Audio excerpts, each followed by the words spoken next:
Houston. Insider access. Exclusive content. Sports Radio 610. The Texans play here. An Odyssey station. Check out the BetQL Network. Get sports betting tips from the best in the game. Available on the Odyssey app and our sister station 650 The Bet. Sports Radio 610.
Patrick Queen and T. Higgins, who's on the French. That's it. If they were to sign all of like a combination, whatever, these guys, it won't prevent them from doing anything to help this team this year or down the line if they don't want to. And I get the feel that there are some people who have maybe convinced themselves that, hey, if they pay somebody $25, $30 million or $18, whatever $million, like Like, now what are they going to do? How are they going to sign Nico? No. They can sign Mike Evans and sign Nico Collins if they want to. If they want things that they can do in free agency. And I will give it to John Lopez has been trying to fight this fight. But, I mean, there is nothing that they can do that will stop them, barring something crazy, right? Like, we all don't believe they're going to sign Mike Evans, Derrick Henry, Saquon Barkley, Justin Madubuike, and Patrick Queen. Like, there you go. Okay, so I guess I'm confused by his definition of the word nothing.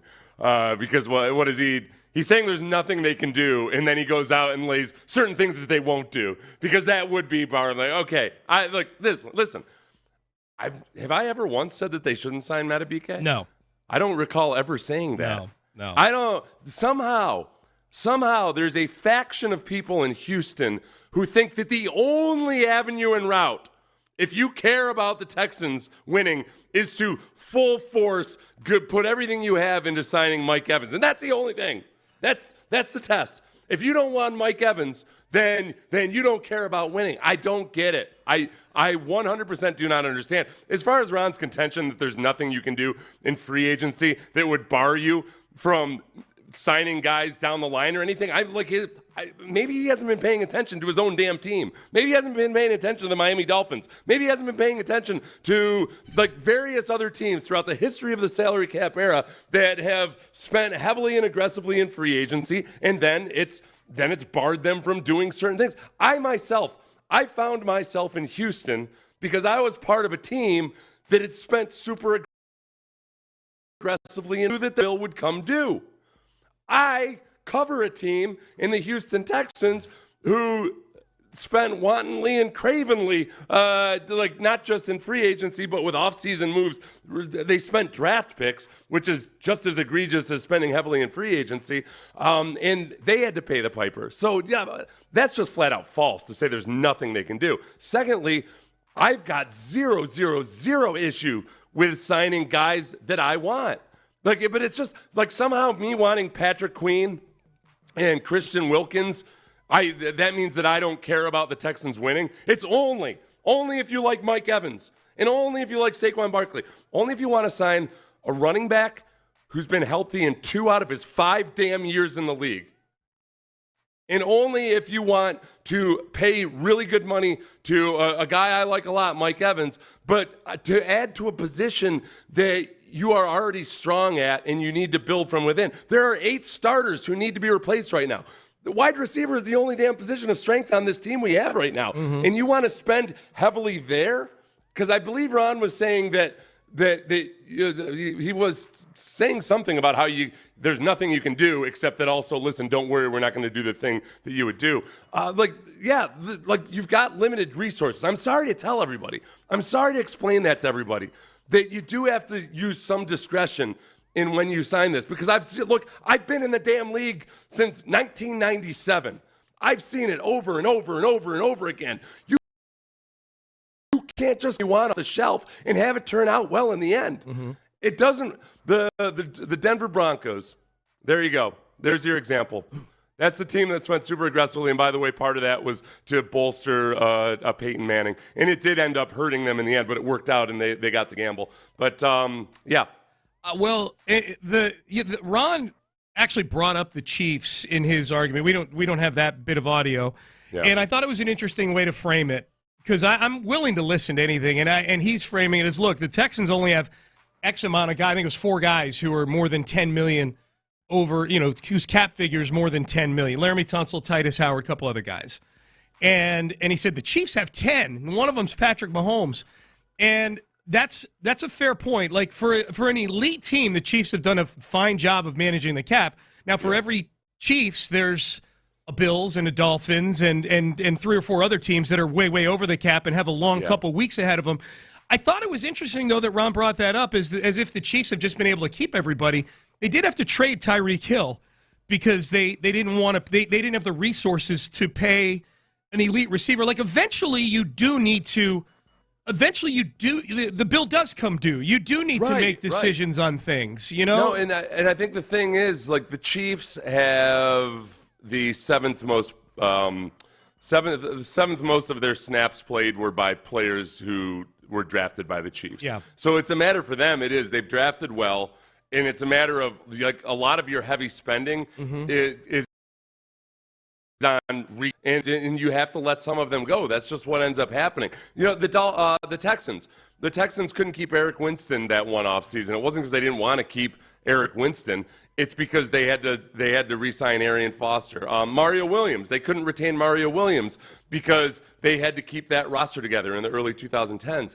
So it's not like it's just flat out false to say there's nothing you can do that will prevent you from re-signing your own players. That's 100% without a doubt proven time and time again that that's false. Like aggressive spending, the bill does come due at some point. People will point to the New Orleans Saints like, well, they managed to do it. Do they? Like, is that where you want to be? Yeah. You want to be where the Saints are? That's not fun, man. The Saints aren't spending aggressively anymore. They're figuring out how to ways to continually kick the can down the road for 6 years now, for a long time now. Yeah. So it's to say there's nothing you can do. I don't understand how on earth or where like anybody who's watched the NFL for any amount of time and paid attention in the offseason believes there's nothing you can do that will prevent you from signing your own players. Yeah. It's just flat out like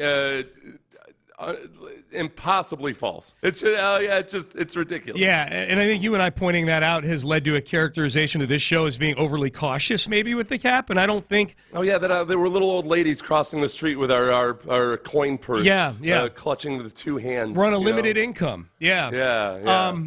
I think the main difference between, for sure, Lopez... And I think probably Clint also is where we want to spend the money. Like, I'd rather spend the money on defense. Yeah. No. It's being characterized as that.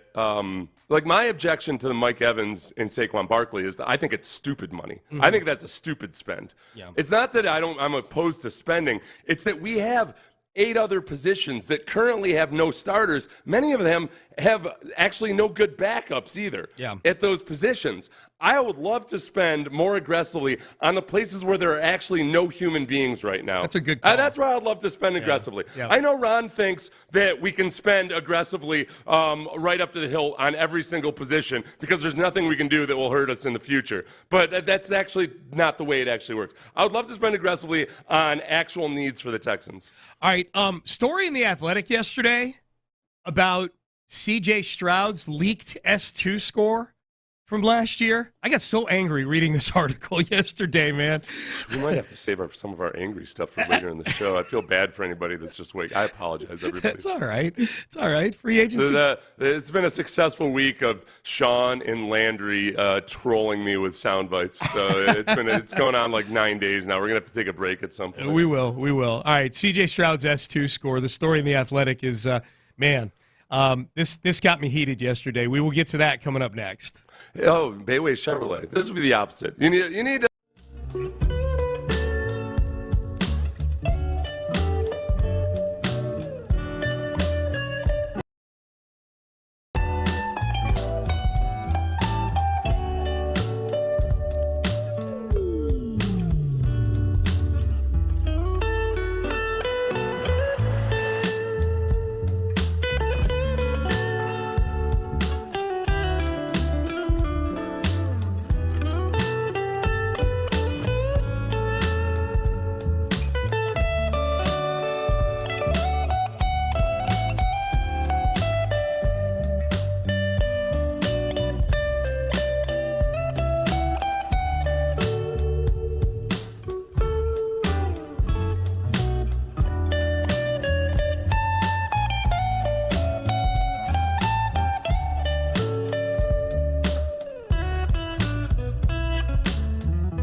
SportsRadio.com. Sports Radio 610 presents Payne and Pendergast.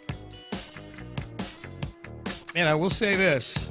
What's up? 6 a.m., it takes a text page to get it takes it a bit to get simmering sometimes, like a percolating pot of coffee. Coffee is fully percolating with free agency talk, man. People, they like the back and forth between the shows, for the most part. You know what, Sean? Yeah. I think there is this. We don't have a high draft pick like we had last year to talk about and to have daily mock drafts over. But we do have a boatload of cap space, the Texans do, and there are just a boatload of needs on this team. Mm-hmm. You've got an open defensive tackle slot. You've got 3 open defensive end slots because you really don't have the 2 prime backups from last year either at defensive end. So you're out 3 defensive ends. As of right now, no starting cornerback. You need at least 2 starting linebackers. There's a whole lot going on. You need a starting running back. So, in some ways this is more interesting than the draft. It's definitely a wider range of stuff to talk about for sure. And there's big names out there too. I think that's the other thing about free agency is most of the people listening, the average football fan, quite honestly, knows more of the names we're talking about. Offensive linemen in the draft, and that despite what Ron was saying, Ron Hughley, is that there's nothing you can do in free agency that will prevent you from signing your own players. It's odd that he wants to go after players who are being let go by their own teams. Some of whom because they spent so heavily in free agency. Right. I like Christian Wilkins. I do too. He might be available. Mm-hmm. You know why? Because the Dolphins were big winners in free agency a couple years ago. $50 million over the cap. They won so big. Yeah. Well, and part of the reason the Dolphins are way over the cap, and he's worth every penny, but they traded from Ron's team, the Chiefs. They got Tyreek Hill and gave him $30 million a year. It's not unlimited, man. We'll read some of the text in just a second here. Boy, this article in The Athletic about C.J. Stroud in the S2 was interesting yesterday. Yeah, it'll really piss you off. Yeah. That's what it'll do. Yep. That's what we're trying to do to everybody right We're trying to make you guys the angriest, most rip-roaringest, ready to get to work and dominate bunch we've ever seen. Yeah, so we all remember C.J. Stroud's S2 score leaked last year. And to this point, it has not been reported publicly where the leaks came from. But we all remember Bryce Young scored in the 98th percentile on the S2 test. C.J. Stroud scored in the 18th percentile on the S2 test. And the S2 test, not an intelligence test. It's a test. It tests cognitive reaction to different stimuli and impulse restraint and things like that. Processing, like your ability to track multiple moving correlate more directly to not just quarterbacking, but all positions on the football field. Quarterbacks and safeties especially. Yeah, they really tout the quarterback part of it, this company that administers it. And so this article in the S2 talks about this time last year, or close to it, when CJ's score leaked, and back when Bob McGinn, who's a longtime football writer from up in Wisconsin, he does the article, the most famous probably article where anonymous executives get quoted every year around draft time. And one league executive was quoted this time a year ago about CJ's test score as, that's like a red alert. You can't take a guy like that. That's why I have Stroud as a bust. That in conjunction with the fact that name one Ohio State quarterback that's ever done it in the league, end quote. This guy should be pulled out from anonymity and be fired publicly in the middle of the town square of whatever city he's in. Like any league executive that says there's never been a good quarterback from any school like such and such, and that's why this guy's not going to be a good quarterback, he should be fired on the spot. Unbelievable. I have proven conclusively many times over how stupid and invalid that logic is, and there's people making six figures in the league at least that apparently hold that same opinion. Now we are in 2024, and now we know how the story played out. C.J. Stroud had one of the best rookie seasons of any quarterback in the history of the NFL. A lot of the league executives contacted for this story said that at the time they didn't put much stock in Stroud's score. Yeah. Which we should point out, half the teams in the league subscribe, and the Texans are in the don't category. Yeah. The Panthers do. Yeah. The Texans do not. Right. So any conspiracy theories about the Texans leaking the score because they wanted Stroud, which I would admire it if like that was part of them making the right decision on those two quarterbacks. But yeah, it doesn't make sense in the case. The Carolina Panthers did not need that score leaked to them. Yes. The part that I found most interesting in this story, the part that angered me was just the repurposing and the reminder of the leaks of this score, because it was done with the obvious draft nefarious reasons involved. I think there's a team that wanted to somehow damage C.J. Stroud and maybe get a shot at him. That's my hypothesis. I don't know that to be true. I thought the most interesting part in this article, Seth, to me, was the sense around the league on why C.J.'s score was so low. They just think he didn't give full effort on the test. And they say it's more Zach Kiefer, who wrote the article, I should credit him, it's more plausible than it sounds about Stroud not giving full effort. For top prospects like Stroud, the draft process is a day-in, day-out grind. 4 long months filled with on-field training, physical tests, written tests, media gauntlet, Senior Bowl, the scouting combine, private workouts, top 30 visits. Players sometimes end up taking the S2 at the end of a 12 or 14-hour day. Others simply don't test well or believe it isn't all that important. And this is what one leak source said, if you only give 80% on the S2 test, you'll bomb it, period. Yeah, you got to be dialed in. It's like kind of, you know what I equate it to, Sean? Mm-hmm. If you're playing that game, the slap hands game, the reaction I do, yeah. Where one person has his hands up and one person has his hands down. Yeah. Like, okay, you're going to get slapped every time. Yes. I feel like that's how the S2 test is. Like all right, if you go in at 80%, you're going to get slapped. Yeah. At this point, it'll be interesting. David Mulligetta, CJ's agent, and Athletes First, which is the agency, which includes other agents as well, they've said they're not letting their clients take the S2 test this time around. Yeah. I think it's an underrated story for draft season here is just how does the S2 test end up getting administered, if at all, now? The most frustrating thing about this article is how many executives in this say, sometimes you just can't trust the test. And you just wonder, okay, well then, what good is the test? Why? I don't understand. Yeah. I don't understand. Well, except to support what they're saying, though, too, is I think those same executives would be the one who say, look, it's one data point. It's one thing that you use, and you're trying to paint a picture with quarterbacks, especially because there's no magic catch-all that tells you exactly whether a guy's going to be good or not. Obviously, it's all these different things, and they use the S2 as a data point. Obviously, the Texans don't subscribe to the S2. But I remember talking to Nick Caserio about this once, about how it's important to know, entering the draft, what services the other team subscribe to. So, they know that they know the Panthers subscribe to the S2. I'm guessing the Texans have ways of getting the scores even before perhaps they're leaked. They might not get the full report. But I would even speculate, it's actually like Stroud, but they know that they've got this gung-ho analytical owner in the Panthers, and Stroud's got a horrible S2 test. The Texans might just be like, we prefer Stroud, but we like Bryce Young, but we'll just see what happens here. Yep. I believe the Colts do subscribe to the S2 test. Yeah. Yeah. Ballard was quoted in this article as being really angry that the scores leaked on the S2. Yeah. I'd be angry if the scores leaked too if I subscribed to it. I'm like, okay, well, why are we subscribing to it if the scores are just going to get released anyways on the guys that matter in this whole thing? You get the heavy-duty hardcore analysis. I guess you get all the sheets and the charts and the graphs and everything. You get the guys that are like, hey, don't worry, a year from now we'll tell you whether the S2 score was valid or not. Right. It's very interesting that now it's coming out that CJ had invalid test scores. Yeah. That it was the owner who was getting all kinds of press last year when all pre-draft, kind of casually mentioned, I remember in a couple articles, sometimes people don't have. There's no part of them that was saying emphatically, well, hold on a minute here, just wait. There's a couple of test scores here and there that they're invalid. Yeah. There's none of that. It was just all this.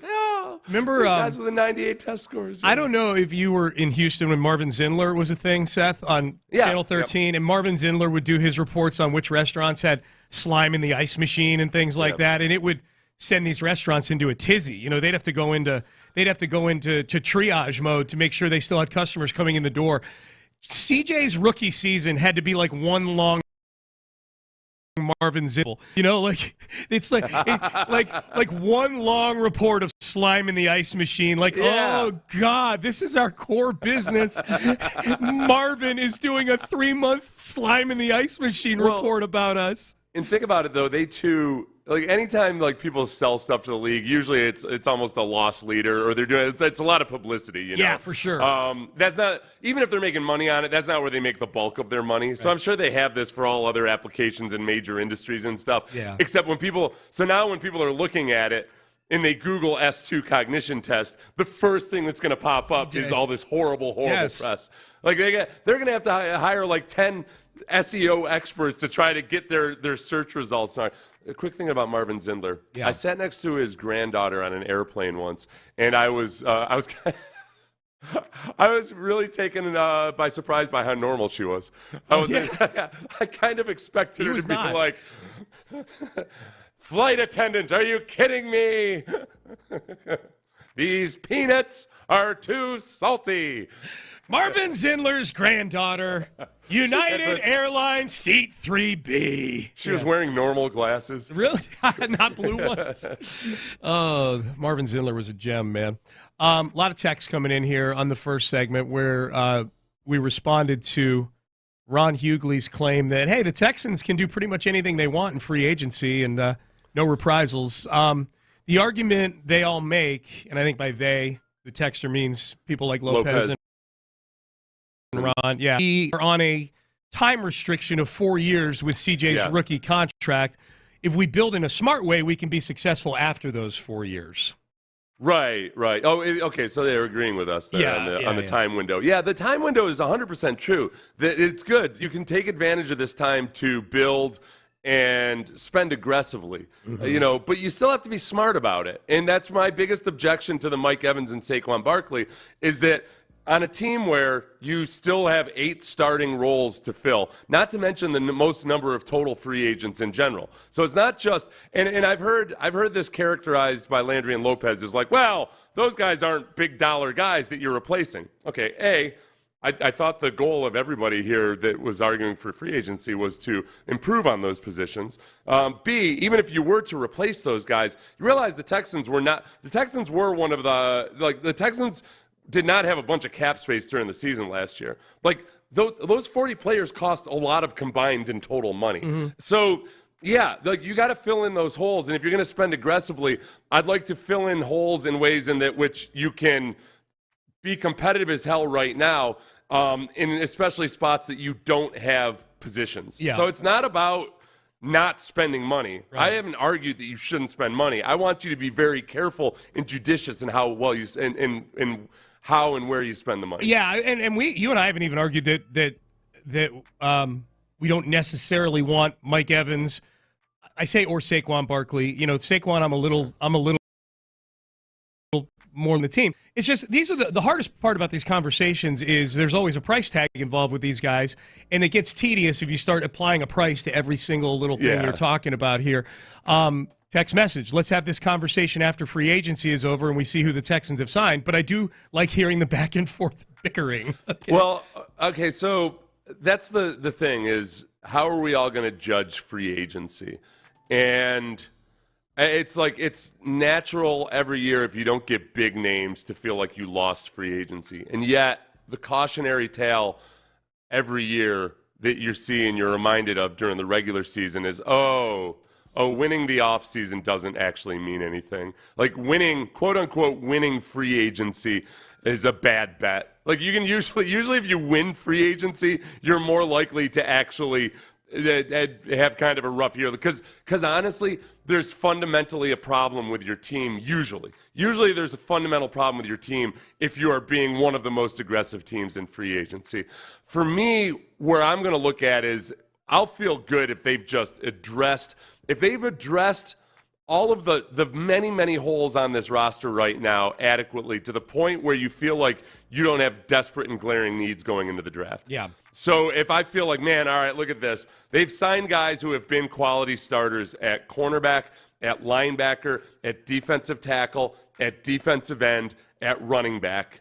There's that many spots that still need to fill. If you find guys who have succeeded as pros in those spots, Whether they're where we need to be. We can go into the draft and we can take as close as possible to best player available. Or, maybe they neglect the running back position in free agency because there's somebody they really like in the draft. Maybe they neglect wide receiver because this draft is replete and stock full of good wide receiver prospects. Yeah, then I'll feel good about it. All right, let's get to headlines. DeMeco Ryans meets with the media today. News on franchise tags, unlikely for a couple of Texans targets. Cougs shoot up the polls. We got a lot to get to in headlines, and we will do it coming up next. Area 45 with Bajor.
Live from the Twin Peaks studios, Sports Radio 610 presents Pendergast with today's headlines. All right, it's Combine Week up in Indianapolis.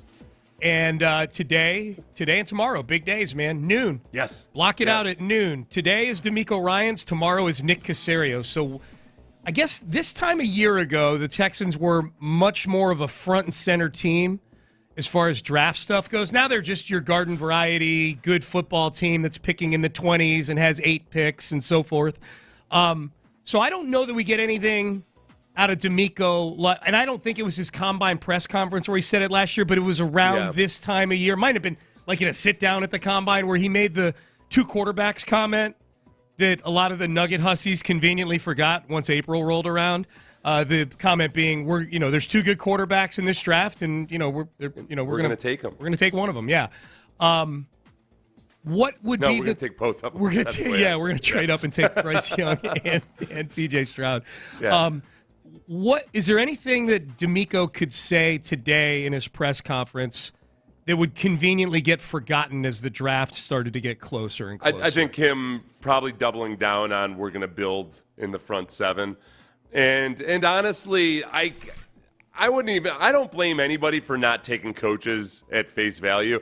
I think most of the time as a fan, you don't necessarily want your coach to always be showing their cards, So I guess I'll be surprised if DeMeco is as straightforward in saying we're going to spend resources on the defense in the postseason press conference, because we are getting into that little gamesmanship, the scenario where you don't necessarily want everybody that you might be trading with to know exactly how much you want a defensive lineman or something.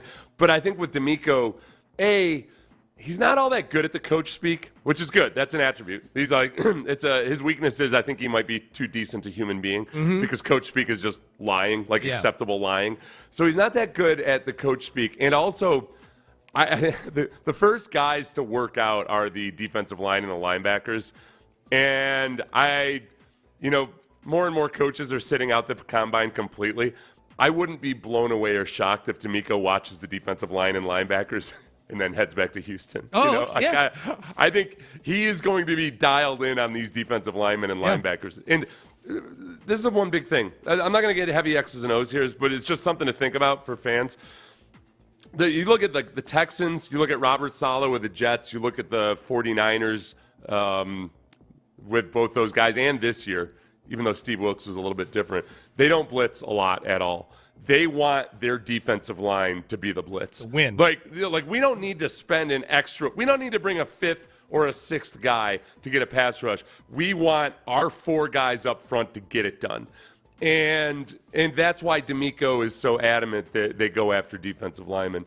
And it's obviously you're not going to get the premier freaks of nature at the 23rd pick, but you certainly can find some on the defensive tackle and defensive end. And so that's where, I think DeMeco's, I don't know if he needs to hide it. It's just, it's a known thing that he's going to like defensive linemen. I'm looking forward to it today. Noon today, DeMeco Ryans meets with the media. Nick Caserio, noon tomorrow at the Combine.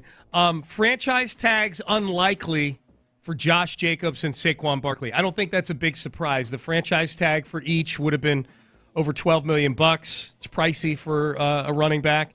And the two will, it looks like, test free agency. And if we are to believe some of the smoke out there, Saquon Barkley is maybe very motivated to become a Texan. Josh Jacobs, it would be somebody who I would hope that the Texans would take a good hard look at. Yeah, both those guys, if I had to power rank what I would want right now, and this is with the actual contracts that I think they're going to get, I still, because I think he's going to get less money than Josh Jacobs and Saquon Barkley, I like Derrick Henry. I like Derrick Henry because he's been way more healthy. I don't care how old he is. He's been way more healthy than Saquon Barkley over the past 4 years. He's head-to-head. He's been better than Saquon Barkley each of the last 5 years as a runner. As a passer, it's a little bit different. But Derrick Henry has been utilized as a receiving threat a lot more too. Yep. So I like that you could bring in a veteran guy at a position that's fraught with peril whether you're 25 years old or 30 years old, but Derrick Henry has established that he stayed way, way, way healthier than Saquon Barkley.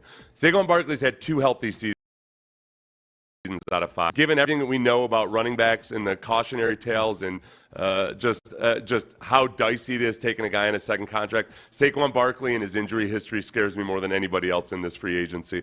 I don't want any part of it. Yep, we'll talk more about it a little later in the show. As far as other Texans news, the court saga surrounding the guardianship case over Texans owner Janice McNair has come to an end. Kerry McNair, the eldest son of Janice McNair, who filed a lawsuit for guardianship over her and her estate last November in a Harris County probate court, agreed to drop the lawsuit against her, according to a court filing obtained by the Houston Chronicle yesterday. So all parties involved filed jointly to drop the case. That's Janice, that's Kerry, Cal McNair, two of the grandsons, and the Texans and other companies they represent. Everybody's laid down their weapons, and my big reaction to all this, Seth, is I'm happy for Janice McNair. Yeah. Because at her age, the last thing you need to be enduring is lawsuits involving you and family and other things like that. I am glad for her sake that this is over. Yeah.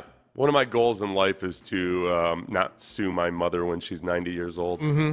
Maybe I'll be able to pull that off. I think most of us will.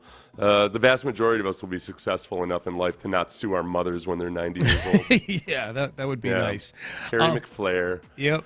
The Cougs, we talked about this yesterday. UConn lost this past week to Creighton, and the Cougs were sitting at number 2. They are the number 1 team in the country now in both the AP and the coaches poll. Falls number 3, Tennessee 4, Marquette 5. I am going to the game tonight, Seth, against Cincinnati. It's my first trip to the Fertitta Center this year. Are you sitting courtside? Very excited. I don't know where our seats are. They're in. They're Bill Powell's seats. You know, Bill, the diehard Coug. Oh yeah, sales guy. Yeah. They're his seats. So I'm assuming they're pretty good seats. He's as dyed in the wool Coug as it gets. So he is. Yeah. He badgers us constantly to talk more Houston. He does. Sean has to shove him in the corner every now and then, grab him and say, "Listen, Bill. Stop. Listen, Bill." He does. We know what drives ratings in this town. All right, Bill. Such a nice man, and he stops us every time. Yeah, you bully the hell out of him. I can't believe he's giving you tickets. I know. Well, I bullied him into doing it. Listen, man, you want me to talk about your Cougs and give me some damn tickets, all right? Ryan, that's an awesome. Is that turned into the most electric environment in Houston since maybe some of the playoff games for the Astros? Yeah, I think so. I mean, basketball is always an electric basketball environment is always the most electric environment.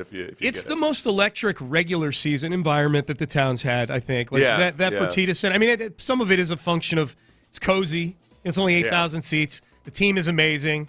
It's. I can't wait to go. I'm looking forward to it. If you're going to the game tonight and you see me, say hello. Have you seen, by the way, I don't know.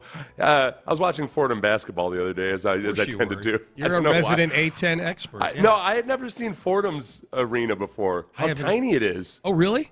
Yeah, it looks like it holds like 2,000 people. It'd be it's an old building. It's got up in the shadows and recesses and everything. Dude, it's crazy. Some of these mid-major schools play in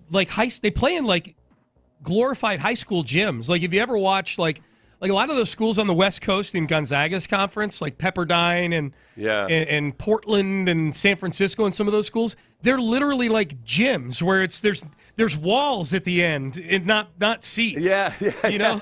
Well, yeah, Fordham's is cool. Fordham is 3,200 people. Okay. Sorry, I know we're in headlines. It's 3,200 people, but it's an arena, which is pretty cool because it makes it feel like you're watching like Roman gladiators or something. You're right on top of everything. No, I bet it's a great environment. Ryan Clark got his ESPN deal done. For those of you that are into the media side of things, he put out a video. He put out a video announcing his free agency. Yeah. Well, and announcing that he was going to start doing less. That's a weird thing to say before you hit your free agency. Well, okay, I actually thought about cutting this up into audio, but it was too It was long. It was like 4 minutes long, but it was kind of motivational. He talked about how 3 years ago he signed a deal and he didn't like, he wasn't happy with it, so he's going to do anything and everything to become the best, to become the absolute best. And then after that, he was going to figure out, okay, I want to get to a point where I can still be effective but do less and spend time with my family and everything. So apparently maybe ESPN offered him something. He agreed to do. I like Ryan Clark. I think Ryan Clark does a good job. As far as his goal of being the best, that's a dicey goal to have in media because there's you can definition of what the best is. Like my favorite people who I think are the best are certainly not the highest paid. Yeah. You can be the highest paid if that's your goal. Mm-hmm. You can so I don't know if he achieved his goal or not of being best in his mind. I don't know, but I think it's actually pretty smart when your goal is to be something where there's 12 different definitions of it. You just pick the one that you achieved. You're like, see, I'm the best. Yeah. You, my friend, have just stumbled on to how you convince a player that he's the highest paid player. There's 12 different ways to be the highest paid player. Go by AAV. As a team, your goal is to find the cheapest way to convince a player that he's the highest paid player. Got that right. Hey, listen, next hour your shot at rodeo tickets. Major Laser at the Houston Livestock Show and Rodeo on March the 8th. We're giving away tickets in the 7 o'clock and 9 o'clock hours today. All right, old video surfacing of Travis Kelce playing the old game Kiss, Marry, Kill from 2016.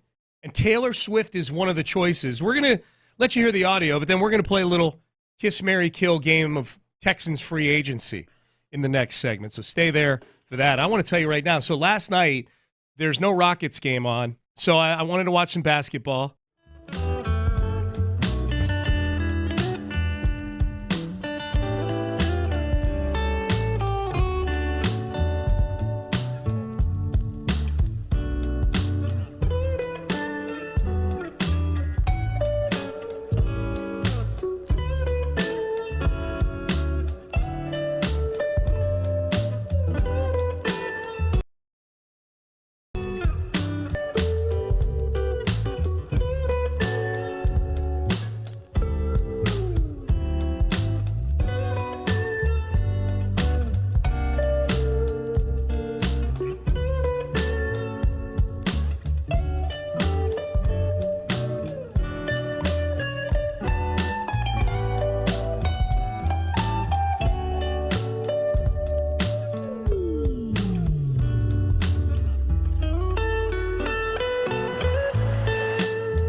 exclusive contest. Sports Radio 610. The Texans play here.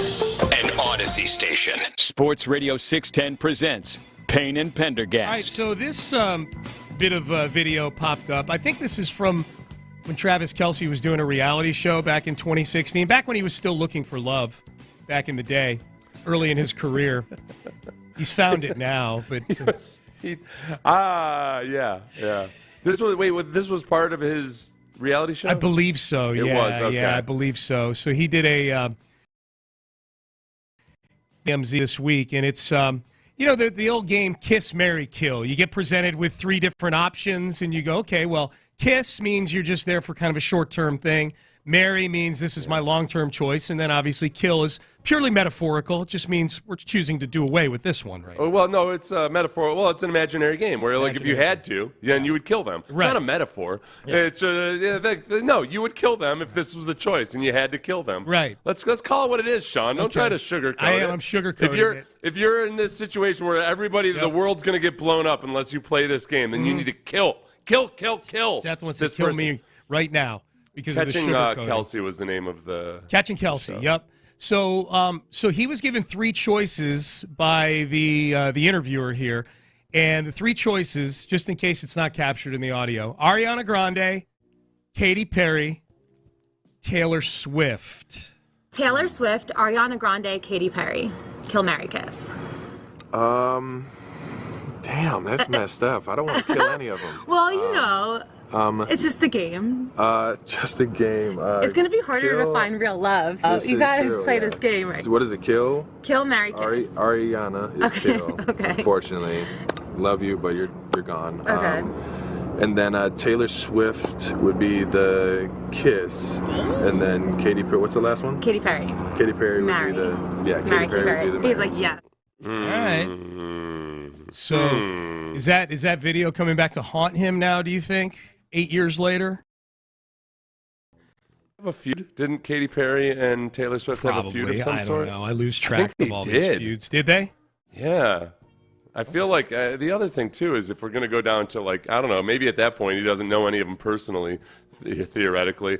Like, if he's basing it on physical attributes or something, Katy Perry's built a little bit different than Taylor Swift. A little bit. Might make me feel like, oh, what's changed since then? Yeah. Oh, Taylor Swift is a billionaire. Yeah. Okay? Yeah. At that point, was Katy Perry the more successful, like maybe historically more successful artist? I don't know. Were Taylor both Swift pretty damn. Yeah. I don't know who. I don't know who was considered better at that point. I'm not sure. I'd say this is bad. I say this spells death for the relationship. Okay. Death. You brought this up the other day, and we're going to get to we're going to play this very same game with Texans free agency here in a minute.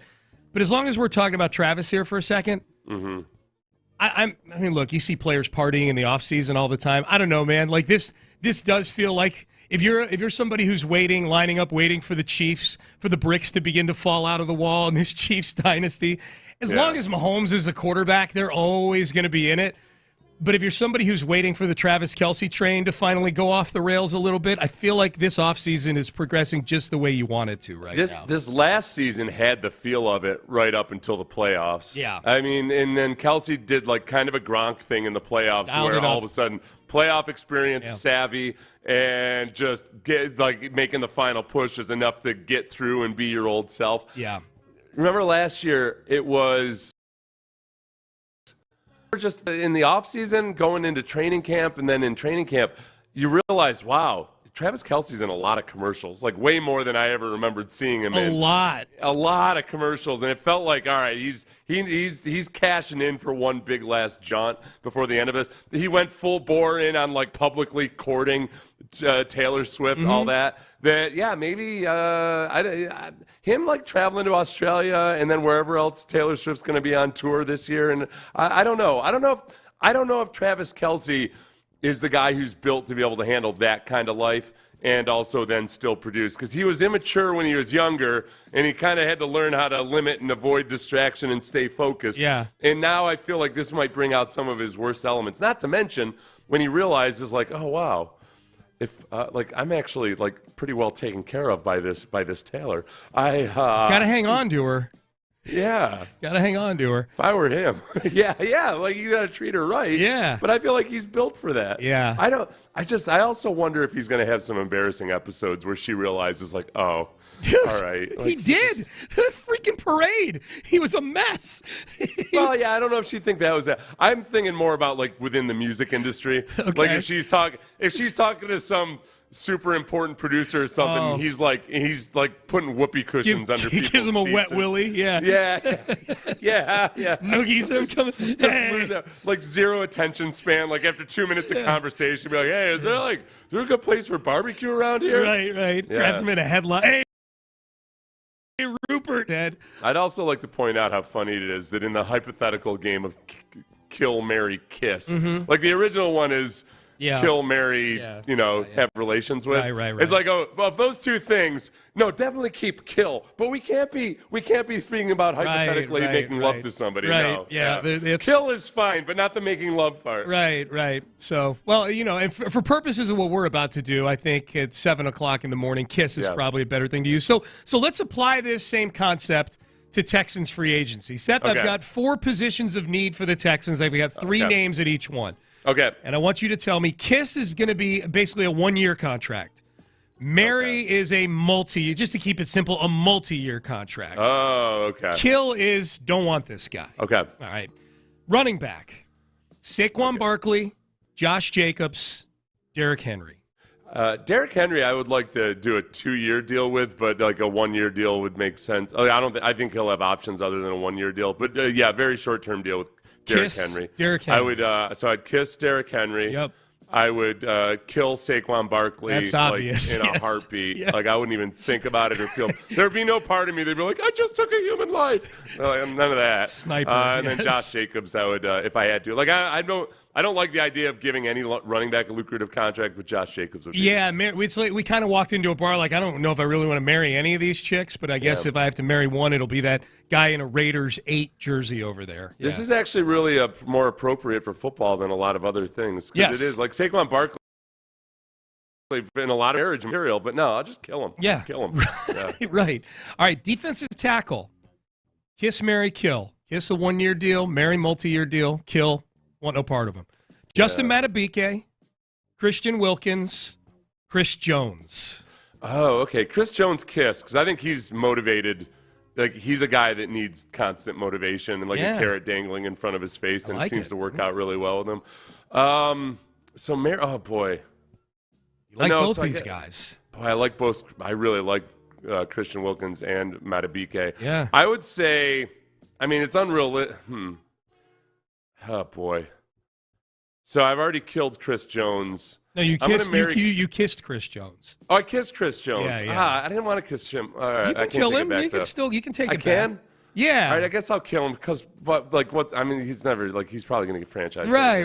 Right. So kill him. Yeah. And then I would do a Christian Wilkins. I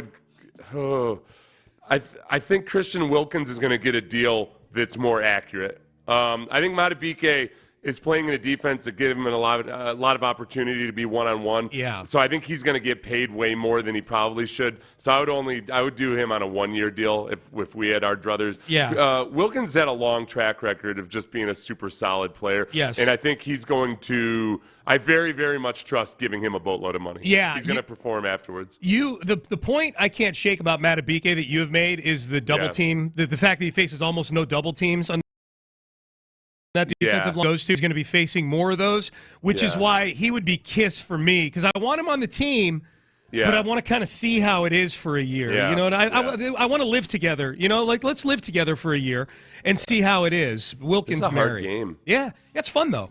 All right, defensive end. Jonathan Grenard, Josh Allen, Brian Burns. Oh boy. Ooh. Kiss, marry, kill. I really like John Grenard. This is going to be. I wish we weren't playing this game. Can we change it to not be kill anymore? And it's just maybe put into a coma. You were Can the I one. put him in a coma? Yes. Can you get long COVID? Can I get? Yes, you get one. You get one. Tuberculosis still a thing? Do people get that? You get one. Can I give one of these guys tuberculosis? You get one coma wild card that you can use in this exercise. Yeah. All right. Hey, here's what I was going to say. This is actually. I'm having a hard time right now in my dream free agency scenario trying to figure out if we give Josh Allen the market rate, which would be like 4 years, $110 million, yeah, or you pay John Grenard 3 years, $50 million. Yeah. I really like Grenard, and the thing about Grenard, but Josh Allen is top 3 in sacks, top 5 in total pressures. But he's also on a team that blitzed a fair amount. Not a boatload, but he had a few kind of free runs to the quarterback so than Jonathan Grenard. But I'd give Josh Allen the long-term contract. Marry Josh Allen. Yeah. I'd marry Josh Allen. Yep. Now, do you kill Brian Burns? I'm sorry. Do you put Jonathan Grenard in a coma? I put Jonathan Grenard in a coma, and then I kiss Brian Burns. Yeah, 1 year deal for Brian Burns. I could see that. It's hard. It's hard because you've got at least 2 guys that I want to give a long-term contract in each one of these scenarios. Makes it fun. Yeah. All right, this one may be a little killing has been surprisingly easy. Yeah, other than Grenard. I feel like in the Barry, did you watch the HBO miniseries Barry? I did not. I need to. This is pretty early in the series, I'll tell you. He was like a Marine Corps sniper, but one of the conflicts he has. I guess this is the spoiler alert, everybody, for 10 seconds. He kind of realizes, I was good at killing people, and it didn't bother me all that much. So, and that caused the conflict for him that it didn't bother him. That's how I am right now. That's where you are. Okay. Last one. Wide receiver. Okay. Mike Evans, Calvin Ridley, Odell Beckham Jr. Well, I'd kill Calvin Ridley. Okay. And I'd take odds on how long it would take him to die. That was easy. Wow. Yeah. 1 year Odell Beckham Jr. Oh boy, I forgot. I forgot about the Odell Beckham Jr. part. Oh, I'd give a 1 year to OBJ. Kiss OBJ. Yep. Yeah, because he puts butts in the seats and on the Instagram. And his press conferences will be fun too, and the old man. Yeah, complaining about not getting the ball enough. That would give us, if the Texans are having a mediocre season, then we get some nice OBJ senior drama. Contracts for these guys, but I'd give Mike Evans maybe is that age adjusted for long term? Yeah, it's just multi-year. It's certainly not going to be like a 4-year deal. No, it's just that's why I said for purposes of this exercise, to keep it simple, just multi-year deal. So marry Mike Evans, kill with great ease. It sounds like Calvin Ridley. I know Calvin Ridley was a disappointment for me this year, which ended up being nice for me. It's just that now there was an argument in Jacksonville that it seemed like it was only when Calvin Ridley was healthy that I don't know. Yeah, I just there's too much there. When he was good, they were good. I think was the stat. Like when Calvin Ridley put up numbers, then Jacksonville was good. But he had 1,000 yards receiving, but it was like 1,002 yards receiving. He just wasn't on the same page with Trevor Lawrence. Like I don't need somebody that can't follow the rules either of route running or not gambling. Yeah. I can't. I mean, the way he got caught, honestly. The way he got caught for gambling was so stupid and dumb I can't do it. I can't do it. Yeah, I don't want Calvin Ridley either. I don't. Payne and Pendergast with you. All right, that was fun. Little kiss, marry, kill free agency. So I killed 3 people and put 1 in a coma. Yeah, that's a good segment for you right there. That's I think your day is done here. Can we do one tomorrow that's called Kill, Kill, Kill? I think I could easily get that game together. We'll just do it by different. Easily. How would you kill this? Would you kill this guy slowly while staring into his eyes? Russell Wilson, Aaron. You could see that. Let's play a game called Kill, Kill, Kill. We call this Dexter. Aaron Rodgers, Russell Wilson, Deshaun Watson. There we go. All right. Oh man. All right, Payne and Pendergast with you on a Tuesday. People texting in, weighing in on this. Some of these texts are not readable at this time in the morning, but I appreciate the sentiments of humor. Sean, what's your promo code on Prize Picks? 610-610 is my promo code on Prize Picks. I will read that text. People are asking for your wish list in free agency, Seth. Do we want to save that? We've only got a couple minutes here. I go through it real quick, honestly, because it's you start throwing too many names out here, and like free agency or the draft, and it's tough for people that are just driving through crappy traffic. Yep. Like at the running back position, my dream scenario would be that Derrick Henry really just wants to play one-year contracts from here on out, and he wants to sign a one-year deal with voidable years, so it's very easy or whatever for the Texans. And he's a guy who thrived in an outside zone scheme with Arthur Smith especially.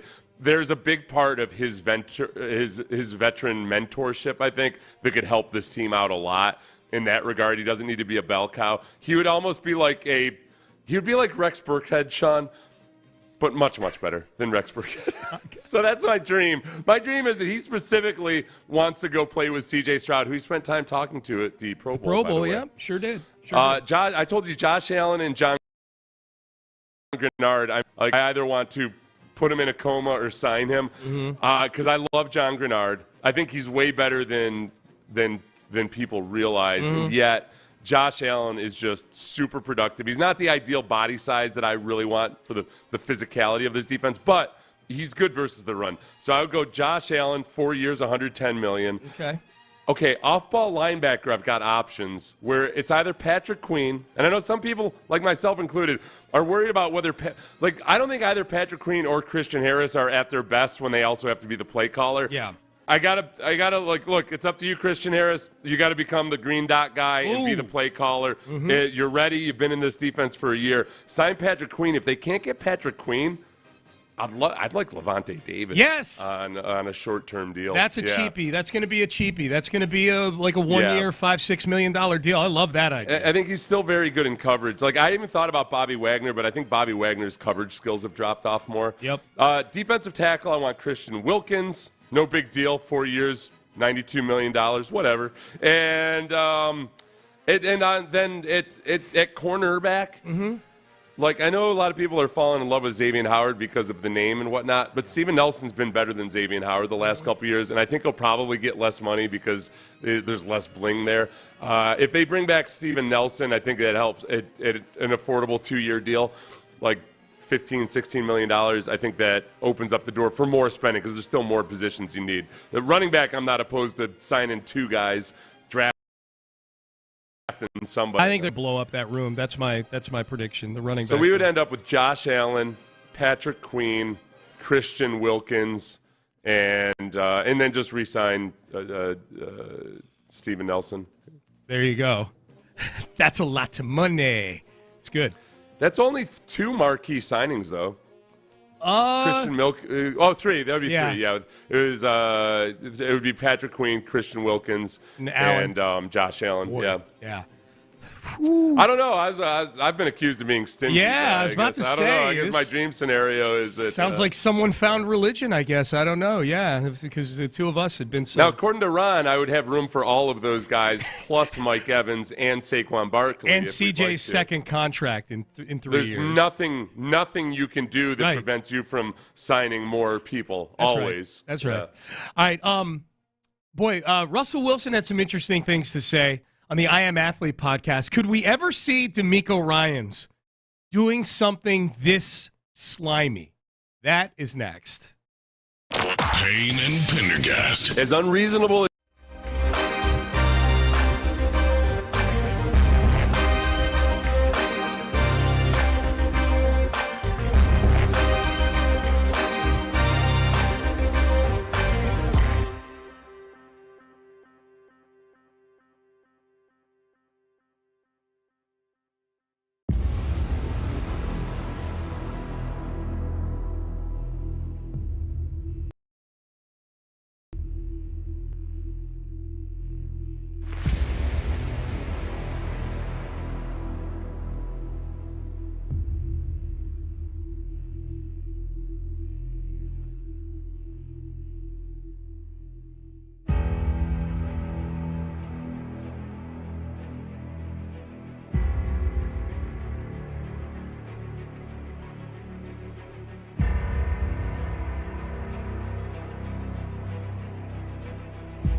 turf.com. Sports Radio 610 presents Payne and Pendergast. Some of y'all are really twisting the rules of kiss, marry, kill, all right? Yeah, it's kissing. It's a simple game. Not aggressively fornicating with Christian Wilkins, okay? Right. I don't care how much you want Christian Wilkins. Yeah. You're not actually allowed to, that's middle make screen. Sweet love to him. That's middle screen. I hope if the Texans sign Christian Wilkins, I can't wait to show them all the texts of people say that they want to, all the sexual things they want to do to him. Right. That'll be good. We can show them at training camp. He's funny, by the way. Christian Wilkins is he? He's got personality. Yeah. Oh, good. For you less superficial types. Right. He's got a good personality. Okay. Jeez. Yeah. No, he does this thing. Honestly, he's kind of a bully. He's doing it in a goofy way, but he'll grab the towels off of running backs and wide receivers' waists. Oh yeah. I've seen that. Like Alvin Kamara was walking off the field, and Christian Wilkins just grabbed his towel and threw it away. That's a nice, subtle, annoying thing. I think it's an annoying thing that might drop, or it might take it as a joke. Yeah. I like it. He was talking smack to. I'll pull this audio for later. He was talking smack to somebody when he was mic'd up. And the offensive line came back at him and was and pushed him, and Christian Wilkins all of a sudden went from talking hard to I'm not afraid of you. Okay, intentionally yes. dorky. Please find that. Please find that. Yeah. All right, we're giving away rodeo tickets this segment, so be listening throughout this segment and the cue to call, and you could be off to the rodeo on March the 8th to see Major Lazer on March the 8th. All right, so Major Lazer, yeah. So Russell Wilson was on the I Am Athlete podcast and did a deep dive on something we already knew about. Like, we knew that the Broncos had gone to him midseason to try to get him to remove his injury guarantee for next year. Yeah. Otherwise, we ain't starting you anymore. You ain't playing if you don't remove this injury guarantee, because we don't want to be on the hook for that. Well, and here he kind of lays it out right here how it happened. That's when I got that call, and I was like, I'm confused what's going on. And I didn't believe it at first. I was like, this can't be real. And I got that call that, hey, we're going to bench you for the next 9 games if you don't change your injury guarantee. They want to push back my injury guarantee and remove it for that rest of the year, so that way if I get injured, that they don't have to pay it. It was no way I was going to do that. And so when they said, hey, we're going to bench you, I said, all right, that's what you want to do. Yeah. So, and that happened after their Chiefs game before their, after the Chiefs game. Yeah. So they had a weekend off and didn't know what was going to happen. They were headed into the Broncos versus Bills game, which was a Monday night game, I believe, right? Broncos-Bills was a Monday night game on November 13th. Yep. So, which is, that's not standard operating procedure. We're going to bench you unless you this happens in the off season. This happens right before the season a lot of times, where they'll be this happened to me once with Rick Smith. He said, okay, we'd like you to take a pay cut because this, that, and the other thing. And the implication, as I understood it, was I was going to get cut if I didn't take the pay cut. So they do that all the time, and it's not dirty pull. It's one of the things that doesn't necessarily get publicized about how teams will try to screw players over. But they got you in a hard place. They'll try to force you to take a pay cut. And but this is, I've never heard of anything like this. This is extreme. I mean, you're talking about shutting down a highly paid starting quarterback coming off of a win by 2 touchdowns over a team that would eventually win over the defending Super Bowl champs, and the team that would eventually win the Super Bowl. I've never heard of such a thing before. If they don't, right, and it's basing the playing time on a contract structure thing like that in the middle of the season. It's clearly looking towards the future for the Broncos. And it was, Russell Wilson wasn't actually playing that well. They were doing everything they could. Sean Payton did a really good job of getting the best out of Russell Wilson for a stretch this season. Yeah. But it's an awkward situation, and there was basically, as Russell explains it, there was a little bit of a uncertainty and maybe a staring contest going on. My agent talked to the NFLPA. The NFLPA called me to ask, and then they talked to the NFL. The NFL was like, this is illegal. You can't do this. Just sitting here, I didn't know if I was going to play the following week. We had Monday Night Football against the Buffalo Bills the following week. So I'm like, am I going to play? Am I not? So now I'm sitting there okay, well, we'll see what happens. So then the whole week, and I get back on Monday. I still don't know necessarily what's going to happen. And on that Monday, that's when I meet with Sean, and Sean's like, "Hey, don't forget like nothing happened. You're going to play this week against Buffalo. We got a big game against Buffalo. You got to go win on Monday Night Football." And I'm like, "All right." I mean, that's some wild. That's the wildest part to me is just Peyton going back to him like, "All right, yeah, just kidding." Just forget that it ever happened. Yeah. Now, if that is indeed the way it happened, I don't, Russell Wilson's not my favorite person on earth, and I don't like any of the people involved in this story. yeah. It's okay to not like Sean Payton or Russell Wilson. Yeah. That's 100% okay.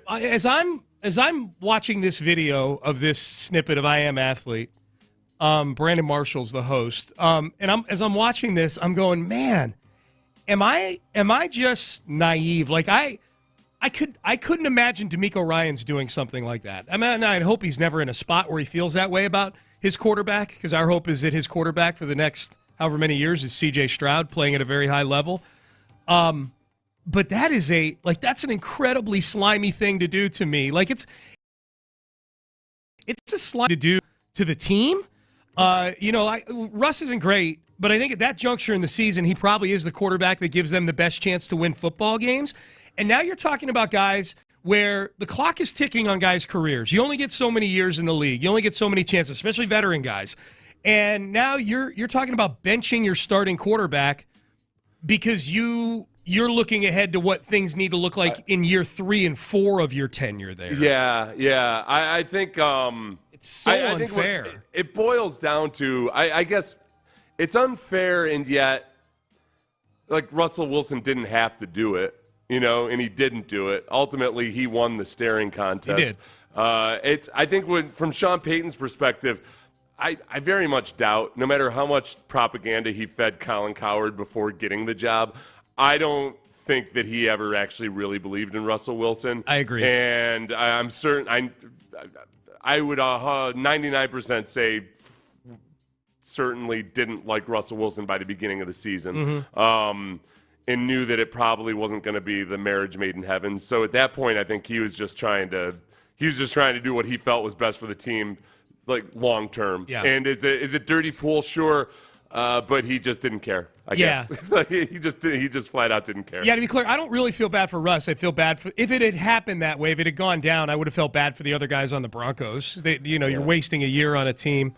I wonder if there's a part of Sean Payton that wonders maybe if he hadn't acted like, at least according to Colin, like the Texans were the dumbest organization on earth, that he could have already had his quarterback, that he wouldn't have to be threatening C.J. Stroud with weird stuff like this for at least 3 more years. Dude, every Sean Payton story that I see, it just God, I'm so glad that didn't happen for the Texans. You know what I mean? Like I'm so glad DeMeco Ryans is the head coach here. Yeah. So glad it's not Sean Payton. Especially like you hear stories from people in Denver that cover the team about what Camp Payton was like, and you compare it to what Camp Texans was like this summer, and it's just it sounds like night and day. Denver's picking 12th, Seth. Yeah. Real quick before we leave this topic, I want to get your opinion on this, on whether or not Russ was truly being a hero for the working man here and standing up for the rights of others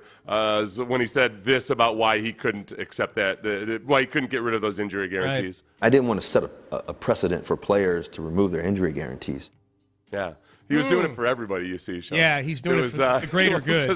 It wasn't just the $45 million or so that he's guaranteed to still get this year or anything. It was for the little guys. Yeah. They're gonna name a trophy after Russell Wilson, the Russell Wilson Courage Trophy, for staring into the abyss of Sean Payton's vacant face and saying, "No, I am not waiving my injury guarantee."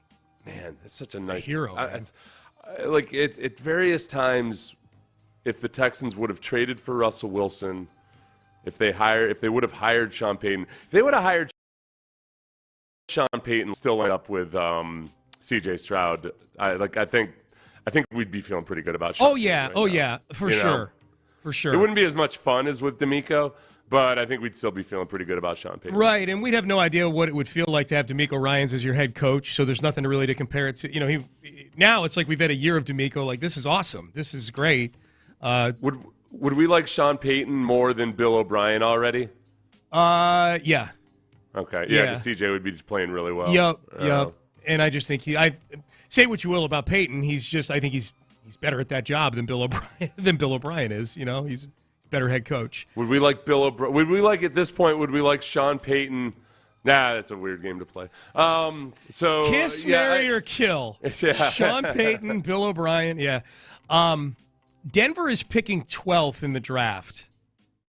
Are they a candidate to make a big move up, do you think, to go get one of these quarterbacks? Or do you think they lay out and – you think they take a quarterback? Or do you think they roll with Jarrett Stidham for a year? I'm anxious to see what they do because they won enough games where they kind of won their way out of the QB sweepstakes if you want one of the tippy-top guys in this draft. I know. It's going to be hard to trade up above everybody else above them who might also want to trade up. Yeah. Let's see. I'm looking at Dallas Turner is going to them in the athletic mock draft. Okay. So did Payton trade for Stidham? Payton signed Stidham. Stidham. That's right. Signed Stidham. Yep. Yeah. Signed him in free. They'll probably wait and see who falls and how it can do all that. They can't be all that aggressive. Yeah. I'm just looking at 12. There's 3 big quarterbacks, and there's a bunch of teams that could probably use a quarterback picking in front of them, I would say. All right, Payne and Pendergast with you on a Tuesday. Top of the hour, we'll do the 8 at 8. 8 stories to get your day going. Let's give away some rodeo tickets right now. Major Laser, 713-572-4610. Caller number 5. Pair of tickets to see Major Laser live at the Houston Livestock Show and Rodeo on March the 8th. Caller number 5, 713-572-4610. We'll do it again in the final hour of the show and listen all day long to win tickets to the Houston Livestock Show and Rodeo. We've been doing it every Tuesday and Thursday since they announced the lineup or over the last few weeks, so we're going to continue to do it this week. So be listening, 713-572-4610. March the 8th, Major Laser. All right, news on the running back front for the Texans. We're talking about the running backs the Texans could go get. What's the most likely scenario for Damian Pierce? Where is Damian Pierce in week 1 of 2024? I've got 5 scenarios here. Which one is most likely? We'll run through them next. Ability trees. That's the only scenario you need to worry about is which tree.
Oh, why? Live from the Twin Peaks studios, Sports Radio 610 presents Payne and Pendergast. All right, so running back is a big topic. It's going to be a big topic, certainly through free agency. I would imagine they're going to draft a running back as well. I guess just for purposes of news items, it looks like there will be no franchise tag for Saquon Barkley or Josh Jacobs, so both are going to be available. Derrick Henry, looks like no tag. All these guys who, a year or two ago, if it were this same juncture, Austin Eckler, Tony Pollard got a tag last year. It is going to be a flush market of veteran running backs who have been productive. I guess the toughest thing, Seth, will be sniffing out what the odometer is like on all these guys. That's the biggest thing, probably. Yeah, right? and the health part of it is especially critical since so many guys just seem to fall off a cliff on their second contract, and production diminishes as they get closer to 30 in general. And there's always exceptions. Derrick Henry has certainly been an exception so far with how durable he's been despite how many carries he's had. The injuries with Saquon Barkley are what scare me the most. And just also that, even missed games is one thing, but guys who don't play particularly well when they do miss games, that concerns me too. That annoys me more than anything. I like guys that go out there and play their ass off while also banged up. Saquon Barkley, it seems like it's like a race car is missing an entire wheel when he goes out there and tries to gut through an injury. What do you make of Aaron Wilson saying that Barkley's been reaching out to some Texans, including C.J. Stroud? Sounds desperate. I don't like it either. I'd rather get the running back who's kind of laying out and seeing who's coming to him, Why do you got to reach out, man? Why you got to, Yeah, what's so big about, why you I don't, honestly, what do I make of that report? I don't make anything of it at all. I feel like these are one of these reports that, all right, a guy texted somebody. Yeah. Okay. I don't. Is he texting other people? Is he texting? Do they know each other from something else? Are they texting about a charity event and they happen to mention it would be cool to be at anything? CJ talked to Derrick Henry at the Pro Bowl. CJ's apparently talked to Saquon Barkley. It means not involving the team itself. I think what we are 100% going to hear is the false story that CJ told the Texans to draft Tank Dell, and that's why they drafted him. Since that's the way people believe that story actually went, there's going to be a lot of people that think CJ's telling the team to go get Saquon Barkley. Yeah. So a year ago, and I'm joking about it seeming desperate, by the way. Yeah. Yeah, no, if he's connecting with future teammates, so be it. The NFL.com, they had a running back position summary on their website yesterday that summarized, okay, here's all the guys that are free agents, that they're theoretically losing or could lose. Here's what the room looks like right now. And, man, it's bad for the Texans right now, just as far, to your point, Seth, that, they've got a lot of positions where they got to go get guys. A year ago, we would not have been saying that, though, because Damian Pierce was in that running back room. A year ago, Damian Pierce was the face of the franchise. That's not exaggeration. They hadn't signed any free agents yet. They had not drafted C.J. Stroud nor Will Anderson. When they sent the collateral out to potential season ticket holders or to existing season ticket holders to say, hey, you want to get tickets to the Texans next year? They had 8 or 9 guys on the collateral material, kind of in a sort of a triangle shape, point of the arrow kind of thing. And the guy standing at the front of the point of the arrow was not Laramie Tunsil. It wasn't Derek Stingley Jr. It wasn't Jalen Petrie. It was last year. It was Damian Pierce. He got 0 snaps in their last playoff game. It's a wild plummet, and I hate it because he's one of the best dudes that's ever played for the Texans. A nicer guy you will never meet. And even in plummeting, he's taken full accountability for it. Which it didn't point fingers at all. Was on with you and Clinton, explained how he did not grasp this scheme well, and he needs to figure it out this offseason. Yeah. So there's zero to there's zero reason to feel any animosity towards him other than that, man, the kid worked as hard as he ever did, and it just was not. It was a scheme mismatch, at least in the first year. Maybe it'll be different this year. I've got 5 scenarios for Damian Pierce as to how this plays out with him over the next few months, and I've put them in ascending order of likelihood, and I want you just to tell me if I'm off base or not. I think the least likely scenario of the 5 is he is the Week 1 starter for the Houston Texans. Yeah, I would agree with you there. Yeah, I think that if they bring in another running back, if it's Devin Singletary that they re-sign, obviously it would still be Devin Singletary, but it's going to be somebody that's just been it's shown some semblance of thriving in a pro-style zone running system that's just that Damian has not as of yet. My next scenario, 4th most likely scenario, is that the system clicks and he's part of the rotation again. Mm-hmm. That he's getting 8 to 10 carries a game. I think I might disagree with you on where this is. Yep. I'm a little bit more optimistic that might happen this year, just because I do think they probably love all the intangibles about Damian Pierce. But B, Bobby Slowick was trying to workshop some stuff for Damian Pierce last year that was more his style and in line with what he can do. And I think they see value in him. It's just that when he gets on the field, you can't be in a spot where a defense feels like, okay, we really only have to worry about one package of runs. It just really hurts your versatility as an offense if a defense knows that you're not going to run certain plays when Damian Pierce is on the field. Yep. But I do think that they see him as a rhythm changer in some regards. Mm-hmm.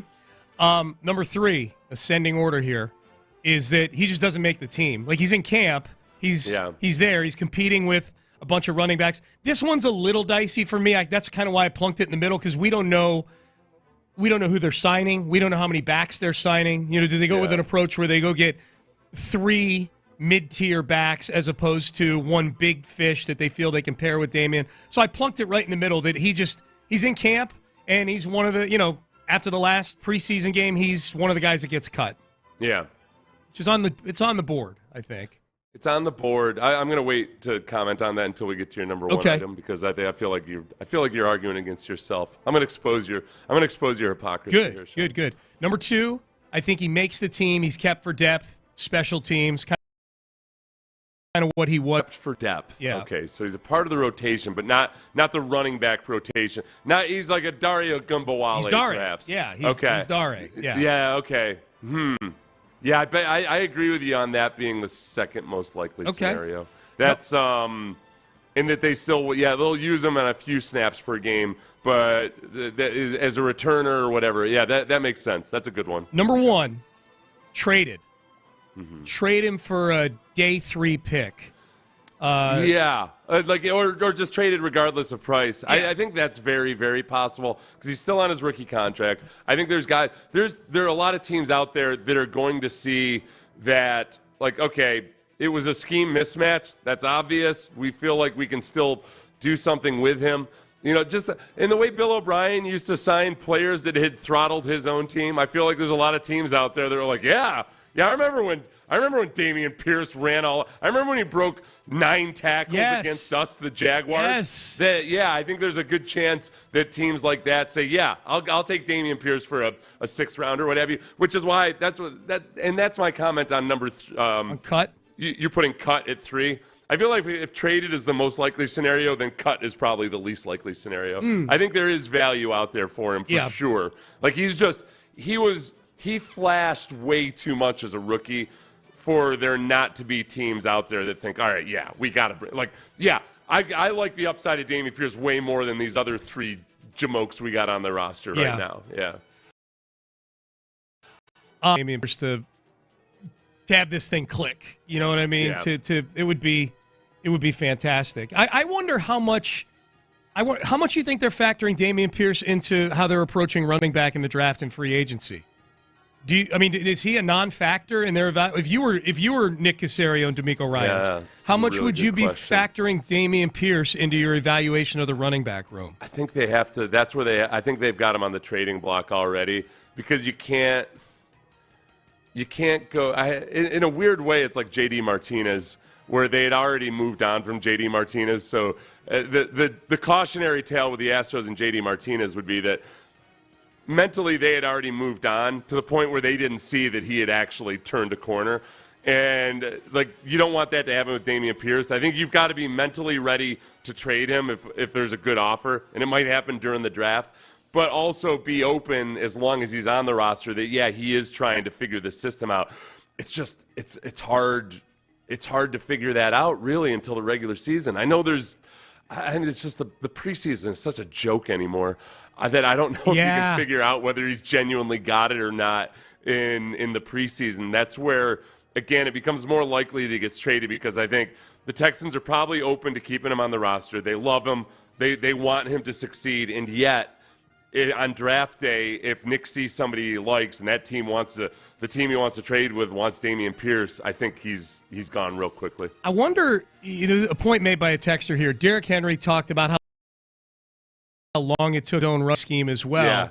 Yeah. They also mentioned Pierce came in lighter this past year. I put that aside. The Derrick Henry thing is what's interesting to me. If they were to sign Derrick Henry, is there an ancillary, is there like a secondary effect with Derrick Henry where not only are you getting Derrick Henry, who would be your starting running back in this scheme, but as far as like Derrick Henry kind of, for Damian Pierce to have somebody in the running back room with him who's been through the same struggles as he's been through. Yeah, I think that's 100%. That's I've cited that as one of the reasons that I want Derrick Henry is that he'd be like, you'd actually get what you're hoping you're going to get in Rex Burkhead, but also a good running back. Yeah. And like that in this scheme where Derrick Henry was really, really good when he was with Arthur Smith.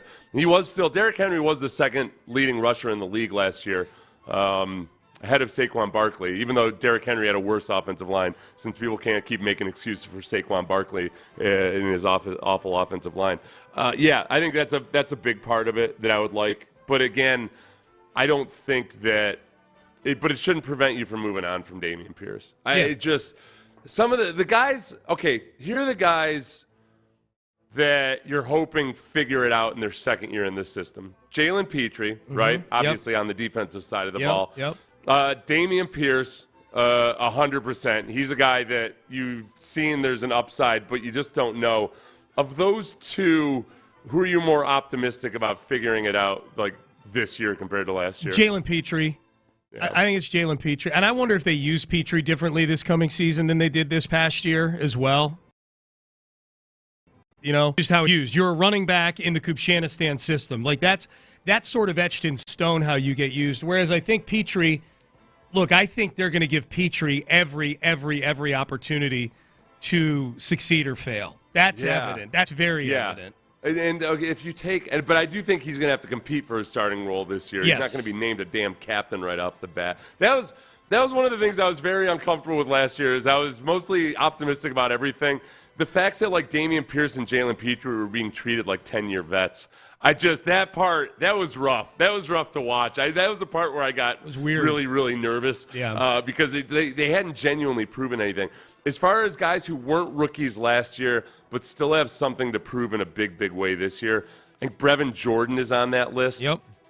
Brevin Jordan, and it's not even a scheme fit with him. I think it's more how do the Texans decide he's going to be used. Because I kind of liked him being in the backfield and being this H-back that can be a jack of all trades around. Yeah. Now, the big question there is, can a guy handle that? Because there's a whole lot of more nuance to the route running and figuring out all the, I know people never believe me when I say this, but it's mentally taxing to be the guy that's in motion all the time. Yeah. There's a whole lot of moving parts, aside from just remembering your initial task and how you're supposed to motion and everything, all your responsibilities shift as you're motioning and as the defense adjusts to it. So that's it's not as simple as it sounds, but I do like him as a guy that doesn't quite fit the mold of a tight end, but when used creatively, so Brevin Jordan, I'd hope, would pop out. That's a good one. Brevin Jordan. Let's see what this Case Keenum kid can do. Give him a chance, man. Give him a chance. I can't wait for the beginning of training camp. We need someone at the beginning of training camp to ask DeMeco Ryans if C.J. Stroud is the starter. We need just for oh, fun. Yeah, that's right. Are you ready to name C.J. Stroud the starter? Yeah, we need someone to do that. I'd just like to have. I hope when they go to minicamp, they have a kicker and a punter. Yeah, no kidding. You know what? I keep forgetting that when I talk about how the Texans have 8 positions that don't have starters right now. That includes kicker and punter. 10. 10 positions where you don't have a kicker on the. You don't even have a guy on the roster right now. Yeah. So it's kind of a big deal. I wonder if Kaimi gets a big deal from somebody. I wonder if, there's teams that had serious kicking issues this year. I wonder if Kaimi's gets a big contract. Offer. And by the way, I didn't know this except for Texans camp. You can't franchise tag Kaimi Fairbairn for people that have asked. He got it negotiated out of his deal. Yeah. So, all right, you're listening to KILT HD2 and Odyssey Station. We got a lot of headlines to get to here in the 8. At 8, we call it the Ocho, and here we go. 1. DeMeco Ryans meets with the media today at noon at the NFL Combine. So head coaches, GMs get 15 minutes with the national media. Seth, over under on number of C.J. Stroud questions to DeMeco Ryans, I will put at 2.5. How long is he up there? 10 minutes? 15 minutes, I think, are the intervals. Oh, 15 minutes. Yeah, I believe. That's brutal. Yeah. He's going to get you're putting the over-under at 2.5? I'm actually going to put it at 3.5 because he's going to get at least one question about the S2. He's going to get one question about this time last year. Yeah. He's going to get one question about Bryce Young as a reflection of that, and then one more and somebody's going to repeat one of the previous questions. How does DeMeco? So there'll be at least 4. Yeah, 4. No, I would have gone over 2.5 also. How does DeMeco handle a question from the national media, who don't have to deal with DeMeco on a daily basis when the season rolls around, so they can be a little bit more devil-may-care with their questions. Yeah. How does DeMeco handle a comparative question of the 2 quarterbacks at the top of last year's draft, do you think? If I were him, I would handle it this way. I don't want to be accused of tampering. Good job, Seth. Yeah. So, no, but other than that, you know how he's going to handle it. He's going to say he thought that he was very impressed when they played him. He had a lot of challenges, and he still thinks he's going to be a good quarterback. I don't know if he would go as far as saying, hey, I would love for one of those 2 guys to just kind of afterwards say the same thing DeMeco said beforehand, before the draft, where he said, yeah, there's 2 guys at the top, and we're going to take one of them. Mm-hmm. That's what he said. And then everybody proceeded to ignore him for the most part. So, now that you have your guy in CJ and he's your guy and you've got a relationship with him, I mean, you got to be careful about saying, pretty much flip a coin. We didn't feel one way or the other. But, say that. Go ahead and say that about your wife, Sean. Go home and you're like, Amy, I'm glad you're one of the 2 people that just I randomly chose to be my wife. I'm glad about where I am right now. Yeah, but what about her? Susie. Yeah. And I'm glad Susie kind of glad Susie dumped me. Because that's what it is, isn't it?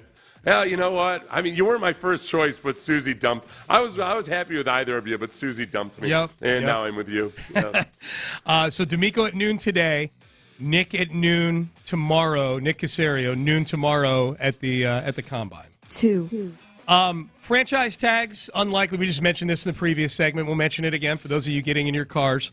The running back position in free agency is going to be flush with names, including, it looks like, Josh Jacobs and Saquon Barkley, neither of whom expect to receive franchise tags from their previous employers, the Raiders and the Giants. I wonder if ultimately this is what's come from the running back summit last year, where running backs are unhappy with how little money they're making, compared to other NFL players. Not you people listening, other than maybe 4 of you.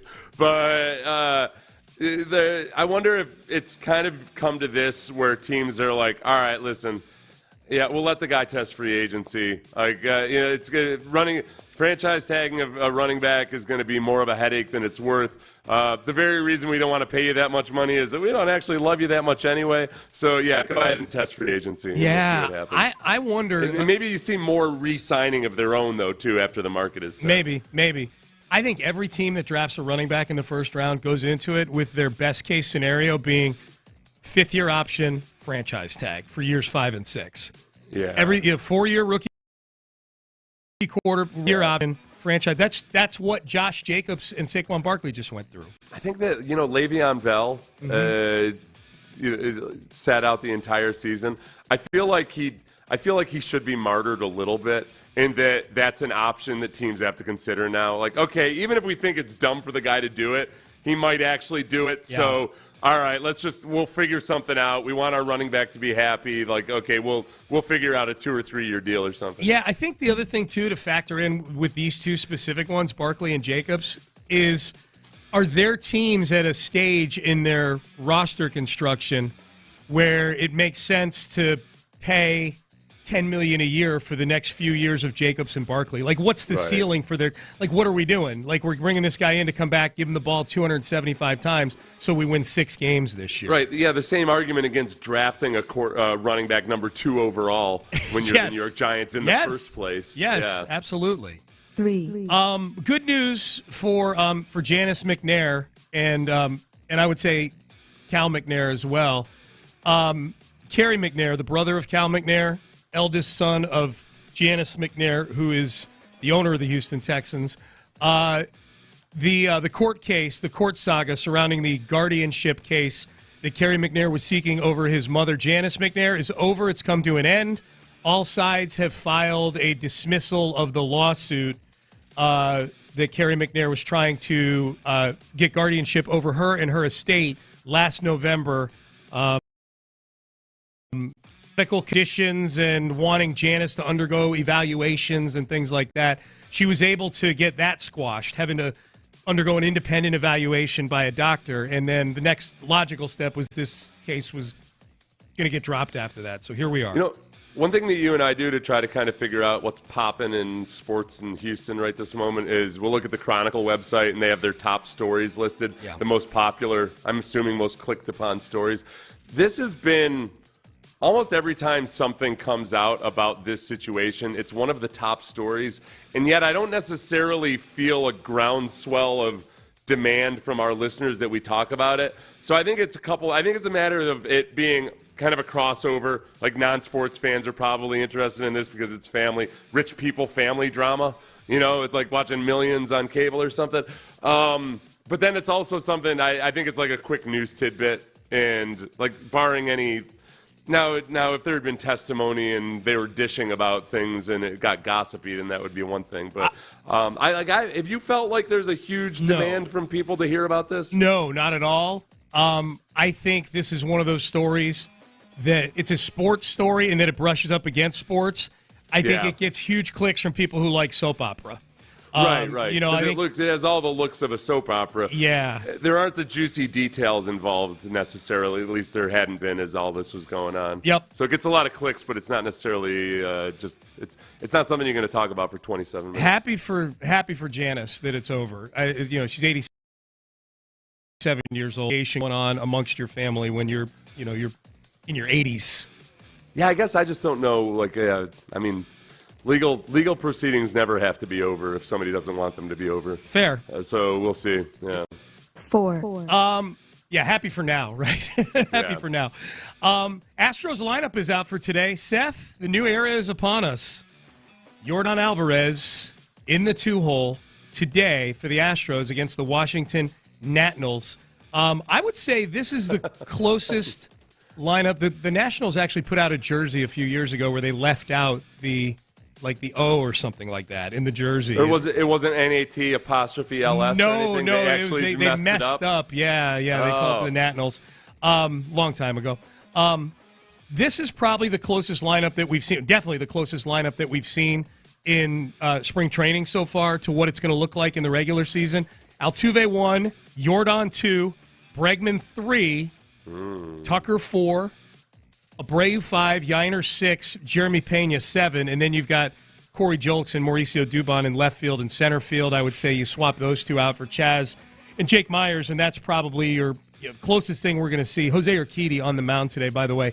But anxious to watch the whole Yordan in the 2-hole thing today. Well, Yordan's going to be good no matter where you put him. That 5, 6, 7 and watching how that shuffles around is going to be the interesting one. That could go multiple directions with Abreu, Yiner, and Pena.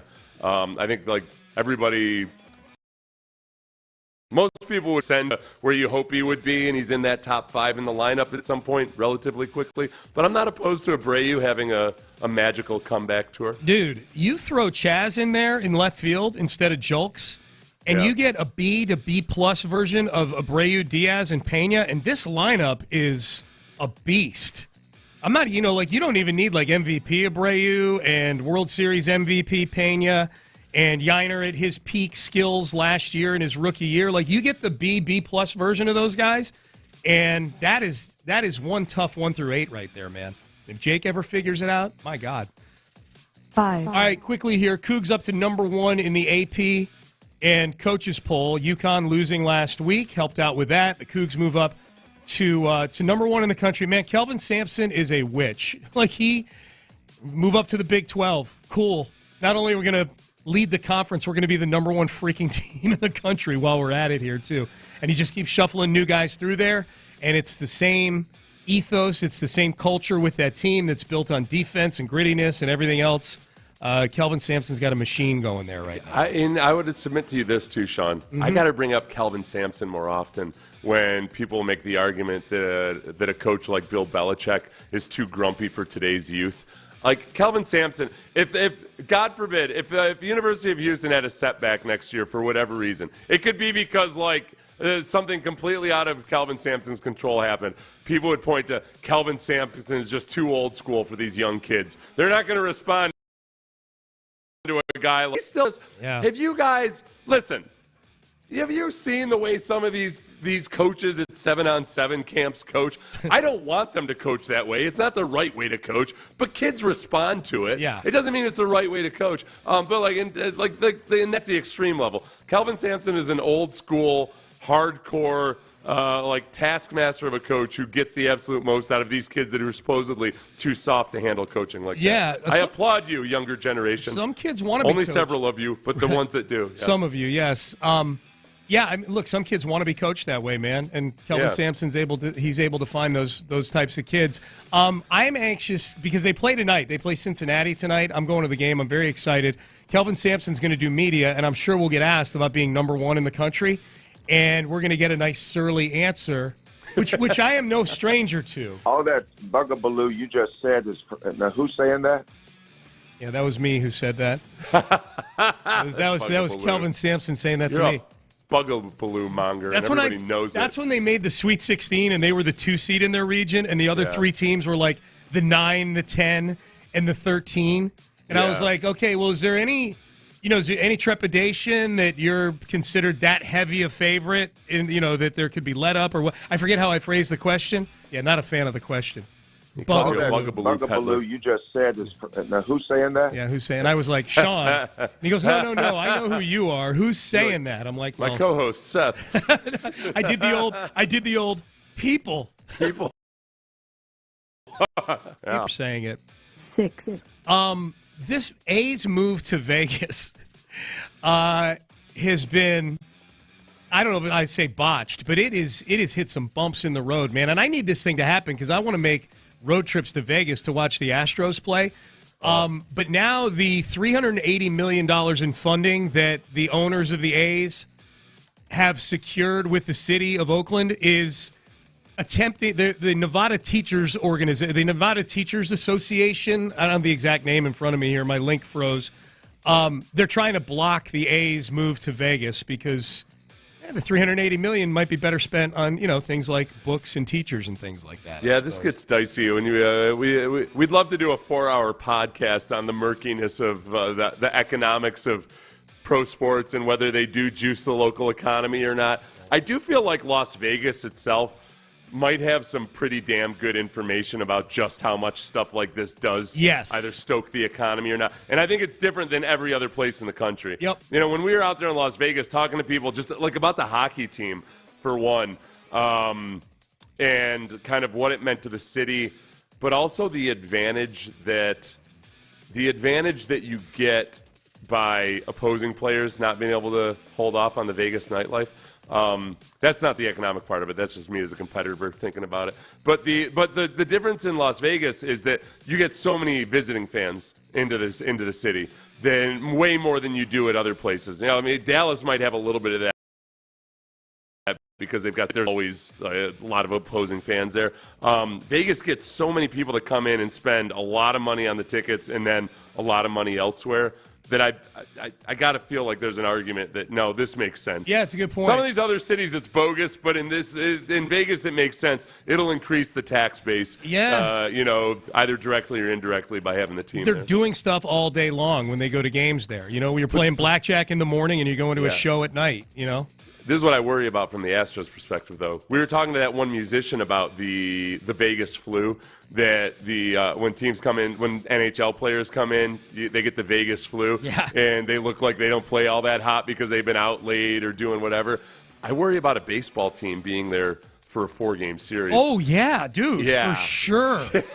That's a whole lot of distraction over the course of 4 evenings. The A's need every advantage they can get. So I demand that the Astros fly home after every game. Each game? In a 4-game series, Carpool. yes. They play the game, and they fly home, and then fly back again the next morning. Yep. 7. LeBron James made some news yesterday. So Bronny, his son, who plays at USC, he's a freshman at USC and plays on the basketball team there. One of the better high school players in the country and highly recruited. You would expect, LeBron James kid. Made news yesterday because Bronny had largely been thought to be a one-and-done guy going into college, but it's not playing out that way for him at USC. He's averaging like 5 points a game. He's a rotational player there. So ESPN.com or mock draft. Like, he's not getting drafted now. They think he's going to go back to school. And that got a lot of buzz yesterday. LeBron was getting a lot of attention because as recently as a few months ago, as recently as last year, I'll read a tweet from last year. Man, this is when Bronny was in high school, by the way. Man, Bronny's definitely better than some of these cats I've been watching on League Pass today. Bleep, lightweight, hilarious, with a bunch of laughing emojis. And LeBron has been very vocal about Bronny and his future in the NBA. Now that he's been removed from the mock draft on ESPN.com, LeBron is reverting to defensive father mode. Can y'all please just let the kid be a kid and enjoy college basketball? The work and results will ultimately do the talking, no matter what he decides to do. Come on, everybody. If y'all don't know, he doesn't care what a mock draft says. He just works, all caps. Sounds like you care what a mock draft says. Not given. Yeah. You think? I agree with LeBron 2.0. Like, let the kid be a kid. I think LeBron 2.0 should go back and give that same advice to LeBron 1.0 from a year ago, touting Bronny as better than some of the guys LeBron faces every night in the NBA.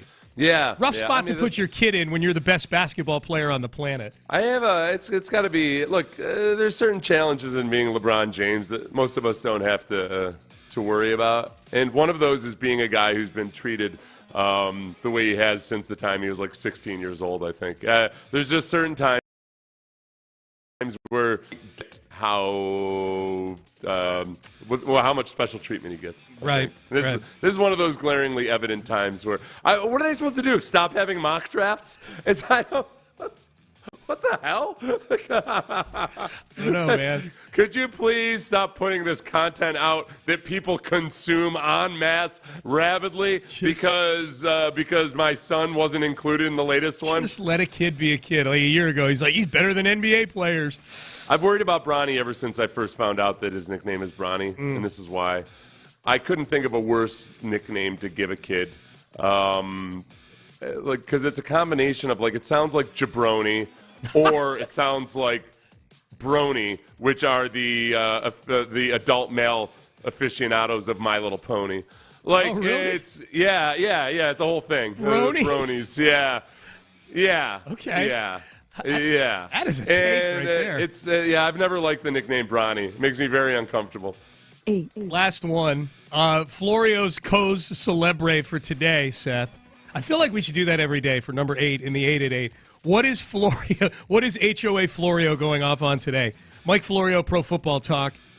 The thing he's standing on the table for now is for draft prospects to get first-class tickets to the Combine. He's tired of large men having to sit in middle seats and coach on the way to the Combine. Yep. He wrote an article about this. I know.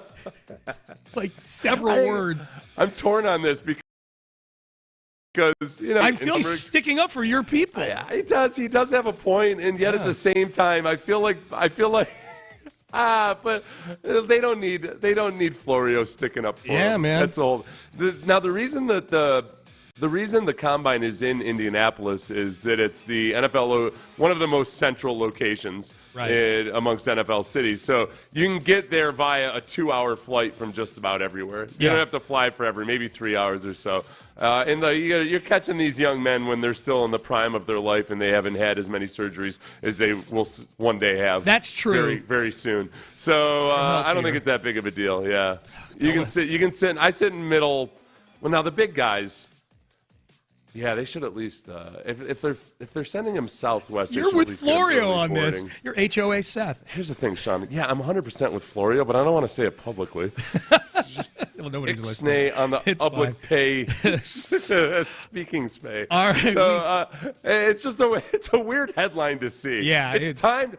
Dear NFL, it's time to fly prospects to the scouting combine in first class. Yeah. Concussions, steroids, PEDs, and flying first class, Sean, this is how much thought Florio put into this.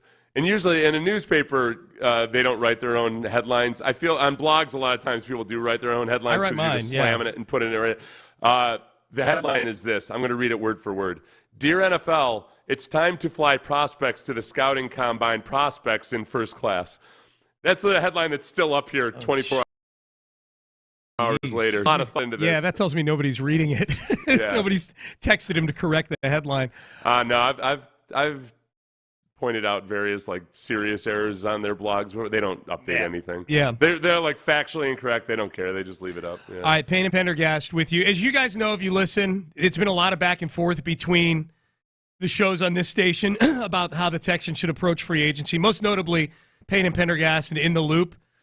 We got a salvo. I think it was a salvo from Ron Hughley of The Drive yesterday, but he didn't mention us by name. Is he talking about Payne and Pendergast when he said this yesterday? We will have that for you next. The Drive with Stoerner and Hughley. You've gotten all the juice you're going to get out of this mid-range free agent. Everybody doing the right thing, do your job. You've got all the juice out of that squeeze you're going to get. Now it's time to go big. Now it's time to go big and see if you can't win this thing. To your point, you got 4 years. Man, you got to make the most of it.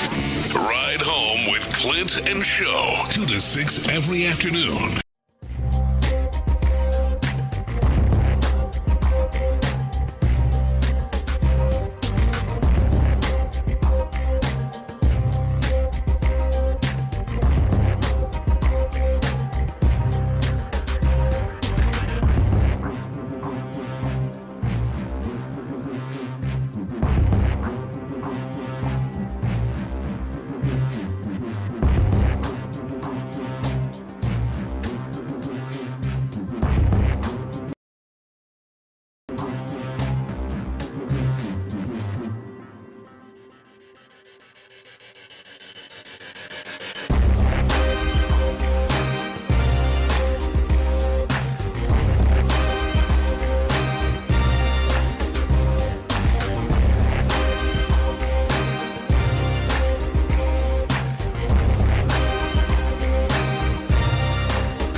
Sports Radio 610 presents Payne and Pendergast.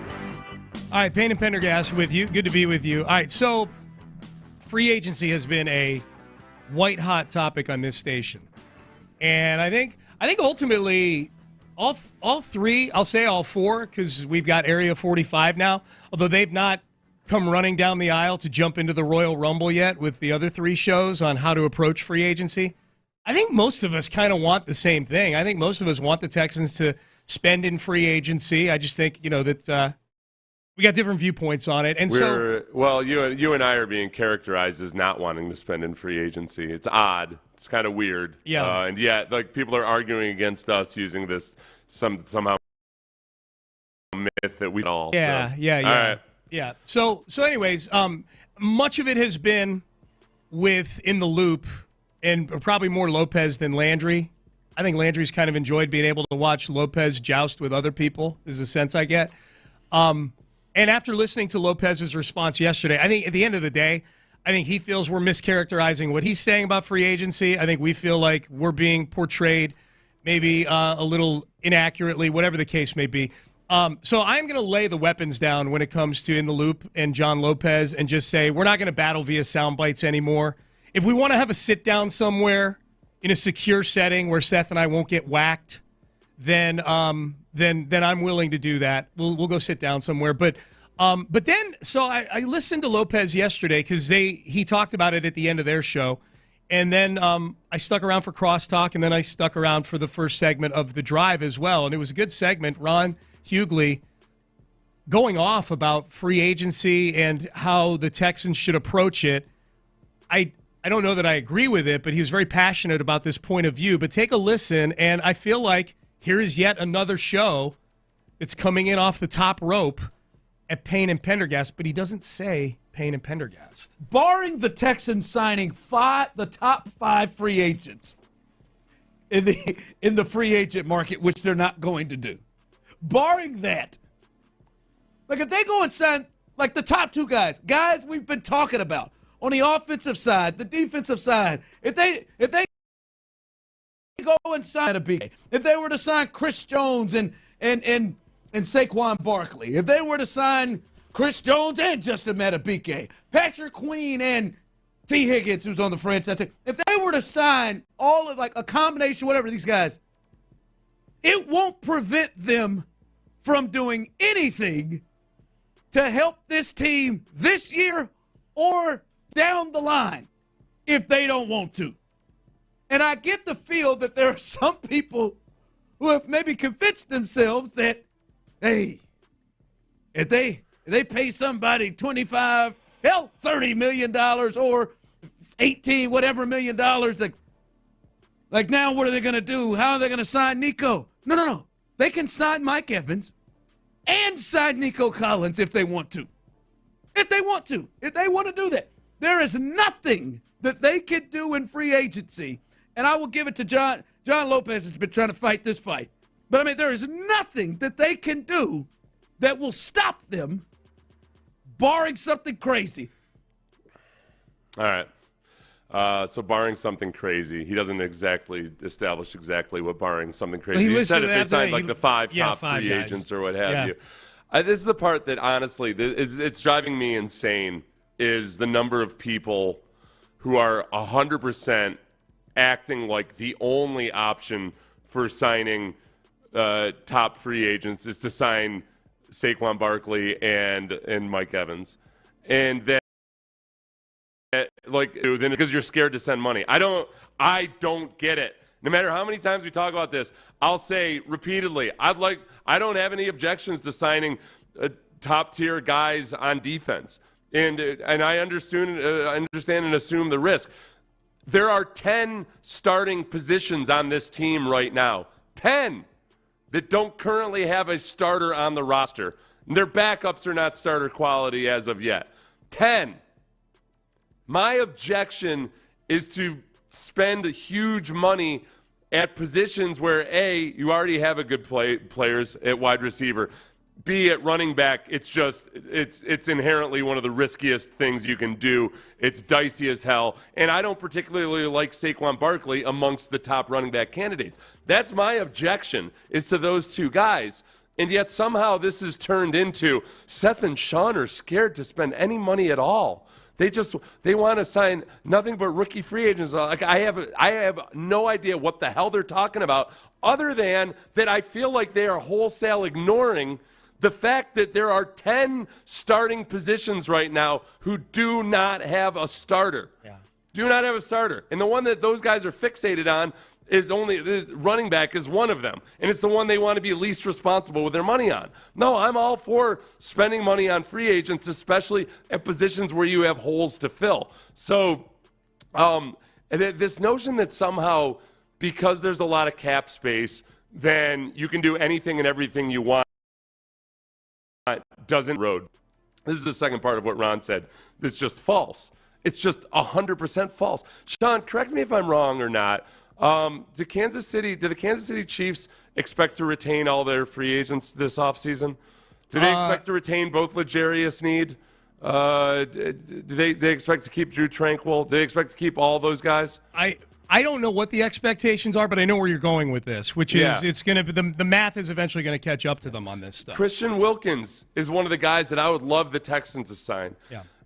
There's a chance the Dolphins, especially with his new extra cap space, might franchise tag him. But the reason that we're even talking about Christian Wilkins is that the Dolphins spent super heavily in free agency a couple of years ago. They won free agency. They won the offseason. And now guys like Christian Wilkins are available because of that. Yeah. You know, it just it doesn't make any sense to me, this belief that you can spend money irresponsibly and aggressively and you'll be just fine. Like, do these guys understand that, yes, you can spend that money on Mike Evans and Saquon Barkley, but then you still have to go out and find those other players too. It's not just those two guys that you're spending money. You're going to spend money on probably like 20 free agents over between now and the start of the season.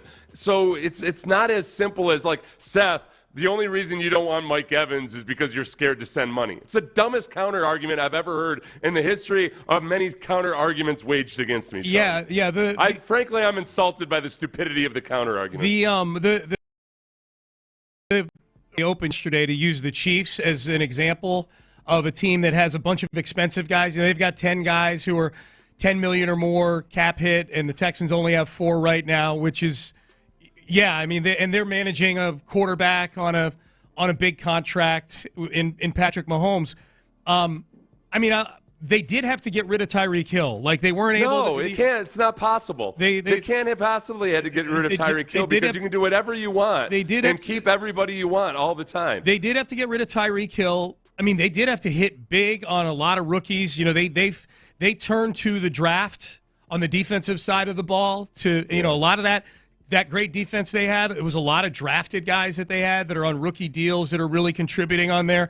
I think, okay, so we know what everybody wants to do, as far as on the 6-10 team here wants to do.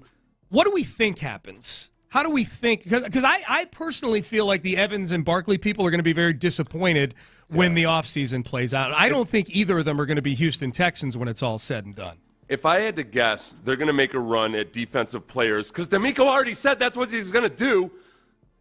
They're going to make a run at defensive players, and I think they'll spend on free agency, not necessarily on the marquee guys, because for one, it's hard to remember all this stuff happens very, very quickly. Even though you have the legal tampering period and everything, there's a lot of stuff that goes fast and furiously. I think that, like, at linebacker, but I think there's just as good a chance that they end up signing like a Levante David or a Bobby Wagner. I like that. Like both guys who are both very viable. Levante David, I wonder with Tampa and like their situation and everything they're going to try to do. I think they would love to keep Levante David for his last couple of years. He's just been an institution. Career Buccaneer thing, yeah. He's going into his 13th year, but they're still good in pass coverage. So I think that I think Christian Wilkins or somebody like that, they'll take a run at Matabike if he makes it to free agency. I don't know if they'll. I'm trying to figure out what's more likely, that they re-sign Grenard or that they go after a Josh Allen. And I really, if I have to handicap what they're going to do there, I think they go after a name guy. Okay. I think edge rusher, even though none of those edge rushers are, I don't think maybe the ideal guy that they want. They understand just the pure power and value of two guys careening off of opposite edges, and that they can find guys like a Sheldon Rankins or what have you at linebacker or at defensive tackle, either in the draft over time or in free agency. And like those two marquee positions, edge rusher and linebacker's not a marquee position, but it's also not a great year in the draft either. And they just right now they have one starting linebacker. Yeah. They've got Christian Harris and that's it. They've got one starting linebacker. You got to spend money at linebacker. Dude, if they went Josh Allen, good. DeMeco's a defensive line guy, and we're going to turn this defensive line into a freaking juggernaut. I would get as fired up about that as Lopez is about Evans and Barkley. Now, granted, my solution is probably significantly more expensive than Barkley and Evans would be. Well, maybe not significantly, but more expensive probably. The guy I'm curious about is Grover Stewart, the defensive tackle from the Colts. He's out there. I think he'd be a bargain signing, but also is there's some stats with him. It's almost like looking at the over-under stats in basketball. Mm-hmm. Like, you got to be kind of careful. It doesn't always tell a complete picture. But, like, with Grover Stewart in the game, they were actually a really solid run defense in terms of expected points allowed. With him out of the game, they were the worst in the league. Yeah. Like, it was just a big difference. Now, part of that is also baked into he's not an every down player, but like he wouldn't be the marquee guy, but I can see several guys like that in the defensive line rotation. I would love to have Grover Stewart. I would too. I love that guy. Yeah. And he always plays well against the Texans too. Maybe I'm biased. Yeah, maybe we got an O'Brien, Chris Polk thing going on. Maybe. All right, Payne and Pendergast with you on a Tuesday here. All right, Combine going on. DeMeco's going to meet with the media in a few hours. Albert Breer is at the Combine. He had his Monday morning quarterback yesterday, and he was reporting on some things from the Combine that make me so happy. We have C.J. Stroud as the quarterback of this football team. We don't have to live through this anymore. We will tell you what that is coming up next. Area 45.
Live from the Twin Peaks studios, Sports Radio 610 presents Payne and Pendergast. Free agency gets people popping, man. Gets people popping.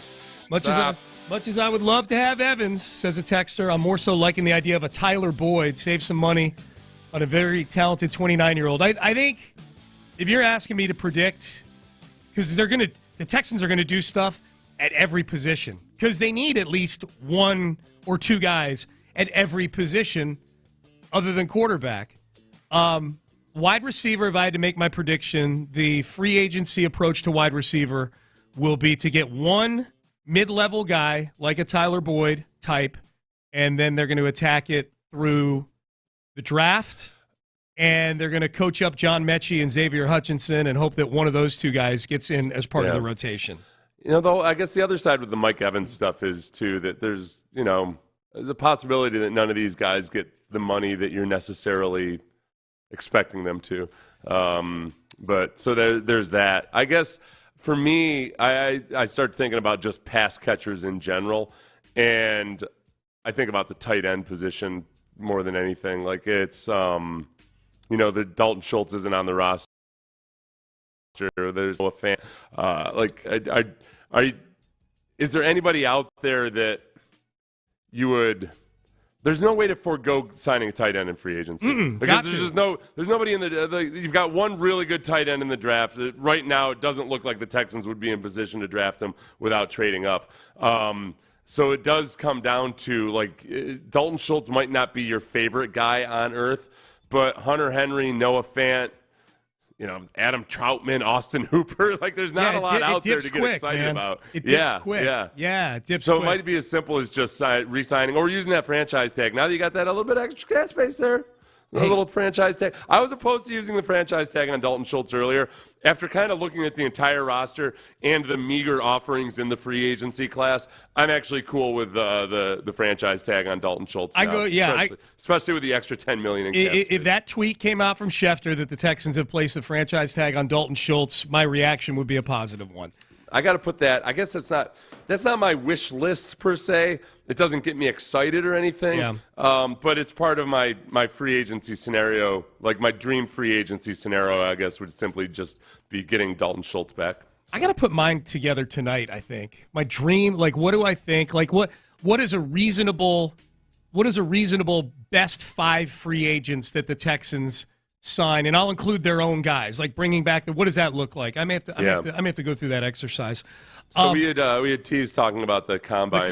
Brock Bowers is what got my brain thinking about. Bowers, a guy that is probably a lot of people are saying, hey, he's a top 10 talent, but because teams are drafting for need, there's a good chance he falls down into that mid tier of the first round. Can I give you another good nugget from Albert Breer that might help our Brock Bowers case?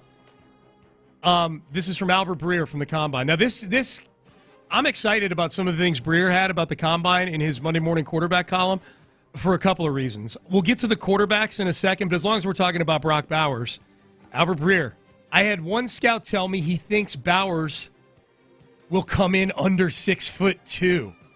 Another estimated he'll be just over that mark. Either way, this unicorn of a college tight end who was Mr. Everything for Georgia and a big-time playmaker on 2 national title teams, even a very willing blocker, that's key, is a real outlier from a size standpoint. So now he's listed at 6'4" pretty consistently. Yeah, 6'2" is a big drop-off. This reminds me of the rumors of Kyler Murray being 5'2". Yeah. Wasn't there a 5'5" floating around out there? I don't know they got that low. They're like, there's a report that's unnamed scout says, I know for certain he's going to be 4'11". I don't know. He took puberty blockers so he could compete in the Seoul Olympics. I hear that's what I hear. Dude, you caught me off guard with a 5'2" Kyler Murray. Okay, so this is the nerdy crap where I'm like, okay, I hope that look, if this is something that forces teams off of Brock Bowers, if there's teams that get out and arrow down next to Brock Bowers because he's 6'1" and 7/8, then so be it. Does that scare you at all, Seth, that he might be 6'2" instead of 6'4"? I just know my own eyes. I watch him on film, and I'm like, yeah, that dude looks like he can play football pretty good. This Brock I think Bowers. the fact that you played at Georgia in that conference in those big games and everything, for one, I think you get enough evidence of him playing against NFL-sized human beings. It's never the same, obviously, but whatever concerns there might be about his height, then they've been offset by everything else about him. Yeah. Who was the source that said this? This is Albert Breer's column. Albert Breer. He said, I had one scout tell me he thinks Bowers will come in under 6'2". I wonder, so we got to monitor this. Put this in our big book of things to monitor.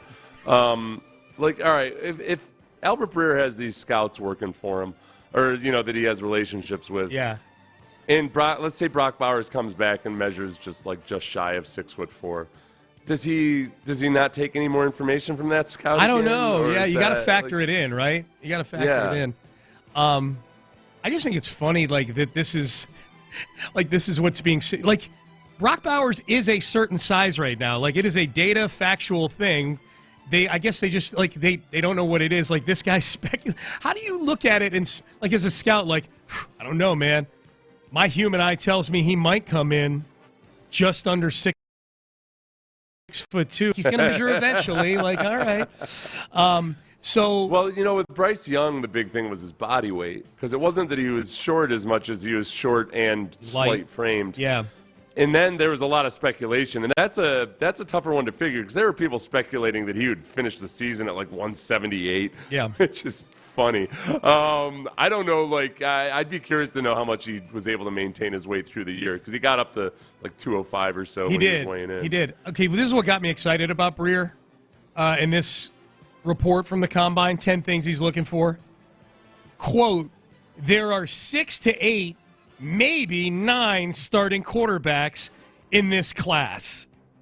And my first reaction is there's no chance there's that many starting quarterbacks in this class. No chance. 6 to 8 starting. Has there ever been a draft where there's 6 to 8 starting maybe quarterbacks? Eventual starting actually named starters? Yeah. I don't know if there has been. Dude, do you know how hard it is to find a single starting quarterback in a draft these days? You're right. Anytime I look at this stuff, I look at the TV screen in our studio here, and I see the 5 top-rated quarterbacks at the Combine. It's left to right. Caleb Williams, Drake May, Jaden Daniels, Penix, Bo Nix, whoever, McCarthy. I am so glad we are out of that game. I am so glad. I'm not only out of that game, but out of that game with maybe the only quarterback still on a rookie deal that their fan base feels good about. Often feels good about. It's the degree to which we are in quarterback paradise right now cannot be overstated. You've got not just a promising rookie, you have one of the top, I would say conservatively, 10 quarterbacks in football, and he's cheap for the next couple of years, and he looks like he's going to be a really good representation of the franchise, and he looks like someone who really cares about football, and I can just sit back from afar and read things like there are 6 to 8, maybe 9 starting quarterbacks in this class, and laugh and laugh and laugh at all the fan bases out there that are going to get suckered into thinking they're going to get one of them. And the one we got is going to be one of these. I mean, somebody said that. 9 starting quarterbacks in this class. Got to back to 2016 had 15 quarterbacks taken. So 2016 would be the year that if you were going to have 9 starting quarterbacks, it might be Jared Goff, starter. Carson Wentz, starter. Starter, yeah. Paxton Lynch. Starter in the USFL. And then Christian Hackenberg. Jeez, dude. I get Jacoby Brissett, Cody Kessler, Connor Cook, Dak Prescott, starter. Okay. Cardale Jones, Kevin Hogan, Nate Sudfeld, Jake Ruddock, Brandon Allen, Jeff Driscoll started a couple games. Yeah. The Driscoll cat. Yeah. So out of 15 quarterbacks taken in that draft, what do we have? 3 starters? Yeah, 3. I guess 3 established actual starters. Yeah, depending. Jacoby Brissett started a couple of years, but established, right? 4 with Jacoby. Yeah. The type of starter get out of a draft. Right. But you're going into it oh man, glad we didn't. Glad we stumbled into Brock. This is what this is, Sean. It's the damn Brock Purdy effect. It's the same thing that happens every time, every single damn time, whichever position it is, that a guy emerges as a stud player from the late rounds or as a rookie free agent. The next year, you probably don't have to spend the money on, why bother? You got Brock Purdy in the 7th round. Yeah. Hey, Arian Foster was an undrafted rookie free agent. They forget everything they know about like probability or anything else like that. It's just like, nope. Happened once, it can happen again, I tell you. It's like Brady handed a baton to Brock Purdy as he was retiring. Like, here you go. You're the day 3 quarterback that's going to be a QB for a bunch of good teams. People furiously trading into the 6th round so they can find their next Tom Brady. Crazy. All right, Payne and Pendergast with you. Heading into the 9 o'clock hour. Hey, a reminder, we're giving away rodeo tickets this hour. Major Laser, Houston Livestock Show and Rodeo on March the 8th. Peter King did his last Football Morning in America column yesterday. He named his favorite game that he ever went to. This is going to make some Houstonians a little angry. But be nice to Peter King. He's an old man. He mentioned some of our media colleagues in the blurb about this game, which is it's a pretty funny blurb. I think it's a story that's been told. He also listed his 5 worst predictions, and there's a Texans-related one that somehow didn't make the list, which we will get to as well. Stay there. You're listening to Payne and Pendergast. Landry's putting his foot down. There's one position the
station. Sports Radio 610 presents Payne and Pendergast. Hi, Payne and Pendergast. Good to be with you on a Tuesday.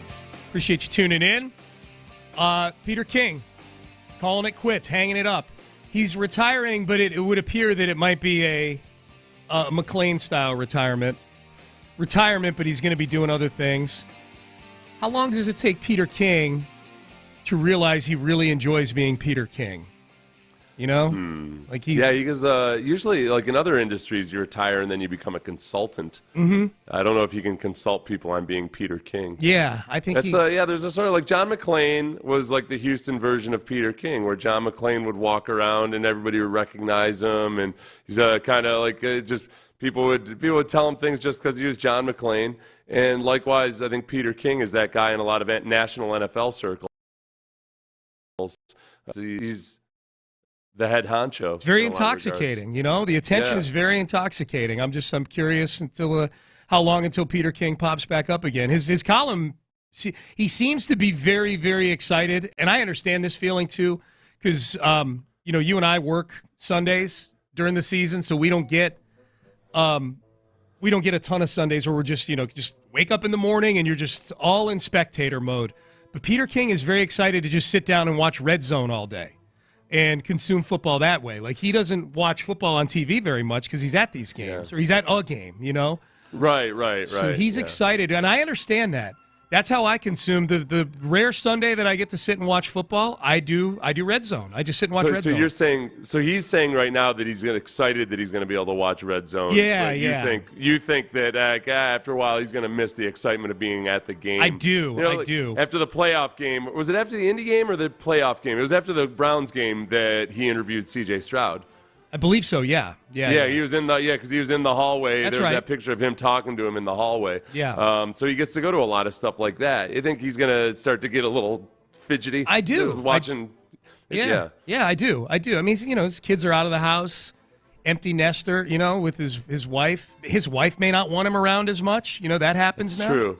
You got to consider that. Yeah. It's a big change all of a sudden. Around each other all the time now. If you're somebody that works a lot, and especially if you travel a lot, and your wife kind of has her own thing going, and she's got her independence on a day. Probably because more likely than not, a little bit depressed, because that happens after a change sometimes. Yes. Like, you're dealing with your mopey ass around the house all day. She doesn't want that. I hate to break it to Peter King, but there's at least like a 55% chance that when he came into his wife and said, "Hey, honey, I've made the decision.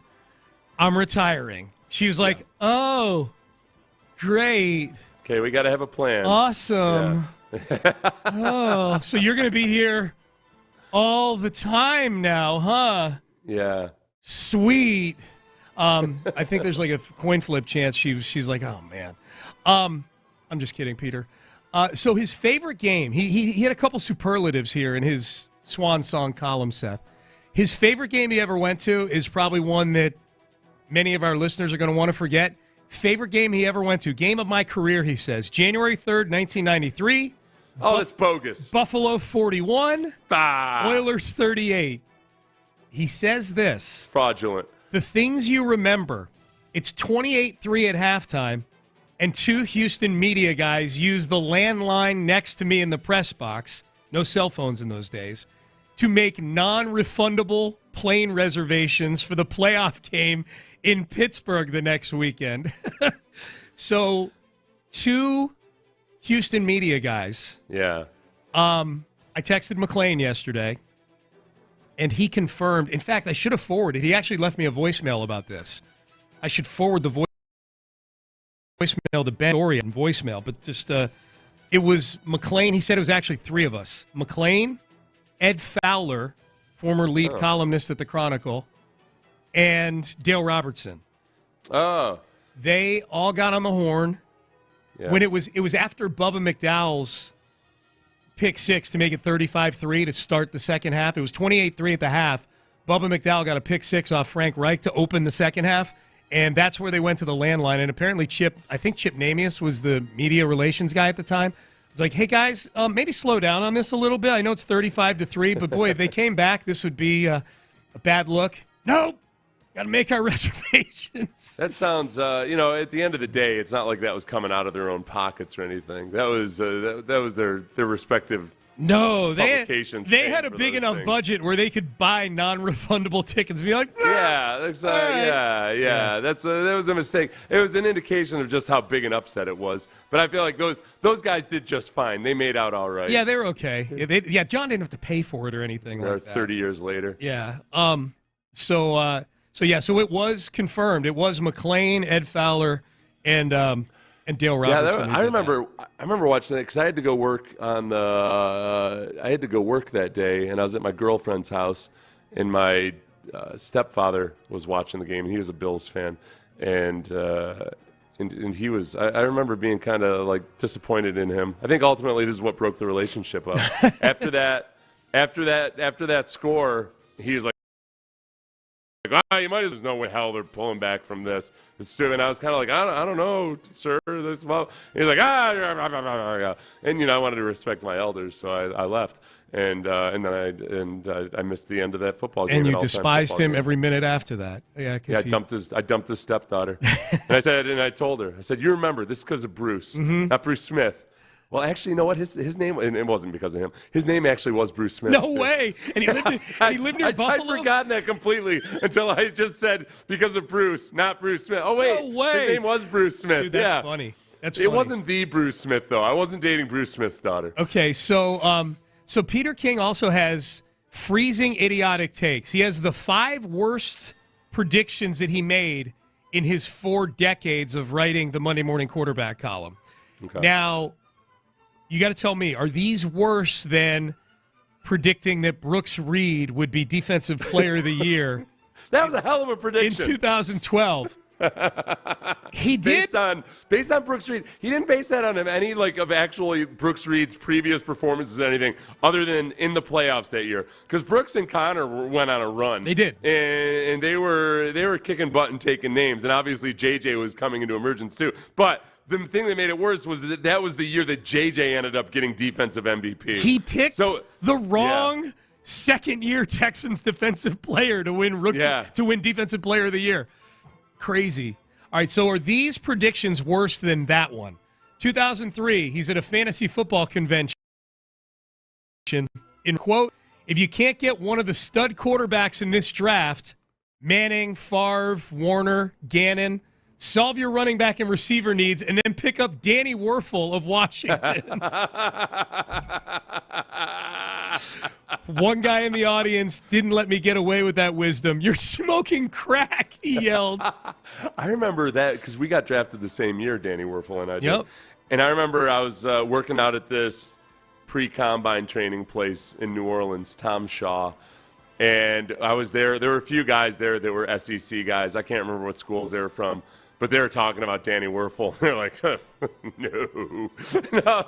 They got some badass receivers there, but no. Yeah. Not Danny Werfel, man. Well, not this guy. And that Spurrier offense where you're basically just throwing it, you're lobbing it into space and letting super fast dudes run underneath it. Yeah. Okay, well, that's why Spurrier was the coach in Washington in 2003. So Peter King was buying into that bit of hype that Werfel would find himself at the NFL level. Yeah, well, he was saying that he was predicting not that he would get drafted in the first round or anything, but that he was going to be a good NFL player. That he would be a good sleeper fantasy pickup playing for Spurrier. Oh, for dynasty stuff, for fantasy football. Yeah, he'd put up big numbers. 2010, Peter King wrote, "You want the next face of the NFL? It's Cortland Finnegan." End quote. From the moment of that prediction, the Tennessee cornerback never made a Pro Bowl or an All-Pro team and had 7 interceptions in his last 6 seasons. I would also say Peter King left out by Andre Johnson that year as well in 2010. It's what he'll be most remembered for. Yes. I mean, it's occurring to me now that in his nice long farewell column, where I'm sure he's not, trying to be too hot takey or anything, he is completely dragging these dudes, dragging them under the bus hardcore. Worst prediction ever. Danny Werfel, so far. Cortland Finnegan. Who else is he now declaring basically the biggest disappointment? This is a good one. This is 1997. Bill Tobin was the GM in charge of the Colts at the time. He ended up getting fired for Bill Polian. But he wrote, if Bill Tobin remains in charge of the Colts draft in 1998, I wouldn't be a bit surprised. Keep in mind, 1998 is the Peyton Manning draft. I wouldn't be a bit surprised if they take Andre Wadsworth with the first pick and let Paul Justin and Jim Harbaugh battle it out at QB next summer in training camp. End quote. He says, new GM Bill Polian did not listen to my advice. Took a guy named Manning instead. Yeah.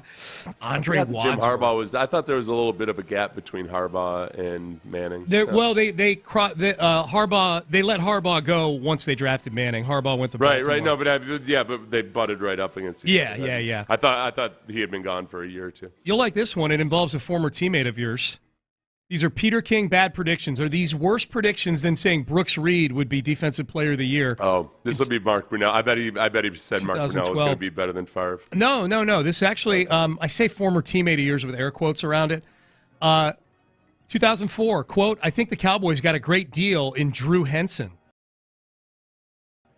Dallas traded a third-round pick to Houston for Henson and signed the former Michigan to an 8-year contract with $3.4 million guaranteed. Pretty good in those days. Henson threw a total of 98 NFL passes and started one game in the league. It's one of the more underrated moves in general manager history, honestly.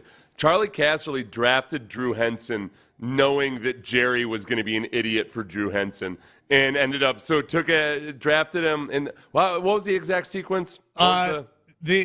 Henson was drafted by the Texans, traded for a third-round pick to Dallas in 2004. Right. But what was he? What did they draft him with? The Texans. Good question. It was lower. It was lower than a third. It was like a sixth or something. Yeah. So Casserly never actually liked Drew Henson. He knew that Jerry was going to be an idiot and trade for him. So he swapped the sixth for a third for a guy he didn't even like. It was a pretty damn impressive move by Charlie Casserly. Yeah. Why does the website? Oh, I'm on Drew Henson's baseball profile. Screw you, Internet. I think it was a 6th-round pick. I'll look it up. But you're right. It was like a stock. He bought it as a 6th and sold it as a 3rd kind of thing. Yeah. So I remember that really well. It was a 6th round because I was having an argument with a teammate trying to maintain my composure as he argued that it was actually a bad move because why, Sean? Look at what the Patriots did Tom for the Brady. 6th round. Yeah, Tom Brady. That wouldn't have been it because by 2003, that was it. That was the argument exactly. Brady so that it was a dumb move for him to trade a 6th-rounder for a 6th-round pick for a 3rd-round pick. All right, last one here. 2008, Peter King says, I picked Jacksonville quarterback David Garrard 2nd in my preseason MVP voting. Garrard was close. He went 5-11 and was the league's 22nd rated passer in 2008. The thing about Garrard was that he was that classic guy that when he was not the man, he was really, really impressive. Yeah. He was only good when he came in as the backup or if it was like in competition or something. But as soon as they would proclaim him the guy, it was he just fell apart. Or he didn't fall apart. He didn't play the same level. And it rose above. It wasn't just that, teams don't have film on him or anything. It was a weird dynamic with Garrard. I give the Jaguars a pass for whiffing on Garrard. I don't give Peter King a pass for putting him 2nd on his MVP preseason ballot, though. That might be worse than Brooks Reed Defensive Player of the Year. Might be. I don't know. You know what, though? On those, he's kind of making – those are like bold – with those predictions, he's kind of doing like the bold predictions where you just throw something out there that's very unlikely to be true. You know it's going to suck, but if it does happen to come true, you will wear it like a championship belt for the rest of your life. Oh, yeah. Everybody gives you a pass. All right, so, Ben, I sent you the voicemail. We got the voicemail. All right, here's McClain recounting the story of how he, Dale Robertson, and Ed Fowler jinxed the Oilers. Back in the story that Peter was talking about, so start of the 3rd quarter, me and Dale Robertson and Ed Fowler, there were 3 of us, were going to make our reservations for Pittsburgh. Chip Nanny, his PR guy, said, do not do it. You jinx us. So we didn't. And when Bubba McDowell had his interception to make it 35-3, I looked back at Chip. He says, okay, go ahead. So we went back. Peter said 2, it was actually 3. But Ed and I are the ones that did it first. And we went back and made our reservations. And then the next year when they were up by 10 on Kansas City in Houston, the divisional round, and we were going to go make our reservations to Buffalo. And Chip said, if you guys attempt to make your reservation for Buffalo, I'll have you guys ejected from the press box. And it didn't matter. We didn't, and then they blew that one too. Hope you're doing well. Thanks, John. I'm doing well. I hope you're doing well, too. I ended up talking to John, too. I called him after that. Okay, see, that makes it more – the fact that they were warned not to do it, did it anyway, and then it was indeed the jinx that screwed over the Oilers. You guys can thank John McClain and Dale Robertson and Ed Fowler for that. All these years basically for the reason the Oilers ever left. Yep. That's that those guys couldn't wait to go spend money that they didn't have to. Like, I don't know why were they so eager to buy the ticket immediately? They're going to be dude. Tickets are going to run out from Houston buying tickets at the end of the game. Back then, those guys probably got to fly first class because it was like an unlimited budget. Make sure they lock down the first class. Get that open bar. Yeah. Get that nice chicken pot pie or whatever they're serving you on the flight for sure. I can't blame them there. Yeah. This was Charlie Casserly after they drafted Drew Henson in 2003. Remember, at the time, Drew Henson was not going to play football. He was committed to sucking at baseball. He's like, I don't care how long I'm going to suck at baseball. I'm going to keep sucking at baseball. Yes. Charlie Casserly said, I mean, why not? Given where we were, you never know what might happen. We own his rights for a year, and our attitude was, hey, let's see what happens. And we felt it was worth making the move. You didn't say the word "see" enough times. No, those right, making the move. See. He doesn't say "see" no. That's actually more like he's got the. I wasn't doing the old time accent. Charlie Casserly's accent is like an old time accent. Oh, I thought he mixed in the word "see" a lot when he said. Oh, he probably did. Okay, yeah. No, you're the expert on that. I thought he did. Payne and Pendergast with you. All right, fun little trip down memory lane there. Thank you, Peter King. We appreciate that. Man, the Cam Newton video was popping over the weekend.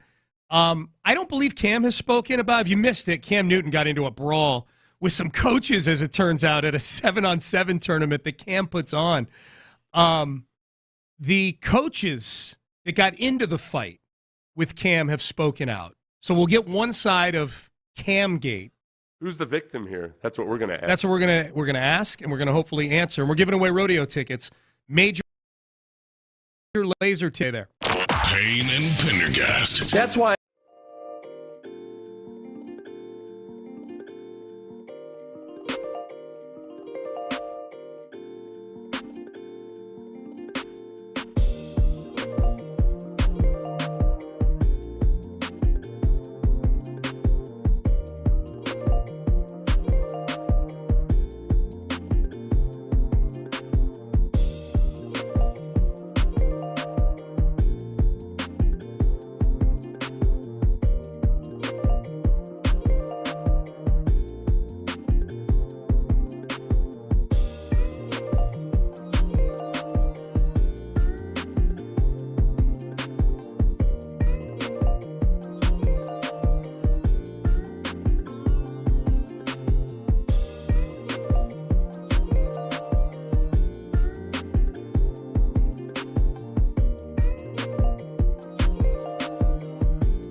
before you buy. Sports Radio 610 presents Payne and Pendergast. I would say, Seth, Cam Newton is Michael Jackson there underneath. I like it.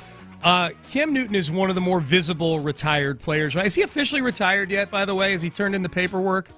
He always seems to. I would say we're about 10 years away from that, but before he's officially retired. I mean, you can turn in the paperwork and still come back and play. Sure. It's just you're only allowed to. You get at least they may have changed this. You get a certain amount per season when you retire. You get a retirement payout. Yeah. But once you file those papers, like, okay, then if you go back and you don't get 2 more years of retirement pay after that. Gotcha. So it's a little bit of like, oh, okay, all right, I'm going to take this check for, it's a good amount now because I'm definitely done. Yeah. So he could have filed that, but then still come back and play. He's functionally retired, though, right? I don't think he's going to come back and play any more football. He's got his podcast that Yeah. he seems to devote a certain amount of time to. He's got the 7-on-7 league. Yes. That you see various clips from this every year of him in 7-on-7 tournaments and whatnot. One of those clips that we saw was him getting into this brawl with at least three dudes from, at the time, we knew that it was a TSP 7-on-7 team. Yeah. That's a top shelf performance team. It's one of the teams that competes at his tournaments. That's what we knew of a couple days ago, that it was with those TSP guys that he was getting into this altercation. Right. The video surfaced on Sunday, and Seth mentions a 7-on-7. Like, Cam's a pretty visible retired player with the podcast, with all the stuff he does in the community in Atlanta. And the video that surfaced seemed to show him wearing one of his custom-made hats, being shoved by 3 people near the top of a set of steps before pushing, shoving, and grabbing, and they move towards a fence line there. So it's him and 3 dudes scuffling. Eventually, security steps in, a police officer steps in, and breaks things up after about 30 seconds. It took place at the Wii Ball Sports Dynasty U 7-on-7 tournament at the Best Academy, BEST. Is that Academy. Wii with 1 E or 2? It is 1. Okay. Yeah. These Wii football players. Yeah. No, it wasn't like a 7-on-7 tournament of 5-year-olds. No, it was right. Wii Ball Sports. So the Newton doesn't appear to throw any punches in the video. He seems to be fending off 3 other people.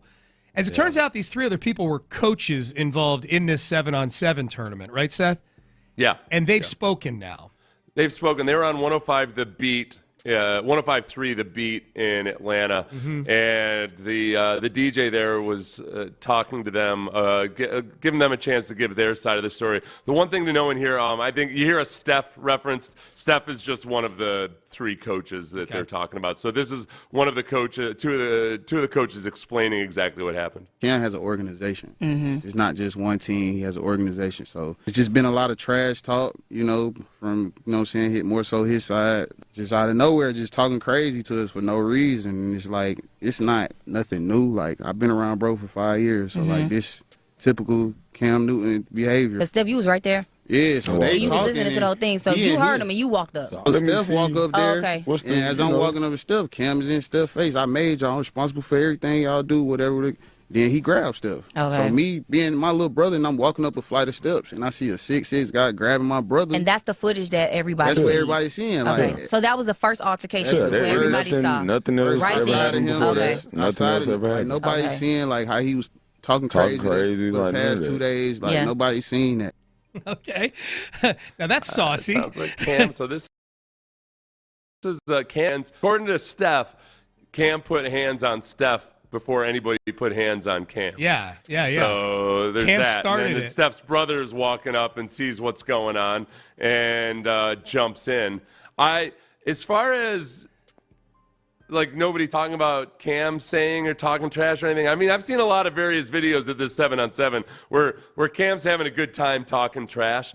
At this point, I'd have a hard time saying, with what limited information I have a grand total of about 90 seconds of information on this show. You and me both. I've got the 45-second original video of the altercation, and then I've got about 45 seconds of what I just What's the gave you verdict there, Judge? I'm going to say that, you remember I told you about how, sometimes in college, like, I'd have to fight off groups of frat boys. Yeah. And it was kind of funny. But that I might have been partly to blame for starting the whole thing. Okay. That maybe I didn't throw any punches at the beginning, but it wasn't, That was, I think that's a little bit. Somebody got sensitive about something at some point. That Cam said. And was it that Cam went too far, or was it the TSP guys, top shelf performance? Did they go too far? According to Steph, Cam put hands on Steph first, so I feel like Cam's the one that got sensitive. If this situation's to be believed, they paint a picture. Not surprisingly, these TSP guys, Steph et al. That Cam is a double bully. Not only is he talking the trash, but he started the physical confrontation as well. Yeah, right? Yeah, right. Yeah, like you're gonna. He either condition or he just it is.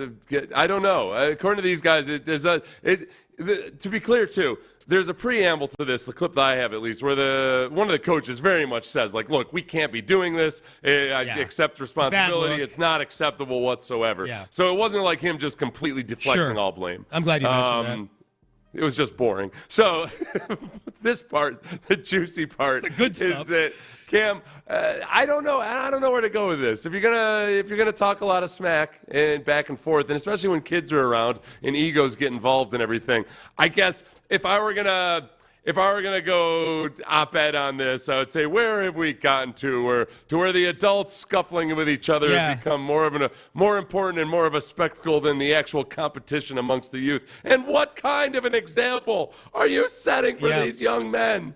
Which I actually agree with. Do we know the frequency with which Cam Newton's podcast drops? Do we know how often he drops the pod? Okay, I'm pulling it up. I feel like we would have right seen now. it already if he had responded to this. Yeah, that's what I'm waiting to see. Like, okay, the last He's probably one, getting ready to fight Jake Paul or something. Yeah, see, the last ones he was doing were Super Bowl week, so he's getting ready to fight Jake Paul. He's on hiatus. Cam may have stumbled into something here. Like, God, you know what? I like tossing men around. This is fun. 1 against 3. It looked like it. I thought, honestly, at first, I thought it might be staged because there weren't a whole lot of punches thrown. No. And I think that's where I would say between Cam and the TSP guys, at the very least, I do. But the fact that the 3 guys jumped Cam, and it didn't look like they were really trying to do him serious harm or punch him. Yeah. That Cam himself didn't seem to throw any punch. Like maybe it was that Cam lost his. If Cam did indeed put his hands on Steph first, then it's maybe Cam the one that should be issuing an apology at some point as well. I don't know. If that's the truth, Cam, I need to hear your side before I issue my verdict on all this. Boy, the players. Do you think what's your expectation? Do you think Cam? What's more likely, that Cam comes out and says he was the victim? A. B. Does he come out and say, "Look, we all got a little too heated," or does he C. come out and say, "You know what? It was heated, but I did put my hands on Steph first"? I think B. I would take B. Yeah. B is it got heated, it got out of control. I think the ultimate thing, this, post-career Cam, which I think is a lot about image, he's going to want to make sure that he's not condoning what happened because all the kids at the 7-on-7 tournament. You know what I mean? Yeah. You don't want dudes just willy-nilly throwing hands with each other all the time. It's one of the worst things about youth sports is some of the coaches and some of the parents.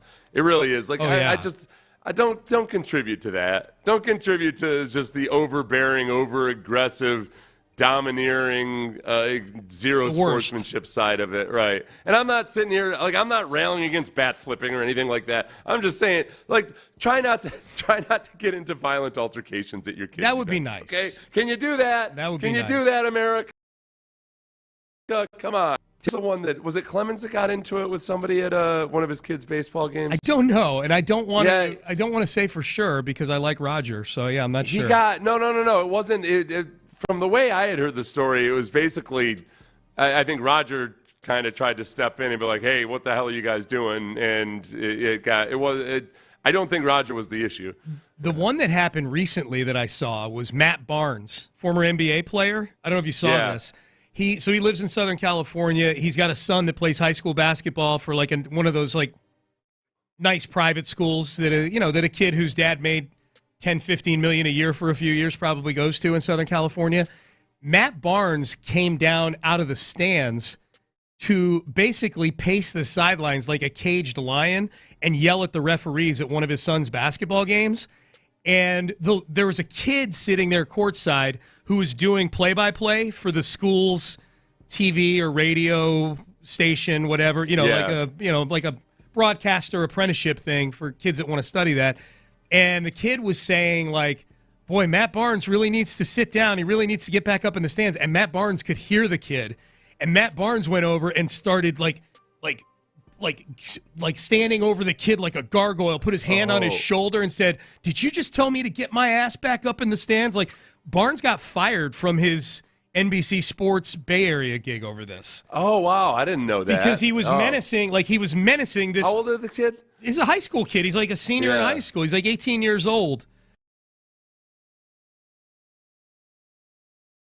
The audio surfaced of this kid. Like, this kid did not say anything that should have gotten Matt Barnes triggered. He wasn't like he was trying to egg Barnes on or something. No. He was just saying, like, man, Matt Barnes has to shut up or something like and Matt Barnes overheard it. I think even more respectful than that. Like, he didn't even say shut up. You know what I mean? Like, Matt Barnes really needs to sit back down. Like, he's, probably from his standpoint, you're going to get your son's team a technical foul, if nothing else here. You got to sit down. So that was wild. There's a good chance Matt Barnes was having an affair with that kid's mom, so you have to always keep that in mind. Listen, kid.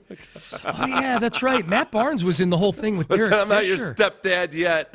Yeah. Matt Barnes was in that whole kerfuffle with Derek Fisher back in the day. Oh, yeah, but except that it was Derek Fisher who was dating Matt Barnes' ex-wife, wasn't it? Yeah. Derek Fisher was coaching Matt Barnes. I don't know if he was coaching Matt Barnes, but Matt Barnes sure was an angry individual at the time. Apparently still is. Yeah. No, Fisher was a coach. I don't know if he's coaching Barnes. That would be awkward. Coach. Yeah. Who's your coach? My ex-wife's boyfriend. Yeah. I was part of a scenario once. Well, not I wasn't a part of this, but it happened at a place a couple years before I got there where a head coach was having an affair with one of the coordinators' wives. Yeah. No. Oh, wow. Yeah. Oh, wow. Yeah. That's awkward. Bad. Yeah. That's rough. All right, Payne and Pendergast with you on a Tuesday. So we got DeMeco later today. We got two big things coming up around lunchtime. But two big things that we need to get ready for today, and we will do that coming up next. Before we do that, though, we got to give away these Major Laser tickets, right, Ben? Let's do it. 713-572-4610. It's a March the 8th. Caller number 5, 713-572-4610. Keep listening all day. In the Loop's got a couple sets of tickets they're giving away in the 11 and the 1 o'clock hours. The Drive is giving them away twice during their show as well. Lainey Wilson tickets on the Drive. Major Laser tickets on In the Loop. So be listening all day. 713-572-4610. You can win right now. If you don't win now, stay tuned here to Sports Radio 610 all day long. Yeah, stay there. Two big things we got to get ready for this afternoon. Big things coming up next. The Drive with Stoerner and Hughley.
Sports Radio 610 presents Payne and Pendergast. Payne and Pendergast, Sports Radio 610. All right,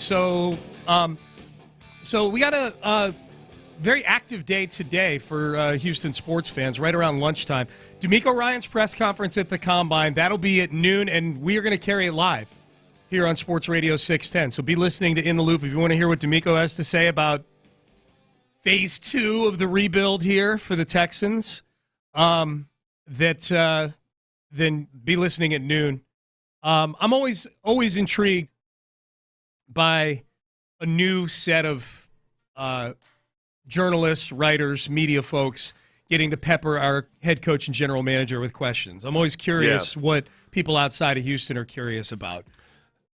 C.J. Stroud will be a big topic, I'm sure, with DeMeco Ryans today. C.J. Stroud, props another. There'll probably be at least one question about the S2 cognition test because that's becoming a bit of a talking point headed into this draft. About how badly it was botched with the handling of it last year. Both with there's nothing you can really do about. There's 16 teams that subscribe to the S2 service. All it takes is one jackass at one team to leak that score for whatever reason. Two was the fact that everybody's backtracking now and acting like, well, we knew all along that CJ's score was invalid anyway. Like, all right, sure would have been nice to the young man if that had been front and center in the leak last year. Yeah. So anyway, I think that they're going to ask him something about the S2 cognition test. They'll ask him something about Bryce Young. Especially, they'll frame it in terms of like, well, you got to play against him. What do you think went differently? I don't expect to get a juicy answer out of DeMeco Ryans. We've known DeMeco long enough as a player and as a coach that he's not going to give any huge bulletin board material when it comes to something like that. He'll probably say some really nice things about Bryce Young. And then I think probably there'll be a question about what was his mindset at this point last year watching the quarterback. Yeah. Right. Those will be all the CJ-related things, I think. I think Nick for sure gets an S2 question. I don't know if DeMeco will. I think Nick for sure. That feels like a GM question, you know. It was one of the most interesting things Nick Caserio has said in any of our interviews, I thought. Like, that kind of got my brain working was that, you know, not everybody subscribes to all these different analytics services. Like the S2, they're only allowed to, they limit it to 2 teams per division so that, you know, some team feels like they're getting a competitive advantage over the other one.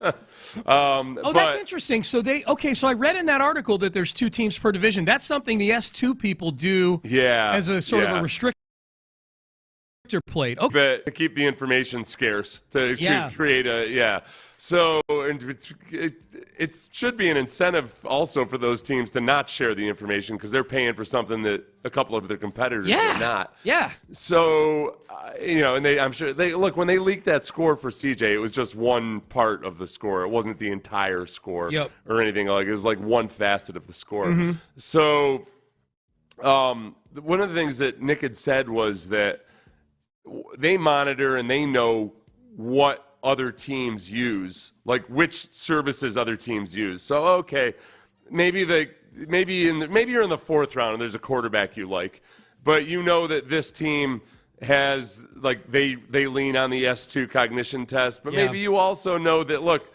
this guy's S2 cognition test sucked, and we happen to like this kid. We don't care about the S2 cognition test, so we're expecting maybe this quarterback to fall to us. We don't feel like we need to trade up above that team to take this guy. There's little gamesmanship stuff like that. Yeah.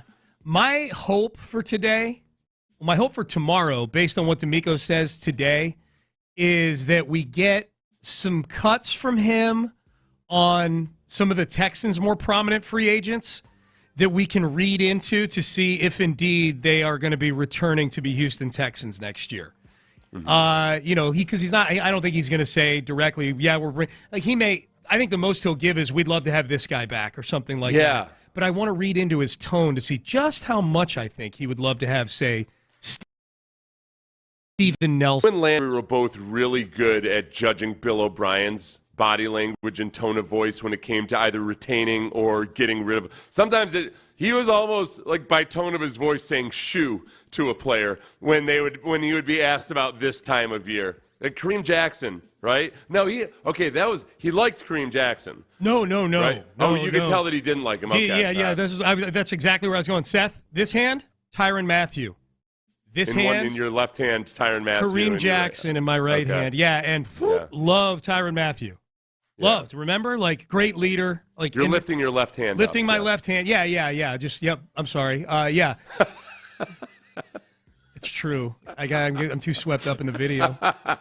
Having a conversation with me. Let me just put it. I forgot we were on the radio. Okay, Bill O'Brien. Do a magic trick for the listeners, Sean. Bill O'Brien. Watch me pull this rabbit out of my butt. So Bill O'Brien really loved Tyrann Mathieu and made it obvious that he loved him. And Kareem Jackson, let's put it this way, not a surprise Kareem Jackson didn't get an offer from Bill O'Brien. He may as well have said, meh. Yes. Yes. He may as well have said meh.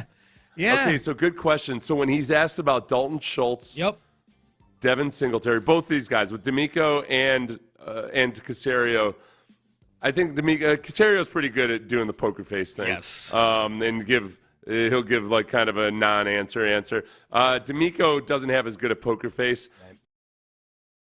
So he hand with Dalton Schultz, Devin Singletary, Sheldon Rankins, John Grenard's the big one. Big one. That's the real That's big. The big John one. Grenard, man, if they don't retain John Grenard, you start thinking like, all right, man, are they gonna go after Josh Allen? Is this like, okay, they got to be doing something, right? Versus if he speaks gushingly about John Grenard, then it becomes, all right, I'd like to see John Grenard back, but partly because it's a discount to a Josh Allen. Yep. I'd really love to see Josh Allen, don't get me wrong. But if they do sign John Grenard, I think he's underrated. I don't know if the rest of the league maybe believes or is caught on to him just yet. But I don't want to spend much more than $50 million or so for him. No. Ryan Poles, the GM of the Bears, is meeting with the media. I don't know if it's as we speak or met with them this morning. Some of the GM, there's video surfacing of a lot of these GMs. It started today. Joe Shane, the Giants GM, actually said, no, the franchise tag is still on the table for Saquon Barkley. He said that about 30 minutes ago. So that contradicts some of the things that we've been hearing from some of the Nugget Hussies.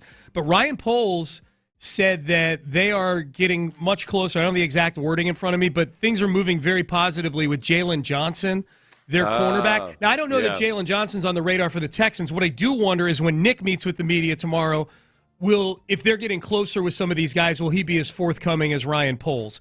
Because we know, in general, Nick Caserio is not nearly as forthcoming as Ryan Poles. Well, Ryan Poles wants everybody to know just how massive one overall pick. Yes. That, like, hey, not everybody is as good at sucking as we are. Texans, right. Yeah. It would stand, end up with C.J. Stroud because of it, you losers. It would stand to reason that they've got to be getting close to deals with at least a couple, 2-3 of these guys, the Texans, because they have so many of them. There's so many. There's 10 starting positions that need to be filled. Yeah. 10. That's half a football team. I'm including the specialists in that. Right. But damn near half a football team that you don't have a starter, and like you don't feel great about the backups at this point with those guys either. So, I would imagine they can't. It's just it's so hard to retain somebody once you let them go to free agency, and you're going to be then paying more. You got to pray a little bit on the uncertainty of some of these guys. I think Dalton Schultz is one of those guys. Dalton Schultz was out in free agency last year. I don't think got probably what he expected in terms of offers. Kind of went out on a wing signing with a team in the Texans that didn't yet have a quarterback. And no matter what Caserio and DeMeco were telling him in meetings, Dalton Schultz was probably reading these reports about how, I don't know, maybe the Texans don't take a quarterback. Can you imagine? Dalton Schultz is just blowing up DeMeco and Nick like, what is this Schefter report that I'm reading? It says you told me you're taking a quarterback. What the hell, man? Yeah, so I would imagine Dalton Schultz is a very strong possibility. Yeah. With that extra cap space especially, maybe they go ahead and tag him and use the tag on him. Yeah. But I guess the big wonder is Steven Nelson and what Steven Nelson thinks his value is. Yeah. Because like Steven Nelson has already shown he gets a little upset. Last year, remember we did the deep dive on it based on the timeline of what Steven Nelson was saying about when he got upset with the Texans. It sounds like it was when Malik Collins got his extension from the Texans. Yes. And Steven Nelson felt like he deserved more, and here they are. given Malik Collins a contract. He didn't talk anything bad about Malik Collins or anything, but it's the player that he was talking about that got extended at the end of minicamp would have been, that's Malik Collins was that guy. So Steven Nelson's, I don't want to say this like as a negative thing necessarily, but like his ego's up in it a little bit, right? And it's really dicey with a guy like that where you don't want to give an offer that he thinks is a low ball and risk offending him, and yet you certainly don't want to overpay him. So for Steven Nelson, the best thing to do might be, all right, let's try to, we'll say really nice things about him and to him, but we're going to let him test the market and find out what his fair value is, and then we can bring him back in there, and we won't have any, hopefully, more social media jokes about right about my vest. Yeah. I think the other thing, keeping an eye on at the Combine, as long as we're talking about Ryan Poles, the GM in Chicago, is the Justin Fields, Caleb Williams situation in Chicago. Now, Peter King, in his final Football Morning in America column, as he heads into retirement, did kind of drop in here that his expectation, Seth, is that he thinks the Bears are going to keep Justin Fields and that Ryan Poles is going to try to do what he tried to do last year. And ultimately, he had the number 1 pick, Poles did, and traded down to 9 with Carolina. But we know now what he wanted to do was trade from 1 down to 2 with the Texans, then trade from 2 down to down to 9 with Carolina. Like, he wanted to make 2 massive hauls, and he may get the opportunity to do that again. But Peter King seems to think that Justin Fields will be the Week 1 starter in Chicago, and Caleb Williams is on his way to somewhere else, not Chicago. And he did it. He presented it kind of the same way when he hinted at something happening with DeAndre Hopkins a few years back. I don't know if you in the listening audience remember the DeAndre Hopkins trade. I remember. It was big news. Sitting right next to you reading the Peter King column about it. That morning, we at some point during the show that morning, we had read this little blurb by Peter King. Do you have it in front of you? I don't have the Hopkins blurb. I've got this blurb from this time around. So the little Hopkins blurb, and I was like, what? Oh, Peter King, this is beneath you. Just throwing out clickbait like this hint that somehow keep an eye on DeAndre Hopkins. And then, boom, I'm taking my walk after the show, half an hour after the show was over, and I get this text from you. Check Twitter. Yeah. Kids, it was called Twitter back then. Yeah, check Twitter. Yeah. While COVID was spreading rampantly throughout the world. Like, that was our last day in studio. We were trying to figure. That was the last day we were in studio. I believe so. Like, it was that week. It was March 15th. Right around then. Or March 17th or something. Crazy time to be alive. Here's what Peter King says, and you're right. This is in the exact same tone as the Hopkins stuff. I suppose the Bears are going to trade the top pick. I know nothing, but that seems to be the way the wind is blowing. I know nothing, but that seems to be the way the wind is blowing. And then it goes on to talk about all the things that Ryan Poles could do and all the picks that he could pick. And it is true, man. Like, if you're not totally sold on Caleb Williams and you feel decent about Justin Fields, well, man, why not? Move down again, pick up a bunch of picks. Yeah. They view him as a hero in Chicago, Ryan Poles, right now, because he's got the first pick in the draft, and it's not their pick, it's Carolina's pick. I was surprised that Chicago people haven't grown weary of it yet. I guess it's always the promise of what's to come. Yes. Yeah. John Lopez is here. John, we decided. Hi there. Hi, how are you? I'm all right. Okay. Sean's trying to call an armistice here on our low-key feud. I think there's. Well, then why did he shove me? I did. Well, it was a playful shove. Was it? Not what HR said. He beat the snot out of Bill earlier. Bill Powell, for his U of H tickets. Oh, okay. I decided yesterday after listening to your retort that there are certain things I think we agree on more than is probably being portrayed in all this. At least in terms of maybe not the actual names, but in terms of the level of aggressiveness with which the Texans should operate. Operating our 2 shows, and I guess now the drive as well, since Ron threw his nameless salvo. That was hilarious. Seemingly at us. People, fans. He put his hands over his eyes and threw a grenade. Like, I think that went towards Payne and Pendergast. But we're operating off of sound bites from each other, and I think there can be some mischaracterization going on, such as you saying at the end of the show that I think Dieter Iceland is going to prevent them from making a big name signing. I didn't say that. So we're going to at least temporarily put our weapons down until we can have a full roundtable on these topics. I never signed on for any of that. No, and I know that John is not mad at us. He's just disappointed. I am, but I'm also I'm just kind of honored that I gave the station so much content. Yeah, it was good. Yeah, it was the word epitome. That was the trigger word. I think. Yeah, that we were the epitome of something. If the word fits. Okay. Well, no, I'm trying to put my weapons down, and here comes John over the top rope. Yeah, that was fun yesterday, man. How you feeling? I'm great, man. I am fantastic. What are you hoping to hear from DeMeco Ryans today? Yeah, look, he's not going to say particulars, but I think position value is going to be one that's really important to me. Okay. That's a constant at combine press gatherings. Like staple. It is. It's a staple. Like, where do you see the value in this draft? Those are hints. Okay. Those are hints, and especially when you combine that with the fact that at the very end of the season, after the playoff game, he talked about the trenches. He talked about the defensive line in particular. And we're going to be playing that on our show. You can get a little bit of insight. You guys are running it live, right? Yes. You can get a little bit of insight on that as well. So that's number one. Okay. Mm-hmm. And then he's going to be asked questions that he's not going to answer. About the free agents. Yeah, I think we were saying our hope is that he gets asked about some of the Texans' existing free agents, and within what I'm sure will be glowing things to say about all of them, because I don't think DeMeco's going to go saying bad things about people.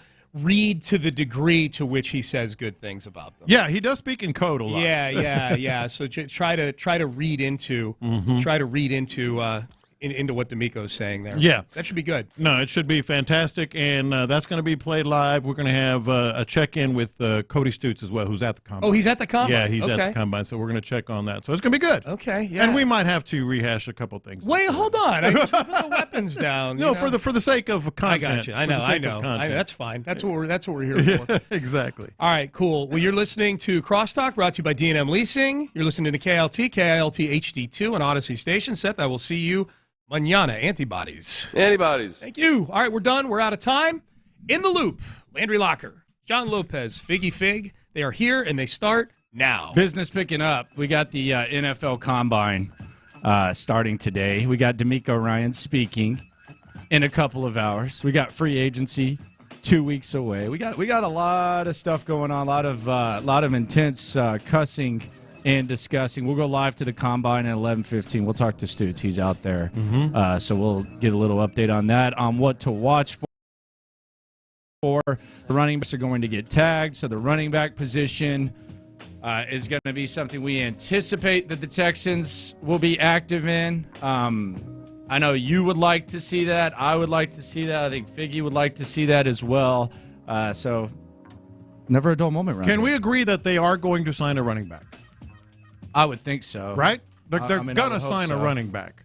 Now, maybe it's going to be DeAndre Swift. I mean, I don't know. I'm just saying, they're all of the primary running backs are not going to be tagged.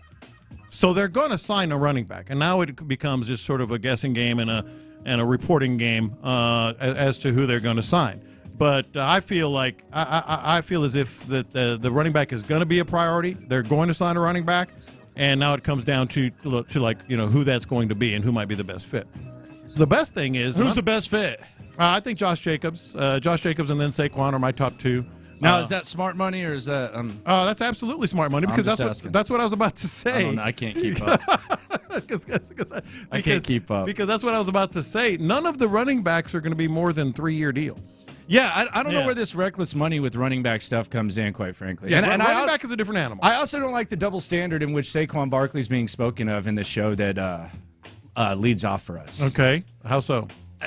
I don't know how he gets slapped with this injury-prone label, and then we talk about how strong the receiving group is, and now you have to lock him up. Nico Collins has missed 13 games in the last 3 years. Saquon Barkley's missed 8. Yeah. Tank Dell has missed as many games in one season. Yeah. So like there's a talk about like injury prone because he had like a season-ending injury 4 years ago. All of a sudden the guy's injury prone. Yeah. And wide receivers his strength at the top two. When we just saw Tank Dell miss in one season as many games as Saquon Barkley has the last 3. Mm-hmm. We saw Nico Collins the last 3 years miss 13 games, and we got to lock these guys up. I don't like the manner in which running backs are spoken of these days, especially when you factor in what they get. I actually hate it. Mm-hmm. I actually hate it, and maybe that's just because I kind of feel for them. I understand both sides of it. I understand the business thing, but you got to explain to me how we're supposed to feel so good about these wide receivers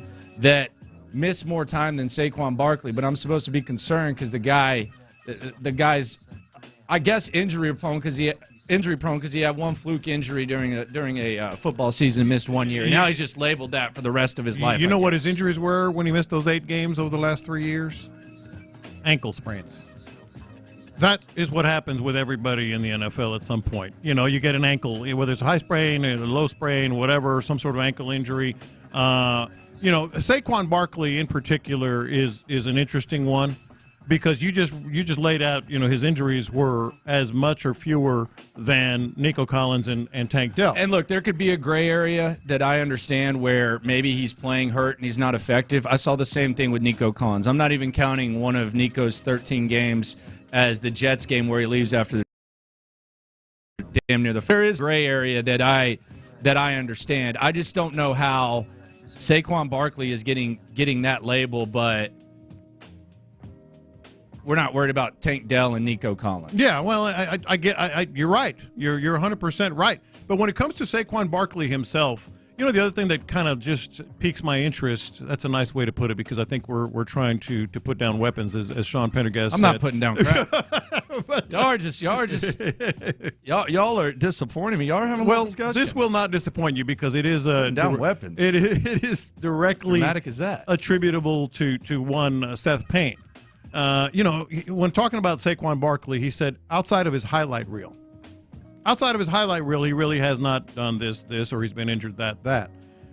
Do you realize that Saquon Barkley over the last 3 years has more rushing yards, more touchdowns, a higher yards per average than the leading rusher of the Texans each of the last 3 years? Well, we know that. But I'm saying, I would hope so. To say outside the highlight reel, it's more than just outside the highlight reel. But I think outside the highlight reel also, it's been a disaster. Last year was a disaster for the Giants, right? The year before that, what was the issue? And he's still more. He got Daniel Jones paid. What was the issue the year before that? They won a playoff game. He went to the Pro Bowl. He rushed for 1,300 something. They won a playoff game, dude. Yeah. So it's not. He was the reason they got in the playoffs. People keep saying exactly. My point, Figgy, is it's much more than the highlight reel. He's averaging over the last 3 years, including the injuries, including last season, 4.1 yards a carry. Yeah, last season was rough too, and last season brought it down. But my point is, he's not highlight reel. He's not flash in the pan here and there. He's a consistent running back that has, like I said, more than 4 yards a carry. Sign me up. It's not highlight reel stuff. It's much more than that. Yeah, I think so too. I just I feel bad for these guys. Mm-hmm.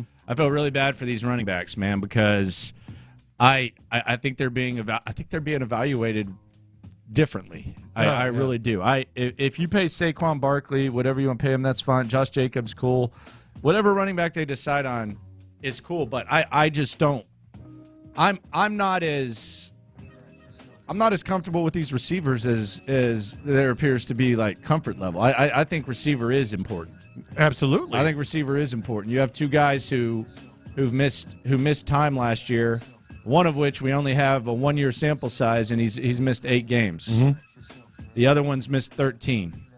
And that's not even counting the Jets game where he left. Right. So I'm just as concerned about that. I do think y'all are both kind of saying that. I mean, I don't know. Y'all are saying different stuff, same-ish. I don't know what's going on with y'all. I don't know what the put the weapons down is thing. Oh, no. I didn't ultimately, but because I talked about Seth specifically. You want to hear the explanation of the tap out from Sean and Seth? I would love to. Okay, this was the explanation of the tap out. I think this was in the 8 o'clock hour. Payne and Pendergast here as DeMeco Ryans will speak live at noon. Called us dirtbags. And then he didn't call us dirtbags. I know your whole argument is going with all three shows is that we're all mischaracterizing. In the eyes of each of us, our takes are being mischaracterized. According to those guys, you and I want to sign bums off the street. Yeah. That we actually just want to grab somebody from a median and slap them there at defensive tackle. That's how we're being characterized. Yeah. And that the only possible reason we don't want to sign Mike Evans is because he's in his 30s. That's how we're being characterized. I think we're at a point now, like the only solution now is to have some sort of summit meeting somewhere where we're all arguing in the same room at the same time, not off the sound bites. I think that's a white flag. Am I thinking too highly of us? I'm asking Figgy. What's the other reason they don't want to sign Mike Evans outside of the age? Yeah, exactly. Because they believe a receiver is a area of strength. Look, and no one's going to downplay the highlight reel, pun intended, of Tank Dell and Nico Collins. Like, they are the epitome of highlight reel players because they've only played fewer games, and they haven't had consistent seasons like Saquon Barkley. So I get that they are highlight reel players, and certainly that we project them to be much more than that, but they're not that yet. So when it comes to like what Seth and Sean are talking about, like we're mischaracterizing what they say. I tried to lay it out very, very straightforward. I don't think it's been mischaracterized. Yeah, I tried to lay it out very straightforward. I don't think it's consistent. Like, I'll be honest with you. Like, I mean, and maybe this isn't putting the weapons down. I don't think it's consistent. Mm-hmm. I think it's y'all just want to disagree on how to spend the money. That's fine. Yeah, but if you want Mike Evans and Saquon Barkley, and in between all this, there's an explanation of, well, I want to go get more areas of need, which I get. Mm-hmm. But when you start listing the roster and filling the roster, that you're spending just as much money as Lopez is, if not more. Yeah, like the scenarios you're throwing out. So that's the issue I have. It's not necessarily about, Lopez wants to spend more money or they want to spend more money. I don't think. But then yesterday I heard Tank Dell mentioned, as if Tank Dell needs to factor into some decision when it comes to it. But I think y'all both want to spend the money. It's when you start listing like the roster, like in listing like George Fant's swing tackle salary is going to prevent you from doing something. It's like it's not any different than paying Patrick Queen or Josh Allen or Matt Abike, like you say. So that's from last year. No big deal. Doesn't cost anything. Steven Nelson, $5.3 million. Would you like a kicker? Would you like a punter? I don't want. But that's what I'm saying. Like, so that mindset, it's not. It's. I know it's other areas that he finds more important, which is cool. I don't have any area, but like when we start listing the roster, like they're not going to be able to fill some roster. Like what you two are saying is not different. Well, the confusing thing to me about that, these players, and let's be honest, mostly by and large mid-level players, is you're not spending extra money on those players because even if you don't sign those players, you have to replace them. You have to replace those players roster with a $5 million guy that's not Steven Nelson or whatever, So like I'm not talking about that is the deal breaker because you have to replace those players anyway. I'm talking about the added value of star players, the added value of a receiver and a running back that can take you to places you haven't been. I mean, that's what I'm talking about. Yeah, that's where I'm at. Yeah, I enjoy the banter. They want to spend money on defense. You want to spend money on perhaps offense. I don't think you just want Mike Evans at any cost. Hey, exactly.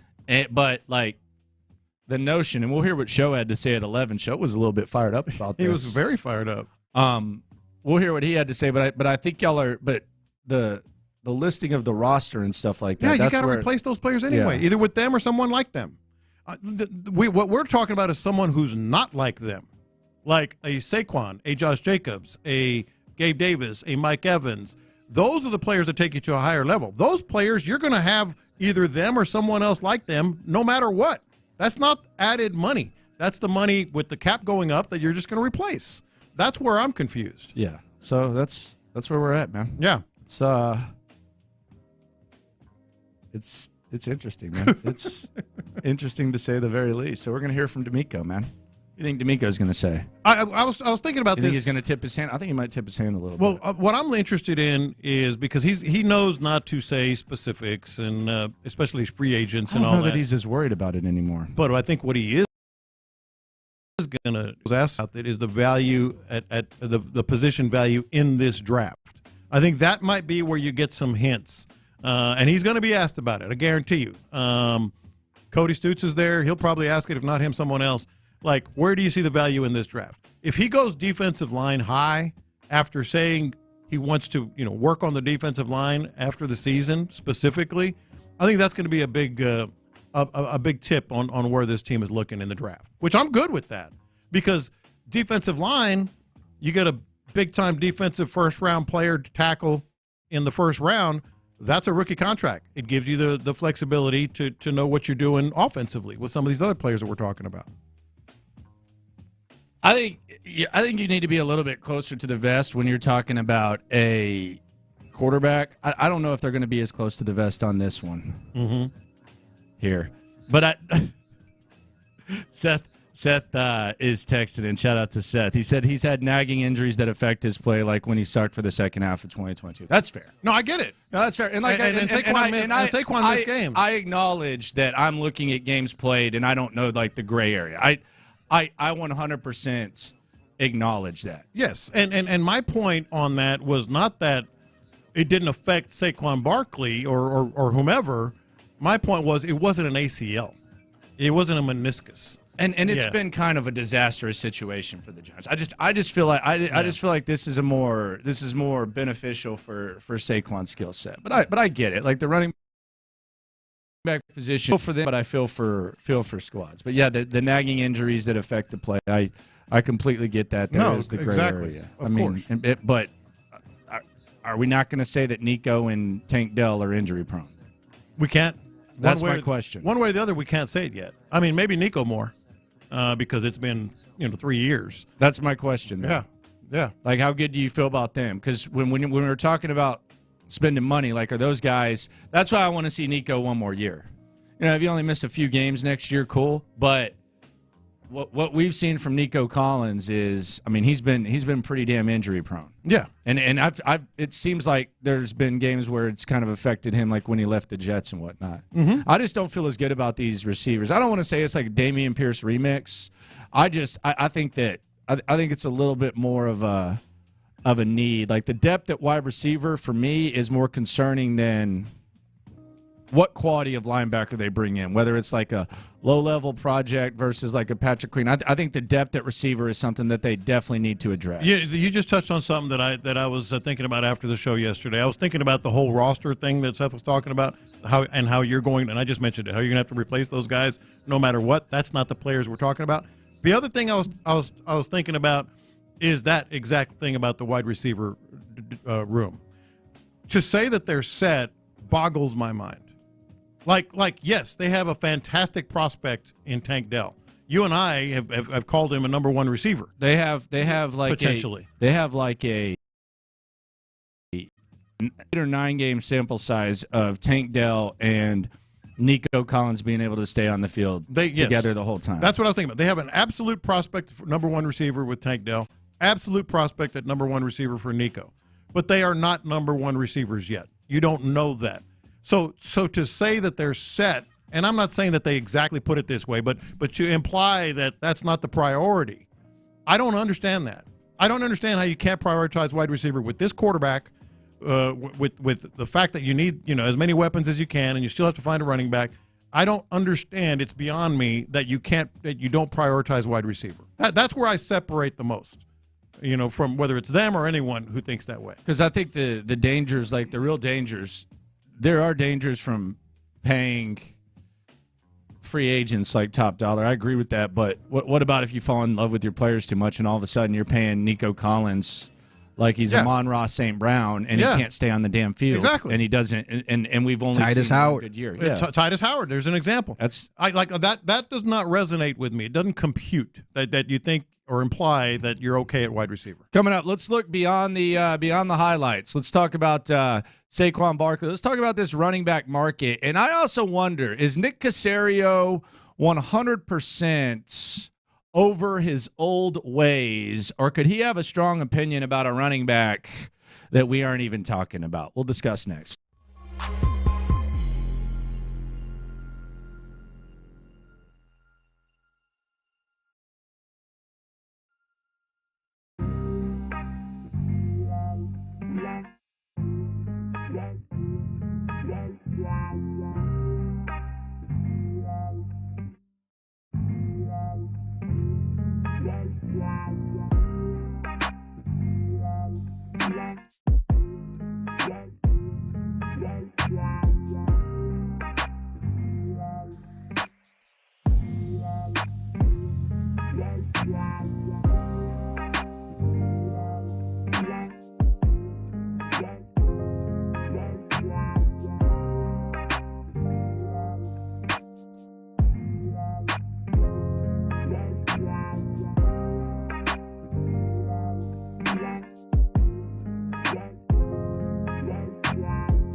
Figgy, let's hit him big time. Houston, let's get in the loop. Oh, the jokes are coming fast and furious every time y'all talk about this guy. With Landry Locker. Landry, I mean, you're going to be in midday forever now. And John Lopez. On occasion, Lopez makes a statement that's so ludicrous, it makes me pick my phone up and call you guys. You're in the loop on Houston's sports leader. Your champ, 610. Sports Radio 610. Combine Day, DeMeco Day, 2 weeks away from free agency. Landry Locker, John Lopez, Figgy Fig with you. The running back market has been set. The Texans can have their pick. None of these running backs are getting franchise tag. Not Saquon Barkley, not Josh Jacobs, not Derrick Henry, not Tony Pollard, not Austin Eckler. Now it's just a matter of who do the Texans like. Now, Aaron Wilson is reporting that C.J. Stroud and Saquon Barkley are talking. Yes. So I would say that's a little bit of a big deal. Seems like Saquon is regarded as the gem on this market. Not favorable circumstances with the Giants. Did lead him to the playoffs 2 years ago. There's questions about durability, being banged up, all that, which has been well documented. But make no mistake about it, the running back market has been set. I'm going to ask you 3 questions about this. Let's go 1 to 3. Let's go. I'm going to ask you 3 questions about this. Thing at number 1. Numero uno. Who do you like? Josh Jacobs. Okay, so you like Josh Jacobs. Yes. Okay. Josh Jacobs. I want to hit him with the Quan. I'm going to say Quan. And I'm not going to be against it. He's my number 1A. Okay. Not even a number 2. Figgy, who do you like? Saquon. Okay, Quan. Question number 2. Numero dos. Who's making this decision?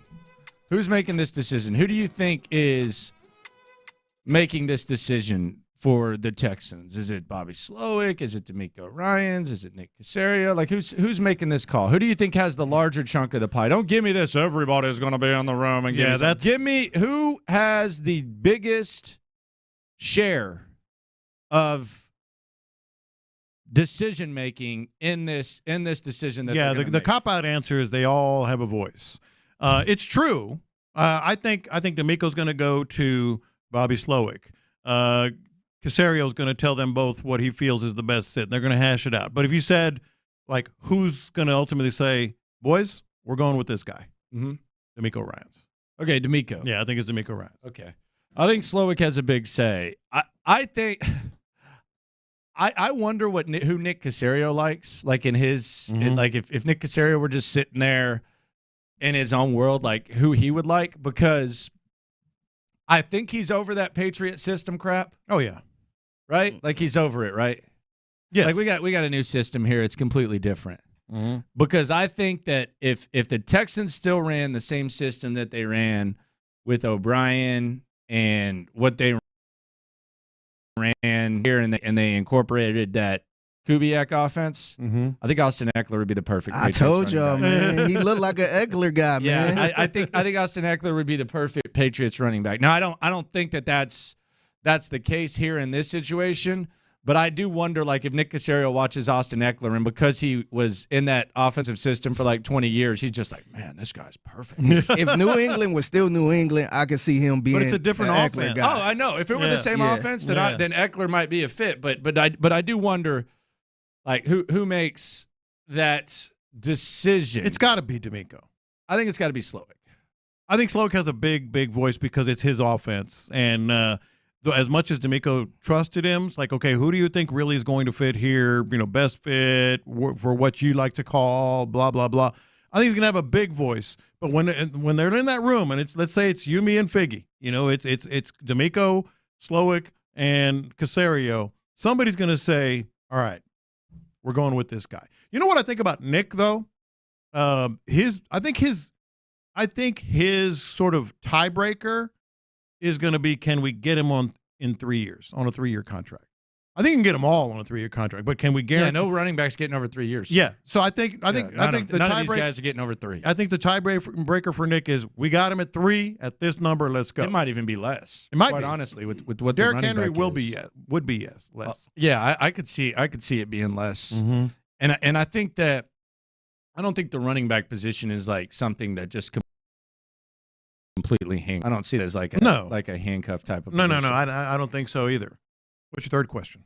Third question. Número 3. How does Devin Singletary fit into this? Where does Devin Singletary fit in here? Do you let Devin Singletary test the market and then bring him back, and then maybe try to go cheap with Damian Pierce and a rookie as the third stringer? Where does Devin Singletary fit into this? Because we respect what he did last year, big time, but we also got to realize Devin Singletary was brought here to be a backup to Damian Pierce. Yeah. In his perfect role, he was a 1A, 1B type of cat in a not deep backfield. Like, part of me wonders, like, naturally, whenever you decide that you're going to upgrade at a position, you wonder if the guy who was already here is going to be disgruntled and he wants to go figure out more opportunity. My thing is, I'm looking at the state of the position in every other team in the league. I don't see a scenario where Devin Singletary goes to another place and is anything other than a backup. Right. Like, at least heading into the season, like a 1A, 1B. So I wonder if you could sign one of these guys and then bring back Devin Singletary for a few mil. See, that's where I was going with it. I think it depends on who you sign.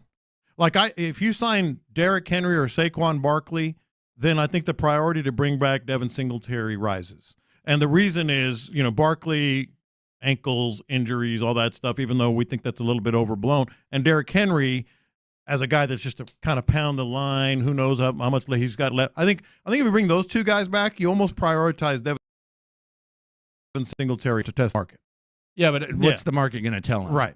I mean, especially with how people already think about this position and what Devin Singletary is, I just could see. I don't even know that you have to choose between. I think he comes back in an ideal situation. And hell, if these guys don't work out, you figure it out. But I don't think this is like some sort of handcuff, mind-numbing. Yeah. I have a question for you. Big result type of thing. Let's call it number 4. Okay. All right. Número 4. Outside of the ones that we mentioned the most, who do you like the best? We mentioned Josh Jacobs. We mentioned Saquon. We mentioned Derrick Henry. Who do you like the most of outside of those? Because there's there's a lot of running backs on the market, and they're not going to be tagged. A.J. Dillon, Zach Moss, DeAndre Swift, Austin Eckler, which you mentioned a second ago. There are a lot of running. Do any of these, J.K. Dobbins? J.K.'s coming off the Achilles. Speaking of injuries, that's injury prone right there. I kind of like Swift. Yeah, he's a popular name. Yeah. I will say the Lions got rid of him and didn't seem to regret it. No, but he's only 25. And I think he's still got something left. I want the others. Let's be clear. But I kind of like him as a backup plan that could carry. You like him as a starter, like coming in as the old RB1? 1-2 punch, the old 1-2 punch, man. Like with Singletary or something. Okay, keep it. Yeah. I would like him as a backup, like a replacement for Singletary. How do you feel about Tony Pollard? Same. I don't know if he fits here. Yeah, he had a rough. I mean, he wasn't as good last year as he was before. Yeah. I think that's almost a testament to why it has to be one of these bigger ticket items on a shorter term deal. Jacobs, Saquon. It's all going to be short. Yeah. It's running back. It's got to be, and they know that. Yeah, they all know. Mm-hmm. It's going to be interesting. Another name that keeps getting brought up, and I guess they're saying that he might be ready at June, is Jonathan Brooks out of Texas in the draft. I don't get it. I'll be honest, I don't understand. I don't think too many people follow him very closely. He is in a good running back class. He's like a 6th guy that is a day 3 guy. Mm-hmm. I think because this is such a weak running back group, now all of a sudden I don't get it.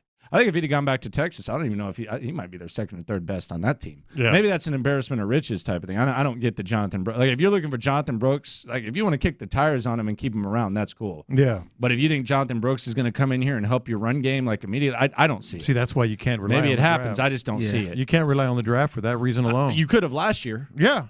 You could have last year. This year in the draft, I'm seeing like a strong Jonathan Brooks at least by my timeline. Yeah. My thing is, I don't know that y'all watched him. No, too I much. agree. He's good. He's okay. I mean, but yeah, they're not going to take. But that's more reason to focus on what these guys not going to have miss in a front beat of them. next year. Yeah. I promise you that. Yeah. I'm not going to be sitting there saying I missed that guy. I promise you that. Nico Collins.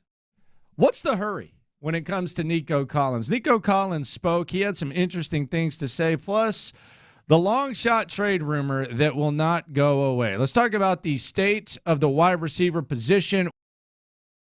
We're about DeMeco Ryans next. Payne and Pendergast.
Online visit hims.com/JOY. We're making the stories from outside the loop matter to you. This is Localize It. Don't you know I'm local? You're in the loop on Houston's sports leader. Sports Radio 610. All right, so Nico Collins spoke. He spoke to Aaron Wilson at the TriStar show, Aaron Wilson of KPRC2. Here was what Nico Collins had to say on the 2023 season and in the future. It was amazing, man. Blessed season. I did miss a couple games, man, but it is what it is, man. But I made it out healthy. I did well for the team. Did whatever I could for the team, man. Stayed healthy, balled out, did whatever I could. Like, it's a long season, but it was a fun season. A lot of memory. Excited to get back to work. Great group of guys. That's in the locker room, ready to get back to work. All right, there you go. So that's Nico. He's excited to get back to work. Here's my question. Nico Collins has now concluded 3 seasons, which means he's eligible for an extension. After you play 3 years, you can get extended. That's what the same situation they're going to have with Derek Stingley next year and C.J. Stroud in 2 seasons. My question for you is, and I've heard this thrown out there, you're going to have to pay Nico, or he was asked maybe about you it. extend Nico. Yeah. Do you think there's any hurry to extend Nico Collins? I mean, maybe like if you can get a team-friendly deal, maybe. But if you're going to pay him like marquee, this is a top 10, top 15 guy, much like I said last year about Titus Howard, and who knows how that would have played out had he not gotten hurt. I don't know how much higher it's going to go. And this is on the notion that, you need to give this guy Amon-Ra St. Brown money. I'm not picking on Sean. I'm just using this as like an example. If you're going to sign Nico Collins, to me, this has to be like some sort of bargain deal, not hey, we're going to pay him at his max value. Like we're going to pay Titus Howard like he's a top 5 right tackle before the season starts. I like what I see. I love the kid. I'm just saying. Yeah, this is going to sound a little weird. I don't think Nico Collins should want to sign it right now because he's not going to get that money. He's just not. They're going to go negotiate with his agent, and they're going to be saying the same things that we're talking about. Dude, we want to see some more. He's been a little injury prone. Hasn't completed a season. We love him. We think he's going to be fantastic, but we got to see a little more. So the offer, like Nico might come in and asking for that big money, like you just mentioned. They're not going to give it to him. So it's almost, betting on yourself. Nico Collins almost has to say, you know what, I'll show you. And then next year, it becomes a much bigger deal, and he can get much better money, bigger bonus, the whole 9 yards. You can't pay Nico Collins. You can't pay him that money, and they're not going to. Yeah, if there's like some sort of bargain, and you can do what you did with Whitney Merciless back in the day, and that's always the reference that we use, where you get a bargain, then proactively fine. Yeah, but you're talking like 25. No, man, I got to see it again. Would I bet against seeing it again? Probably not. Would it shock me if last year, when we look at the 4-year body of work, was by far his best year? Not really. Yeah. Can he stay healthy? That's what I'm saying. He's missed 13 games the last 3 years. They're going to come at him. It's not personal. They're going to come at him with all that stuff. So it almost behooves Nico Collins to say, you know what, I'll show you this year, and then we're going to talk real money next year. Now I get the temptation of signing a contract, the bonus, and all that. That's a lot. But am I going to sign this Texans friendly deal, or am I going to wait and get big money with a big guarantee next year? Then we have this Justin Jefferson stuff, this dialogue, and this is the EA Sports portion of the Localize It here on In the Loop Sports Radio 610.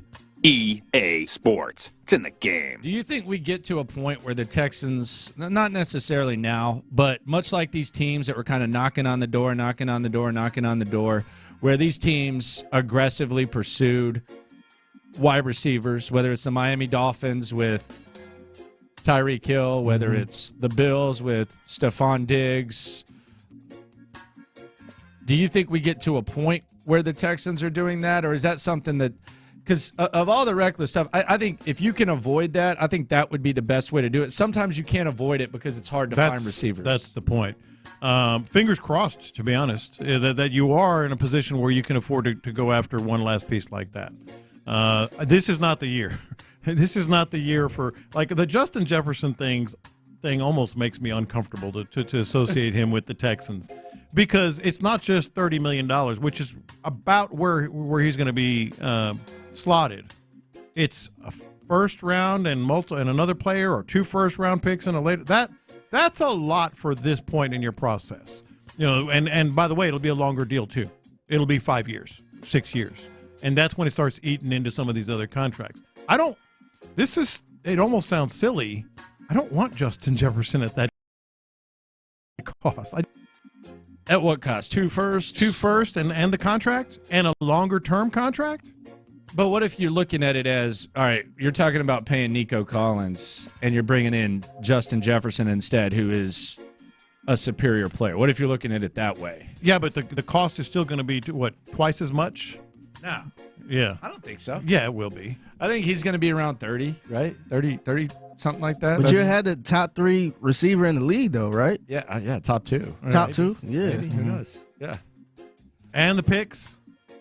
Yeah, I mean, I don't like trading picks at all. And the key thing to me is it's going to be 5 or 6 years or more for Justin Jefferson.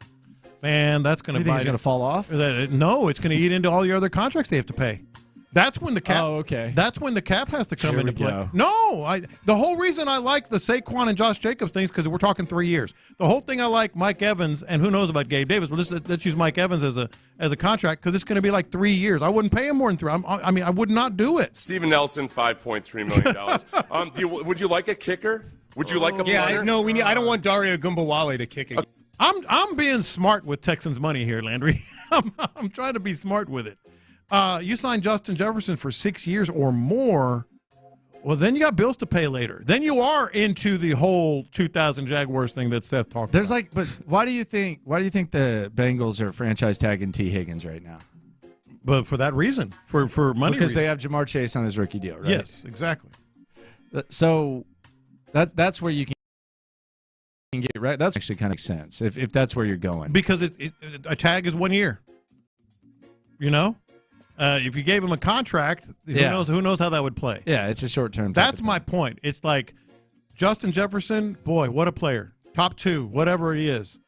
But, man, then you start looking down the road, and if this team's going to be what we think it is, then all of a sudden it becomes, like, severe. The money, the cap issues. Because I think that, there's a portion of folks who want to spend on this position. There's a portion of folks who want to spend on that position. I think you should be proactive. I don't, to me, when I hear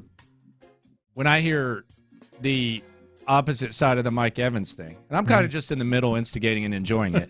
I'm just being honest. Like I don't know what I don't think there's like a free agent blueprint, free agent philosophy, and I think when you start thinking that way, that's where you start trying to copy the Patriots and you look like jackass. Yeah, but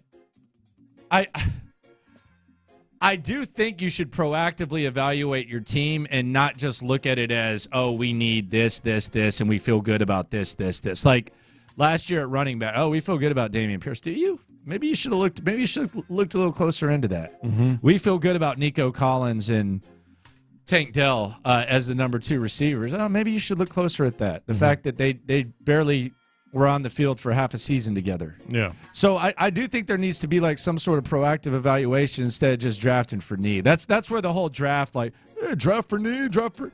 No, I mean you can improve luxuries like when opportunity happens, like it did last year with Dalton Schultz. But you can if an opportunity presents itself where you can bring in Mike Evans, but you think wide receiver is a position of strength, I don't think you ignore it. If you're sitting at 23 in the draft and Franklin from Oregon falls in your lap, then take that opportunity. I mean, you look at some of the most impactful guys in the league right now. Like that was luxury. Like that was luxury. Chiefs didn't need a receiver in Tyreek Hill. It fell to him in the 5th round, and he had happened to have off-field issues that allowed them to make that happen all the time, man. Cowboys didn't need Micah Parsons. They had just invested in DeMarcus Lawrence. Like the Cowboys, they actually wanted corners. Yeah. The corners were off the board, so they said, you know what, we'll take this guy. Mm-hmm. Or Seattle, they took Jackson Smith-Njigba. Yeah. They didn't need a receiver. Yeah. And you add to it. So I'm not like, there's a lot of philosophies, and we've had like philosophical wars here at Sports Radio 610 lately, which we'll get into at 11. You want to talk about someone fired up. But I think, like, of all the philosophies, whether it's paying this guy, paying that guy, salary cap, all that crap, to me, the most dangerous philosophy is you just sit there and try to fill in holes. Yeah, we need that, so we're gonna pay this guy that. Like, we need to go on defense, so we're gonna do that. Or when you have small sample sizes and you assume that's the norm. Yeah. Yeah. No, it happens all the time. It happens every year, where that you can boom straight. Let me ask you this. Yeah. Landry Locker, John Lopez, Figgy Fig with you. Let me ask you this question. You watched the Texans' last game, right? I believe I did. You did, right? Yes, I did. Okay. Yeah. Why would you say they lost that game? Would you say it was the defense or the offense? I would say it was the defense. You would? Yeah, I would say it was the offense. Really? They didn't score a point. Well, the second half. They didn't score a point. They scored a punt return touchdown. Yeah. Well, yeah. They didn't score a damn point. Mm-hmm. And they wore down. If they had been able to score, like, let's say they'd had some wide receiver depth to where they didn't have Tank Dell and they didn't have John Mechie and Xavier Hutchinson going out there trying to do whatever the hell they were trying to do out there. Yeah. If they would have had, like, some depth, let's say that game is 21-7 at half or something like that. Maybe they could have figured something out. I think they just got worn down. I thought the offense the defense did get worn down. They got worn down. Yeah, the defense definitely. But that was inevitable. But they also didn't score a damn. Second half, they made it look easy. They scored 0 points. I think that was a factor. Look, and the problem is assuming. I mean, people say that all the time. You're going to assume Nico Collins. You're going to assume Tank Dell. But then what else can you assume? You can't assume anything at the wide receiver position. And even assuming those two guys is a little risky because of what we've been talking about here. So I can't be more adamant about what you need to do with this team, and that's bolster. I would rather have DeMeco Ryans coaching up the defense and you looking at defense potentially in the draft. Depth. And this offense just become an explosive up and running the ball and being balanced and having a balanced receiving core and all that, as opposed to, hey, this edge guy is going to come in here and we're just going to stop everybody. That's my recipe is just make this offense as good as possible, and the defense can be opportunistic. Like you're up 14 points, so they have to throw, so you can force more turnovers. Well, let's do that. We've kind of talked about defining our offseason approach for this team. I'm going to define it very simply. Help C.J. Stroud all you can because he's the guy that's going to get you there. Then, with the draft picks, you've got opportunities on the defensive side. Maybe even a free agent at a particular position that isn't a deal, going to break the bank. But yes, the number one priority, the number one philosophy, approach, whatever you want to call it, is you got to help C.J. Stroud. Got to. Don't take it for granted. Mm-hmm. Don't take it for granted. We'll see what happens. Dangerous when you assume, man. Coming up, did one of our teammates assume a little bit too intensely? You thought Lopez was fired up about free agent philosophies. Wait till you hear what one of our other coworkers had to say next. The Drive with Stoerner.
Free Odyssey app. All right, rodeo is upon us. Starts today. Major Lazer. Little EDM action for you folks. We're going to get you to NRG to see Major Lazer coming up here on In the Loop Sports Radio 610, 11 and 1. So, Ron the Show Hughley went off yesterday. I was in the whip. I was going home, and I heard Ron the Show Hughley kind of going off on the notion that the Texans can't sign two big-name guys. Say their names, Ron. Say their names. I don't know who he was talking about. I think he might have been saying. I think I do. I think he might have been talking about Seth. People are saying. Not sure, but I enjoyed the rant and I enjoyed the passion. Here was part one, and we'll start and pause. Here was part one of Ron Hughley going off on the notion that the Texans can't sign two big names. I get the feel that there are some people who have maybe convinced themselves that, hey, if they pay somebody $25, hell, $30 million or 18 whatever million dollars, like now what are they going to do? How are they going to sign Nico? No. They can sign Mike Evans and sign Nico Collins if they want to. If they want to do that. There is nothing that they can do in free agency. John Lopez has been trying to fight this fight. But, I mean, there is nothing that they can do that will stop them, barring something crazy, right? Like, we all don't believe they're going to sign Mike Evans, Derrick Henry, Saquon Barkley, Justin Madubuike, and Patrick Queen. Like, we know that they're not going to do all of that. You go 2, hell, maybe even 3. It's not going to prevent them. They've got 4 guys that make $10 million on this team. 4 guys that make $10 million. They have 9 on the total team that make more than 5. Right now, going into next year, they've got 9 guys that make more than $5 million. The top is 25 with Laramie Tunsil. The Kansas City Chiefs have 7 guys that make $10 million or more. They've got one who makes 58, who makes more than the top 3 guys alone for the Texans. He makes more than Titus Howard. He makes more than Shaq Mason combined. They got 2 other guys that make 25 plus. Kelce is at the 15 range. They've got 7 guys, and somehow they find a way to fit Nick Bolton on the roster. They find a way to keep Justin Reed, who makes $14 million, on their roster. And you know what else they're trying to do? And we're hearing they're going to bring back Chris Jones. Because the numbers you just mentioned didn't include Chris Jones. That doesn't include Chris Jones. No, they're going to bring back Chris Jones and Snead is what we're hearing is that they're going to try to do that. But the Texans, again, have 4 guys who make $10 million. Who's the other team? When you say, all right, they've got a rookie, because we've forgotten the thought of you have a rookie quarterback. This is what you're excited about. The San Francisco 49ers have a rookie quarterback. They have 10 guys that make over $10 million. 10! 10! 10! Currently, the Texans have 4, the Chiefs have 7, and the 49ers have 10. That just alone right there gives you a yes, they can go and make these. They can go and make these deals, and fill out the roster. How much the Chiefs get? I don't want to get in here because this ticked me off last week. When people talking about punters and kickers, the Chiefs kicker makes $5 million. People still on the team within this. If those teams, and sometimes it feels like, Clint, that some Texans fans feel like the Texans are operating in a different league than everybody else by the way they do things. Thank you. Dude. Like point. And after listening to that and the discussions we've had, I hope we don't get to a point in 3, let's say 3 years from now, where what were they doing? Why did they sit on that money? They're not going to sit. Well, according to some, you shouldn't be spending this money like this. Some people. Seth is so mad at you for labeling him as someone who doesn't want to spend money. No, I get that. But I'm not saying that Seth does not want to spend money. But he's very adamant. oh, and I think the roster thing he just needs to lose. I think he just dug in a hole there. Ron just alluded to it. If we want to argue about where to spend money, that's fine. But going through the roster, like you're not going to fill a roster if you sign one of these top guys. I think that's where we're getting lost in translation. Yes, absolutely. The roster that he's talking about, that's vegetables when you go to the grocery store. You still want the main. You want a ribeye because y'all both want to spend money. Yes. So, but if listing the kicker and the swing tackle and all that is like an argument against you, you're arguing against yourself too. Yes, because that has nothing to do with the ribeye. Yes, that's filling out the roster, and it's not a hard cap. You push it back like all that, and the cap went up. I was worried about Show yesterday. I thought he was going to lose his voice. One more thing about that first we'll part. Hear the most epic part of Ron's rant, and then we'll hear Seth. Yeah. He's got a message for you, buddy. Okay, sure. Yeah, he's got a message for you, buddy. Okay.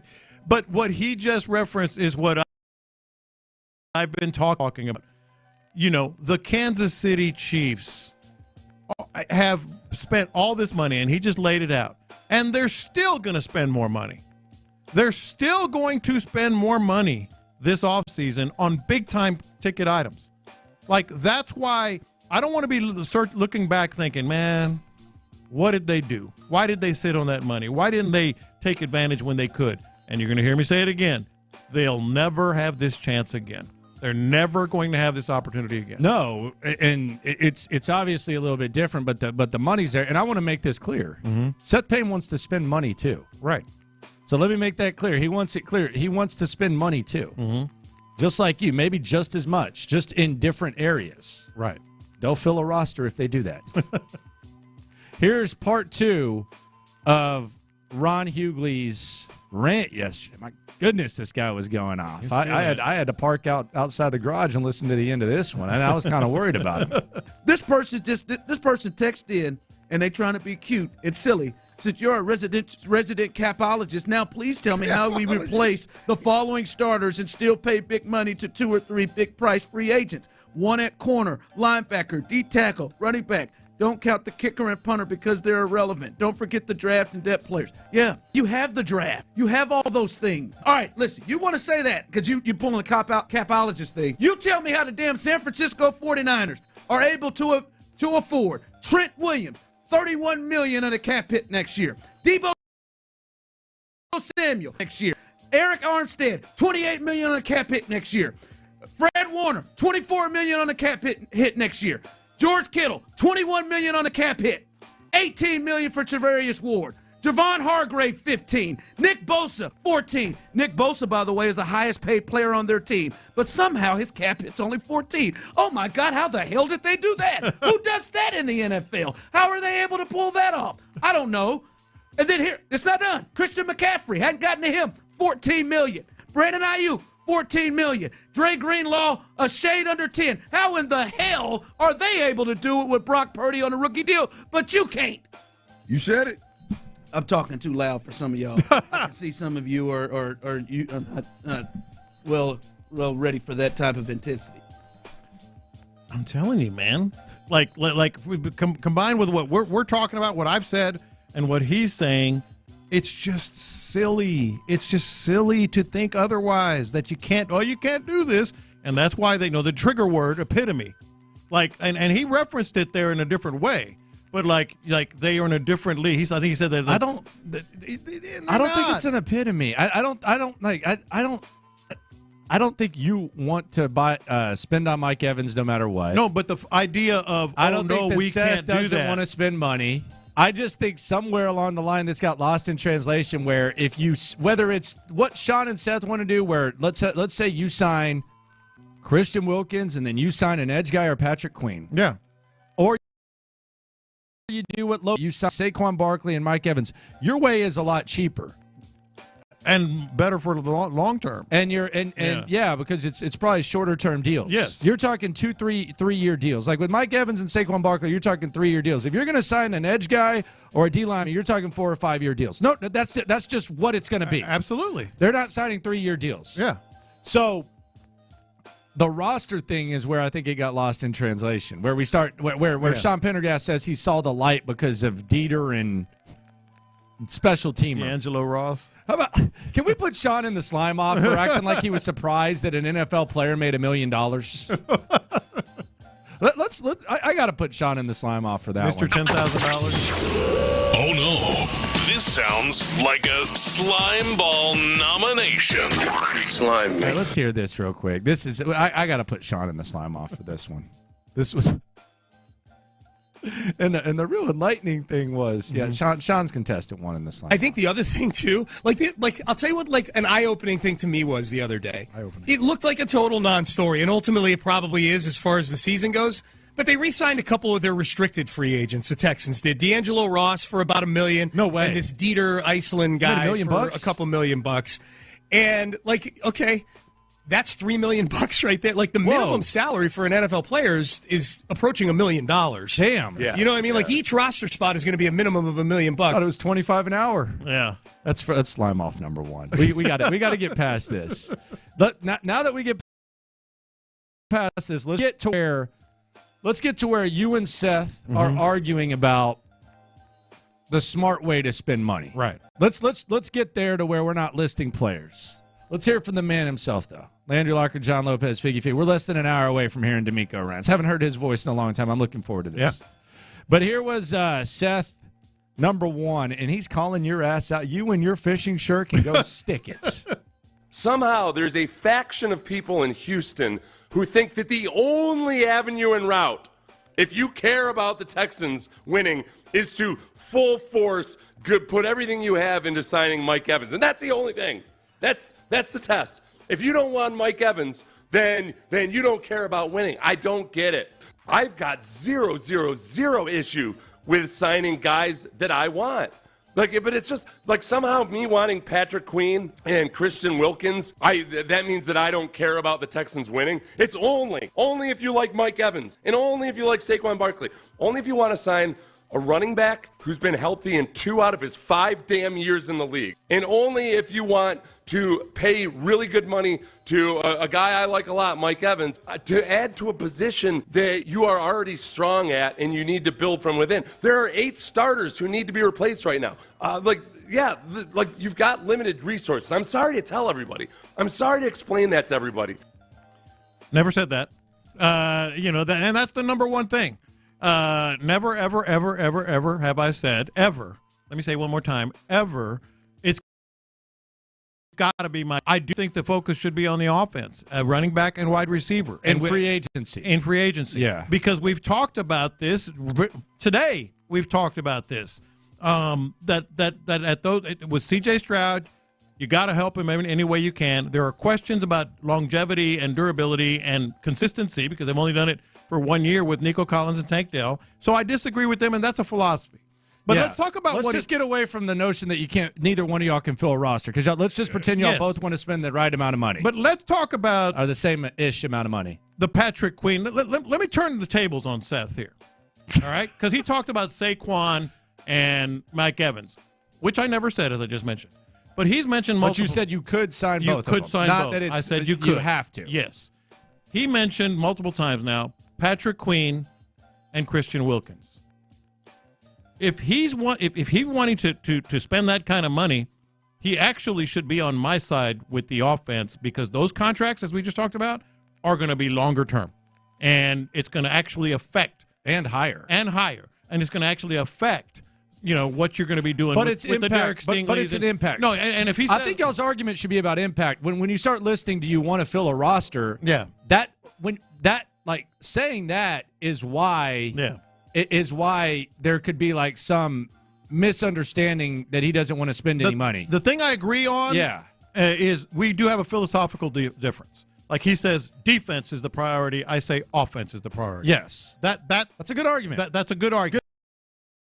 Good discussion. They're talking about spending wisely. Yeah, the wise money is on the offensive side of the ball. Because those two guys are probably 3-year guys. Yeah. Saquon and Evans, and Saquon's way less than half of what. Right. Queen or Wilkins. Like if you want to bolster the defense, cool, but buyer beware.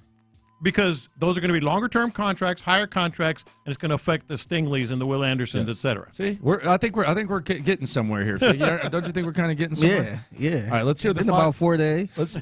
We getting there. Let's hear the final. Let's hear the final part of the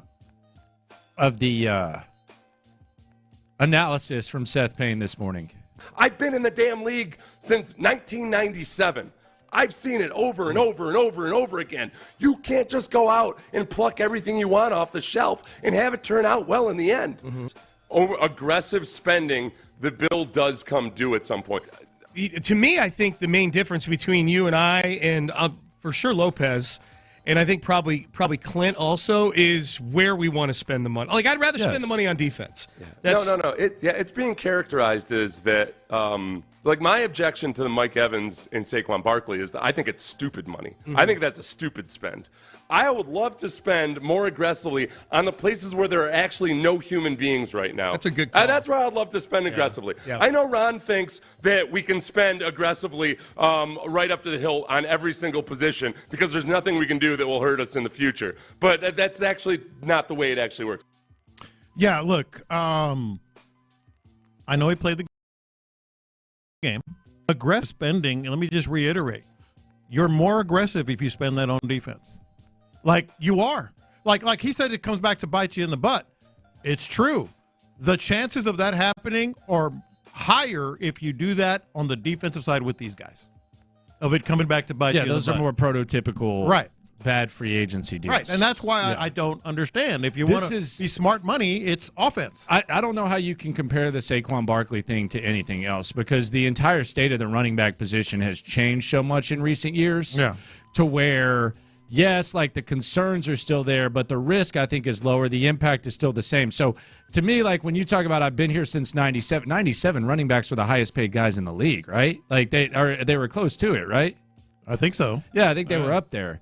So, like, right now with where the running back position is, like, when you're talking about the running backs, I think that has changed. I don't know that you can compare that to anything else. Mike Evans' situation is a little bit different, too, because you're talking about a one-of-one type of situation. But the Christian Wilkins, the Patrick Queen type of deals, those are the types of deals that you're pointing to and saying those don't work out. No. You go back to Albert Hainsworth. I think that's in Seth's time. I think he was playing back that way. But there's a lot of examples of like you pay this D tackle, you pay this linebacker, but the Saquon and Evans, I think they're a little bit different. Absolutely. Instead of comparing them to everything else. Let's go out to the Combine. Let's talk to Cody Stutes. He's live at the Combine. We'll hear from DeMeco Ryans in 40 minutes.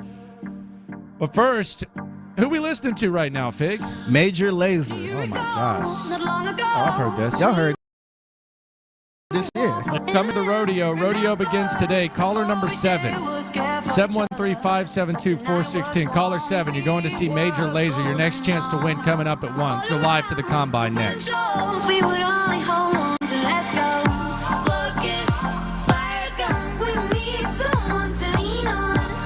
Landry's putting his foot down. There's one position the Texans need.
All right, let's go to the NFL Combine. There's a strange development based on the dialogue that's been going on there. We'll hear from DeMeco Ryans in 35 minutes, but it might change our mindset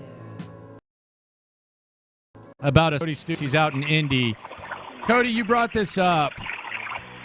The tight end position. You've talked to some coaches, GMs, and they kind of have you raising the eyebrows when it comes to the state of the tight end position for the Texans.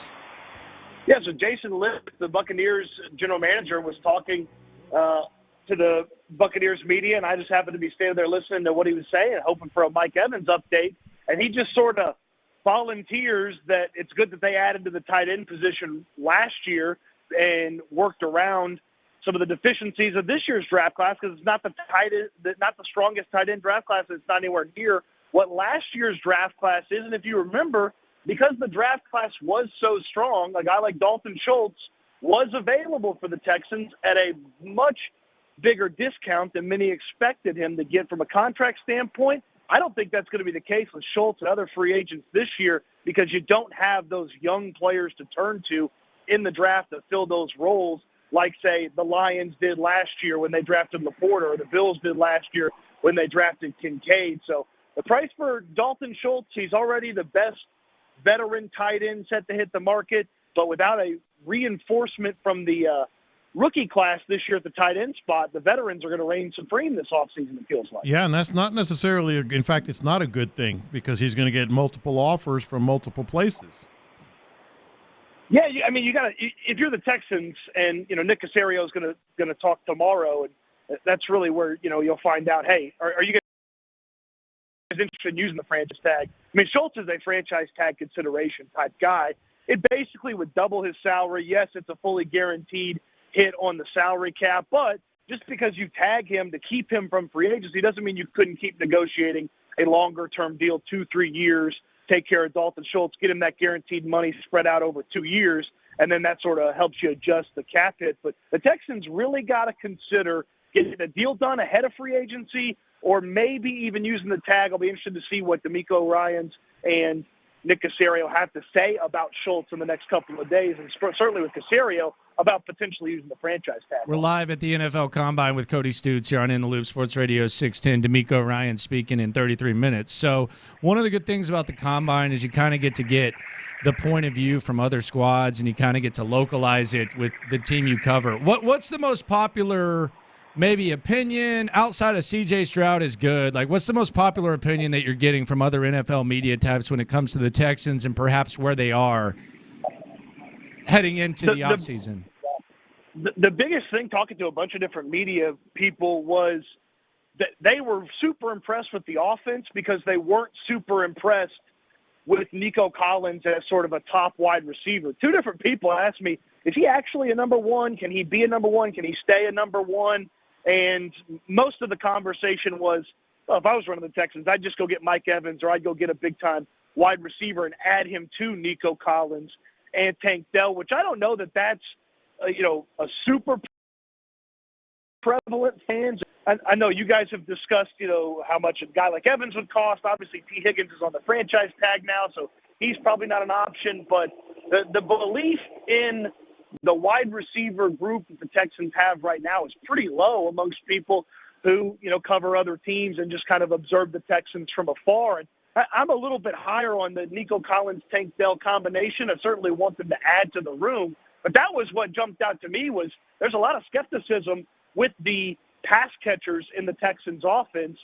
Dell getting injured last year, and then Nico Collins maybe not being able to repeat that top level performance that he put together this past year. So that's what stuck out to me talking to everybody else who doesn't cover the Texans. Now, I want to ask you about this because it does tie in with the free agency stuff as well.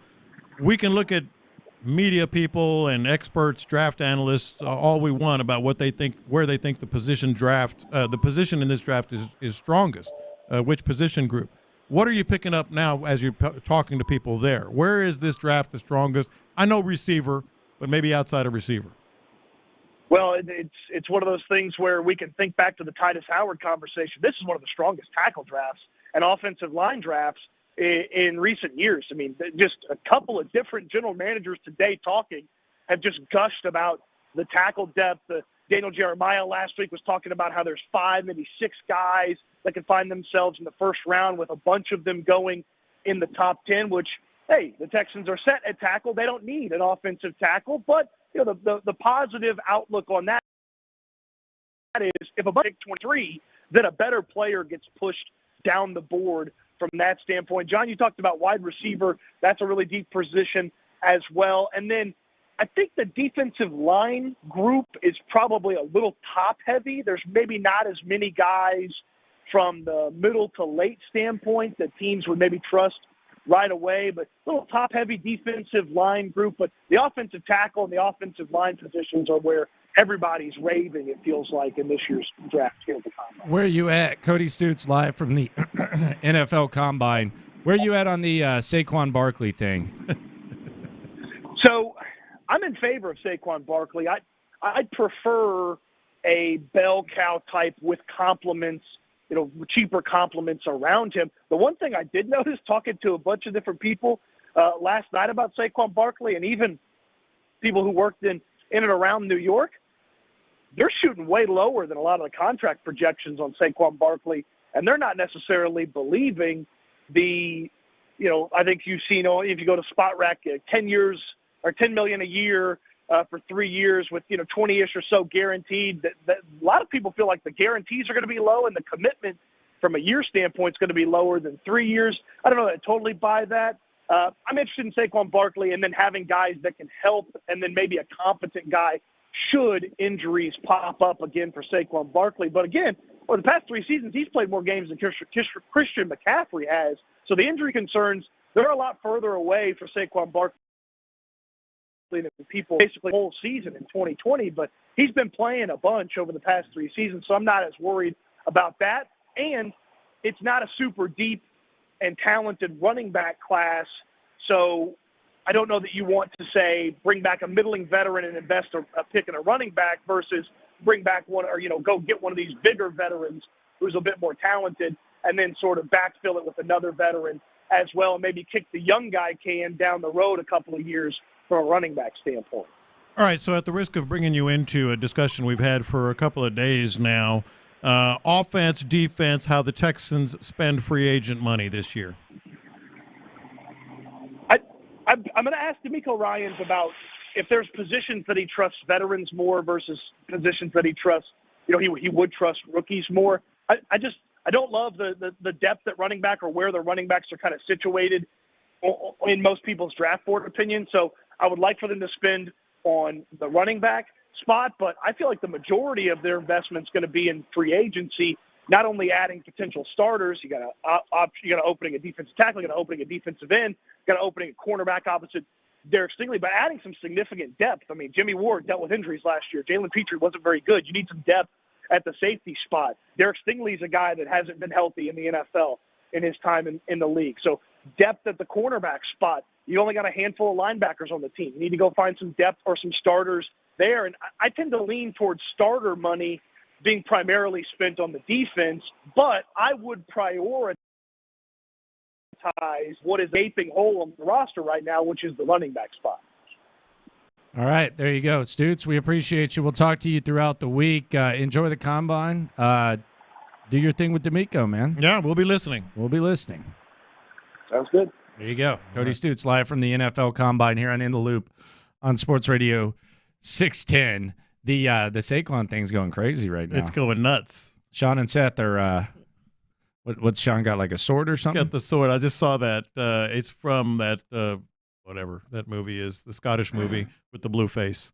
He says that's Braveheart? Him. Yeah, Braveheart. That's him and Seth against all the Barkley lover onslaught. Oh, so Sean's anti-Saquon Is it too. an onslaught?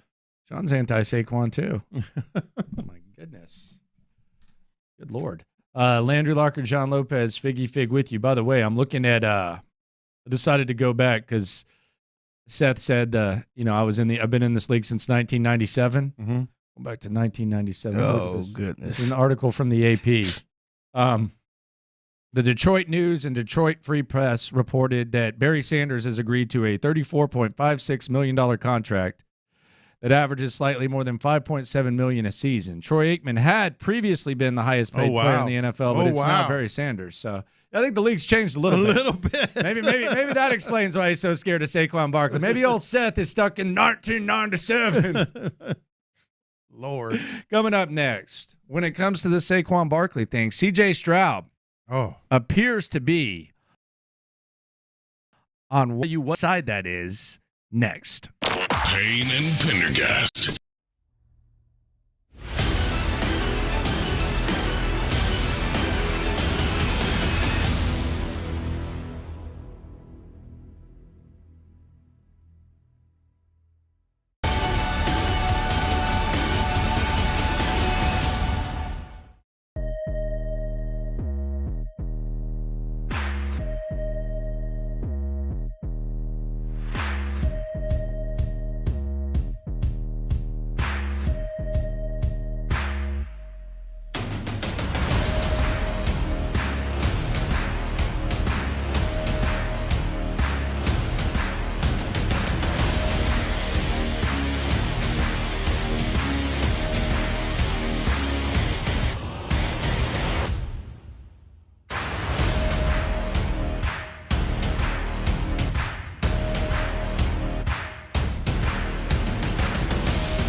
for. Online only. Family plan discount with 4 lines, all on the Silver Unlimited plan. Taxes and fees apply. Live from the Twin Peaks studios, Sports Radio 610 presents In the Loop with John Lopez and Landry Locker. 20 minutes, DeMeco Ryans live. He's going to end his silence. I've missed hearing DeMeco's voice. I man. know.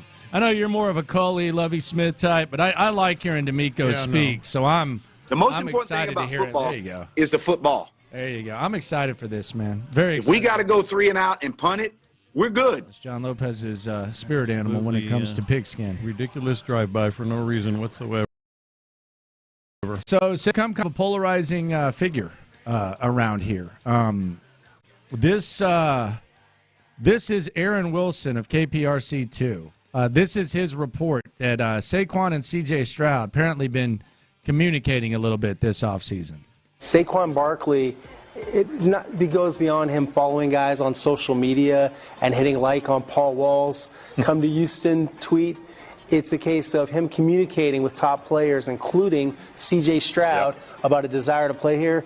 It is mutual, but they are keeping their options open at running back, and that includes the possibility of bringing back Devin Singletary. It's not Saquon Barkley or bust for the Texans, but it's something I believe they'll explore. All right, so there you go. They've been talking. So we'll see where this goes.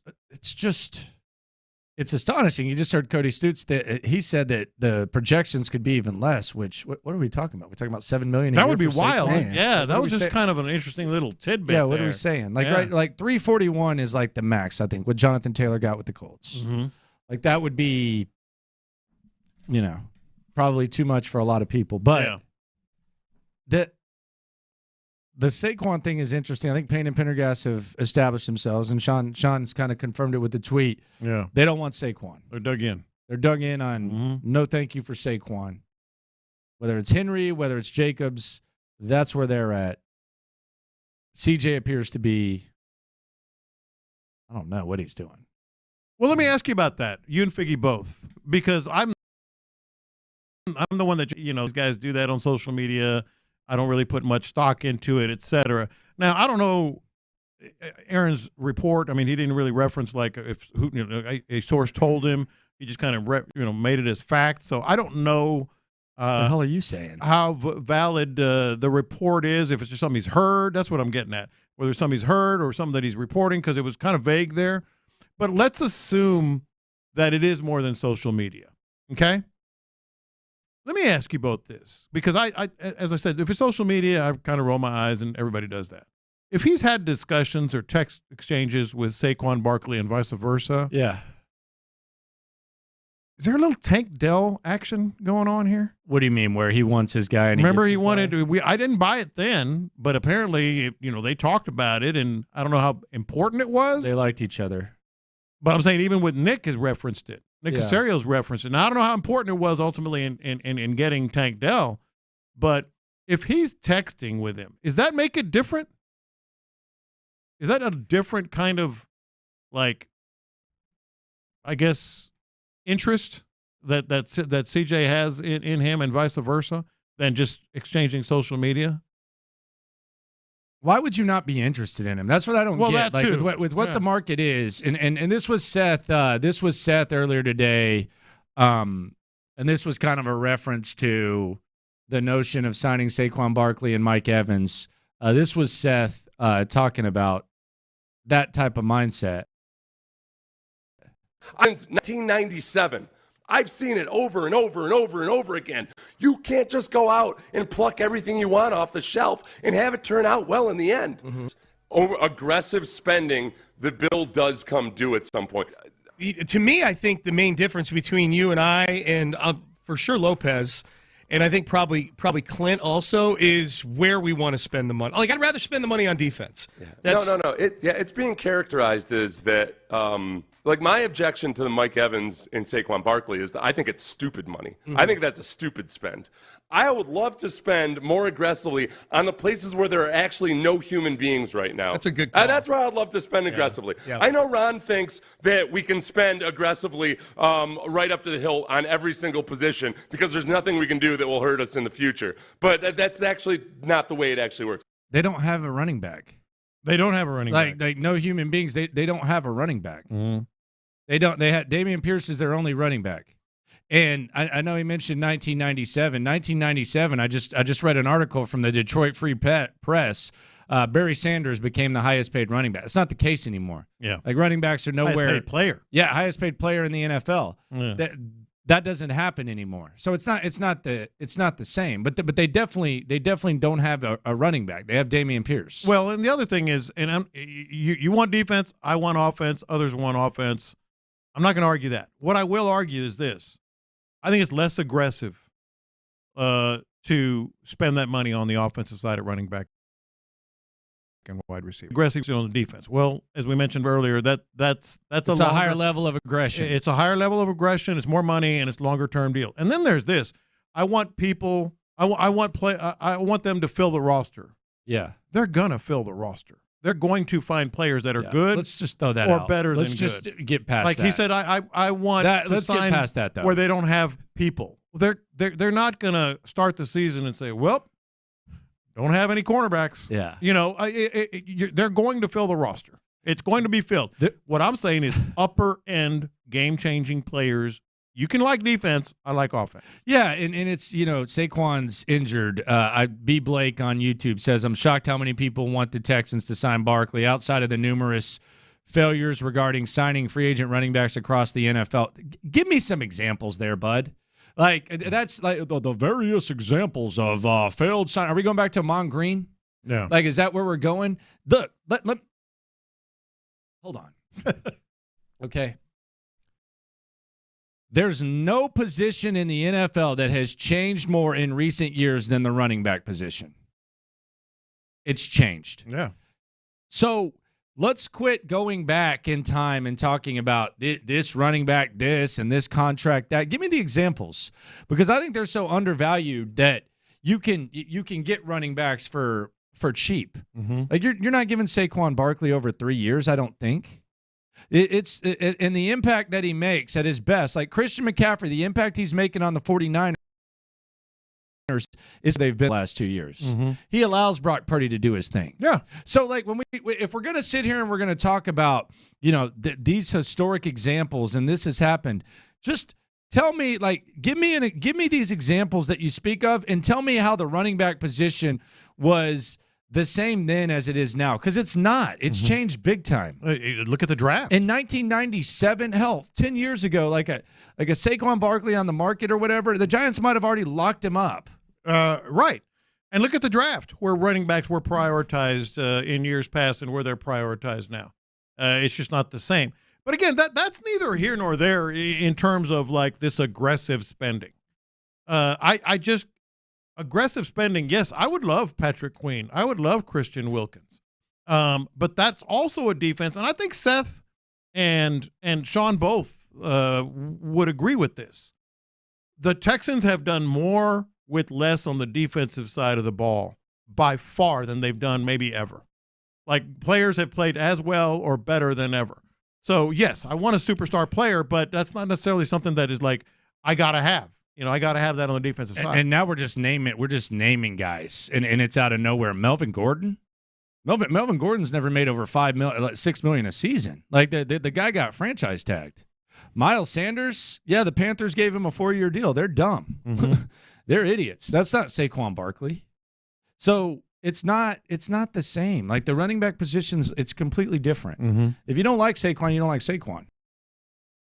That's fine. You don't like Quan. Yeah, that's cool. A lot of people like different guys. I think the case by Seth has been laid out very nicely with Derrick Henry. Mm-hmm. It's been laid out good. Yeah, and that's running back, one, by the way, he would prefer. But you can we can compare like bad free agency and good free agency, but I don't think there's a position in sports from the time period that is being referenced, the 90s, to now, that has changed more than the running back position. Yeah.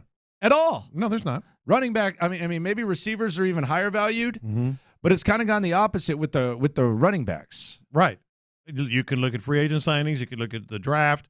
You can look at salaries. You can look at length of contracts. You can look at players that have been cut, earlier in their career than they would have thought. All of it has changed with the running back position. But there are players, like, everybody's going to go to the outlier. Well, what about so and so, Melvin Gordon and all that? We get it. Like, it's not an exact science. You know what? It's not an exact science on the defensive side either. You know, it's not an exact science with all these players that you're talking about, whether it's Christian Wilkins, Patrick Queen, or whomever. And now Saquon Barkley somehow some sort of injury-prone guy. This is back on the YouTube. B-Bake, I appreciate you for coming through. I'm not trying to pick on you. I just think you are a symbol of the silliness that has developed. You're part of the problem. No, he is the face of the problem. The epitome? In this. He's the epitome. Because now it's, Saquon Barkley, he's injury-prone. Why? Because he had one season-ending injury 4 years ago. He's missed 8 games in the last 3 years. Yeah. He's been going behind one of the worst offensive line situations. Okay, his coach was an absolute disaster 3 years ago. He's missed 8 games. That's how many Tank Dell missed last year. Nico Collins has missed 13 in that same stretch the last 3 years since he had this season-ending injury. Like, running backs just get crapped on, man. Yeah. Like, if you miss on a running back in the first round, that's why you don't draft a running back. We completely ignore the fact that 60% of NFL first-round picks are busts. Oh, the Chiefs, that's why you don't draft a running back in the first round with Clyde Edwards-Helaire. Well, what if they would have taken Jonathan Taylor? Yeah. Would you be saying that? The way we talk about running backs is crazy. It's like they're so undervalued that it's just like a huge opportunity. All about it, man. Get in that market, figure it out. There's a double standard there that people have when they're talking about running backs, and it's silly. And where they are in their careers and how they can bounce back, et cetera. I mean, Show referenced it, and I actually looked it up. Christian McCaffrey has missed more games than Saquon Barkley the last 3 years. I think they're okay with Christian McCaffrey. He went a 2-year stretch where he played in 3 games and 7 games, and then he bounced back when he went to San Francisco. Like there are outliers, but they're also they're guys not that getting can paid what they used to, and that too. Yes, the league caught up. The league caught up, and they are not paying running backs what they used to. That's smart business. But now, because of that, they're valued. Yeah. So quit using these. You can find guys late and then let someone else pay them. They're not getting paid the same. Mm-hmm.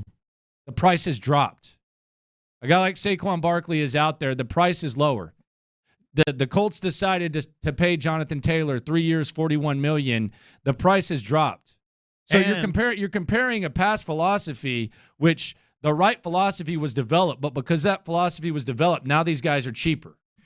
It's not difficult. That's why they had that Zoom meeting. It's not difficult. One more thing. They're becoming available earlier in their career, too, because they've been devalued.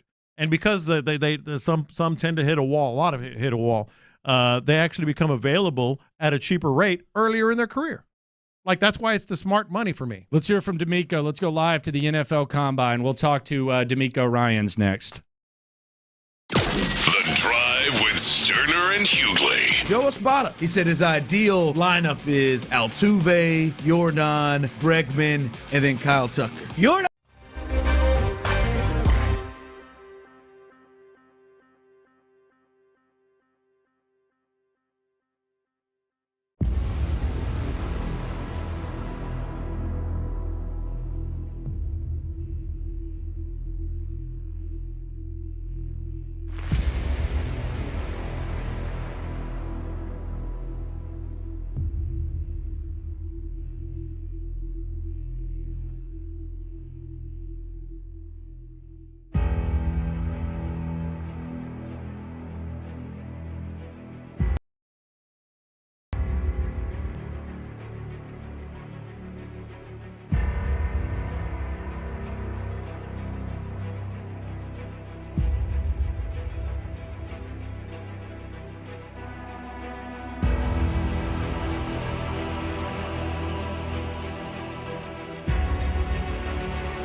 WLTFM HD2 Houston.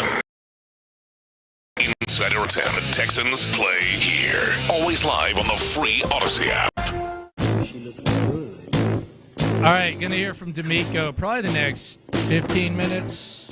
Guess they got him coming up there at 12:15. Free agency is upon us. We're going to hear from the head coach. This time last year, the talk was, what quarterback they going to take? They're going to take a quarterback. Should they take a quarterback? Has Davis Mills been a victim of a bad system? Should they run it back with Davis Mills? Oh, what should they do?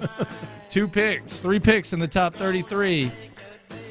Then we had draft night, one of the most memorable draft nights that I can remember. But I will say, we've had now, I would say the previous 2 years, like let's just go back to the rebuild. Let's go to post-BOB. We've had drafts we've looked forward to.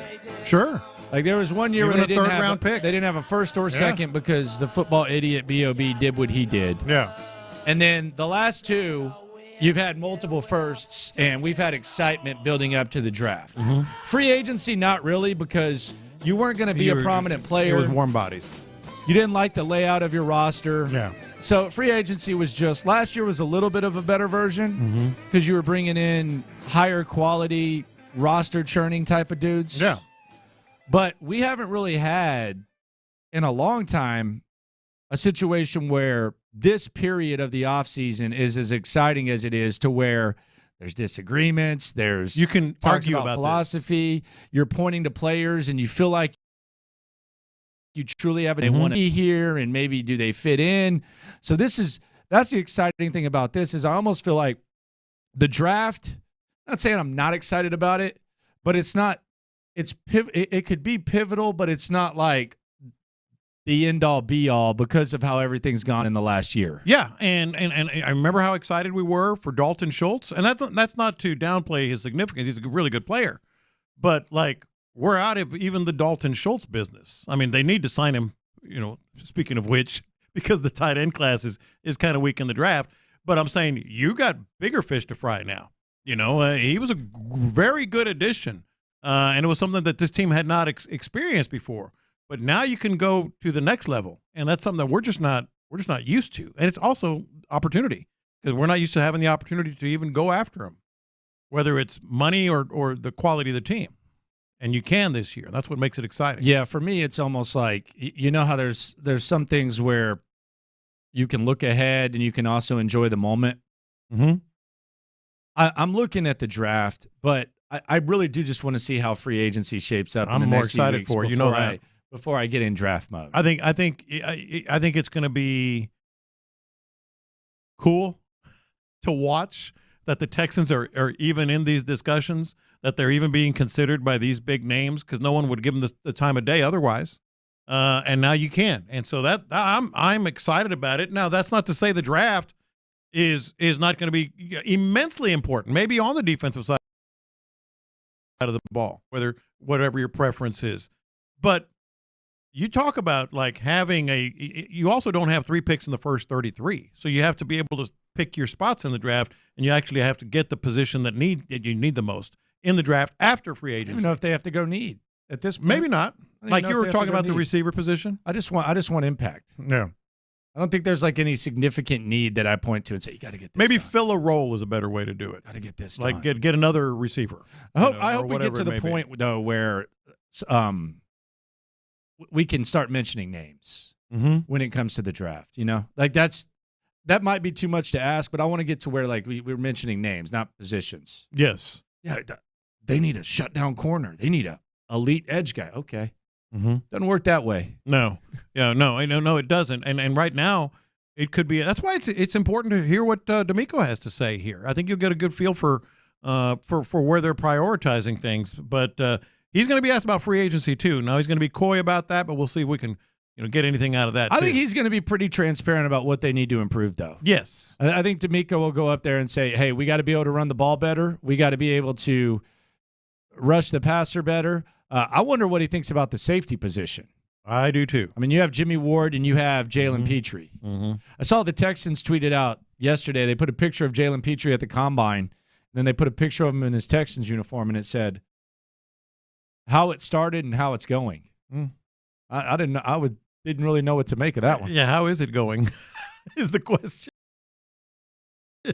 Like real confusing, and I don't know what to make of this. Do people just not know about Titus Howard and that the Texans signed him or what? Because I've seen 2 mock drafts from NFL.com, and they're all picking a tackle. So many. They're all saying that the Texans need a right tackle. Here's Chad Reuter. This is the exact quote from Chad Reuter. And I don't expect you to know the Texans' offensive line. Titus Howard isn't like a big name or anything like that, but it says, quote, if George Fant is not re-signed, the Texans will need an athletic right tackle to play that spot so quarterback C.J. Stroud can continue his progression.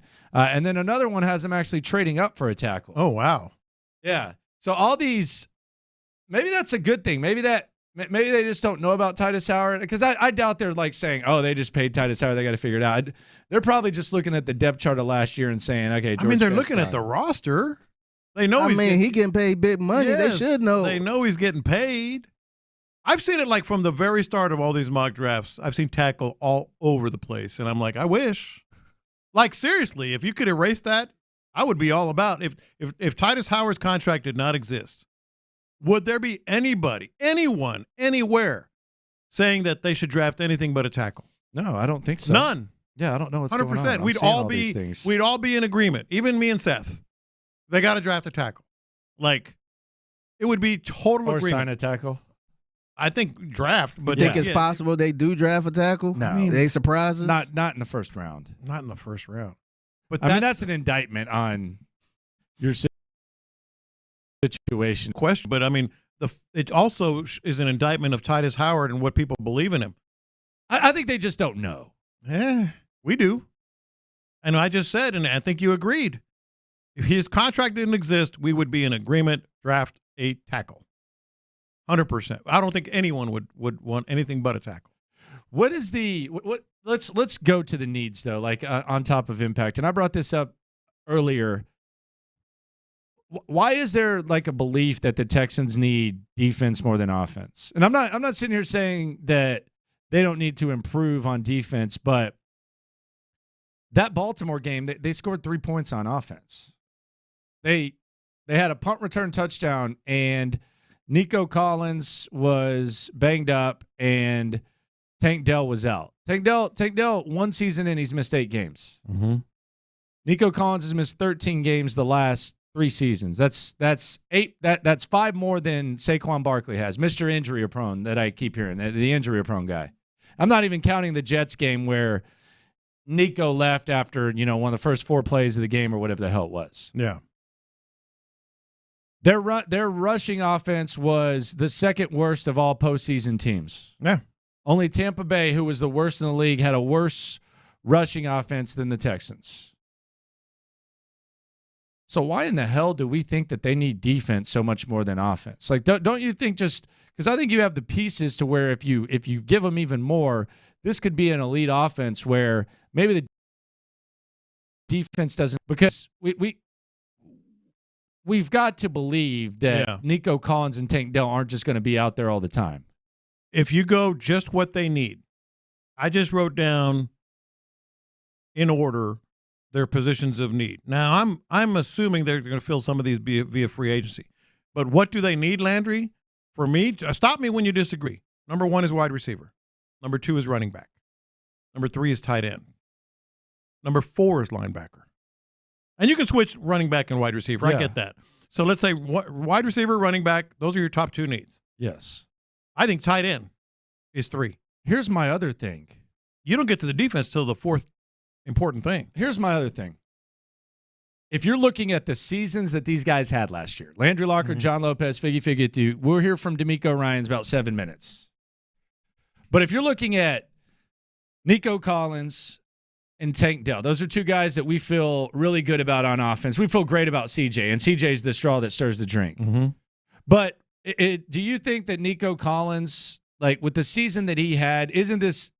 I don't want to put like a cap on him, but I feel like there's a decent chance that we look back, whether it's because there's more around him or whatever, and we say, man, that 2023 season was one of Nico Collins' career years. He played his ass off.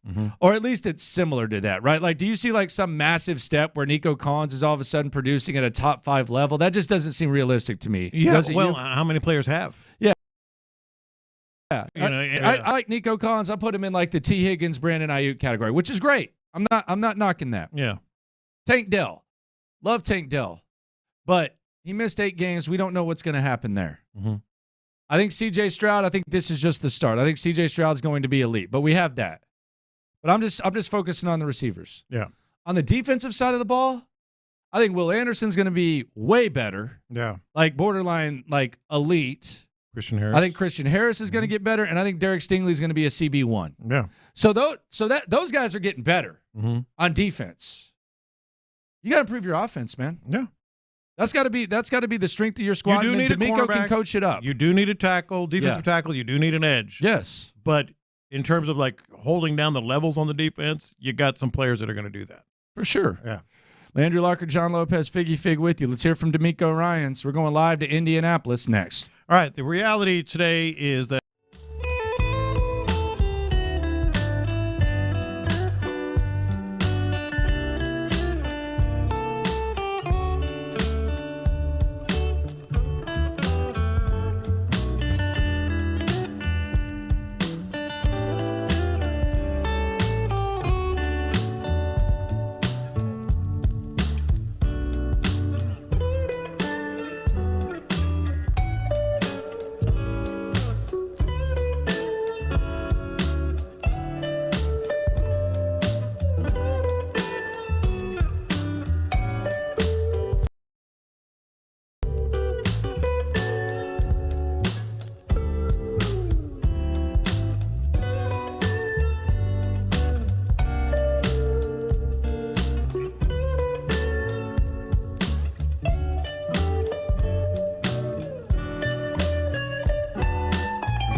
In the Loop with John Lopez and Landry Locker is presented by La Michoacana Meat Market. All right, let's hear from DeMeco Ryans in his sack. We're going to go live to the Combine as soon as he's good to go. They're usually pretty tight about this. We'll hear from DeMeco, what the Texans need, what they're going to do, all that type of stuff here on In the Loop, Sports Radio 610, the head coach of the Texans. Really the much more intense, I would say, DeMeco Ryans. More intense and more of a shot caller, too. So what he carries, it's a team effort with Nick Caserio, and I think DeMeco has a big voice. All right, we're good. Here is DeMeco Ryans here on In the Loop, Sports Radio 610. Hey, back again.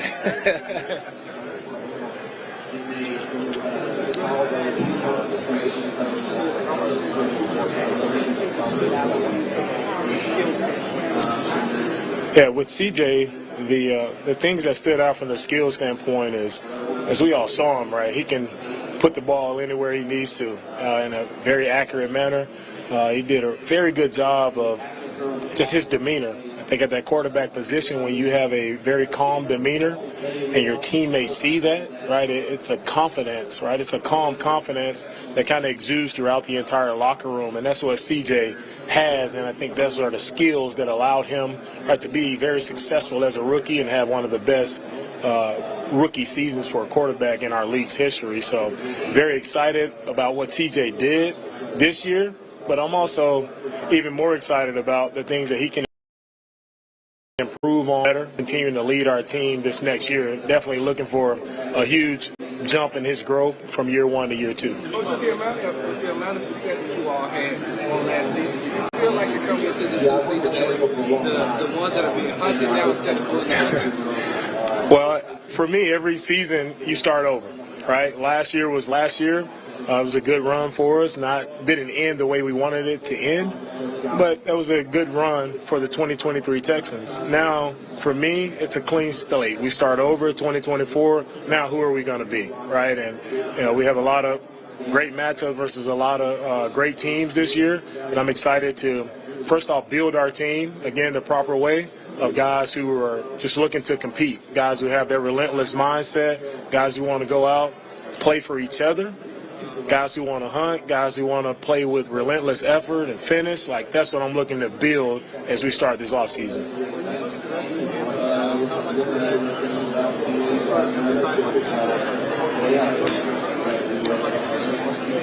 Yeah, our division is definitely really good. You think about the young quarterbacks in our division.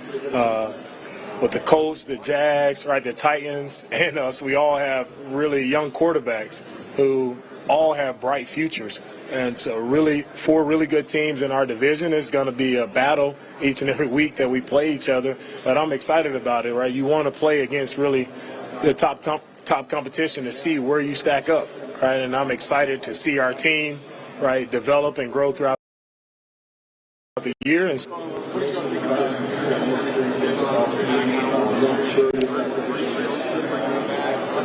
yeah, very pleased with Devin. I remember sitting in a free agent visit with Devin, and just, man, his personality, his demeanor, it was a guy I knew I wanted to work with right away. Right, Devin is made of the right stuff. He's a hard worker. He's a leader. He shows up every day in practice with a great attitude, and the guys around him feed off of that, right? So Devin was a great guy. We'll see what happens in free agency, but would love to have Devin back just because of what he brought to our team. He was definitely a bright spot for us in the running back room.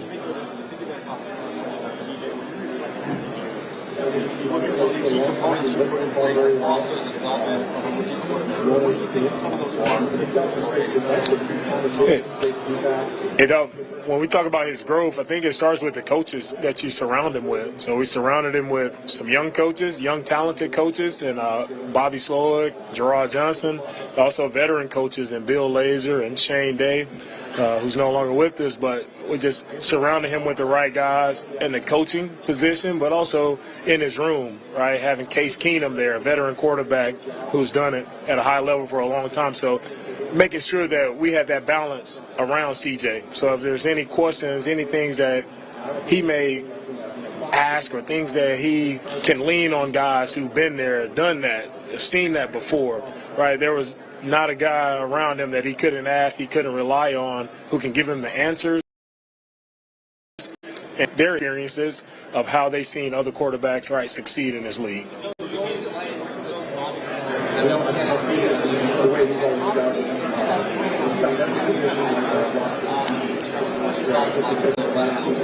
I thought Bobby did a really great job being a first-year coordinator. Everybody is kind of hesitant when you have a first-year coordinator, and nobody knows truly what to expect. But for me, knowing Bobby and knowing how detailed he is in his preparation, right, how prepared he is, how he gets his coaches prepared, the way he teaches, like it showed up on the film, and I'm happy for Bobby that he was able to garner the success that he truly deserves, right? And Bobby's success doesn't happen without the players. So I never lose sight of this game is about the players, and it will always be about the players. As coaches, we're just here to assist the players, right, and support them in any way we can. But Bobby doesn't have that success without getting the right players and the players performing at a high level. You mentioned that calm, confident demeanor that CJ had. What were some early indications that was his personality? Well, it started right here at the Combine, right? When you were evaluating young players, right, you see CJ come into our room in the formal interviews and just see, he had that calmness about him, right, in the room. And you can tell, for me, I can tell instantly, like, if a guy, has what it takes. And I saw that in CJ when he first sat down and he began to speak to us about his background, right, and his college experience. And then you see, right, his team, CJ. I remember being here last year, and every Ohio State teammate that sat in our room, they spoke highly of CJ and the type of leader he was and what he meant to them and the things that he did to those guys to help them. So it's you can't hide, right? Your true character always will show, and it showed that CJ was a really great guy, raised the right way, and he was the same guy throughout the entire year. He didn't change, right? And that's true testament to his upbringing, his family, his parents, and the way they raised him. You guys already have some foundation at the team.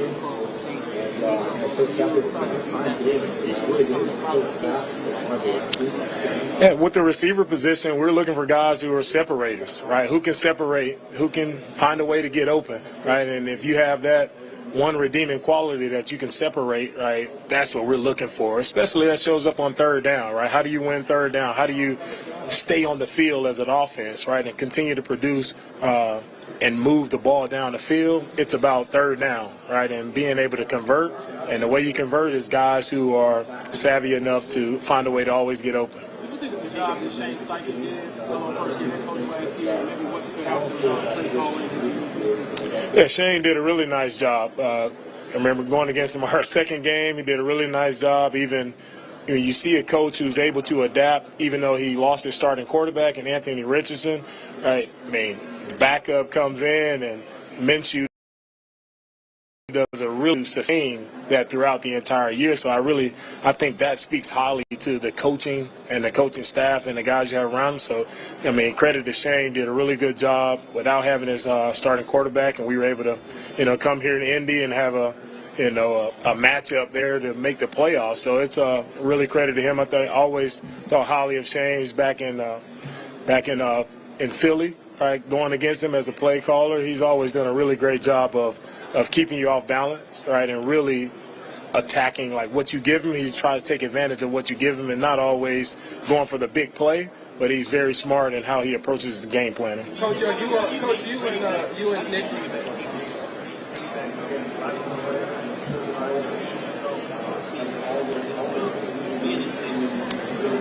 Well, bringing back Bobby and Gerard, I think it helps with the continuity of our offense, right? With a young quarterback, young players around them, you want to continue to build on what those guys did this year. So I'm happy to not go into a new season here and we have to worry about, right, installing a new offense, right, or learning new terminology. So now we can hit the ground running.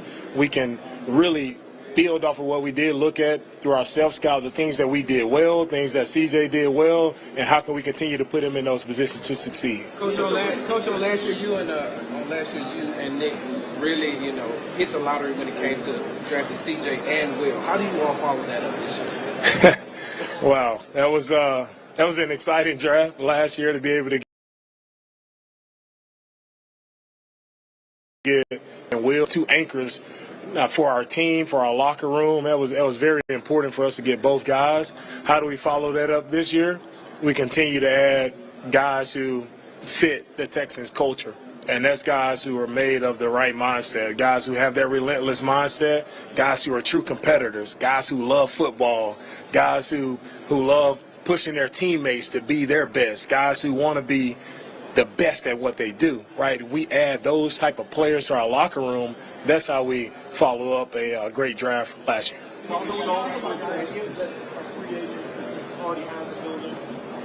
In an evaluation process, how much of an advantage do they have versus being able to evaluate a free agent on another team?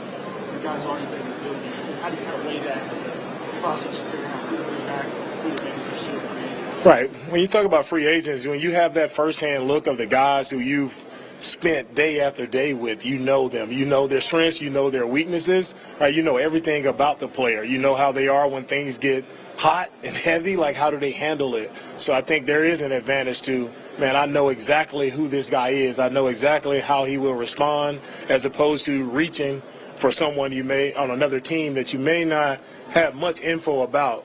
So there's a lot that goes into it. It's like while we're here at the Combine, we're trying to gather as much information on these players and their backgrounds as much as we can to identify who they are as a person, right? And in the free agency process, it kind of gets sped up.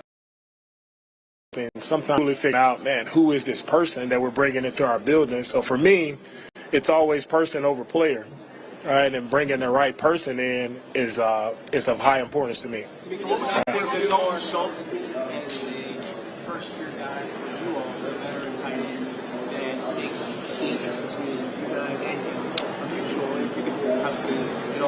Right.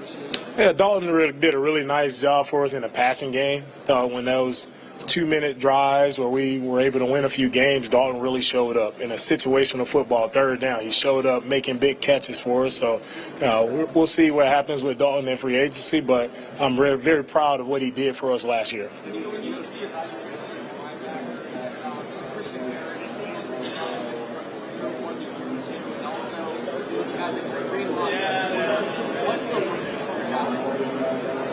No, sky's the limit for Christian. Christian is one of the fastest linebackers that I've had a chance to work with. Very explosive, instinctive player. So I'm excited. I see last year as Christian's rookie year. That was his first year, and I'm excited to see him build off of what he did last year. As a head coach, how do you go about sort of scouting potentially keeping up with the pipeline from college, high school coaches around the league? And is that something that's challenging for a head coach to kind of know where to get to start? Yeah, it is. It's challenging to keep up with the coaches, but I think with me and how do you evaluate those coaches, you really rely on those people that they've been with, right? Coaches that they've been around. You just want to learn how they are as workers, like how dedicated are those guys to perfecting their craft, right? Are they guys who have no ego and they're willing to do whatever it takes to just help the team? And I think that's how you truly define, right, good young assistant coaches. I tell coaches all the time, are you the best at what you do? Or are you looking to pursue something else, right, inside of doing the best job that you have, right? If you're coaching the tight ends, are you the best tight end coach? Are you a QC? Are you the best at breaking down information or getting the information to the coaches? Just be faithful over a few things and you'll get blessed with more. Go outside and, you know someone who knows someone who knows someone, and be able to evaluate someone who might be really smart and hungry and want it, but who doesn't know the same people, and then for you to kind of know that they can help you too? I think it comes a lot.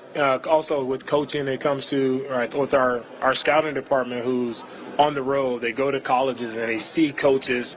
They're at practices, so they see these coaches actually in action, working with the young players, and that's where I gained a lot of insight from our scouts, our college scouts who are on the road to see, man, how was this guy in his drills, right? And that speaks highly to me, and I gained a lot of information from our college scouts. All right, Randy, all right. we're going to do the last one for Gio. Hey, what's up, buddy? So I wanted to ask, obviously having such a successful season this year, do you think that more GMs are going to bring players to our coaching staff?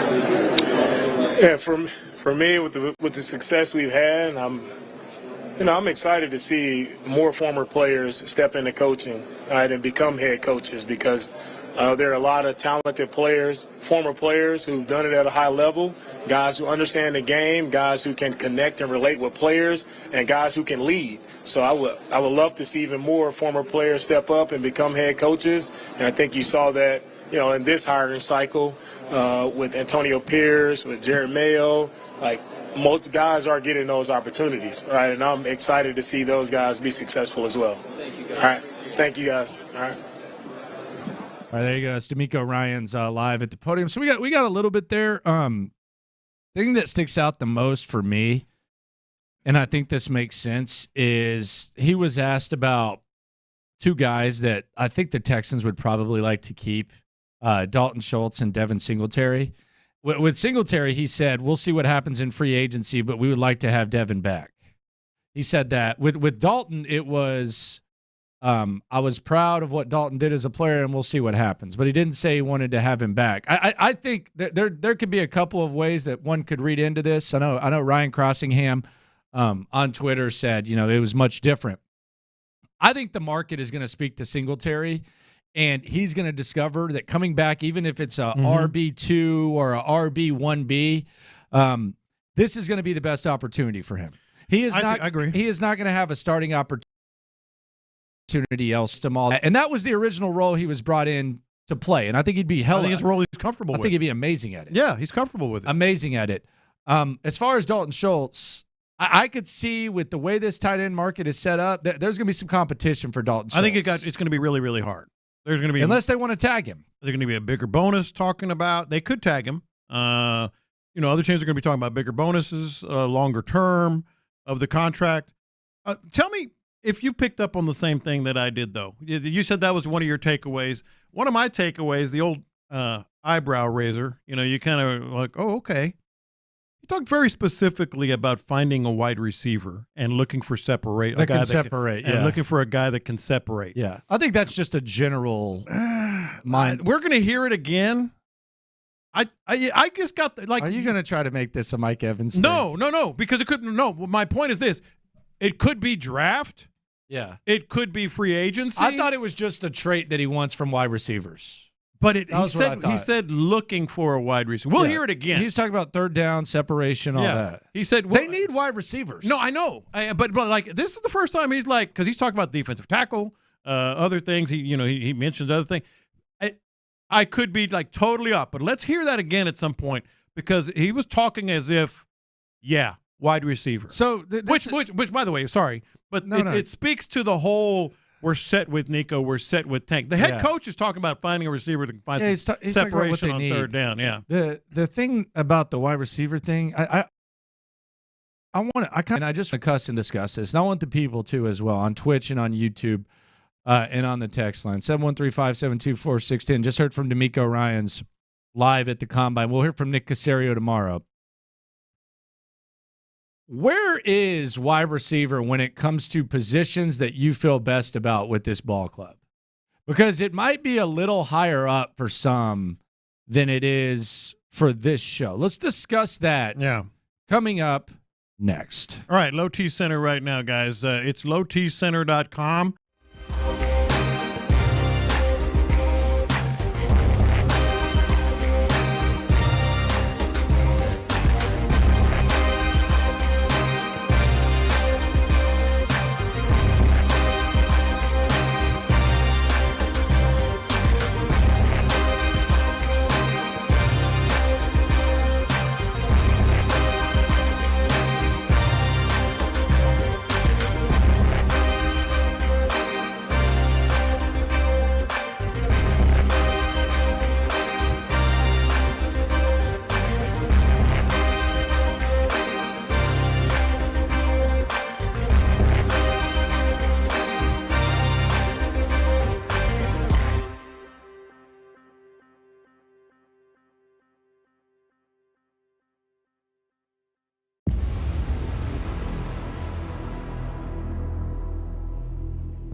All right, so the wide receiver and say, quote, we want separators.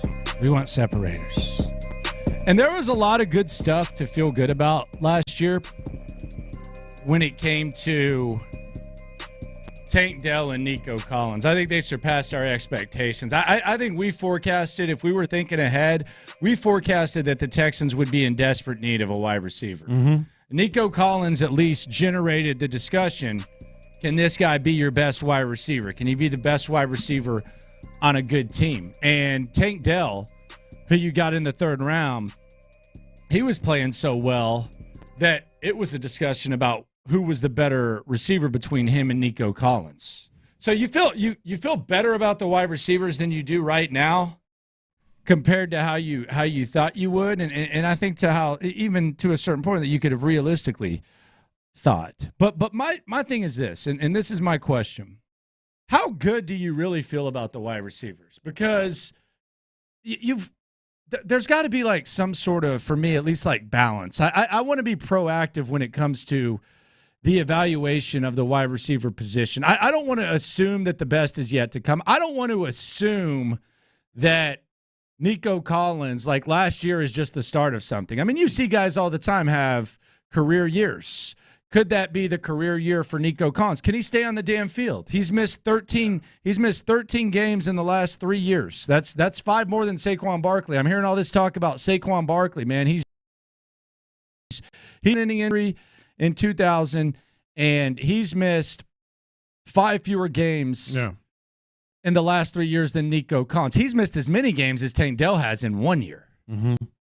So with that, and you look at where the Texans are from 3 down at wide receiver, and you also take into account that most likely in most football games, you're probably going to need more than 2 wide receivers to make plays. Like, how good do you really feel about the wide receiver position when it comes to the Texans? Let me ask you this. It's one thing for you and me and Figgy to talk about how we feel about the wide receivers and injuries this and production that, et cetera, et cetera, et cetera.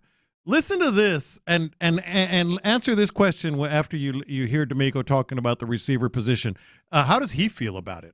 Yeah, with the receiver position, we're looking for guys who are separators, right? Who can separate, who can find a way to get open, right? And if you have that one redeeming quality that you can separate, right, that's what we're looking for, especially that shows up on third down, right? How do you win third down? How do you stay on the field as an offense, right, and continue to produce and move the ball down the field? It's about third down, right, and being able to convert.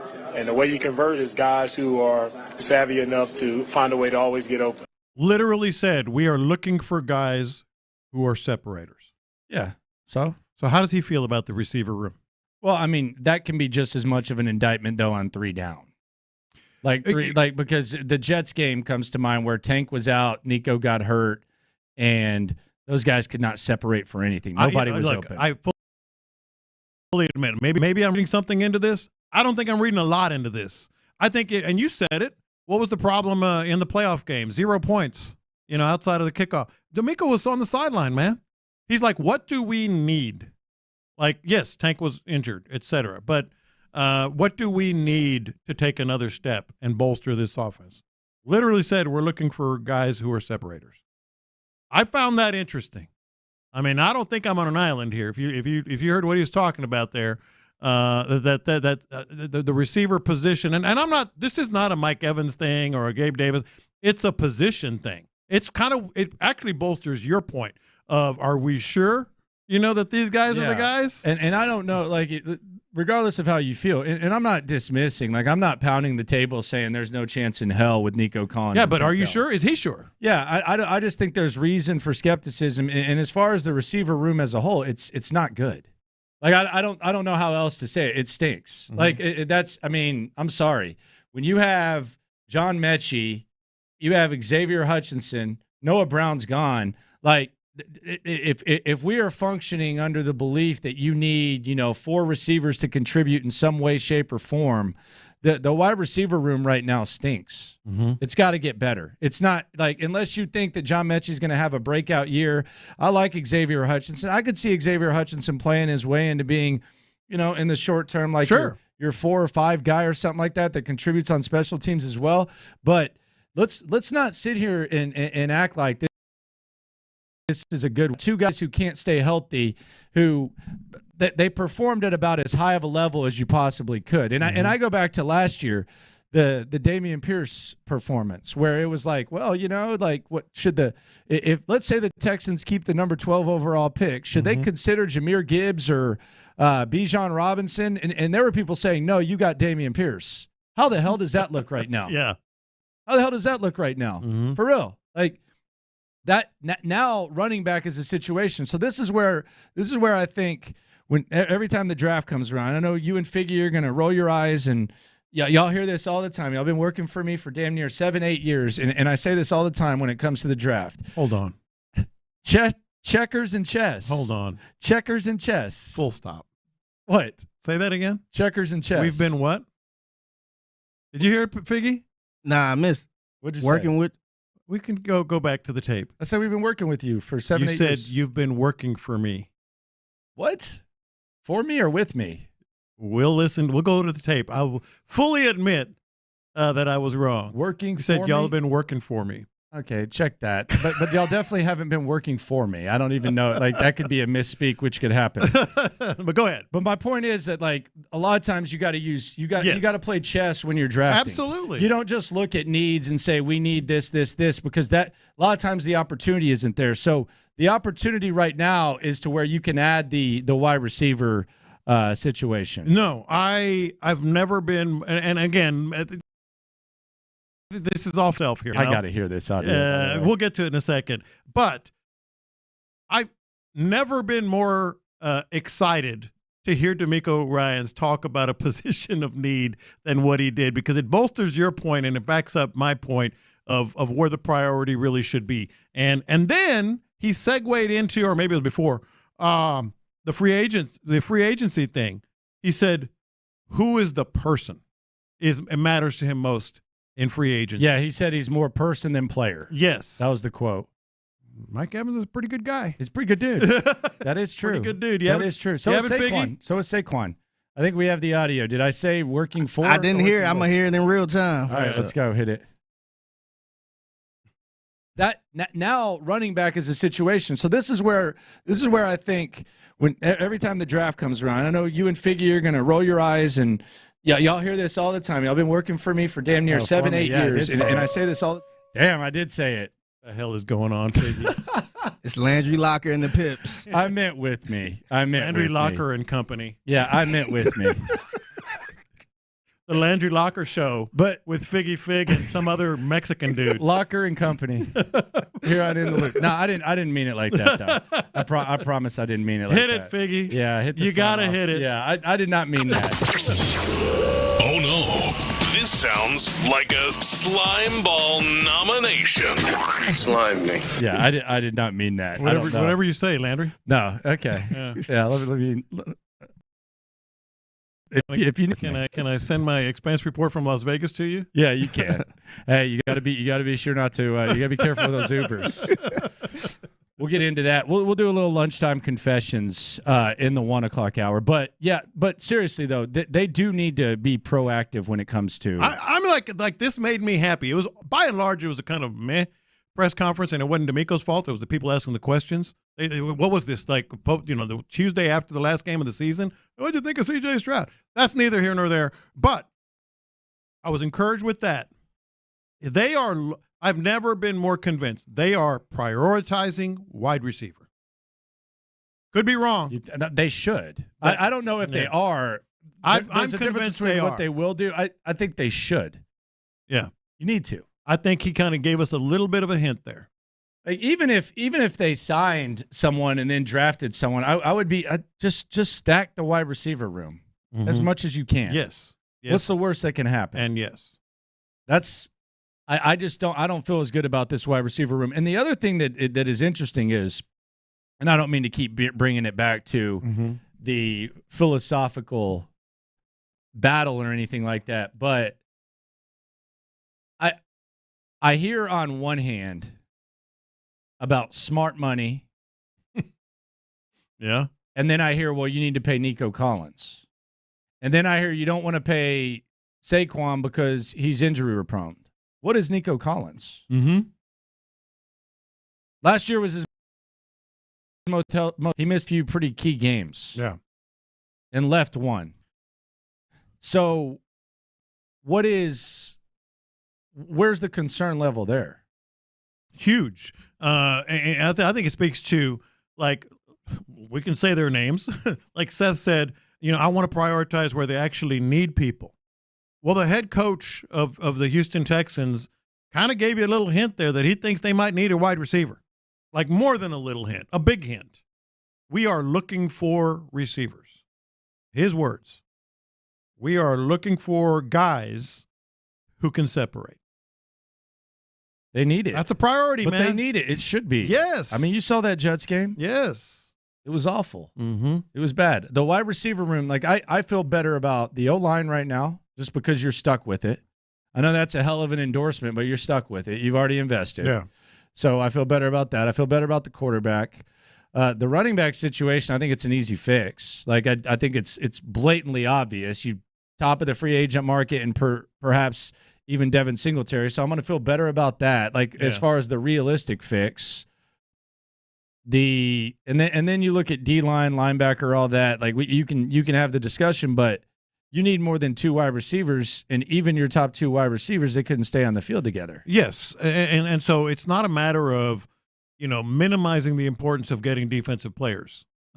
It's the importance of prioritizing the positions that you absolutely need to bolster the postseason and bolster the offense. That's going to help the one guy that's going to get you as far as you go. That's the priority, and I think he's noticing that. Got to do it. Wide receiver, you've got to add some depth. Does that mean Mike Evans? I don't know. What's the price going to be? Mm-hmm. You brought up that he's a pretty good person. I would say so. Haven't heard anything bad about him. No. Does that mean the draft? Does it mean both? Good. But if the Texans, if the Texans are going to run it back with the wide receivers they have right now, and there's not going to be any impact guy, whether it's a free agent falling in your lap, whether it's Mike Evans, whether it's a draft pick, you're not going to win too many games next year. I'm sorry. Like if the wide receiver room is going to look like it does right now with what's behind Tank Dell and Nico Collins, I like those guys. But if you're just expecting those guys, if you're expecting to look at those guys like the Bengals are looking at Jamar Chase and T. Higgins, and you're just saying, let's just fill in the holes, you're in trouble. You've got to invest something in that position. It's rough. Well, look at those. There's question marks. Look at that team in particular. They're running him back with Jamar Chase and T. Higgins. Proven, effective for more than 1 year. You're running it back if you do that with Tank Dell and Nico Collins. Love them. Big-time players, maybe stars in the making, but they don't have the track record. And that's why I think DeMeco is recognizing that. Andrew Locker, John Lopez, Figgy Fig, Locker and friends here on In the Loop on Sports Radio. You need some coffee? No, man. Yeah, okay. Yeah. Shaken, not stirred. Yeah, okay. I might spit in it. Coming up next, let's go around the NFL. Let's take a look at everything going on. There's a lot of business picking up, a lot of things being said at the Combine. Confession's going to be pushed back to 120, along with the internet going nuts. So don't go anywhere. In the Loop is stacked. Final hour as the Combine has begun. First, though, let's talk about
free Odyssey app. Let's go around the NFL to keep you in the loop.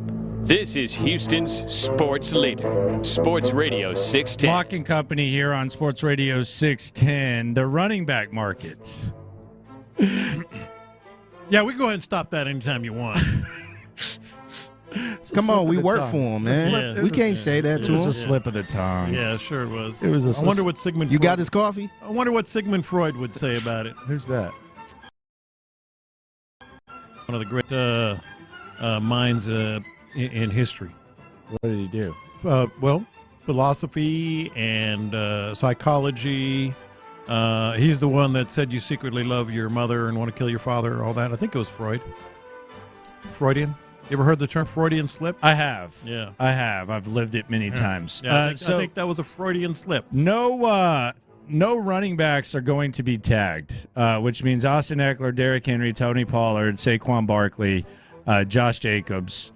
They will all be on the market. So the Texans will have an opportunity to add a running back. DeMeco Ryans, though, he seems pretty open to Devin Singletary. You heard what he said about Devin Singletary, that, you know, he wants to see what happens in free agency, but would love to have Singletary back. I think it's both. I don't think you're choosing one of these running backs in Devin Singletary. I don't see any starting opportunity for Devin Singletary in the league. Right. You bring him back. If you're paying a lot at the running back position, it doesn't matter, especially when you have C.J. Stroud at quarterback. So if you're paying Devin Singletary $4 million or whatever to be your backup, and you're bringing in Saquon or Jacobs or whoever, that really I don't think is a big deal. It won't stop you from having a punter or kicker or something like that. It sounds harsh, but yeah, punter or kicker. Or Dieter, Dieter. Oh, yeah, Iceland? Come on now. That's a $10,000 bonus you're on the hook for. I'll put it this way. It sounds harsh. Singletary not a deal breaker in any way. In any form, in any shape, in any way is he a deal breaker. From the player's perspective that you might be recruiting as a free agent, to the Texans' perspective. Like, he's going to be an asset, but he actually fits into that list of players that Seth was talking about. Well, you still got to pay Devin Singletary. Yeah, or someone like Devin. Would you like a kicker? or someone like Devin Singletary in that price range. He's not. What's that? He's not a factor. Would you like a kicker? Would you like a punter? I don't want Dario Gumbawale to kick. Are they going to have to go for 2 every time if they do this? Like if they sign Devin Singletary and, God forbid, Saquon Barkley? Mm-hmm. Like, are they going to have to go for 2? Are they going to have to go without a kicker? No, that's the onside kick every time? No, that's the point. Like, when you mention those guys, I think Devin Singletary is the perfect example. Well, you got to pay Devin Singletary X amount. Okay.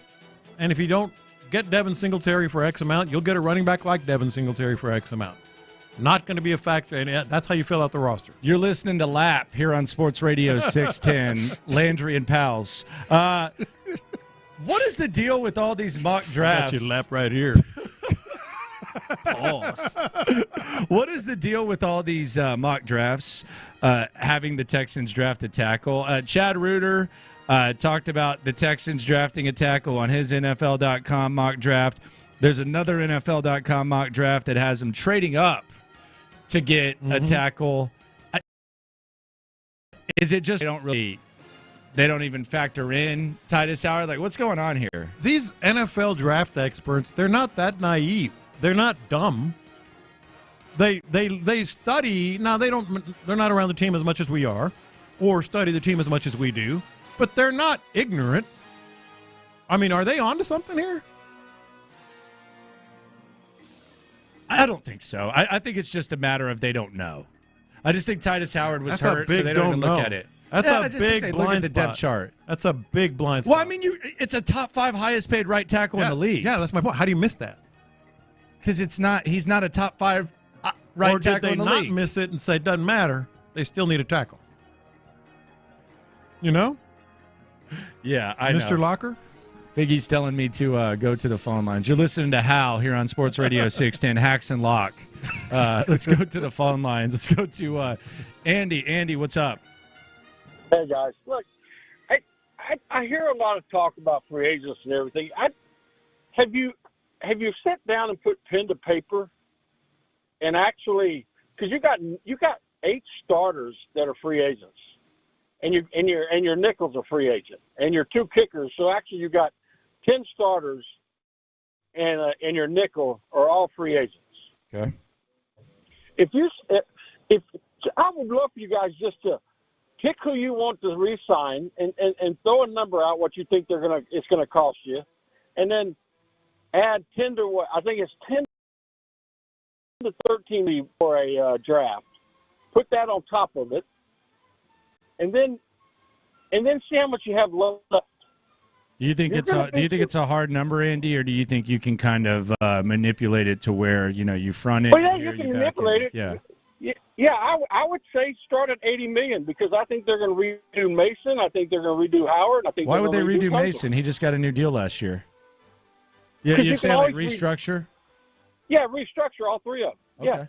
Yeah. That's what they do. They restructure all the big deals on teams. That's how they get away with it. That's how the Saints get away with it every year. Hell, they're $40 million under the cap. Yeah. But yeah, if you guys put pen to paper and look, they just started signing some guys here last week or something, and even these guys that barely see the field are making $1.5 million a year. Yep. Let me tell you something real quick. That's nothing. I don't think it's like a unique situation. Look at the Chiefs. Look at the Niners. Look at teams that are much better than the Texans. But he kind of made y'all point, saying you can restructure, you can do stuff, you can. I think where he was headed with it is like, y'all are dumb. You're playing Madden. Y'all are dumb. I get it. Because you still got to pay all these guys, and you you have to get all this money in the draft. And I'm telling you. Yeah, I will put pen to paper. I'll give myself a homework assignment. I'm just saying I can eyeball it in 10 minutes. Even just without eyeballing it. I can tell you, like, the highest market value of any of the Texans is probably what can be Sheldon Rankins and Dalton Schultz. Of the guy keep? Yeah. Yeah. And you don't even know if they're going to keep those guys. And that's like $9 million. Yeah. Like, that's nothing.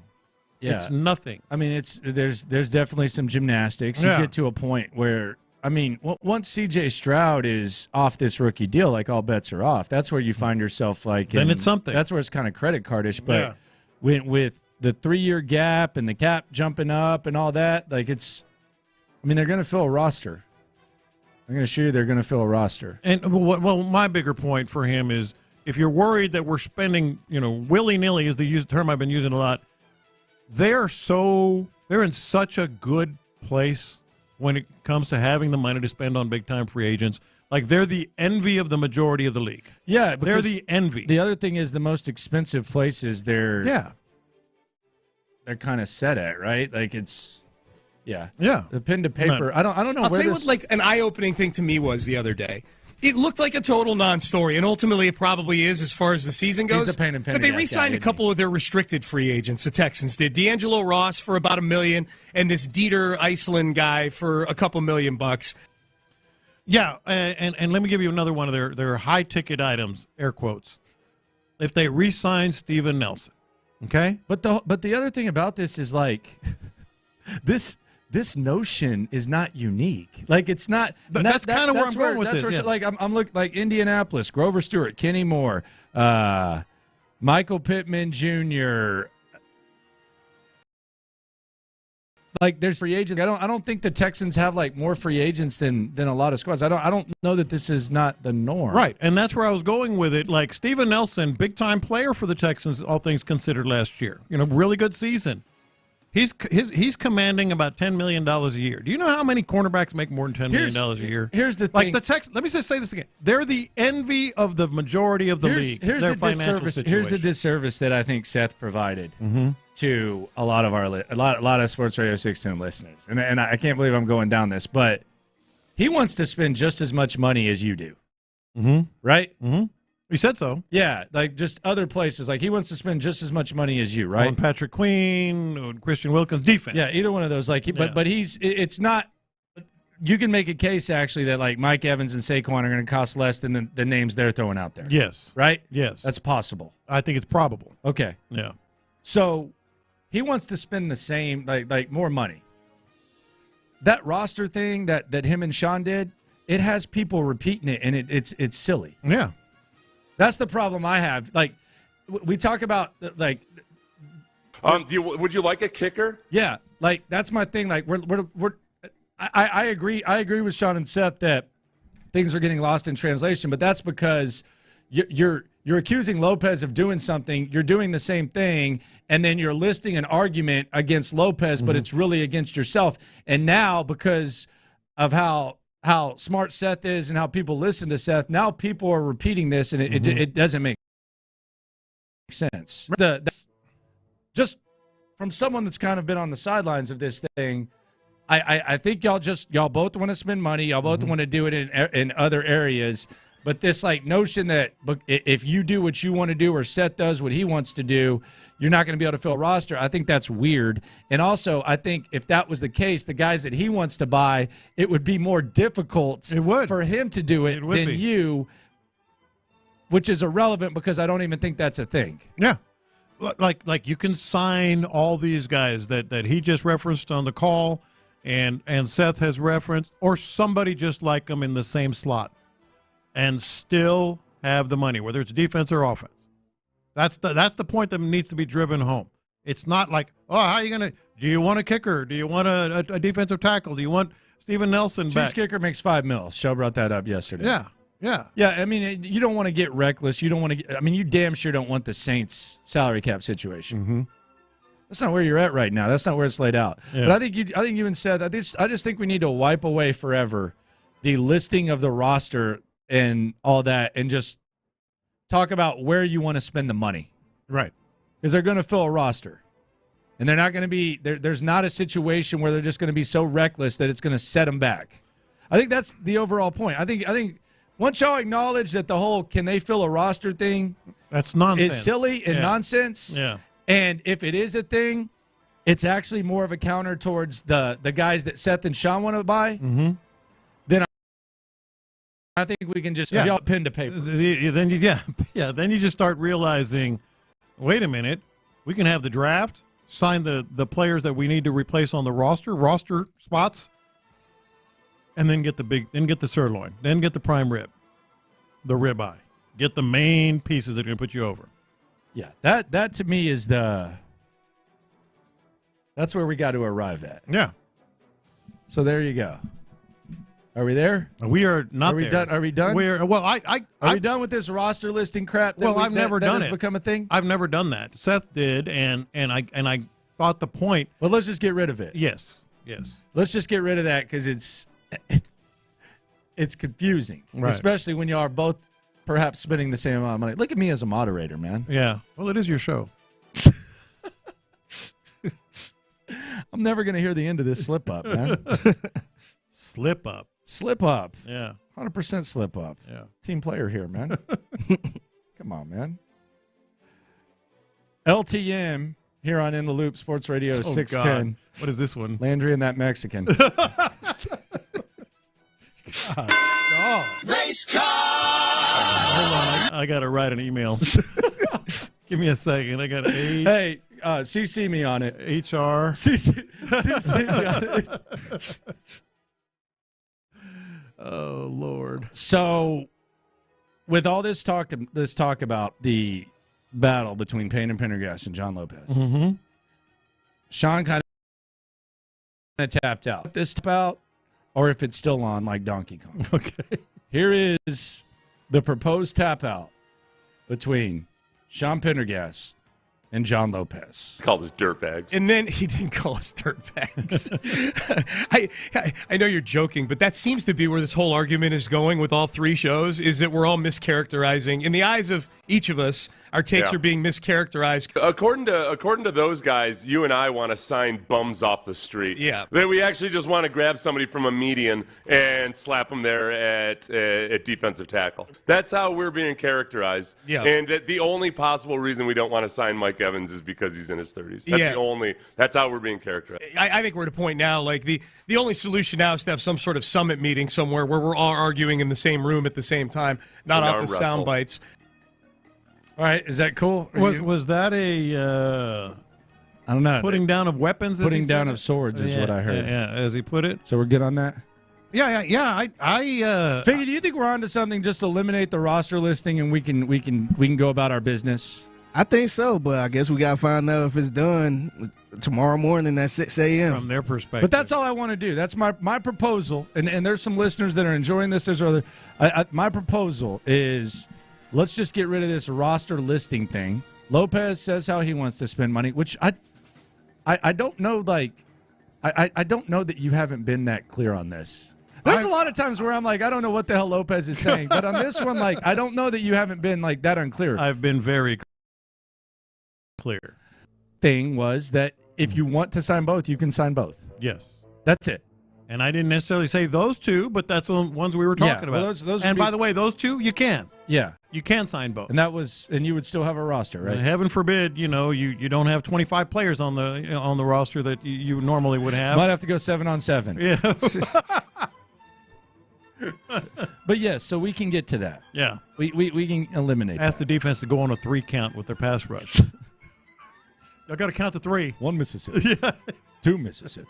Exactly. 3 Mississippi. We don't have players on the line. So yeah, let's just get rid of the roster listing, and I think we're okay. I would be down with that. All right. So there's where we're at. Mm-hmm. And then we can just focus on where the money needs to go. I think that's fair. That's absolutely fair. That's where we started with all this. Just for old time's sake, though, let's hear the final rant. Let's hear the rant this morning. Okay. And then we're going to put this to bed, okay? Then we can just argue about who you want to sign, if Saquon's good, all that. Mm-hmm. And we can quit kind of chasing our tail. But here was the final portion of the rant. Somehow there's a faction of people in Houston who think that the only avenue and route, if you care about the Texans winning, is to full force put everything you have into signing Mike Evans. And that's the only thing. That's the test. If you don't want Mike Evans, then you don't care about winning. I don't get it. I've got zero issue with signing guys that I want.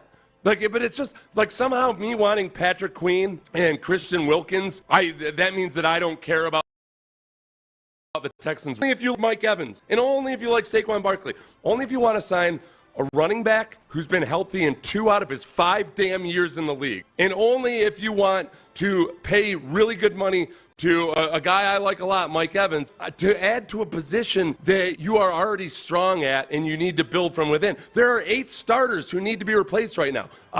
You've got limited resources. I'm sorry to tell everybody. I'm sorry to explain that to everybody. How do you have limited resources if you still want to spend just as much money?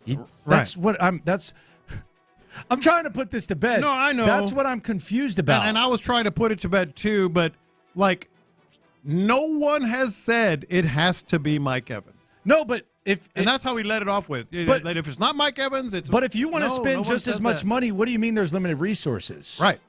That's what I'm confused I wrote about. that down. I'm confused. I actually jotted that down. Okay, limited resources, but you want to spend as much or more on longer-term deals on the defense? All right. Well, I'm just confusing I myself guess it's more. not been set down. Here's the final blow. I think this will set it down. I've been in the damn league since 1997. I've seen it over and over and over and over again. You can't just go out and pluck everything you want off the shelf and have it turn out well in the end. Mm-hmm. Aggressive spending, the bill does come due at some point. To me, I think the main difference between you and I, and for sure Lopez, and I think probably Clint also, is where we want to spend the money. Like, I'd rather spend the money on defense. Yeah. No. It's being characterized is the objection to the Mike Evans and Saquon Barkley is that I think it's stupid money. Mm-hmm. I think that's a stupid spend.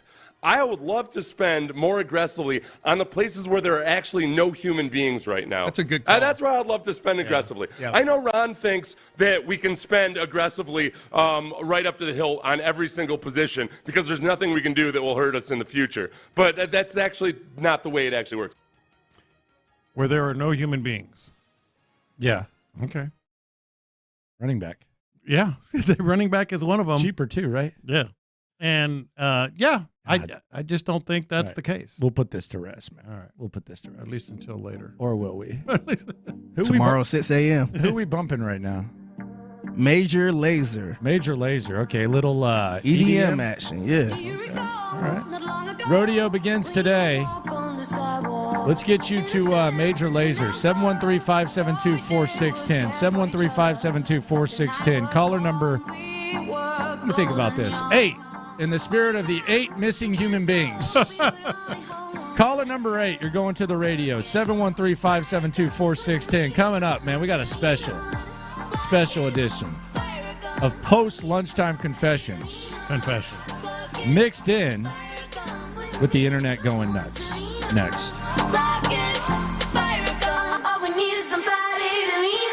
Landry's putting his foot down.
La Michoacana Meat Market. Watch this. These are my confessions. Lunchtime confessions. We confess our sins to you, the loopholes. Shout out to the loopholes. If you listen, you are one. Some of these confessions have to do with sports. Some have nothing to do with sports, but we're transparent with you 24/7. Let it hang a little bit lower during lunchtime confessions, which, by the way, is originally at 12:20. DeMeco Ryans pushed us back, so it's a combo plate of confessions and internet going nuts. We got a special treat for you here on In the Loop. But right now, it is time to confess. Watch this. These are my confessions. I'm coming around on the fumble through the end zone rule. I didn't used to like it, but did you see the competition looked at it and said they're not going to do anything? So if you fumble, there's got to be some sort of penalty. I go back and forth, and I'm still a little bit reticent about it. But if you fumble through I thought it was big this year in a couple of games. If you fumble through the end zone, it could be a game-changing play. It's on the offense to keep it. And the whole thing about give them a 1st and 10 at their 1st and 15 or whatever at the 15-yard line. I don't know. I think I'm coming around on that. I think I see their point on the fumble through the end zone. No, I like the way it is. I think the defense has to have some sort of bone. Yeah, that's what I'm saying. All the rules are for the offense. I'm coming around on that side. Keep it the way it is. Yeah, you know what to do, Zay Flowers. You weasel. Hold on to the rock, buddy. Yeah, that was one of the examples. Hold on to the rock, It was a game-changing moment, and it kind of changed my mind. Watch this. These are my confessions. I had a little, I don't want to say it was like a corporate headbutting this morning, but our expense reports that we sent in. You got it kicked back? It was kind of kicked back, not really. So the max that you can tip is 20%. Mm-hmm. I put all my Uber rides on there. Yeah. I really like the standard for me is 5. Sometimes I'll tip them 7 depending on what's going on. Which can be more than 20%. Which is 9 times out of 10. I don't have a lot of, $25 Uber rides. So it's usually 5, 7, who knows? Yeah. So I put my Uber receipt on there, which is like a big list of what they send you as opposed to like the email. Yeah. And I just put 20% of this stuff. Mm-hmm. Hey, this seat doesn't match up the thing. Brother, like. I know. Do you know how much of a pain it is to, like, keep up with your tip on the Uber? You get the amount. And you get the email a day later. Sometimes you open up your Uber 2 days later and it's tip. And you put that in there.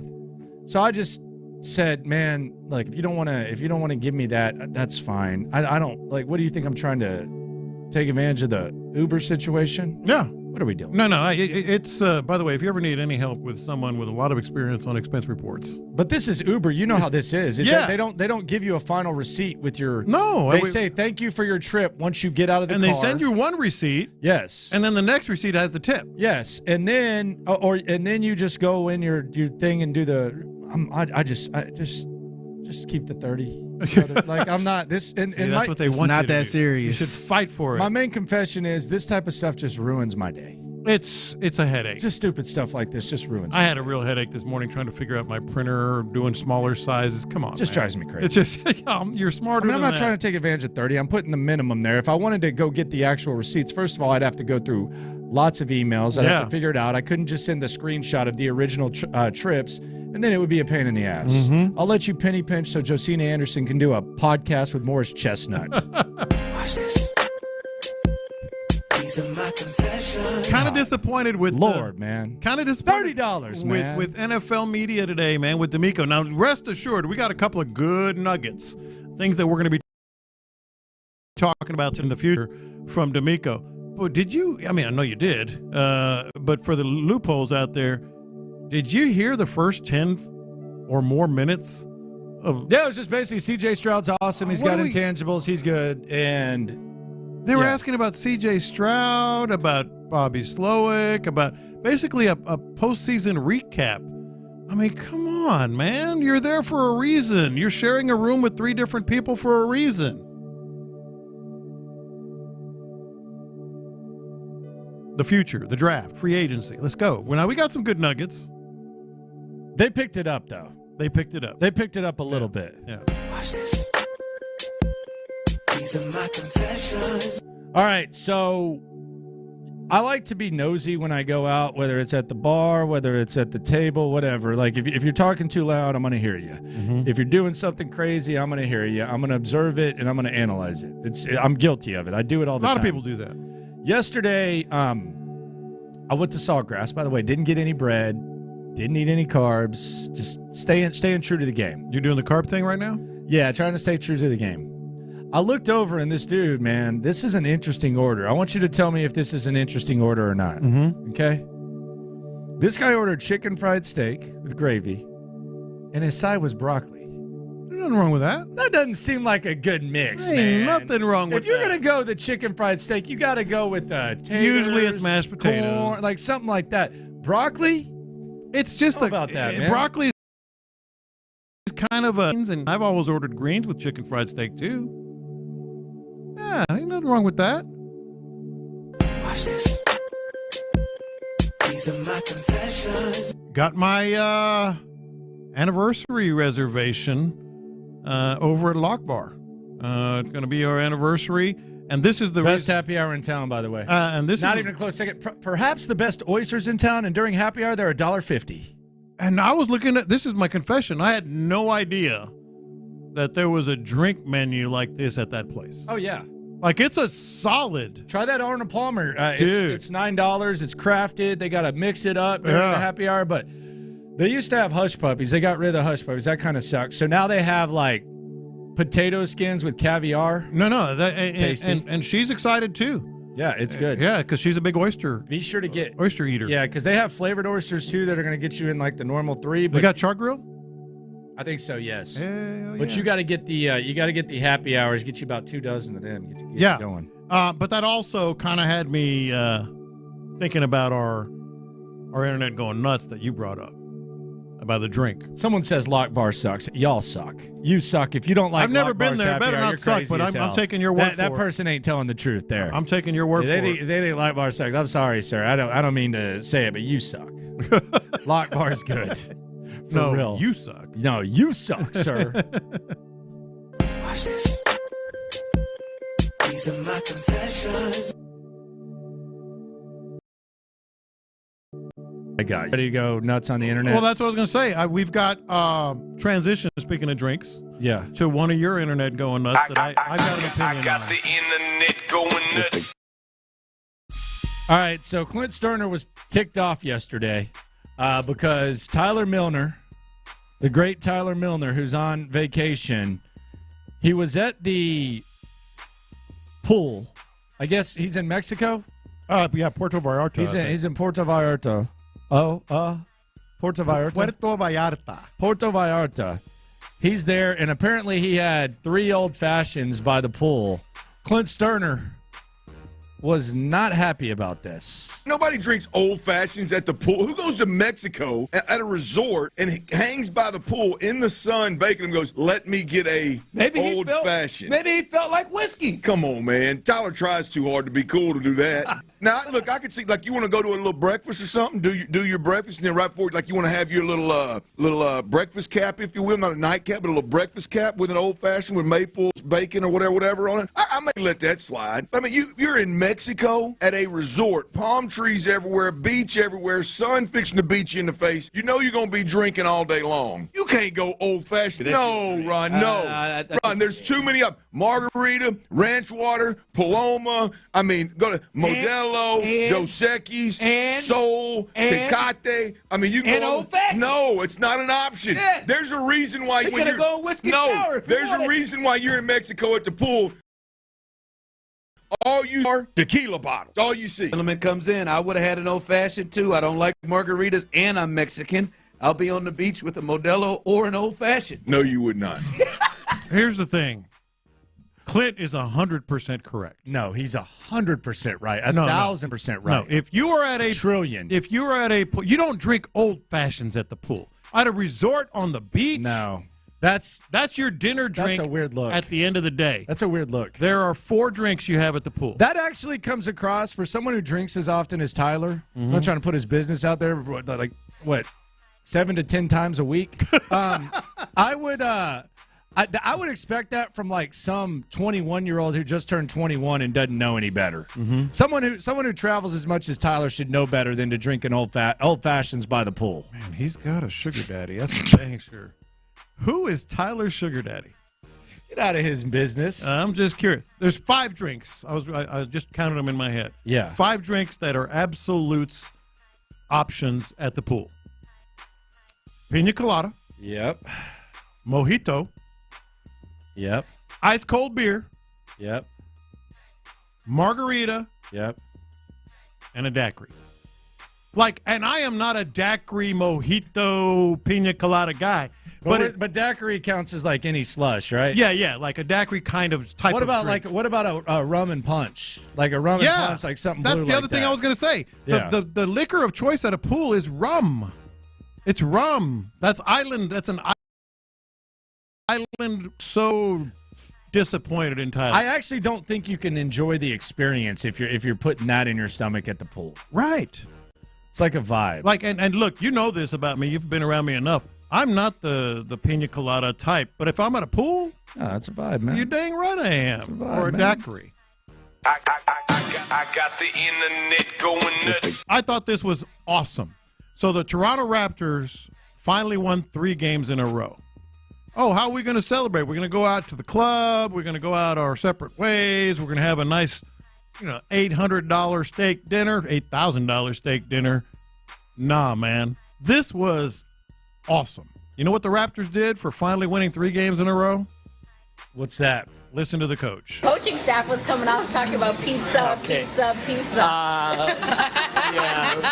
So the story goes that I promised our guys early in the season that once we get 3 wins in the row, then I'm going to take them to a nice dinner. But since we have such a group of humble guys, they said, we don't need any fancy place. We can go for a pizza, but treat them to dinner for sure. Okay. Are you a pepperoni guy? What's your favorite? My pizza is only margarita, simple Italian pizza. So pineapple is a no-go? No. No. Appreciate it. Thanks, Coach. All right. Pizza party, baby.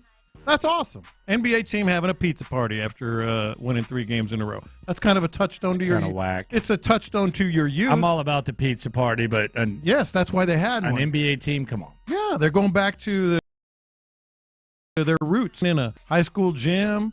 Pizza party if we win the tournament. All right. I love that. Dude was going old school margarita pizza, huh? Well, yeah, it's Rajakovic or whatever. Yeah, he's got the roots. Mm-hmm. I got the internet going nuts. Speaking of the NBA, Kawhi Leonard, the most unintentionally hilarious guy in sports, perhaps. He's been playing more games this year. Mm-hmm. He was asked about why. What's been the key? He went Kawhi. What goes into you being able to be available for so many of these games this year? Not tearing my ACL, not tearing my meniscus. Okay. All right. Thank there you go. Thank you, Kawhi. Thanks for the insight there, Kawhi. That's a good reason. That's Combo Plate, Lunchtime Confessions, along with Internet Going Nuts. A lot of support on the on Clint's yes disappointment in the old fashioned. Yeah, you don't drink. I would be embarrassed. Yeah.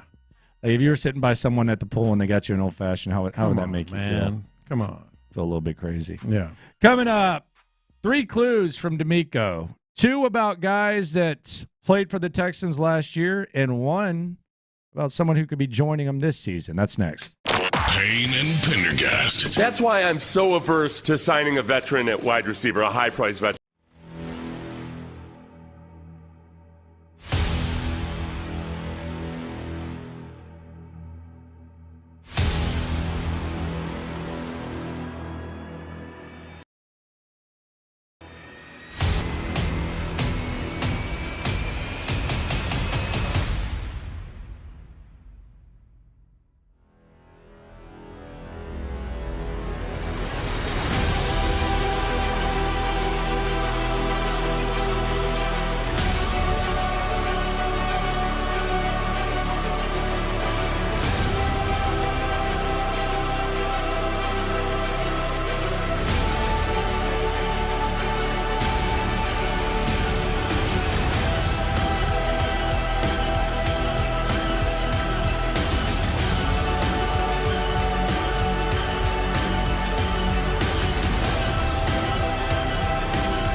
Studios, Sports Radio 610 presents In the Loop with John Lopez and Landry Locker. All right, Landry Locker, John Lopez, Figgy Fig with you here on Houston Sports Leader, Sports Radio 610.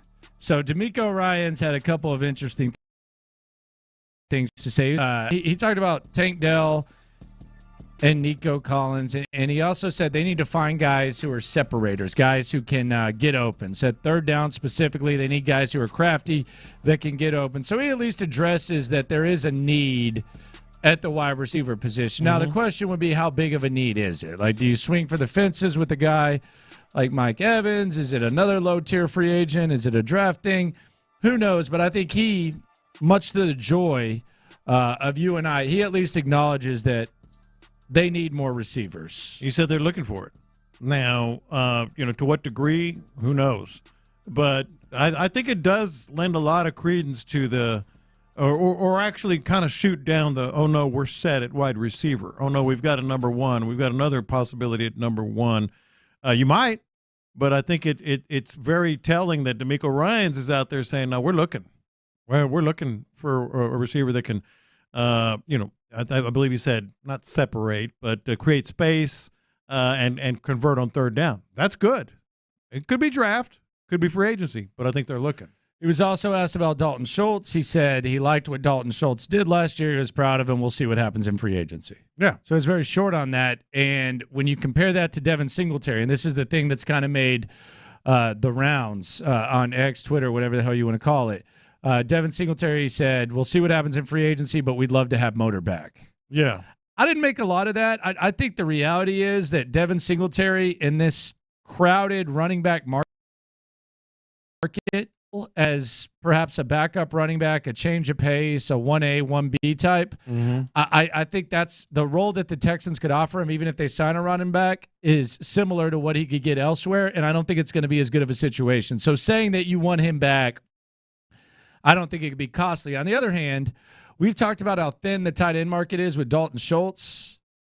There's probably going to be quite a few suitors for him, so you kind of got to keep that a little bit close to the vest. I think it's going to be hard. I think it's going to be hard to bring back Dalton Schultz. He's going to be able to get an extra year somewhere or a bigger bonus somewhere. So you're going to have to maybe slightly overpay if you want him back. But one thing that you know is he's finally going to get – you may want to tag him. And I think that's been tossed around a little bit just to make sure he doesn't go anywhere else. But that's a higher ticket item. Okay, you got money this year. Have I mentioned that? I do wonder if the franchise tag happens with Dalton Schultz now, if maybe it makes a little bit more sense. Now, I heard Sean and Seth talking about this today with the increase of the cap. Maybe franchise tagging Dalton Schultz would make sense in this situation. I do think it does. I think because where are you going to get a tight end unless you prioritize it with a first or second round pick, and who knows about that? The free agent. I mean, you have the premier free agent target at tight end. Like when you rate the free agent tight ends, Dalton Schultz at the top. So why not tag him and then we can talk again? Yeah, why not? Yeah, make it happen. DeMeco Ryans tomorrow. Who knows what he's going to say? He's feeling himself, man. He should be. You think we're going to get a vest tomorrow from Nick Caserio, or are we 100%? February, for sure. It's a little chilly out there too, right? Yeah. Absolutely going to get a vest. By the way, was there a truce within the loop in Payne and Pendergast? Did we violate a truce? I didn't know. Was there a truce or not? No. He said Sean said this morning he wanted to maybe put down the swords. I think is how he put it. So I didn't look at that as a truce. So are we? I think we're trying to get a better understanding of the other side. Okay. And you did that. Yeah, I just think eliminate the roster listing thing, and we're good. And I agree with that. Yeah, and I don't think anything gets lost in translation. Eliminate the roster listing thing, and we're good. Yeah, because those are players that you're just going to get anyway. Yeah, you'll figure it out. Yeah, I mean, you're going to y'all both want to spend money. Your idea of smart money might not be his idea of smart money, but let's get rid of this notion that based on John Lopez's philosophy, you can't fill a roster. Is that fair? That's more than fair. And let's also acknowledge they need a running back. No, well, that's the good news that came out of the last couple of days. Because they don't have a starting running back. They have Damian Pierce. Yeah, they need that. They're gonna get a running back. You can't bet or bank on a lot of things, But one of these free agent running backs, Texans are going to get. Because even if they draft one, they need another one. They're not going to get Justin Madubuike as expected. He is going to get franchise tagged by the Ravens. Smart move by them. Yeah. So we can eliminate that. Christian Wilkins with the Dolphins. Let's keep an eye on that. See if that happens. But the Madubuike thing, that's gone. Not happening. And he's a really, really good player. So that would have been a great get, but also would have been very expensive and maybe a longer term too. But you can make do there. And when you're looking at the draft, maybe a defensive tackle comes into play. I was just excited to hear after a very lukewarm start to the whole press conference, he mentioned it very clearly about the wide receivers. That made my day. I think we know they're going to get a running back, and then you kind of shift in the draft toward the defensive side of the ball. So you and Seth aren't tight at all. Oh, we're very tight. Oh, you are good? Yeah, we're good. Very tight? Yeah, we're very tight. Okay. We're good. We're good. Making sure I'm concerned. But I think Seth, how do I put this? Uh-oh. I think things might stay with Seth, and you can attest to this, as can Figgy, longer than they stay with me. Like, I let stuff go and play around here. Oh, wow. You know. Oh, wow. Am I wrong? Oh, wow. Am I wrong? I think as long as we just get rid of the roster listing, I think we're good here. Am I wrong? As long as we get rid of the roster listing, I think we're good here. You're kind of answering. I think we're good here. We are good here. There was a truce. I did not know it was a truce. I just heard Sean talk about what is he talking about? Swords. What is that about? I don't know. Is that like a medieval times reference? Were we having a sword fight? Oh no. What is this? Three Musketeers or something? Like what is that? Yeah. What's your favorite kind of sword? Why is he so into swords? Saber? A pay? My favorite kind of sword? I don't know. I don't really like swords. I'm not into knives and swords and stuff like that. Hatchet? I'm not really into those things. Yeah, no. I don't see why you would be. You mean period or like in movies and like stuff? Swords, like in movies. What's the last movie you watched with swords where you're like, this is good? Probably Raiders of the Lost Ark. Yeah, that doesn't interest me. I don't need to see guys using swords. That's weird. Yeah, no thanks. Yeah. I did used to Game like of Thrones and stuff. I'm good. Yeah. Did they use swords? You're asking the wrong guy. I don't know. I'm guessing so. I feel like that's medieval time. We could be like so off on that it's not even funny. Yeah, they might not have. I don't know. I never watched it, so I have no idea. We have 3 people in this room that have never watched Game of Thrones. Like, what was your favorite ninja? 4. What was your favorite? This is 4? way past your time. 713-572-4610. Did they use swords in Game of Thrones? Yeah. I don't know. I don't know. I don't know. I always assume that swords come with dragons. I don't know. And I apologize if we've offended anyone by saying that we didn't watch Game of Thrones. What was your favorite Ninja Turtle weapon? The shield, man. Right? Like if you had to, but didn't they all have that? No, they had that. There's the shield. So like, yeah. Leonardo had swords. Donatello had that big bow.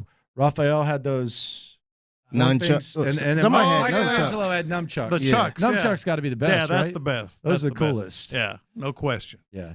Mm-hmm. The swords, I never really got into swords. So maybe that's why the true sword doing. I don't watch Pirates of the Caribbean. I don't, Oh, that might be the last one I saw. Yeah, okay. Yeah, I heard they were trying to replace Johnny Depp on that. How's that going to go for him? That is not going to go well. That is absolutely not going to go well. Probably about as well as replacing him with a lady. Yeah. Oh, they are? Wow. It's been done? The black chick from Bear. Oh, she's really good. She's really good. She's really but good. we're talking about something, and I don't even watch it. I just know it's the most successful. She has a kind of a funny first name. Isn't it the most successful? Deli or something like that. Isn't this the most successful Disney franchise ever? The Pirates? Yeah. I can't imagine if it is. It's got to be up there. Yeah. Yeah, it's got to be way up there. That's a hell. That's a tough task ahead. Yeah. D2 Mighty Ducks. You do not want to replace Johnny Depp. No, you don't. I watched a little doc on him yesterday. Yeah, you can get the check, but it's not going to go well for your career. I think she's good, man. She coming off. I like her a lot. I've been into the Bear with the Emmy and the Globe. I've been catching up on that. I think I'm all caught up now. It's a hell of a show. It's a really good show. Oh my god! Did you watch Curb last night? I did. I'm 2 episodes Finally. behind. It's been slacking this season. I'm 2 episodes I behind. like disgruntled. You like disgruntled? Yeah, I could easily see you being disgruntled. When they ran out there at that church, and he knew he was going to go put that plate in that back seat. And he opened that you damn knew that thing. was going. And they said, all the church people, which is so real. What the?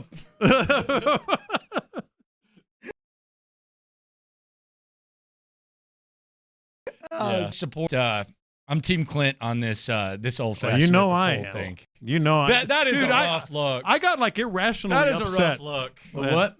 The whole old fashioned at the beach. Three of them. What are you doing? Midday at the pool. As soon as you get just there, having now. a good time. Oh, that's you fine. Enjoying yourself. That's All right, fine. This ain't day 4, and I've had all the tequila I can handle. I can't handle any more of that citrus and all that. I mean, But my it's guts- also the beach or the Agreed. pool. Yeah, just get you drunk, got you got Mai Tais, you got pina coladas, and I don't like any of these, but I drink them at the You pool do. or the beach. You know what else you get? What?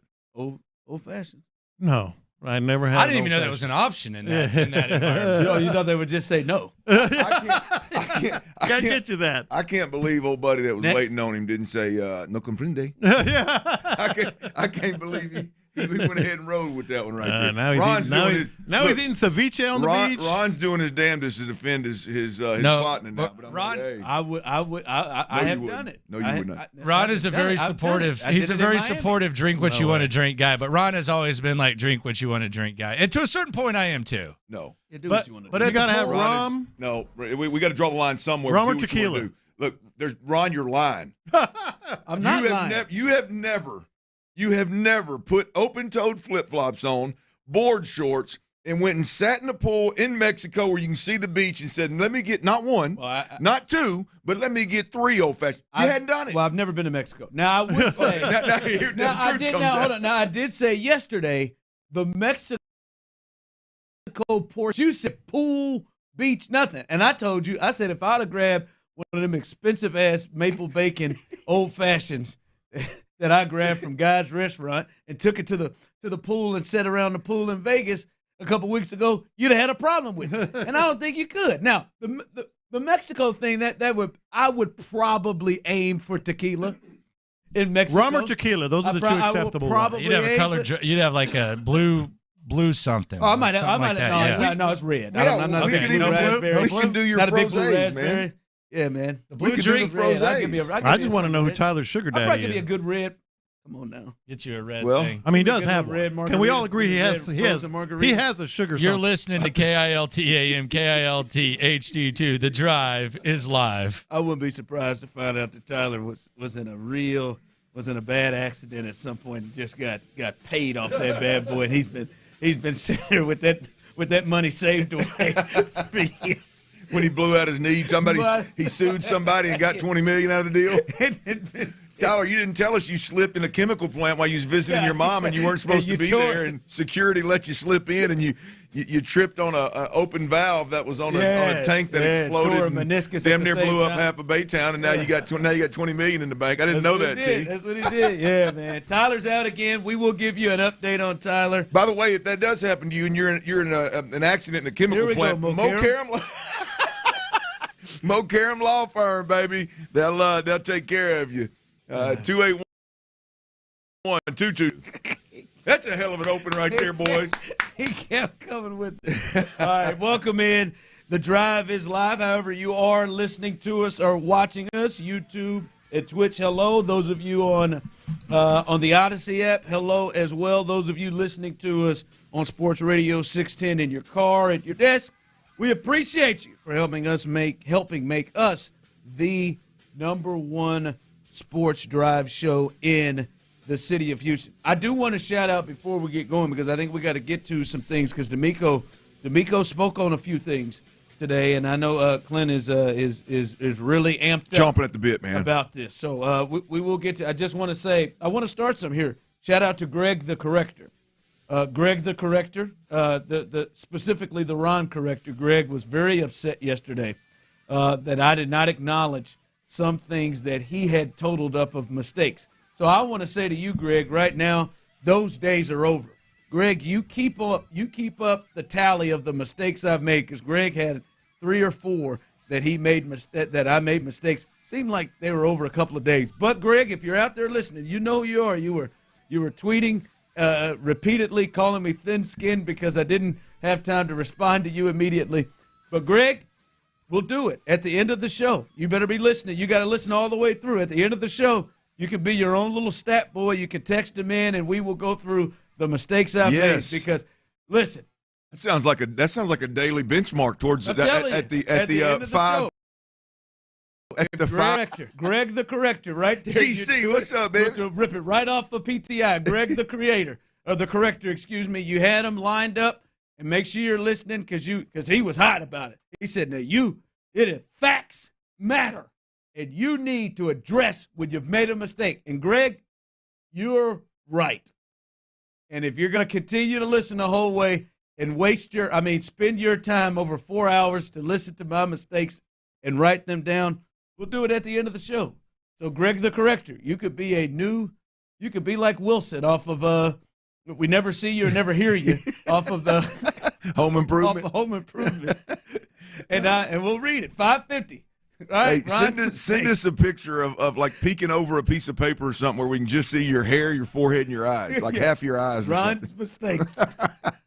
Can you believe that? Hey. Seriously, facts matter. You need to jump into it. All right, so we'll do that 550 of Greg. If you're going to keep doing this every day, we got you at 550. By the way, boys. What's good? I told you I got me a new Peloton instructor, didn't I? Yes. Anybody out there on this? Kendra?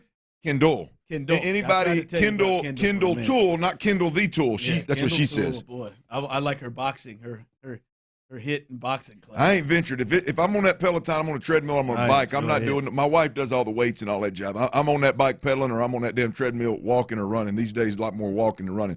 But Kendall Tool is the deal now. I mean, she's right, man. She's solid.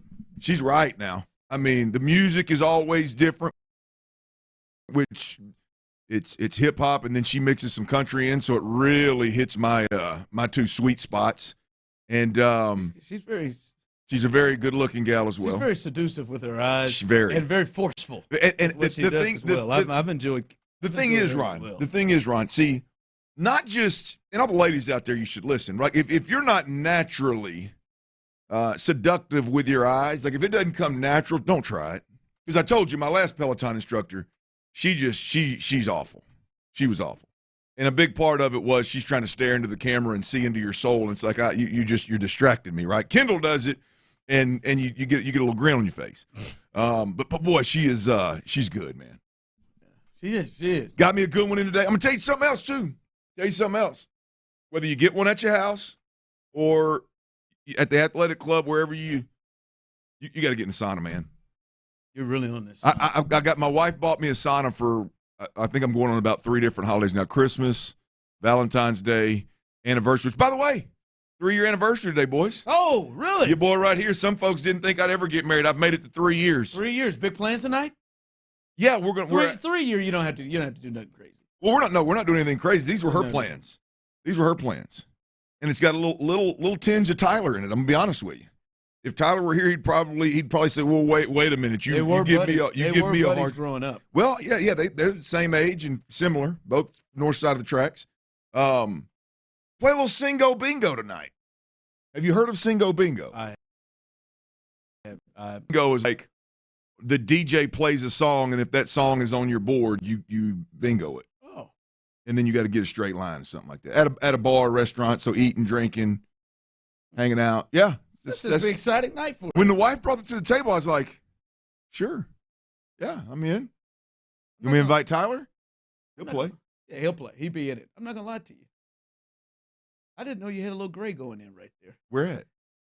That gray, or is that just the light? Is it right up top? It looked like maybe it's the light. I haven't had gray above my sideburns yet, but you're seeing it already? I hadn't seen it, right? There, maybe it's the light. Ah.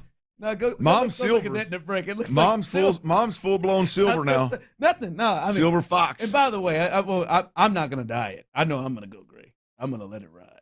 Not going to dye it at all. Well, here's the deal. There was a time when I was not judging anybody who does. I'm just going. There was a time when I was above like the constant dyeing of hair, beard, sideburns, whatever. Not now I don't frown on it so much as I just know we've talked about my self-care, my lack thereof. I don't even put lotion on my face and my hands enough. I damn sure ain't gonna keep up dyeing my hair. So I'm just gonna own that old silver brick. Yeah, you know what I mean? Yeah, I don't have the non-lotion on the hands option. That's a rough go. Yeah, you come in here with ashy hands, but I guess the hands are the one where you just can't get away with it, No, right? you can't get away with it. No, you can't get away with it. All right, DeMeco spoke today. Hey, and he got Clint going. He got Clint going today. Turn me on, DeMeco. And I think this boils back to exactly things you've talked about, the importance of all of the little things, all of the things that you need to attend to get all the information that you can get to help make your team and make your decisions the best that they can possibly be made. This time of year, it is, if you're a coach in the NFL, your ass needs to be active on the road, seeing players, multiple players in person. This is a conversation that's it's getting more and more prominent in the media. And if I hear one more person say, oh, well, the film from this event, the film from that event, it's all readily available to all the coaches. Man, if I were an owner in this league, my coaches and my general managers and obviously my scouts are going to attend as much of this as possible. Now, look, I don't remember exactly who attended what last year. I remember us having some pretty heated conversations. I think it was Nick didn't attend, maybe the combine or whatever it was. But it is a hot button for me this year. The hot button right now. We heard my man Emmitt Smith went off on Mike McCarthy and Mike Zimmer because they're not going to show up at the combine. And I agree wholeheartedly with Emmitt Smith. I just agree wholeheartedly with Emmitt Smith. So all my folks out there that are, hey, relax, man, just relax. It's not that big of a deal. No, it's a big-ass deal. And if you don't believe me, just listen to DeMeco Ryans when he's asked about C.J. Stroud. Listen to DeMeco Ryans when he tells you how important it was, and it is, to see guys in person, one-on-one. Unless you don't have the ability to decipher good from bad, if you don't have that ability, hell, stay your ass at home. But if you're a head coach, offensive coordinator, quarterback coach, and you've got that ability, damn it, you need to be there. Here's DeMeco Ryans on C.J. Stroud and when he started impressing him the way that he did. Well, it started right here at the Combine, right, when you were evaluating young players. Right, you see CJ come into our room in the formal interviews and just see, he had that calmness about him, right, in the room. And you can tell, for me, I can tell instantly, like, if a guy, has what it takes. And I saw that in CJ when he first sat down and he began to speak to us about his background, right, and his college experience. And then you see, right, his teammates and how they spoke about CJ. I remember being here last year and every Ohio State teammate that sat in our room, they spoke highly of CJ and the type of leader he was and what he meant to them and the things that he did to those guys to help them. So it's you can't hide, right? Your true character always will show, and it showed that CJ was a really great guy, raised the right way, and he was the same guy throughout the entire year. He didn't change, right? And that's true testament to his upbringing, his family, his parents, and the way they raised him. I'll be damn. Look, it don't show if you ain't there watching. If you ain't there to see it, it don't show. And especially if you're drafting a quarterback, Come on, I think man. they all did. I remember Bobby wasn't there because they were put in the offense, and I didn't love that last year. We talked about it. I think everybody that is going to be – I just don't understand why any important coaches don't come to events like this, especially when you're looking into players that will fit your system, fit your scheme, who you're going to be working with. You get to talk to them. Boy, it's beyond me, Well, and clearly it's where they first got to know him. Yeah, well, here's the deal. Like if because a big part of what DeMeco said right there, other than it started right here at the Combine, and that ought to be enough for anybody to even shape their mouth of the Combine don't matter, this doesn't matter, being present at pro days don't matter. No, because he just said, whether you're talking about CJ or not, he just said his teammates that they ran into, his teammates that they interviewed. You wouldn't have been able to interview them and talk to them and get that perspective if your ass wasn't there. So it's It's all important. But Ron, a big part of what I really liked about DeMeco Ryans' comments right there, I loved all of it, obviously, but what I really liked about DeMeco's comments right there was when he said, I have the ability to know it immediately. If I'm the head coach, I'm going to be honest with you. If I were a head coach somewhere and my team needed a quarterback, if I had something that my offensive coordinator and my quarterback coach needed to be doing back at home, I would personally say, y'all stay y'all's ass at home, get that done. I got this. I can handle this part of it. It feels like, hey, man, I can sit down across the table from a guy and I can get a vibe of personally, who he is, what he's about, how consistent he's going to be. I can sit with him at the combine. I can go to his pro day. I can have him in the building at NRG on his visit, and then I can see, hey, this dude was consistent, boom, boom, boom, all 3 times. We don't need 3 or 4 different bodies in the room to tell that. Because the key part is, if you've got a head coach that has the awareness and ability to see that in a player, right? They don't all, contrary to popular belief, they don't all have that. Clearly, DeMeco, he has that. As a former player, being around guys that either had the CJ it factor or didn't, DeMeco had a pretty good idea of what the hell he was looking for. Well, he sure had it last year. Yeah. With DeMeco, with CJ and Will Anderson. That's what I was fixing to say. I guarantee you he's got a very, very similar story with Will Anderson. Sat down with Will, knew it immediately.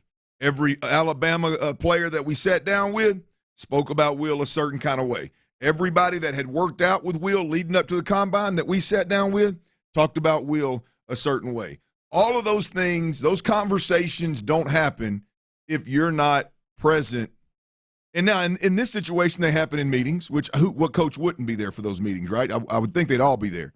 But those could happen in the hallways. Those could happen outside the stadium. Those could happen with an agent somewhere. It's all important, man. I'm stoked that DeMeco's down there doing his thing. Yeah, baby. And then you I got love some it, man. coaches aren't going. Some coaches ain't going. That's it. Some coaches on the hot seat ain't going. Yeah, we got an interesting decision. We're back home in Dallas. Mike McCarthy, Mike Zimmer. Now they may have decided to go, but the word on the street was at one point about a couple of days ago had Emmitt Smith fired up, boy. Yeah, he was. Was it? Man, they're over there going over all the changes that are going to be made in the building over there. Yeah. All right, real quick. DeMeco also spoke, and there's a lot that we'll get to throughout the show from DeMeco as he spoke at the Combine. Tomorrow we'll hear from the general manager, Nick Caserio, who's there. He talked about Dalton Schultz, and that's been a guy we have talked about. Will he return? What will they do in the tight end position?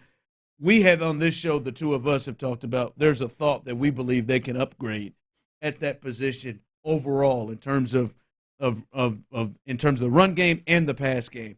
Here is DeMeco talking about the potential of bringing Dalton Schultz. So tell me what you think he means. What do you think he's saying when you hear what he says when he talks about Dalton Schultz? Yeah, Dalton did a really nice job for us in the passing game. When those 2-minute drives where we were able to win a few games, Dalton really showed up. In a situational football, 3rd down, he showed up making big catches for us. So we'll see what happens with Dalton in free agency, but I'm very, very proud of what he did for us last year. What you hear when he said that? When you hear him talking about Dalton Schultz, he was asked about Dalton Schultz, and he talked about him in particular, pass game, 3rd down. What you hear? The first time I heard it was the same thing. The 3rd or 4th time I heard it, doesn't seem like he's real interested in speaking at length about Dalton Schultz. And I'll be honest with you, what stuck out like a sore thumb to me was the fact that he specifically said he helps in the pass game. That's the number one. Yeah, he's good in the pass game.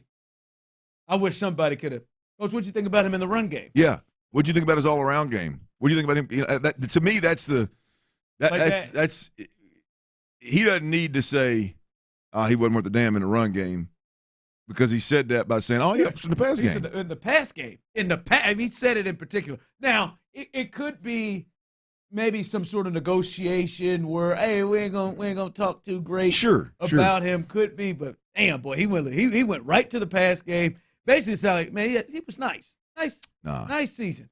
Like I would imagine that's probably eating him up that their run game and the physicality up front wasn't great. And I bet you he didn't love seeing guys like Jadeveon Clowney just manhandle him and not give him a chance at times up front. He got better as the season went on. Sure, he had a couple of good moments. That in particular, talking about when you know he wants to be physical. Yeah. That jumped out. Well, I'm going to tell you, man, I know DeMeco talked about the defensive front, but there's no way. I mean, what DeMeco Ryans, I think, loses sleep about at night is that lack of physicality, which we've talked to death, right? I mean, when you've been at a place in the offensive football that you've watched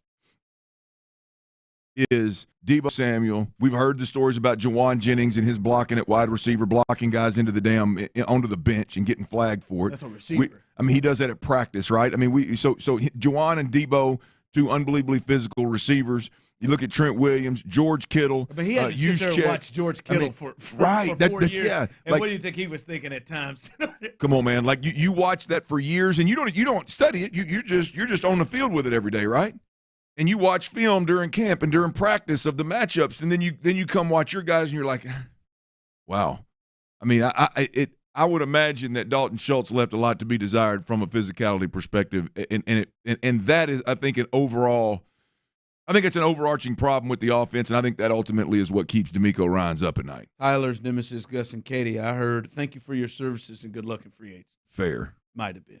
Appreciate you helping us in the pass game a couple There times. you go. Wish you'd have caught a couple of them balls in critical situations. All right. Important question about the Astros coming up. An important question. We've got some answers about the lineup, but there are others. We need to figure out what they're going to do. We potentially may have saw it today. We'll discuss that coming up next. But before that, guys out there, I hope you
All right, welcome back in as it is a Tuesday, and what that means is on a Tuesday during rodeo,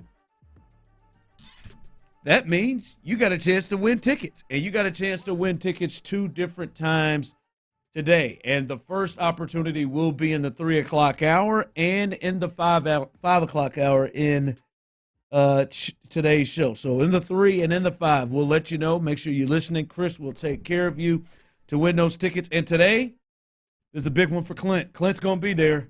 He don't need to win tickets. He knew he was going to be there as soon as he saw the schedule.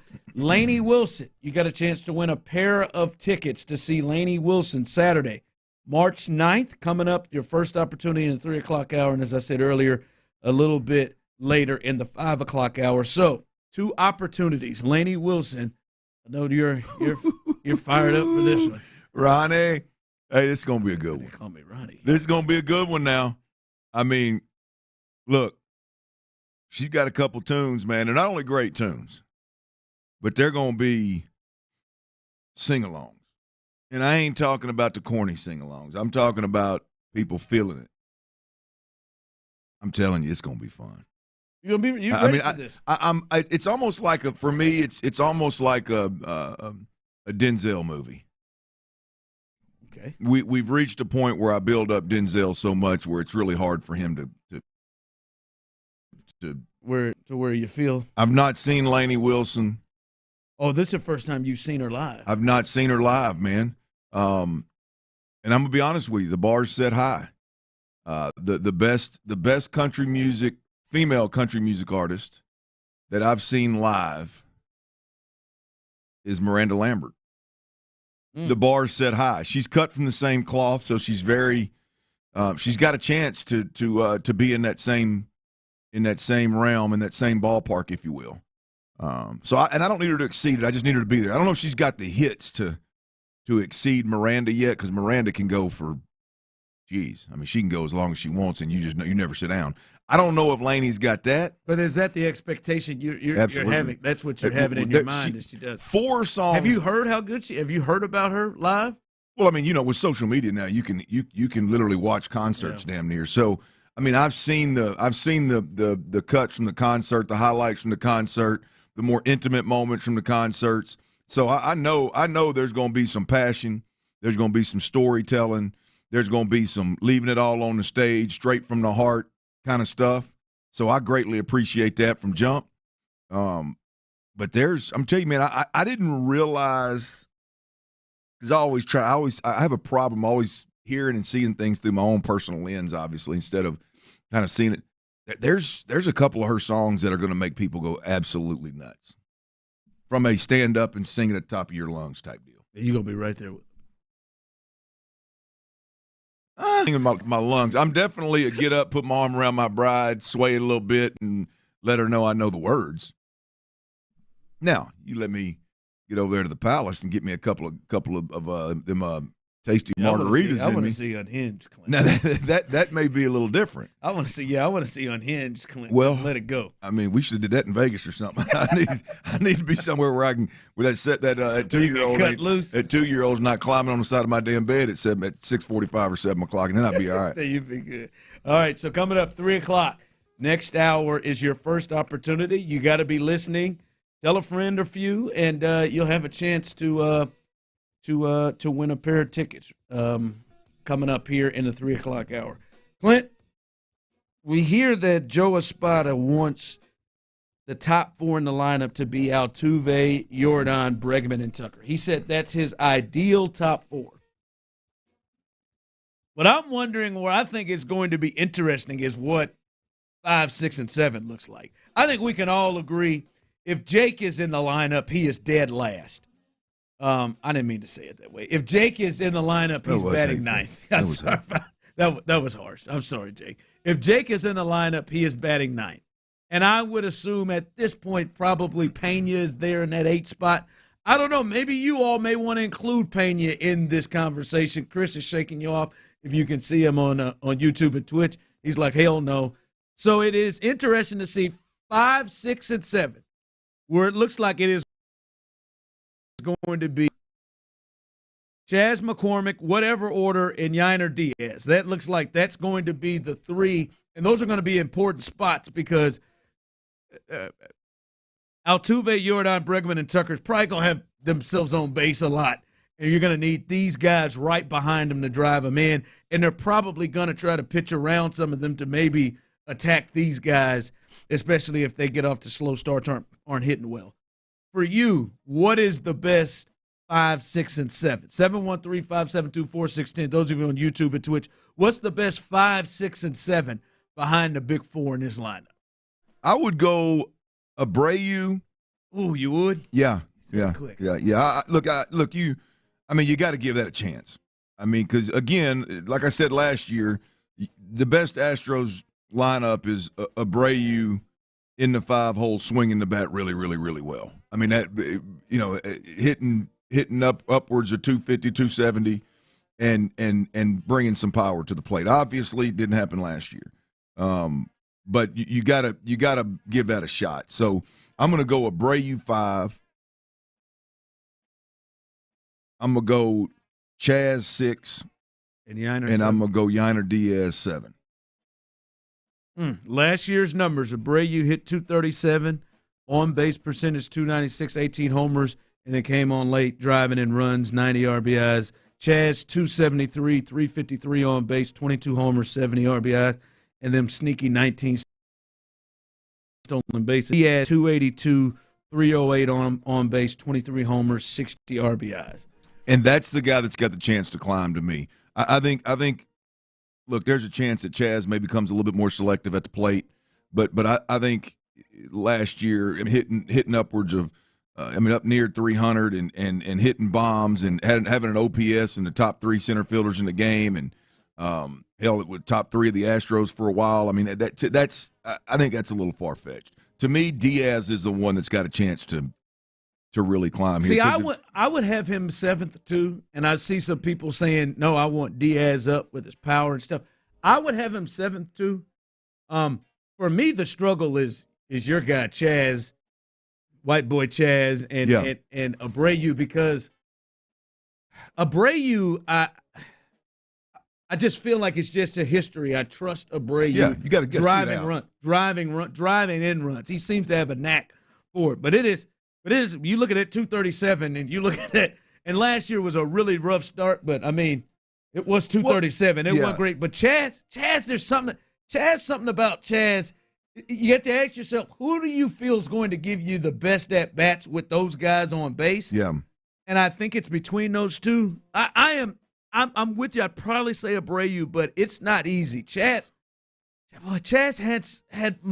he was more consistent we've ever seen him last year. It does have the moments sometimes where he loses you, but Chaz makes me, because I feel like he was really at this point. Someone just texted in Diaz, Abreu, and then Chaz. Diaz 5th, McCormick 6th, and then still said Jake 7th. Yeah, no. Now look, here's the thing. I would personally go with Abreu because I feel like the other 3 guys, because I'll throw Payne in the mix. I think the other 3 guys have holes in their swings. I mean, the other 3 guys are apt to chase something out of the zone consistently. And do it multiple strikes in an at-bat. I mean, they're liable to take themselves completely out of an inning or out of an at-bat, and I trust that Abreu's not going to do that. Because as bad as Abreu was at the plate, I mean, he still has a really good eye. He doesn't typically chase all the out of the zone. His on-base percentage is going to be decent. So I just like Abreu there from jump. Like I said, I think any of these guys, Chaz, Diaz, or Pena, who prove that they can be more disciplined at the plate or not chase that low and away off-speed pitch or, can use the whole field, those kind of things. They can get a better quality at bat. I think any of those guys have a chance to move into that 5-hole if Abreu's not cutting it. But from jump, I've got to – I just believe that Joe Espada rides Abreu and the long resume and says, hey, you got to do better next year, but damn. You're going to make me take you out of that spot. And you other 3 guys come get it. Now, he can't struggle. He can't. I don't think he gets the benefit of the doubt this year if he struggles for as long as he did and as bad as he did. I think you could see them dropping him, especially if Chaz and Yiner are swinging the bat. Somebody else is swinging it better. I don't because at some point, what you're always worried about, Ron, the Father Time, but right at some point you got to say, man, Father Time, just grab my man. Yeah, I mean, it's there. But his playoff performance, late in the season, he stepped up. All right, coming up, I want to get this from Clint because Clint's been in the locker room. Clint understands how players think better than anybody else on this show. I want to see if he thinks this is something that Aaron Wilson is reporting about Saquon Barkley. We'll discuss that coming up next. All right, let's talk about protecting your family, man. Let's talk about having peace of mind.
presents The Drive with Stoerner and Hughley.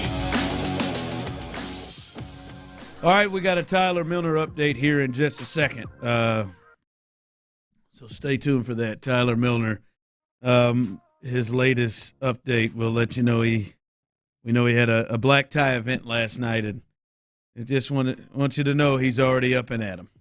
Already up and at him. And way to go, man. Way to go, Tyler. I'll tell you, he is having himself. That's how I do it. That's how I do it, baby. That's what I'm talking about, man. So we'll update you on that. All right, Clint, I wanted to get your thoughts on this because I think a lot of us hear this and you hear like, all right, it's something. But sometimes, when we get, hey, this person talked to this person or this person, like we did it. I wasn't really into it, but there was, hey, Saquon Barkley. He followed like 6 people from the Houston Texans. Like, all right, hey, how about that? Like that thing to me, that's nothing. I want you to hear what Aaron Wilson said the other day and talking about what he is hearing in terms of Saquon Barkley and communicating with your starting quarterback, C.J. Stroud. Saquon Barkley, it goes beyond him following guys on social media and hitting like on Paul Wall's come to Houston tweet. It's a case of him communicating with top players, including C.J. Stroud, about a desire to play here.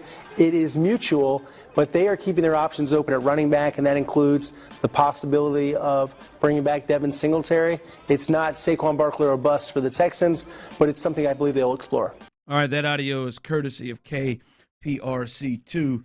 But Clint, there's Aaron Wilson about Saquon Barkley and C.J. Stroud and talked about the thought of coming here. I mean, that's something, right? That's not just if that is accurate and what, Aaron's sources are telling him is accurate, that's something, right? That ain't absolutely, it's something. Look, there's a couple of things here. Number one, without a doubt, C.J. and Barkley having conversations and Barkley expressing that he would like to be here, he'd like to play in Houston, even if that's just as one of several options.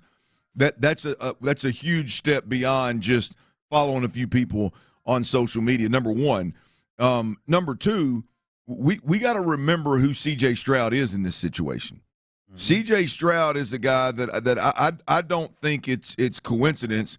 He is standing right next to the head coach every time he speaks to this football team in practice and in the locker room and post-game situations, right?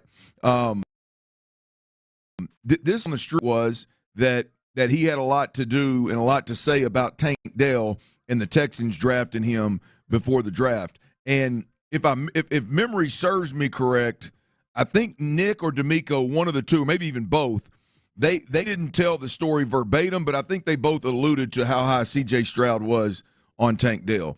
And so the point is C.J. Stroud having conversations with Saquon Barkley there's a really good chance that C.J. Stroud then is expressing his feelings or desires and Barkley's wants and needs to DeMeco and Nick. So it's not just like a random player having a conversation with a buddy of his that they both happen to play in the Big Ten. C.J. Stroud, in less than a year's time with the Houston Texans, has definitely impacted the roster. Really in the only way that he could have, right? I mean, there wasn't a whole hell of a lot he could do during free agency for the most part. But once he got drafted and became a Houston Texan, the only opportunity he's had to kind of to push the organization towards another player was Tank Dell. And here, and here we sit, and now it's that time of year again. It wouldn't shock me if we're talking draft or we're talking veteran free agency if C.J. Stroud doesn't have a voice in the room. Yeah, that's it. I'm wondering on that. Like, I don't think he's making decisions at all. I think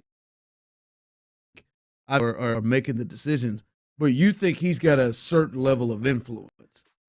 Absolutely. On them on like in a scenario like this, a free agent player I'm having conversations with, you think CJ has a certain level of influence. Absolutely. Really. And I think it is very, very intentional. I think DeMeco Ryans and Nick Caserio, as I mentioned, whether it's in post-game locker rooms or it's some of the stories with Tank Dell like we've heard before, yes, I believe that if there is an existing relationship, and I believe this at the very least, if there is an existing relationship with C.J. Stroud or Will Anderson, but we'll keep it to C.J. Stroud for the sake of this conversation. If there's an existing relationship and there's been communication with C.J. Stroud and a player that's either draftable or free agent that the Texans are interested in, I believe there is an ongoing dialogue of open communication between those three individuals, whether it's a planned meeting or if it's just a damn text chain. I believe that C.J. Stroud has a voice in the room with this organization on players that he knows and has experience with. I don't believe they're just sitting there going, hey, how you like this guy's talent? Well, let's go get him. Right? I think they're, hey, you know Saquon Barkley, right? What's your experience with him? Great player, team first guy, hardest worker in the room. Just committed to will buy in and commit to whatever we got going on here. Unbelievably coach, respects authority, that kind of deal. Like, I believe that C.J. Stroud has a voice in that room, and I'd be honest with you, I don't know how anybody doesn't believe that after what we've heard and seen over the what has it been, 10 months? Yeah, I think he's got a voice. Months? I wonder how much influence he has in that voice. Like I wonder how much. I would assume the voice is stronger than it was when he was a rookie, and I would think now it is stronger. But I wonder how much are they saying, "Hey man, what do you think about Saquon?" Yeah. Like I don't know if you think they would run big offense. You think he's reached the point where they would run big offensive moves by him, not to make the determination of, we're not going to do like in Buffalo. If they were going to make a big offensive move, I think they would talk to Josh. Yes. Like how do you feel it? Yeah. You think they would do? You think that they've reached that point with CJ? I think that not that saying what he says will determine the decision, but they're at least right. Everything that they've done with CJ points us in a direction that hell yeah. Like I wouldn't be shocked if CJ didn't have regular meetings on the schedule with DeMeco, and those meetings probably cover a wide range of things. But a good chunk of them, hey, here's some guys we're interested in free agency. We got to address the tight end room. We got to address, have you ever had any experience with Hunter Henry? Have you ever had experience with Gerald Everett? Have you ever had any experience with these guys? Do you know them? I wouldn't be shocked at all if there's not a standing meeting on the schedule that is communication with C.J. Stroud, and we just so happen to be in free agent season. It wouldn't shock me at all if these guys are talking about that. Look, I mean, it's not – They've told us. I mean, every time DeMeco Ryans talks about the standard and the culture, they have meetings with a handful of players, 4 or 5 players. C.J. Stroud being one of them to keep a finger or a pulse on what that looks like. Like there's nothing that they've done with C.J. Stroud that puts me in a spot where I feel like they shy away from treating him already like a franchise guy, which includes some of the decision-making stuff. I don't think he's making the decisions. No. I don't think he's sitting down and leading the damn room. He's not sitting at the head of the table in the NRG in the meeting in the coach's meeting room. But I do believe that he has influence on which direction they go. Yeah. Yeah. All right. We do have an update on Tyler. Tyler Milner, who is in Mexico. Clint, day 2, he said was a success. Night 2 was a little worried. He had got last night. He had the black tie event. He had the black tie event, and it was last we saw was a one nipple shot laying down in the bed because the drink count had started to jump up on him a bit. He said he called an audible, made some adjustments, partied well, but worked waters in between tequilas. Good for him. Said he awoke today refreshed. There you go. I only had 2 mimosas at breakfast. I'm telling you, I mean, the tequila's the trick. Now, whether you're in Mexico or anywhere, the tequila's the trick. You want to talk about waking up and feeling a little bit better the next day? Tequila tends to treat, I don't know about everybody else, but it tends to treat me and apparently Tyler as well.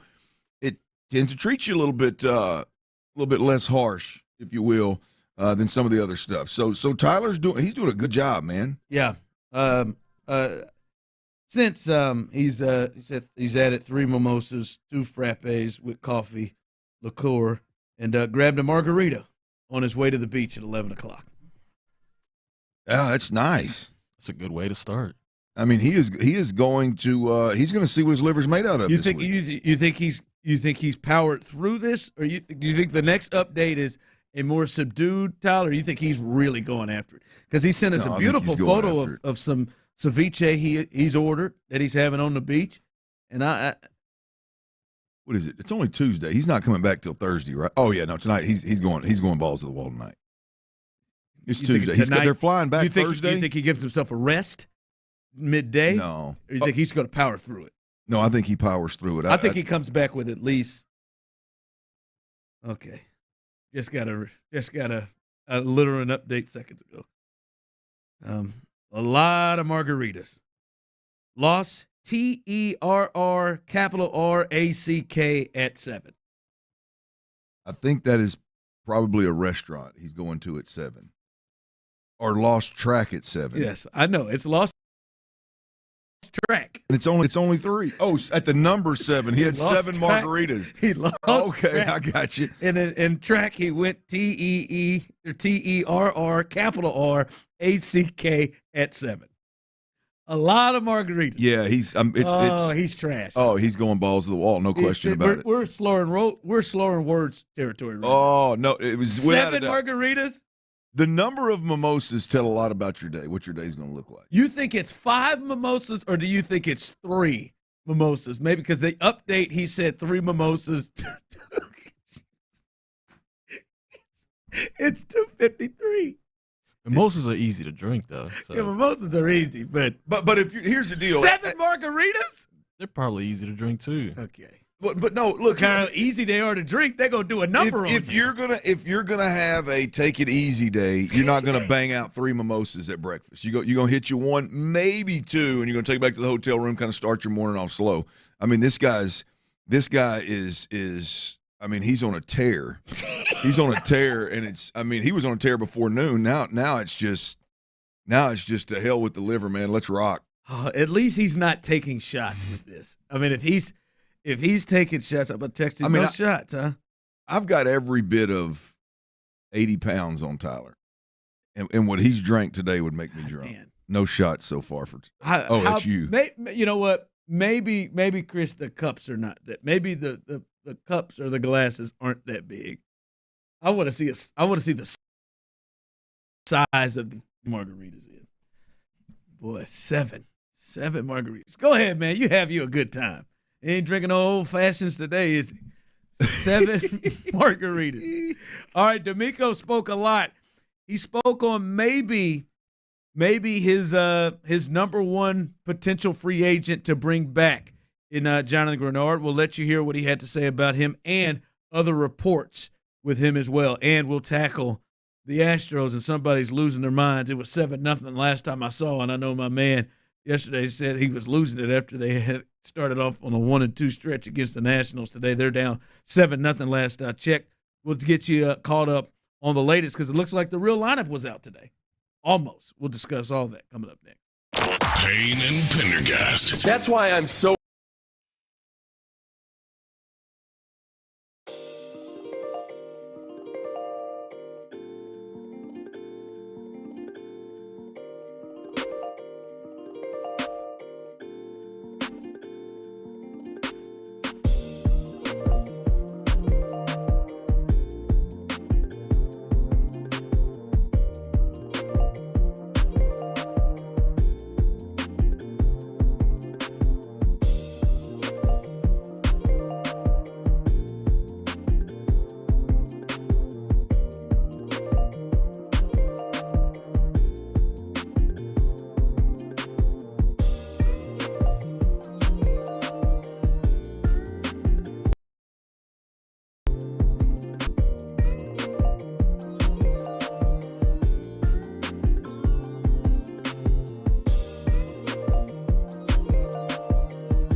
Always live on the free Odyssey app.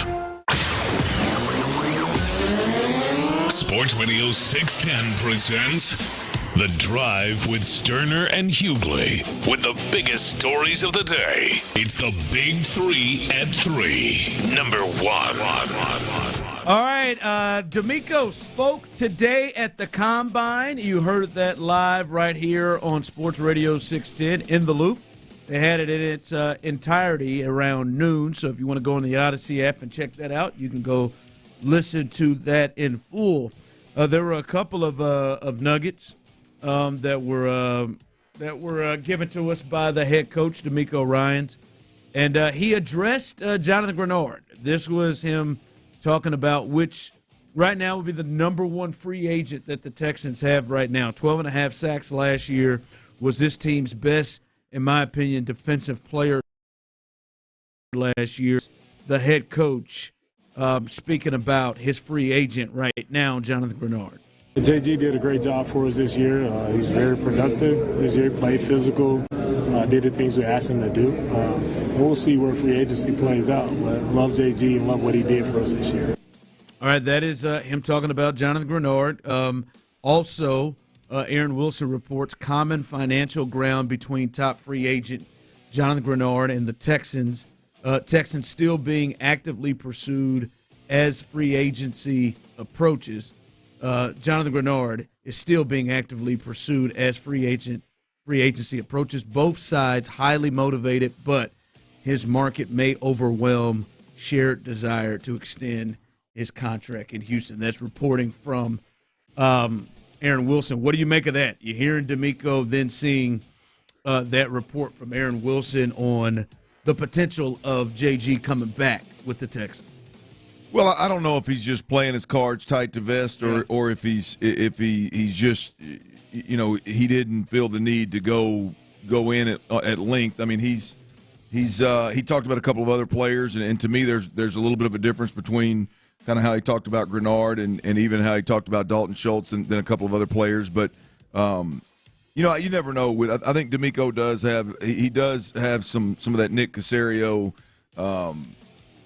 Talk around your elbow to get to your mouth kind of deal. Let's not say much. Which would make sense that there are negotiations not to give. Absolutely. Much away. He was short, which was a little bit surprising after, Jonathan Grenard just seems to be the kind of guy that Nick would gush about. Nick and DeMeco. I'm sorry, DeMeco. That's what I meant. Just from the effort guy, you talk about when a guy's injured, he's on the field, he's got a script, he's a coach on the field. He appears from every perspective that we can see to be a DeMeco Ryans guy. So I would have expected him to go on a little bit more about him, but they're in negotiations and we'll see. But that's the point, as you make. He's of the culture and the type of guy that he talks about, the people first, knowing who he is. He seems to fit exactly the culture of what they're looking for. He seems to fit. He seems to be in the Will Anderson, vibe of things. So that doesn't necessarily guarantee that, hey, we got to keep him. We want to bring him in. We want to bring him back. Yeah, I'm to this point. They're playing it great because I have no idea what they're going to do with him. I have no idea if they're looking at bringing him back or if not.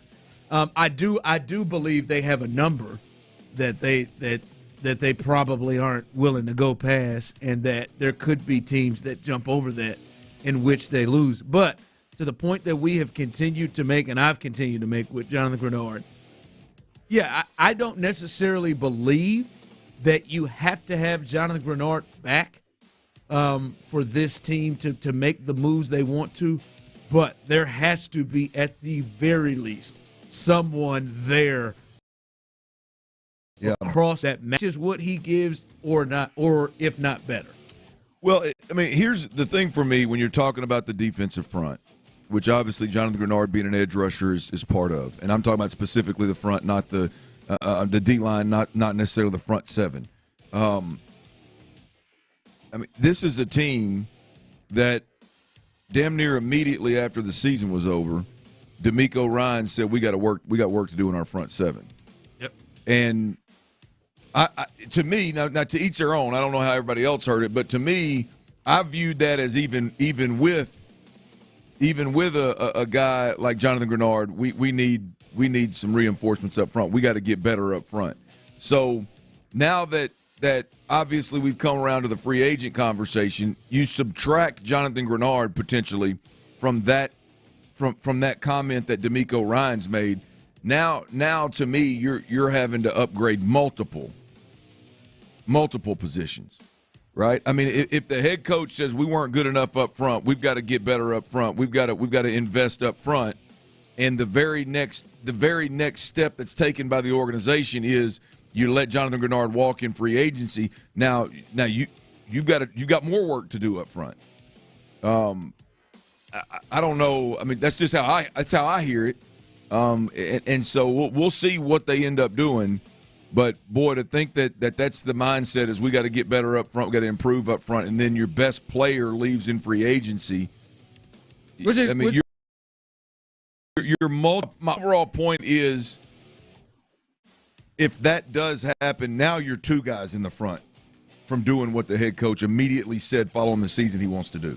Yeah, and it could be cool, but to me, if Chop Robinson is the answer, like immediately, or someone in the draft like that as the replacement over there, I think you're flirting with it.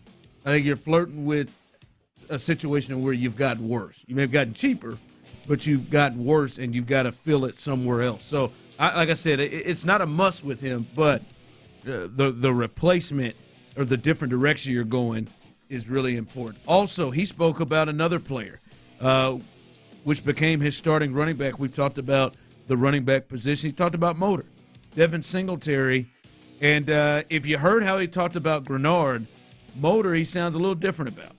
Yeah, very pleased with Devin. I remember sitting in a free agent visit with Devin and just, man, his personality, his demeanor, it was a guy I knew I wanted to work with right away. Right, Devin is made of the right stuff. He's a hard worker. He's a leader. He shows up every day in practice with a great attitude, and the guys around him feed off of that, right? So Devin was a great guy. We'll see what happens in free agency, but we'd love to have Devin back just because of what he brought to our team. He was definitely a bright spot for us in the running back room. You ain't say that about JG and Dalton. No, yeah. We'd love to have him back. It seems like there's a little more pep in that voice right there when it's talking about it, when it Dalton Schultz and Jonathan Grenard. In all fairness, he would be the easier one financially Correct. to bring back as well. That there's probably not a lot to negotiate with. And listen, you said it yesterday. We talked about it. I'm cool with Devin Singletary coming back as a secondary role. Devin would be a hell of a backup. And I think, as I said yesterday, I think they have not explored him in the passing game as much as I thought they would and could with him being here. That's one of his strengths. At least it was when he was in Buffalo. But yeah, I'm good with him as long as he's not the primary option.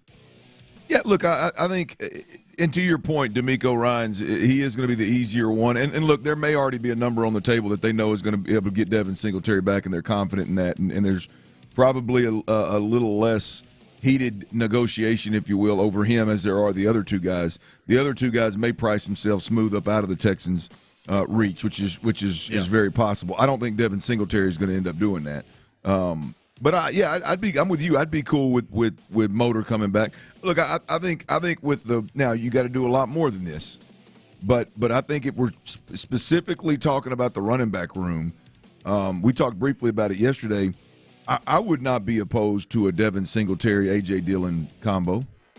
I could get Green Bay. I could get free agent, one of the free agents, one of the when you talk about the top 10 free agents that are out there, one on the lower half of that top 10.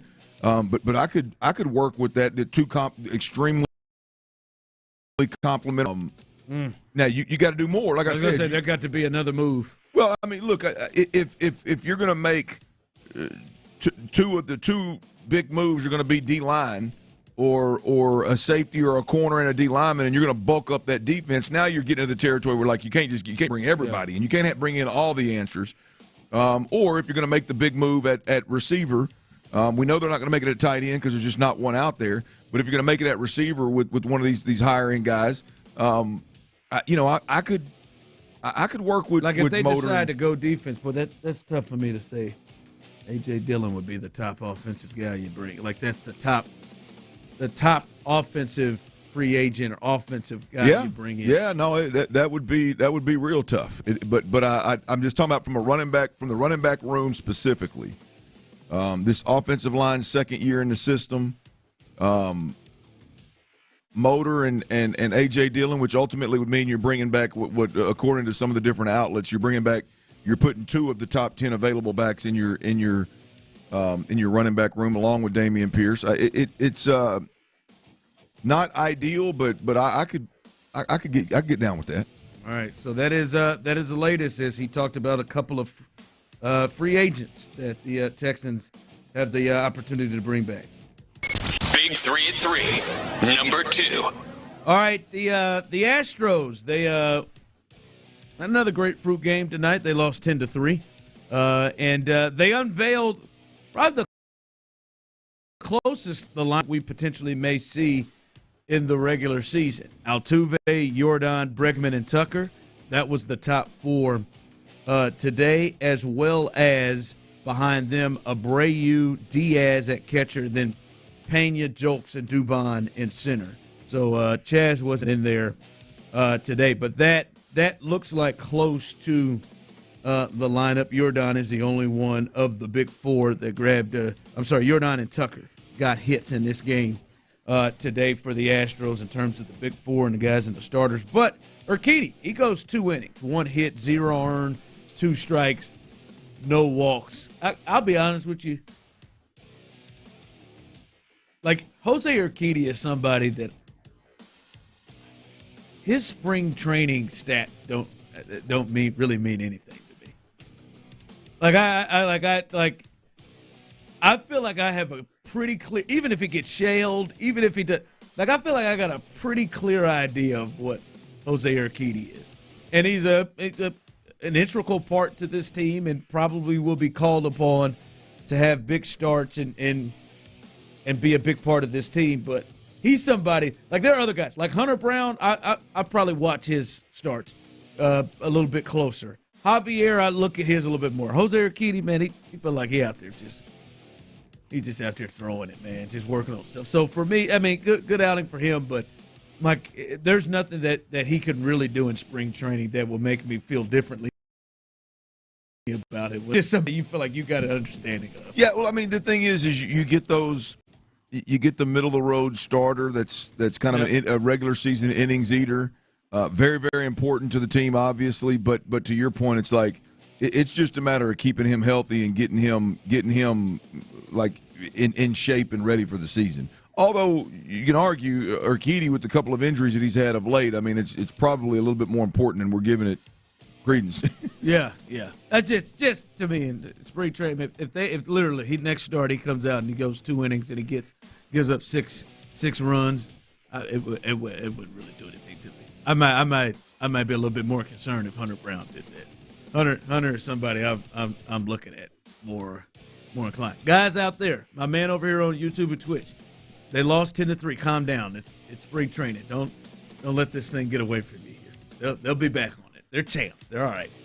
Big 3 at 3, number 3. All right, last night, just a really awful call occurred that screwed over the Detroit Pistons. They don't need any help losing games themselves. They've only got 8 wins on the season. And it was a horrible call at the end of the game, egregious to be honest. And the crew chief admitted that he missed the call in this Knicks-Pistons game. Here's Monty Williams, the head coach, and he expressed it. Monty Williams, the head coach of the Pistons, gave his thoughts after this game about that missed call. The New York media now. Uh-oh. The absolute worst call of the season. No call. And enough's enough. We've done it the right way. We've called the league. We've sent in clips. We're sick of hearing the same stuff over and over again. We had a chance to win the game, and the guy dove into Asar's legs, and there was a no call. That's an abomination. You cannot miss that in an NBA game, period. And I'm tired of talking about it. I'm tired of our guys asking me, what more can we do, coach? That situation is Exhibit A to what we've been dealing with all season long, and enough's enough. You cannot dive into a guy's legs in a big-time game like that and there be a no call. It's ridiculous, and we're tired of it. We just want a fair game called, period. And I got nothing else to say. We want a fair game, and that was not fair. I'm done. Well, that's Monty Williams. His players are asking, what more can they do? Well, I mean, they could do a little bit more. You're 8-49. Ooh. I mean, he had a 27-game losing streak. So now you were on the raw end of this one, but there's a little bit more they could do. Monty, you might want to start the next team meeting off with, hey, fellas, quit worrying about what the refs are doing. We got 8 wins, man. We got some bigger fish to fry. But this was ridiculous, though. Yeah, that was bad. He said an abomination. Look, it was an egregious no call. It was a great tackle from an outside linebacker. Yes, well done. I mean, it was games on the line, game's over unless I do something. Let me take his knees out. Next thing you know. But here's the deal. A couple of things, Ron, that I think you got to learn from this. Right? Is like you got to make no calls reviewable. That's tough. You've got to. I mean, you in situations like this. Now, put some parameters on however you want to do it. You've got to make no like that. That cannot happen. Like that. That just absolutely. You cannot nothing that a whistle doesn't follow can be reviewed. Like that. I mean, that just. Or, I'm sorry, can't be reviewed. That just to me, you've got to figure out a way to make egregious no calls reviewable. The no call. It's just no way that three officials can miss that. Agreed. But they did. So like what they do should you do? be suspended or something. I mean, like we'd be there. I guess parameters under 2 minutes or under 1 minute. It can't be all game long. Well, whether it's in critical moments, last 2 minutes of the half, last 2 minutes of the regular of the game of regulation or overtime. However you draw it up.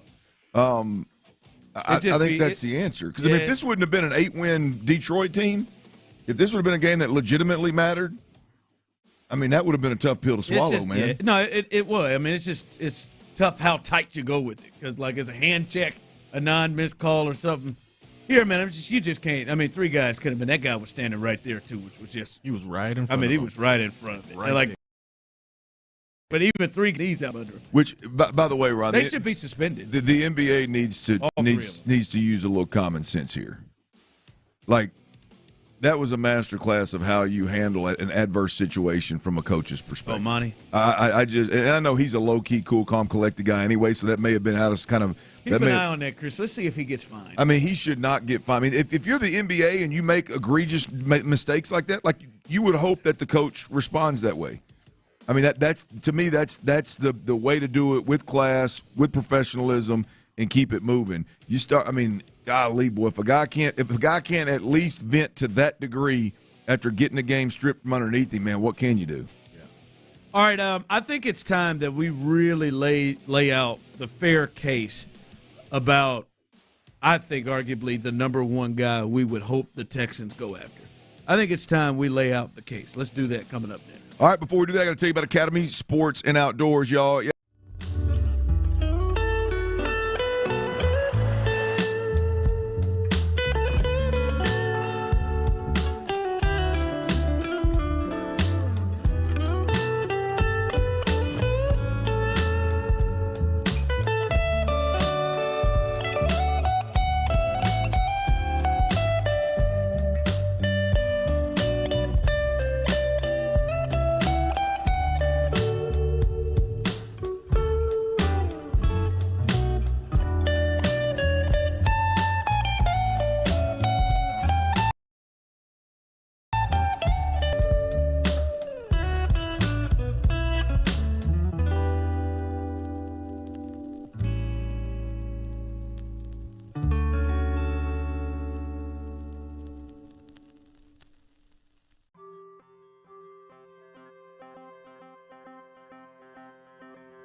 Radio 610. The Texans play here. Sports Radio 610 presents The Drive with Stoerner and Hughley. All right, from the text line, fellas. Don't even say Evans, Ron. If the Texans sign a top-tier running back, $12 million rookie class, 5.5, kicker 5. Side of kicker's $5 million. Damn, Harrison Butker makes 4.8 for the Chiefs. All right. And a punter at 2.5, that's $25 million. If you sign Evans, $25 million, you've already spent 50 of the available $67 million. Okay. And that means you got 17 left. You have what are you gonna do with 17 that? left to sign a cornerback, defensive end, defensive tackle, tight end, and linebacker. The money doesn't work. I bet it ends up working. Okay,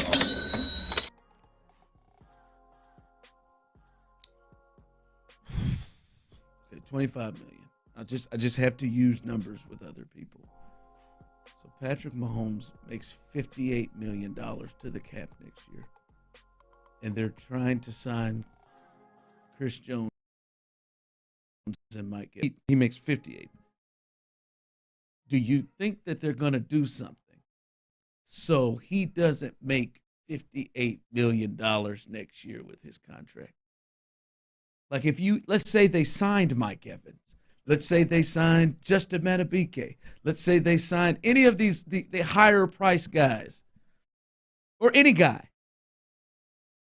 Just because it says $25 million a year does not necessarily mean that person's cap hit's going to be $25 million.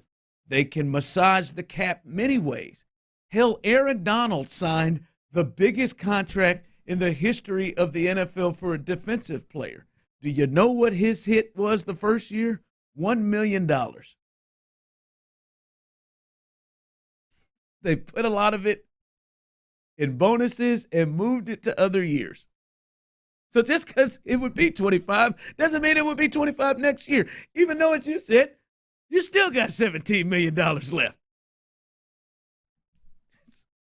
That's why I said it feels like sometimes some of you think that the Texans are playing in a different league than anybody else. But anyway, Texter, no, Mike Evans was not going to be the person I said. I don't want to put words in your mouth, but I will say for me, Clint, if you could tell me right now, press the button. Calm down, Seth and Sean. Press the button. If you were to say to me, one player that you bring in for the Texans, for me, with need and everything, it would be Saquon Barkley. I don't know if that would be the player for you, but for me, if you said, Ron, I'm going to give you one player to push the button on, and you get to pick one player for this offseason that you can guarantee that the Texans get, for me, it would be Barkley. The running back position is a situation, and I think he's a special player that immediately becomes your number one offensive threat. Immediately becomes a great offensive threat for you. So to me, he would be number one. If you could sell me for any free agent, you could guarantee it would be it for the Texans. For me, for their roster and what they need, it would be him. You in line with that? I think you are. Yeah, I mean, look, I could, yes. If I had to pick one guy and one guy only, I'd pick Saquon. Well, who are you leaning on? Your mind looked like it was going to another place. Well, my problem with a Saquon Barkley is, as I've said before, I don't know how this offensive line gets any better. And as good as Saquon Barkley is, I don't think that he makes this offensive. Like, I still think there's a problem up front. And so where I'm at with the Texans, I struggle of like, do you just go Mike Evans and put CJ in the gun and spin this damn thing all over the park instead of continuing to beat your head against the wall of trying to run the football? So, is going to be more cap friendly than Mike Evans would be, and I believe that guy. I think we're talking about a 3-down back and a back that changes the entire game, the entire way that a defensive coordinator game plans for you. I'd agree. I would go with Saquon Barkley. Yeah, and I do think he makes the offensive line better. Like I think he makes them better. I'm just not convinced. It's like, boy, these guys are moving mountains up front. Do you think if Saquon Barkley was with the Texans next year, he could be a Pro Bowl level player? Yes. Yeah, and so that's when I think, like I said, we saw Devin Singletary and his style help the offensive line as when you compare it to Damian Pierce. I think Saquon's better than he is. I agree. And I think he does that. And you just gotta treat him differently if you're a defense and you're a defensive coach, which I think would help everybody around. So I think he helps in the passing game and the run. That's what I was gonna say is I think we need to lay it down. And you've looked at him and you lay it down. Lay it down on the float. There you go, Chris. Right just there. wanted to make sure. My bad. What were you talking about? I don't know if Tyler gives us that. What for you? What does Saquon bring? As you just said a little bit in depth. What would he do for this offense, and to kind of help take it to another level? Well, I mean, I think if you come into a game team, you got more than C.J. Stroud to plan for. Like you've got a real offensive player that is a game changer. Even when you've got him dead to rights, he can make a guy miss. So you're just talking about the caliber player, the weapon that Saquon Barkley is. I'll be honest with you. I think a lot more highly of Saquon Barkley than most do. I believe he's a downhill, in between the tackles type of back that can also do some Christian McCaffrey type things in the open field and schematically in an offense. So, I mean, who knows? We've seen him in New York. I think if you put Saquon Barkley in a right place where he's got some help from a play calling perspective, he's got some help in terms of the quarterback and the wide receivers around him. Who knows? I mean, Saquon Barkley could be a Christian McCaffrey. He's got as high a ceiling. I think you got a player, obviously. So there's the caliber player you got. I think you got a guy that never comes off the field. I think you got a guy that's a 3-down back. There's no need to have a counter punch. You literally have a backup running back that's there just to spell the guy when he's worn out. You've got a 3rd-down back. You've got a short yardage back. You've got a goal line back. You've got a back that if the stars do align up front, and it is about experience and the 5 guys up front get on the same page, and you do get pushed and you do create creases, without a doubt, this dude can put up huge numbers. Let's say you don't up front. Now you've got a back that can deal much better with penetration and running into defenders 2 yards deep in the backfield. You got a guy that's got a chance to make some. I think you start designing plays where the whole intent of the play is to throw the football to Saquon Barkley. I'm not talking about screens. And so, yeah, I mean, you're talking about a guy that's going to make Tank Dell and Nico Collins' job, take pressure off of those guys. I mean, it's you got a big time player. Yep. No, you ain't going to pay him no more than $10, $11 million, and you could cut him after year 2, and after the guaranteed money's up, and be done with it. So the risk is minimal. His projected contract is 3 years, $36 million, just over 20 guaranteed, 12.3 a year. I'd have no problem with it.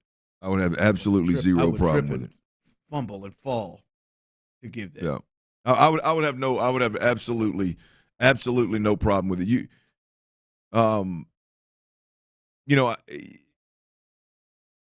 And this is a different segment. Obviously, we're over here, but I mean, to me, if you look at what the biggest problem area is, I know what DeMeco said after the Baltimore game, but to me, I'm more concerned about the inability of this offense to put anything together versus Baltimore's defense.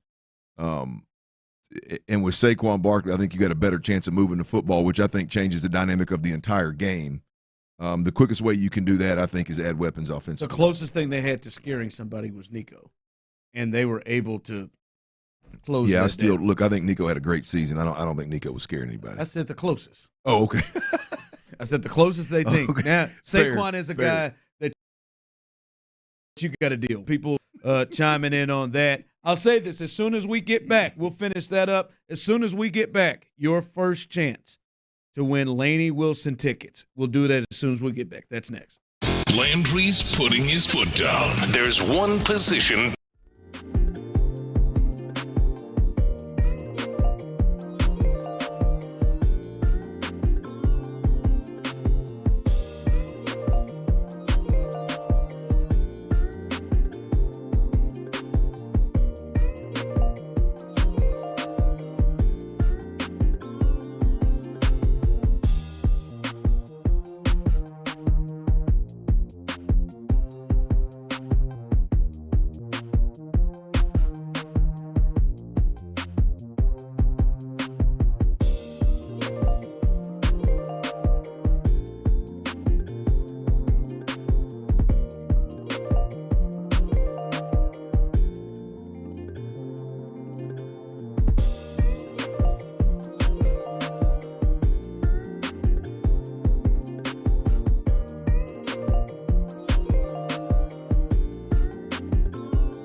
Twin Peaks Studios, Sports Radio 610 presents The Drive with Stoerner and Hughley.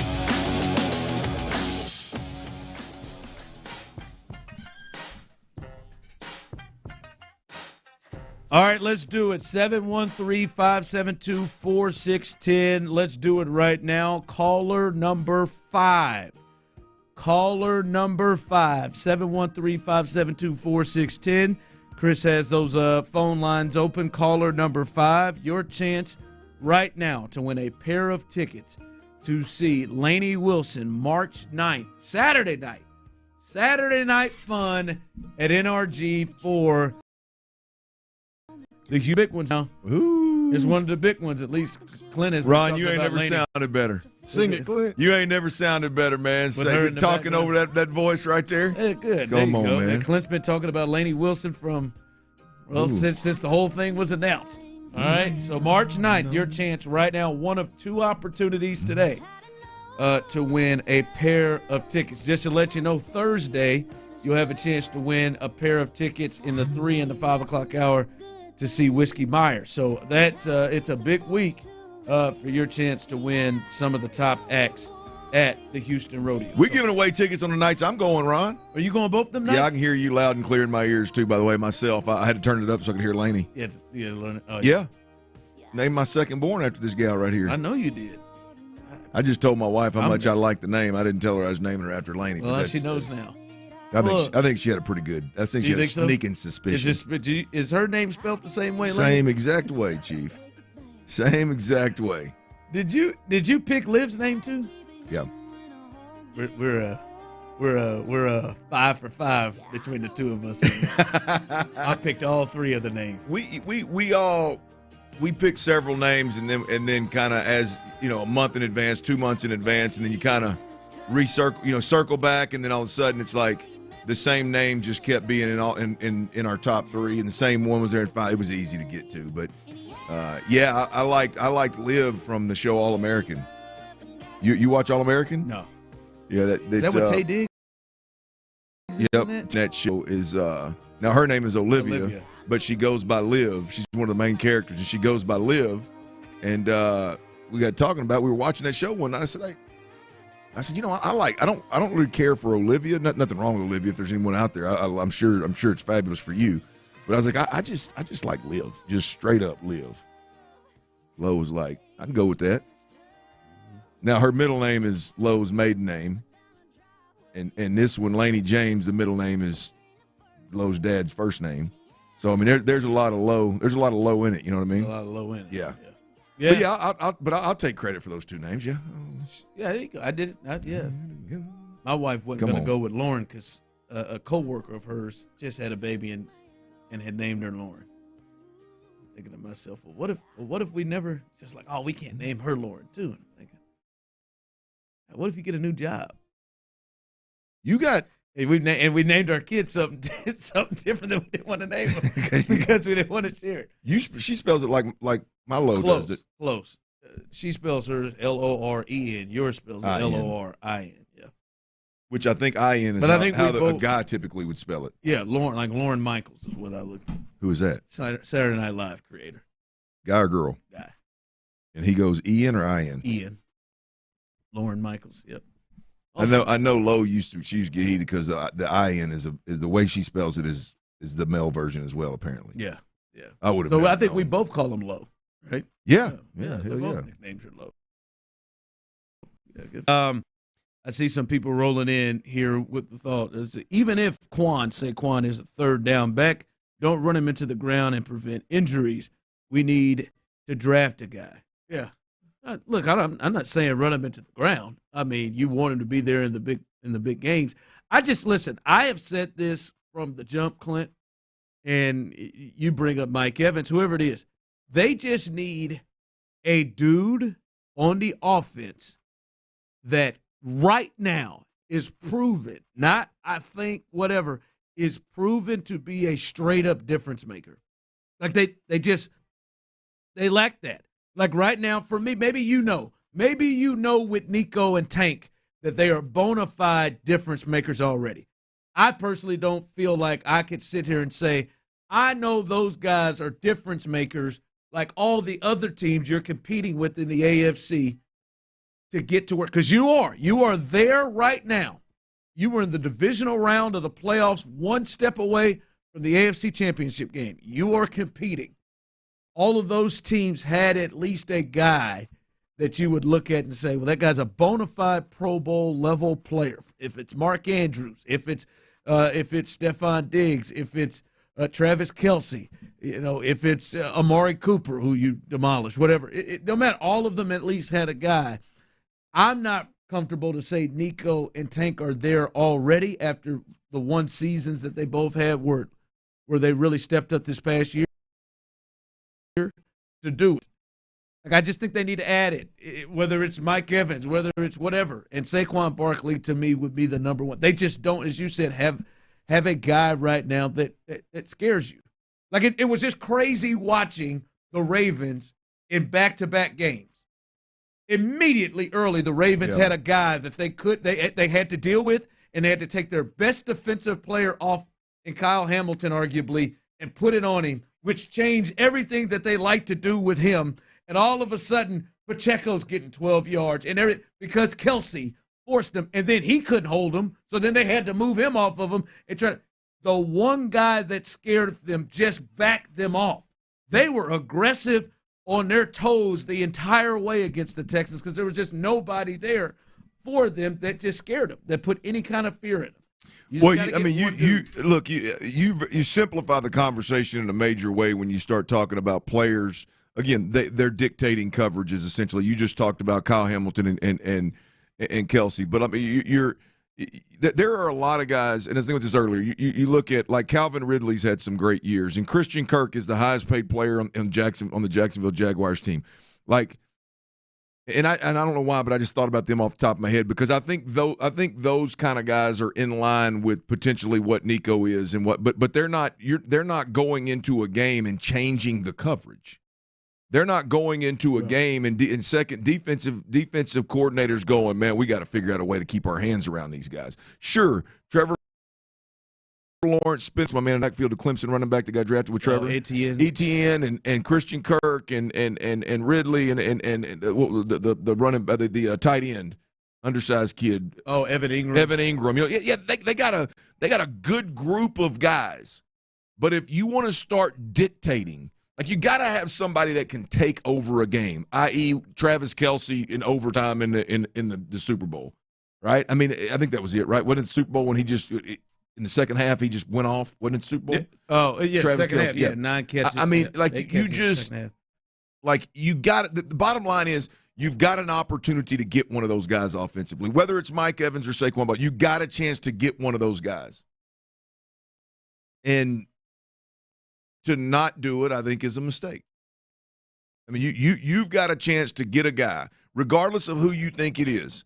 You've got a chance to get a player that has the ability in a game, whether it's a regular season game or a playoff game, he has the ability to get in the head of the defensive coordinator in a way of, like, this dude's got to commit his best player to that particular player, or he has to shift his coverage, or he has to load the box up to stop a certain guy, or he's got to run a linebacker when Saquon Barkley or Christian McCaffrey, when they run a swing route, they're sprinting linebackers to the sideline because they think it's some kind of whoever's responsible for him in coverage because it could be a screen or they could be dumping the football off to him so the middle of the field's wide ass open, right? I mean, so people can say what they want to say about Tank and Nico, and I'm not disrespecting anybody, but at the end of the day, that caliber player yet. You go out there and rattle it off if Tank can stay healthy and if he's used a certain way and he can go over 1,000 and create touchdowns and Nico can keep doing what he's doing. Maybe they get there, but they're just not anywhere. They're not even remotely close at this point. You have the opportunity to get a guy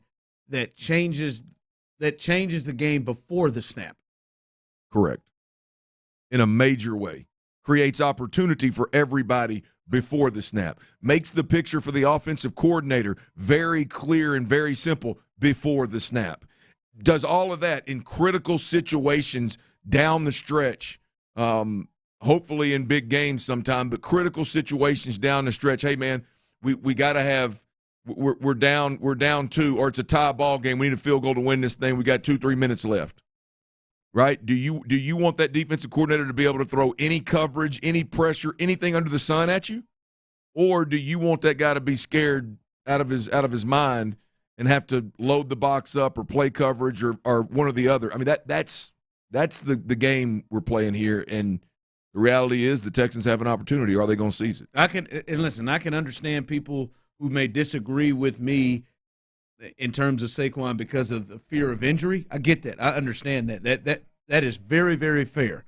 But with the contracts we're talking about, I mean, you can get a difference-making player for $20 million guaranteed, and you know he's a difference-making player. What do you think helped Daniel Jones get the contract he got or have the year he had with the Giants' offensive line was maybe worse than it. You know him. Oh, the Giants it's 2 years ago, Evan was the worst pick. Evan Neal was the worst pick. Yep. People talked about in the first round. He was over there playing right tackle. Like they were, and he's up here getting 1,300 plus yards, almost 400 yards receiving, double-digit touchdowns. And meanwhile, and Daniel Jones, quarterback, threw for 3,400 yards. Wasn't he responsible? Didn't I see somewhere where he was responsible for like 80% of their offense or something? Yeah, that sounds about that right. year. Yeah, I mean, some ungodly percentage of their offensive production. I mean, carried the team. You watch the team Giants. to Is second Daniel round. Jones the best quarterback he's played with? probably. I mean, other than Eli Manning. But that was a corpse, man. That was the end. That was the the end of Eli. Good hell. All right, what you got coming up for? Well, DeMeco Ryans spoke, y'all.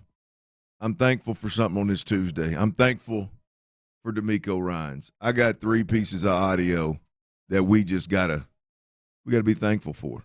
DeMeco Ryans, I love you, man. I'm gonna tell you why. I'm gonna let you hear a little audio. We're gonna do that next, right here on Sports Radio 610. Before we do that, I gotta tell you about Our Vision Homes, man. Our Vision Homes.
AILT-FM HD2 Houston. Insider access. Exclusive content. The Texans play here. Always live on the free Odyssey app. Sports Radio 610 presents The Drive with Stoerner and Hughley. Clint Stoerner's Football at 4. All right, boys. DeMeco Ryans spoke from the combine. That's right. DeMeco Ryans is at another combine where, as we all know, last year's draft they blew it out of the park and did a hell of a job. And they're back on the trail, making it happen again this year. And Ron, I'm just keep this thing simple, man. I'm gonna be honest with you. This is a thankful Tuesday for me. I'm just overly thankful. It's not Thanksgiving. It's not Thanksgiving, but you might ask the question, Clint, what are you thankful for? Clint, what are you thankful for? DeMeco Ryans being the coach of the Houston Texans. That's a good thing to be thankful for. And I get to cover a team that's coached by a man that gets it.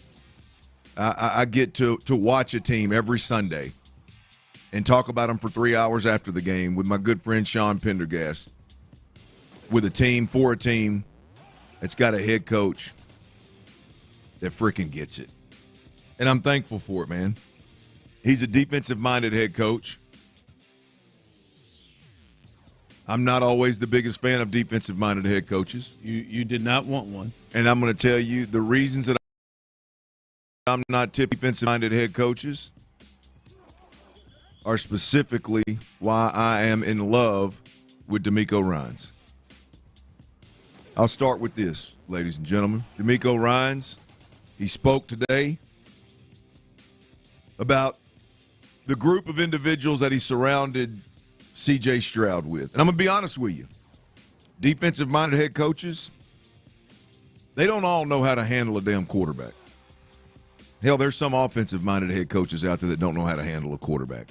We've watched arguably the best head coach in NFL history, in Bill Belichick, absolutely fail miserably handling the quarterback situation for the New England Patriots outside of Tom Brady. It's not easy. It's not common. So when it happens, I want to point this thing out. DeMeco Ryans, when he was asked today about C.J. Stroud and about the success that C.J. Stroud had this season, he outlined something, the supporting cast, and this is absolutely beautiful. When we talk about his growth, I think it starts with the coaches that you surround him with. So we surrounded him with some young coaches, young talented coaches, and Bobby Slowick, Gerard Johnson, also veteran coaches, and Bill Lazor and Shane Day, who's no longer with us. But we just surrounded him with the right guys in the coaching position, but also in his room, right? Having Case Keenum there, a veteran quarterback who's done it. So making sure that we have that balance around CJ. So if there's any questions, any things that he may ask or things that he can lean on guys who've been there, done that, have seen that before, right? There was not a guy around him that he couldn't ask, he couldn't rely on, who can give him the answers and can share with them their experiences of how they've seen other quarterbacks, right, succeed in this league. I mean, you're talking about surrounding a guy with two veteran coaches that have been in the league for a while. You're talking about surrounding the guy with Gerard Johnson, who has a long-standing relationship with through the Elite 11, a guy that played at a high level in college and played in the league. Obviously, regardless of how much clock he got in the league, you're talking about a guy that was in meeting rooms, studied the game, prepared himself for a game, was part of one of 32 for multiple years. That experience is invaluable. And then you talk about Bobby Slowick, experience on both sides of the football. Has been a part of what is known as the hottest system right now in the game. And then you get to Case Keenum, literally in the locker room, and in the quarterback meeting room with him every day, going to quarterback dinners throughout the week. With him on the sideline, now you've got that player-to-player dynamic where you may say some things to Case that you wouldn't typically express to Bobby Slowick or Gerard Johnson or DeMeco Ryans or Shane Day or Lazor or any of those guys.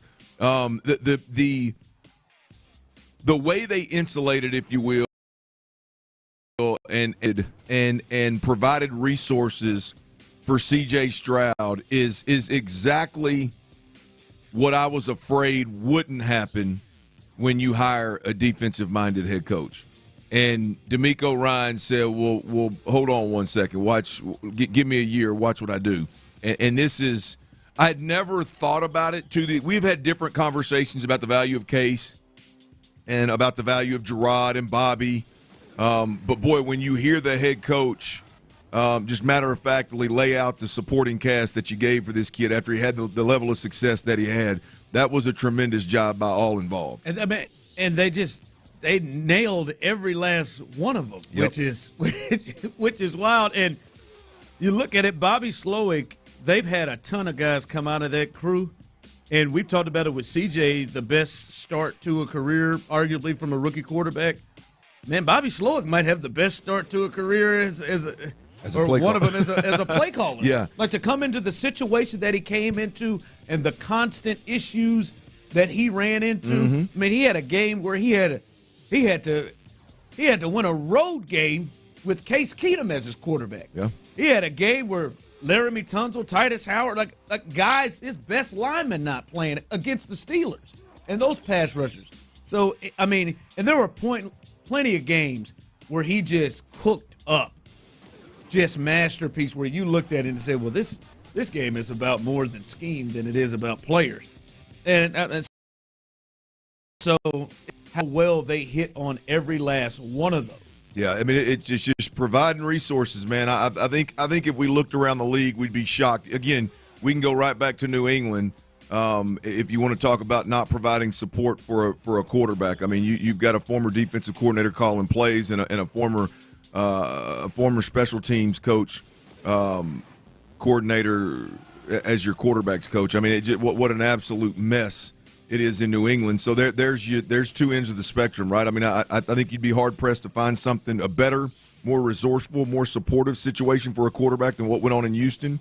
And I think you'd have a hard time finding a worse one than what went on in New England, just to paint the picture of it ain't like that in every organization. What DeMeco did with this quarterback is special, and I'm talking about the plan that allowed the kid to play at an unbelievably high level. That's number one. Number two, why I'm thankful for DeMeco Ryans today, as DeMeco Ryans spoke to the media from the Combine today. This point is specifically about the Combine. A head coach that flips every single stone as he's analyzing players, considering whether he should or shouldn't bring them in the locker room. A guy that understands being present, soaking it all up, knowing your potential draft picks inside and out. I want you guys to listen to DeMeco was asked about when he knew, and I'm paraphrasing here, but when he knew that CJ was special. Here's DeMeco Ryans. Well, it started right here at the Combine, right, when you were evaluating CJ, come into our room in the formal interviews and just see, he had that calmness about him, right, in the room. And you can tell, for me, I can tell instantly, like, if a guy, has what it takes. And I saw that in CJ when he first sat down and he began to speak to us about his background, right, and his college experience. And then you see, right, his teammates and how they spoke about CJ. I remember being here last year and every Ohio State teammate that sat in our room, they spoke highly of CJ and the type of leader he was and what he meant to them and the things that he did to those guys to help them. So it's you can't hide, right? Your true character always will show, and it showed that CJ was a really great guy, raised the right way, and he was the same guy throughout the entire year. He didn't change, right? And that's true testament to his upbringing, his family, his parents, and the way they raised him. Ron, the part there to me that sticks out is just the head coach that takes the time to flip every single stone as he's evaluating players, whether it's free agents or it's rookies. I mean, I know I caught a lot of hell over the last couple of years for coaches and general managers choosing not to be at the Combine and not to do this and not to do that. And I'm just a firm believer of taking every opportunity that you can to get a better gauge on exactly what kind of young man you're talking about investing in. Once again, just thankful that DeMeco Ryans' mindset is question. I'm going to go the extra mile and talk to the teammates. I'm going to personally get a great feel for the guys that we draft, or at the very least do everything that he can to get a great feel for the guys that he adds to this locker room, whether they're drafting them or bringing them in free agency, man. You could get the sense from that maybe he was a guy that they always loved. Yeah. Well, I mean, it just goes even to though show they didn't have the first pick. Yeah. If you have the ability to when somebody walks in the room, whether it's a quarterback or a different player, hell, like whether you're in corporate America, when somebody walks in the room, you just got a way of evaluating or getting a gut feeling, or if you have the ability to do that and be correct the majority of the time, then you ought to be there as often as you possibly can to strengthen that feeling on especially if it's a quarterback. But I'd be willing to bet you there's a similar story on Will Anderson. Yep. Since they moved up and drafted him as well. All right, last but not least, there's a third piece of audio here that I think our listeners, Texans fans, can damn sure be proud of. If y'all remember correctly, and this used to crawl all up in, I was hot. Bill O'Brien was the king of rookies don't know what rookies don't know. Rookies don't know nothing. Rookies should wait. Rookies got to learn. Rookies that give you every reason under the sun why rookies can't play. And look, I think the play for the Texans this year, CJ, Will, Tank, obviously that has been put to bed, and that's not a belief of this staff. But I am so thankful today, head coach of the Houston Texans that believes in that and believes in it so much that they will go to the podium every day and say as much that rookies don't know anything. And quite frankly, I thought then and I think now, you sound stupid. You sound absolutely silly saying that time day in, day out. However, I feel like that's maybe the number one thing Bill O'Brien did there, really. Well, there was just really it's the high and mighty. Just I know it all, and rookies don't. It don't. No matter what happens around the league, you've been in the league long enough. Every year there's a rookie of the year that's balling, and this guy thinks he knows he's the smartest guy in the room. He's gonna stand up on the podium and tell everybody rookies don't know. No, every year there's rookies that play at an extremely high level. The guy that ended up replacing you, although it was 3 years later, DeMeco Ryans, just had a rookie, as we talked about. CJ put together the best rookie year that I know I personally have ever seen. And Will Anderson went out there and played lights out. Tank Dell was on the verge of hell. He was going to be in the conversation for rookie of the year if he'd have kept going at the rate that he was going. There's rookies playing all over the damn field. So it's just it's silly as hell that Bill did that. But I'm thankful that we don't have a coach now that believes in that, because here's DeMeco Ryans.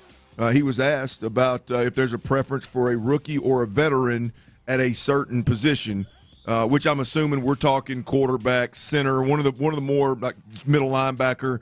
There's a lot of these positions that require a lot more community. Teams lean towards veterans, which makes sense. However, DeMeco Ryans, here he is on rookies and veterans. Not necessarily so. I always look at it, I'd say the young guys, they can step up and they can lead from the start if they are the right guy for that position. So I don't feel like you have to have a veteran at one particular spot on the team. I feel like there are a lot of rookies who come in and they excel from the start in this league just because they have the right mindset, they're made of the right stuff. So I don't limit, like, okay, I need to have a veteran at this spot or that spot. Whoever is the best guy, that's who I want out there. Whoever can help us the best, help us win games. Rookie, 8-year veteran, whoever is the best to help us win, that's who I want out. Come on, Miko. But doesn't that beat the hell out of the coach telling you that rookies don't know nothing? Rookies can't play? And you watch your draft picks sit their ass over on the sideline and you know they're not being given a shot? There just ain't no way that you could even sit there and watch what you saw last year and believe that. There's no way, right? There's no way you can watch anything in the NFL right now and just believe that. Yeah, that was. Godly, I'm just thankful for the head coach, man. I'm listening to that raw audio on the way in today, and I'm like, man, this is so refreshing. the Larrys of the world that have been a fan from jump, man. The Tylers of the world that have been a fan from jump. And who's drunk? Yeah, he is drunk. He's probably listening right now. He's probably like in his feels right now if he's listening to this. By the way, an update. He said he had 3 shots in addition to those 7 margaritas. He's definitely in his feels because Tyler's a guy that gets drunk and gets in his feels. God. But to those people, Ron, I mean, hell, it moves me. I mean, the people that the Larrys again and Tylers of the world, I mean, they just got to be. They got to thank the good Lord every dang night before they go to bed for DeMeco Ryans. I mean, the silly stuff. And look, I'll be honest with you. I mean, not to minimize anything DeMeco's done. This is common sense. I mean, to me, it's common sense. Flip every stone when you're evaluating rookies and to draft or veterans to bring in. It's common sense that you're going to draft guys, especially with premium picks, and they're going to come. You should want them to play. You should do your ass should stay late and get them prepared to play. Draft a quarterback. Or hell, I don't care if your quarterback is Case Keenum and he's a free agent veteran and ain't got much left in the tank. Surround him with all of the resources and support that you possibly can to go out there and win games. But it's shocking how often it doesn't happen. It's shocking how, I think, rare that is. But, boy, to have DeMeco Ryans doing it here in Houston, man, it's a beautiful thing. Maybe a surprise to some fans. A lot of these guys don't know what they're doing. Yeah, and the crazy part is how blatantly obvious that is a good chunk of the time. All right, coming up, I'm going to really have to test Clint Stoerner with one of his favorite athletes. One of his favorite athletes in the city of Houston. We'll discuss that coming up next. All right, Ron Kraft Chevrolet, you looking for a new ride, man. Ron Kraft Chevrolet.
presents The Drive with Stoerner and Hughley.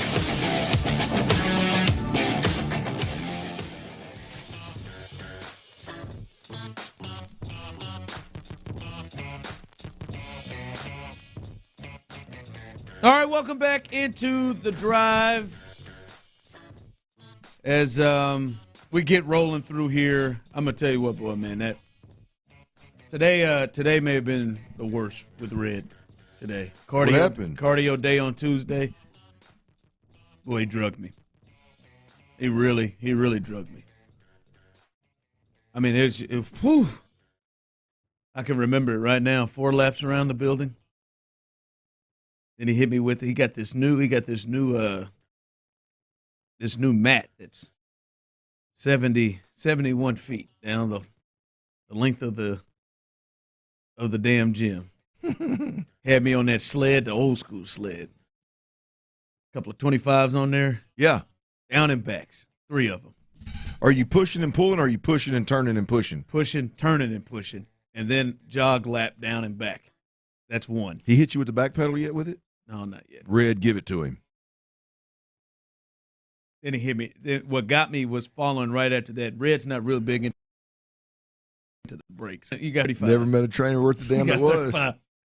He hit me. Then he put me on that assault bike. 35 seconds, 10 calories. Is that the fan? Yeah. 35 seconds, 10 calories, 4 sets. Then you got to throw also superset with. You got to throw 20 wall balls right off. 18 pounds. I got to the second set. Is this 3 or 4? Oh, 4. How many calories you burn? I think that workout was the 886. You burning them, boy. Way to roll now. Yeah. 833. Short change. Or went a little 833. I think I may have made a mistake there, Greg. So keep that one in locked. You missed it. We've got Greg the corrector. He's going to be joining us coming up. New stat boy coming up in the 5 o'clock hour. Greg will have his list of corrections for me, and hopefully we'll be able to read those coming up a little bit later on. But, yeah, man, he tore me up, man. Hurting, boy. Legs are killing me. Legs are. Best part of that workout, it's over. Ooh. It kept, there kept being moments where I was looking at my watch, my clock, thinking it was over. He had another one.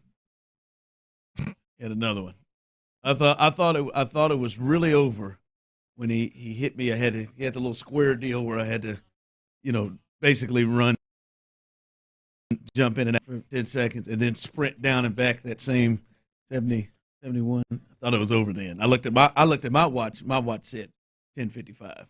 I thought, all right, that's it. Really paced myself to get through those 3. So you were trying to slow down your rep to get to the 55 I just figured, I thought it was over. I thought 55. So I thought this was it. You're a clock watcher, huh? When I'm nearly on empty, I didn't have much to give. Then he came back and said, "Got one more." I said, "One more." You think he does that because he knows you're watching your clock? I don't know. Well, you got it. You're all right. That's what he keeps telling me. You're all right. Definitely does.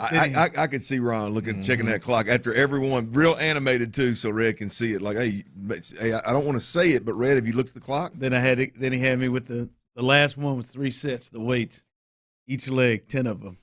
The old backwards lunge into the knee up, driving that thing back up, huh? Yeah, each leg.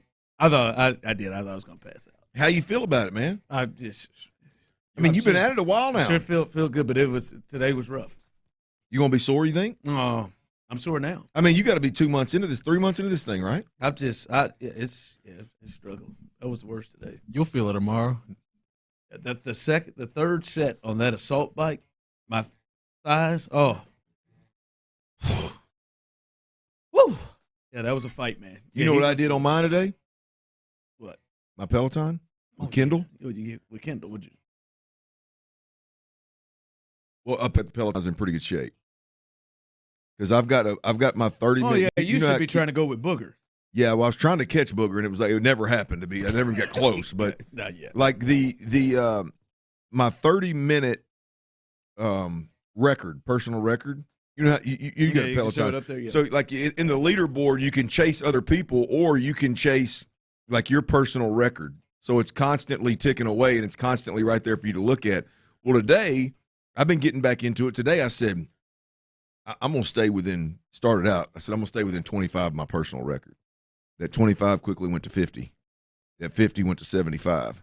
And then by the time I got to the last 3 minutes of the 30-minute ride, my goal was to stay within 100 of my personal record. Personal record. That's where you were. And I looked up Ron with about a minute and a half left, and I'd fallen like I was 102 back. I was like, I can't let it happen.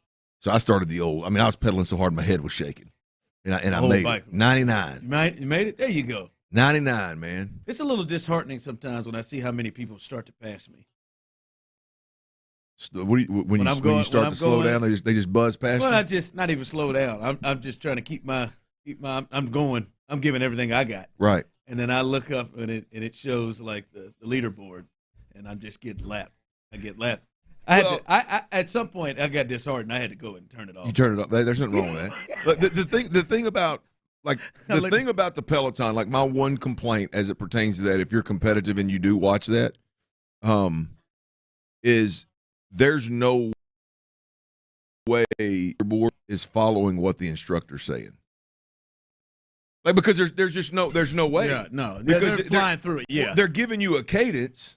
Like, keep your cadence between 35 and 45 and keep your speed between 90 and 100. They're blowing through it. If you do that, you're just not burning calories. They're sitting down. They're turning the resistance way up. Yep. And I think that's what Booger does. No question.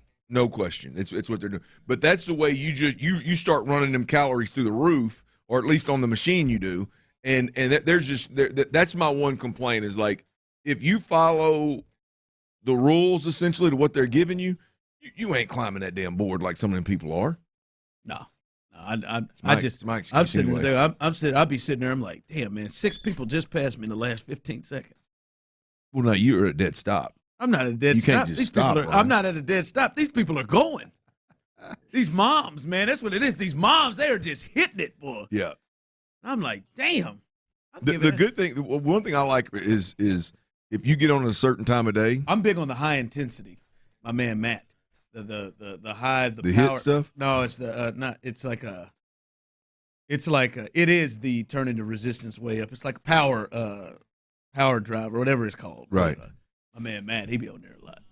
I do like when you get on there with about 12 or 15 people instead of 2,000. Yes. I feel I try to switch to that. And I feel better. Get to one, yeah. And now I'm trying to pass. Now I'm trying, like, you in can my try mind. to compete. Yeah. And then and I can see the ones that are still up there that had already finished. Believer Peloton. That other one, man. That other one. You been on it lately? You been on yours lately? I did one last week. Last week a little. You got the bike, right? I got the bike. Got that bike upstairs. Yeah. I got the bike and the treadmill. The treadmill's nice too. I don't think I got it tonight. Well, why would you? You did a cardio day and burned damn near 1,000 calories. Why would you tonight? You know, Red likes me to get 2 days, man. 425 at night. 425. Ooh. Well, 5 times a week he wants me to get 425 at night. This one is not going to be one of those nights. I think that's fair. It's not going to be one of them nights. All right, coming up, we will talk about this. The lineup. We know what the big 4 is for the Astros. For you, think about this. Chew on this. When we come back, we'll discuss it. Who is 5, 6, and 7? We'll discuss that coming up next. But before we get there, guys out there, ladies too. Ladies, you have important men in your life. I hope you're having good conversations and real conversations about men.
The lineup, we know the top four.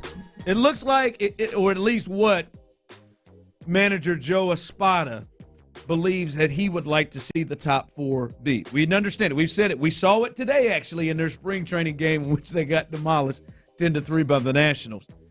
Altuve, Jordan, Bregman, and Tucker. That's what he wants to be the top four.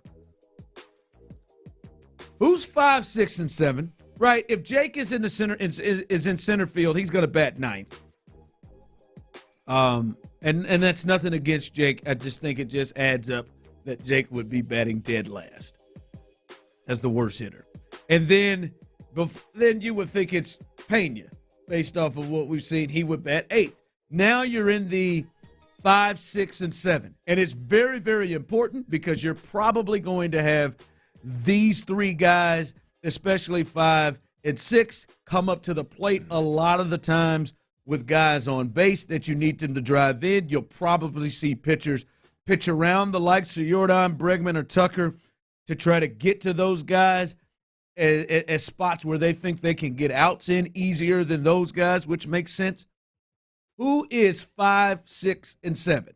And I think the available ones there are Chaz, Abreu, Diaz. I will not allow Jake. Now, if you want to bring in Pena, that's fine. Maybe if you feel like Pena jumps in, I will not allow Jake. Jake will bat ninth if he is starting in center field. What is your 5, 6, and 7? 713-572-4610. Those of you on YouTube and Twitch, how does it go for you? I see someone here, Abreu, Pena, and Diaz. Oh, wow. Okay. All right. That's an interesting one. What is your 5, 6, and 7? Yeah, look, this is an easy one for me. Number one, easy. yeah, it's easy for me. Look, Jose Abreu's your 5-hole. There's without a doubt, he's your 5-hole. You got Chaz. Who? Your boy. You got White Boy Chaz. Well, I like White Boy Chaz, but damn, I'm not a cheerleader. I like him. I mean, I just he needs to be on the field. He needs to be in the lineup. But in the 5-hole, it's Jose Abreu. I mean, you got to trust the career over just last year. You got to trust the quality at bat versus three guys in Chaz, Diaz, and Pena, if you want to throw him in the mix. Those three guys just haven't proven that they're on that level as Abreu is right now. And I'm not talking about the career of Abreu. I'm just talking about getting up there, getting a good quality at bat, and you know, making the pitcher pitch. I mean, I think you look at Chaz, Diaz, and Pena, and I hope they're all young. I hope they get better. But right now, there's still holes in their at bats, if you will. I trust Abreu more in that situation. I'm not going to condemn Abreu because of last season. I'm going to buy more into how he started to come around late and perform better down the stretch. I would have Abreu in the 5-hole. I would have Diaz in the Chaz, White Boy Chaz. In the 7-hole, and I believe of the mix, I think Diaz is the mover in that group. I think he's the one that has the most upside and potential, like at the plate, just natural ability at the plate, where you're like, he's the one that could change the game and change things. But he's also the one of the three, to me, that I have the least amount of confidence to put together a good at bat. Yeah, and that's the concerning factor. But that's why though, right? I mean that's why he's the one that you could potentially see being that 5-hole hitter down the stretch here, or you could see him batting eighth because you really just don't know exactly what you're going to get. The ceiling is high. I think for the most part, I think we know who White Boy Chaz is. I think for the most part, we know who Pena is. Diaz is the one that we got such a small sample size, and a point you've made multiple times is now all of a sudden he's going to be your everyday catcher. And as you're experiencing right now after a high cardio day, big cardio day with Reg, your legs are a little sore. Yeah. It's a different animal, especially over an entire season for Diaz. So you don't know exactly how is he going to be better? Is he going to be worse? Is he going to be fatigued late? How's he going to swing? He's going to lose power. How's he going to swing the bat, and how's he going to fare actually catching over the long haul? So I would go Abreu in the 5-hole. I feel like I know who Pena and Chaz are in terms of their at bats, but I still think they're going to be 6, 7, 8-hole hitter kind of guys. Diaz is the one that I would bat in the sixth hole, and he's got a real chance to overtake that if Abreu starts slow and he starts hot. So that's where I'm at. So your 5 would be Abreu, Abreu, Diaz, White Boy. Oh, Clint, really? I can't have Chaz that low. 7? I think. Well, I like Chaz, but damn, Chaz would at the very least bat 6th. Okay, for me, Diaz would be 7. 2 reasons. One, as I said there, like there's going to be a lot of times where that 5th spot comes up with runners in scoring position, and just you got to create a good at bat. I'm with you, and I understand the Abreu thought. This guy just has a knack for his career to produce runs, and it's just a deal of if Father Time grabs him, then then you're in big trouble somewhere else, right? So if he's there, it is hard. If I'm Joe Espada to say, at least to start this thing, the guy in the postseason that came up big many times against the Twins and the Rangers in those series with runners in scoring position, he kind of helped things. So I get that. The thing with Diaz is, one, you got to have guys that are going to be able to put together good at-bats in those moments, and I still think that pitchers with a full year will really still have a ability to kind of take advantage of him and make him swing out of himself out in moments like we've seen a little bit. Although, as I said, I think he is the most naturally talented one. And I just don't want to add any more pressure to him coming in to catching for the first time all year long, right? Like, catcher is a defensive position, and at least that's how the Astros have thought of it. Our guy Adam Spolane, who covers the Astros, has always talked about the Astros view it as a defensive position and a defensive position first. So I don't want to put any any pressure on him batting in the 5 spot and have to be that big run producer when he already has to deal with the catching part of it. Chaz is the one, though, man. Chaz, for me, Clint, his game seems to improve and pick up when he's in the moments of runners in scoring position. And I think everything makes sense. He would be 6th, but I would not be afraid at all if Abreu is showing some slippage and Chaz is starting to play the way he did last year to move him up to 5th. So right now for me, it would be Abreu, Chaz, and then Diaz right now. But Chaz and Abreu are closer than I think maybe for you. Yeah, no, look, I mean, I wouldn't complain either way. I just feel like the ceiling is I feel like the ceiling is higher for Diaz than either of those other guys. When I say either of those other guys, I mean Pena and White Boy Chaz. But look, I mean, the key is it starts with Abreu, and because he's Abreu, because he has the resume, because you don't want to bail on him after one rough year, 3/4 of the year, however you want to couch last year for him. And the truth of the matter is, the other guys, all of them we've talked about, are young, unproven. They've got ground to make up if they're going to bat in the 5 spot in this lineup. Yeah. All right, so we'll see what happens. Those are going to be critical spots right there, because those guys will have a chance many, many times this season to come up and do damage, because teams are going to be careful with the guys in front of them, and it's only going to help them. And they've got to find protection for Kyle Tucker. Like, Kyle Tucker's now in that spot again where, he needs protection, and Abreu, Chaz, and Diaz going to have to be those guys. Ron, I got good news for you, man. This one's going to turn you on a bit. All right, I like it. I learned this from my girl Kendall Toole this morning on the Pelly. Peloton. 3rd time we've got Kendall today. You know who's coming? Who's dropping a new album? Who? Take a wild guess. That's a really tough question. Take a wild guess. Kind of a crossover for me and you. Kind of a crossover. Wow. Jelly Roll? No, come on, man. You think I'd stop signing a Jelly Roll? I don't know who. This is like It's not hip hop and it's not country. It's kind of a crossover. Taylor? Nope. That's your drama you want to deal with. I can't even. Who in the hell would it be? Was it Usher? Is it Kings of Leon? Oh, KOL, baby. That's my guys right that's there. your guys, man.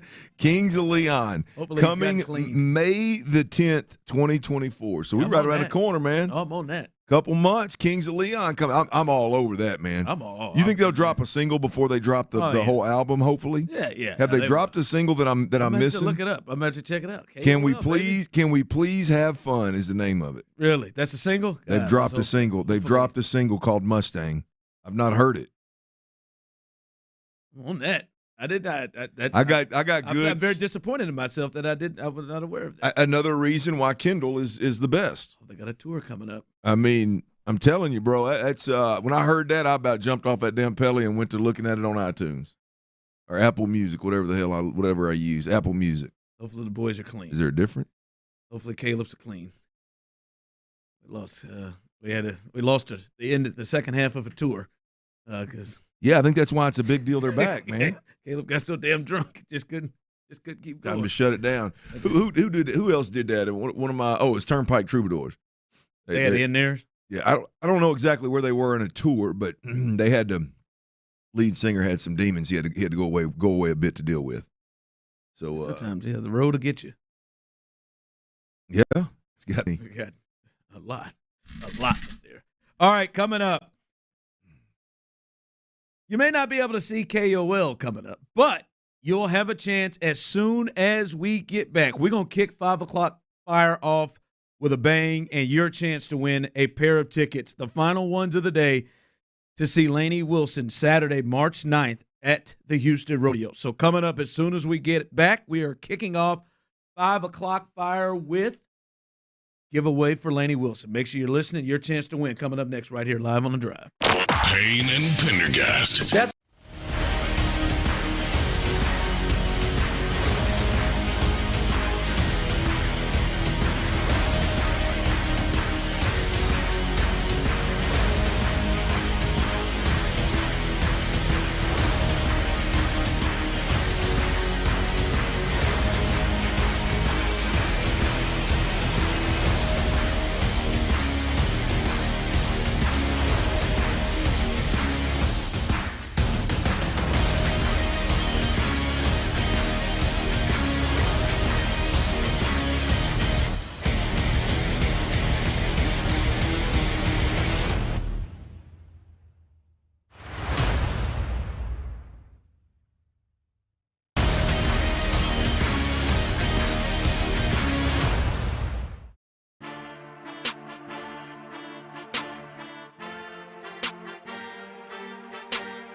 always live on the free Odyssey app. Sports Radio 610 presents The Drive with Stoerner and Hughley. It's the 5 o'clock fire, brought to you by Regions Bank. It is 5 o'clock. Congratulations. Hopefully you're off work. Luckily for you, Old Dirty and the Dilf and Big D Santiago. Chris Santiago is in the building in for Tyler Milner, who is really feeling himself. I'm hoping that he has grabbed a nap. Tyler got absolutely blitzed, and he went to a massage. That's the last we heard. Tyler got really hammered, and then he went for a massage. That's the last. That is the nap. It's 7 margaritas and 3 shots, and then he went. Hey, get busted up at the pool. Get you a 90. That sounds like an amazing. Get you a 90-minute massage and just kicked it off with mimosas. 3. Yes, was the coffee frappuccino for frappe. He had 2 of those with Irish. Yeah, something in it, Irish whiskey in it or something. Then he had his first margarita there. Then he went back and said he lost track after 7. So we're just saying 7. So it could have been 8 or 9. And he had 3 shots. And then go get a massage. What a life this guy leads, man. Sounds like a good time. Man, and we're busting it. How about that? All right. Busted our ass, and he is kicking it. That's all right. I'm going to get mine in. All right, let's do it right now. Clear up those phone lines, Chris. Caller number 3. Check that. Caller number 4. Caller number 4. This is the first time the Houston Rockets are on TNT in 4 years. So caller number 4. Caller number 4, 713-572-4610. Boy, that person who's caller number 3 is going to be really pissed. Caller number 4, 713-572-4610. Your chance right now is, why don't you turn up some of that Laney Wilson so Clint can lose his mind. Laney Wilson. Saturday, March 9th, your chance to win a pair of tickets right now. Caller number 4, 713-572-4610. You get to go and hear this? Ron, this is the one.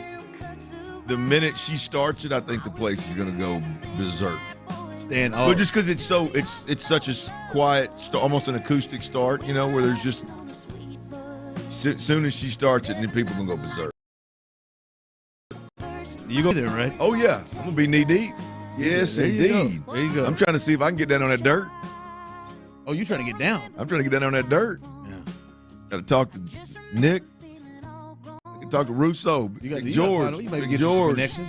Most. I talk to somebody down there at the Bulls. See if I can't get down on that dirt now. Get you some connections. Go ahead. There you go. So your chance right now. Caller number 4, Laney Wilson tickets. This is the final opportunity today to win tickets. But if you did not know, every single Tuesday and Thursday during the rodeo season, you will have a chance to win a pair of tickets. All right? You'll have a chance to win a pair of tickets. Coming up on Thursday, 2 opportunities right here on The Drive on Sports Radio 610 in the 3 o'clock and the 5 o'clock hour. Whiskey Myers. You going to be there for that too, ain't you? Hell yeah. Absolutely. Those were your 1 and 2, huh? Yes, indeed. When my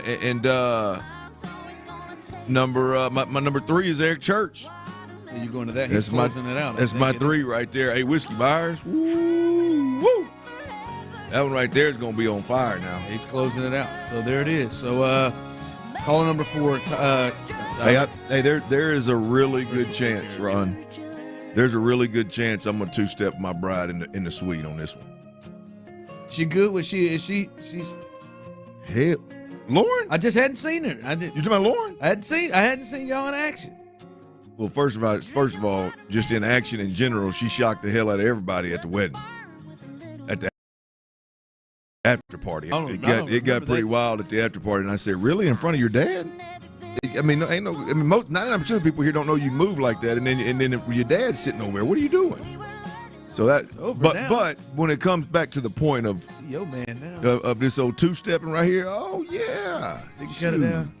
She grew up riding them horses. I was gonna say riding them horses. She probably got it. Chasing them old big truck boys, man. Come on, wearing them boots and with them big buckles and she hit the spin and everything. Yeah, hit the spin and everything. Oh yeah, look, she downgraded. She downgraded several times in several different areas. When she married me, we 2-step.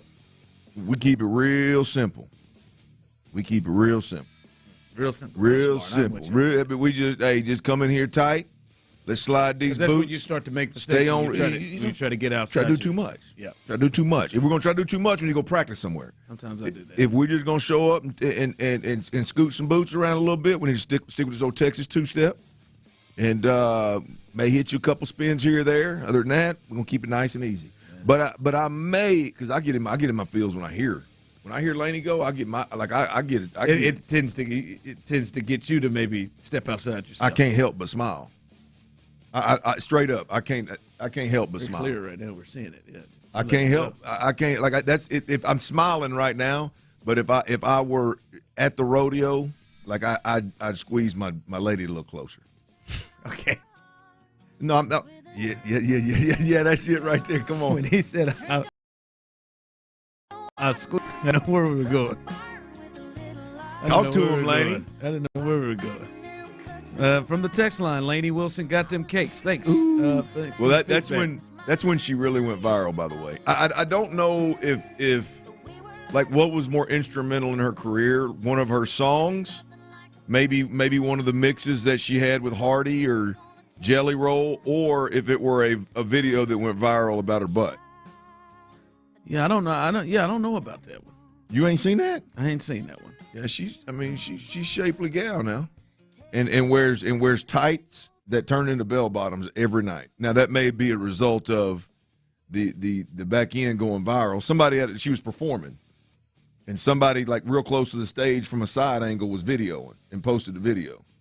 Well, the video went nuts, and everybody's like, "I didn't know Laney. Who is that? I didn't know Laney. I didn't know that was in country music. I didn't know Laney Wilson had that," and it just blew up. I mean, went crazy. I'll find it here in just a second. She's built nice. You know who she dates? Been dating him for a while. Is it somebody I'll know? Yep. Who? Duck Hodges. Oh, God. The old quarterback from the Steelers. The one that Mike Tomlin drugged to a winning season? Yeah. Wow. Duck Hodges. How about that? Yeah.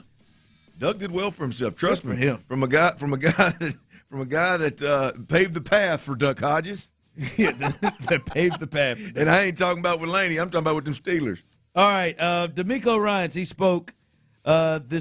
He spoke earlier today. He was live right here on In the Loop. He talked about several players that are free agents for him, and he talked about Dalton Schultz, the tight end. This is what he had to say about Dalton Schultz, and there are a lot of people who want to see Dalton back, who potentially or want to move on past Dalton Schultz. But this was the head coach speaking about Dalton Schultz.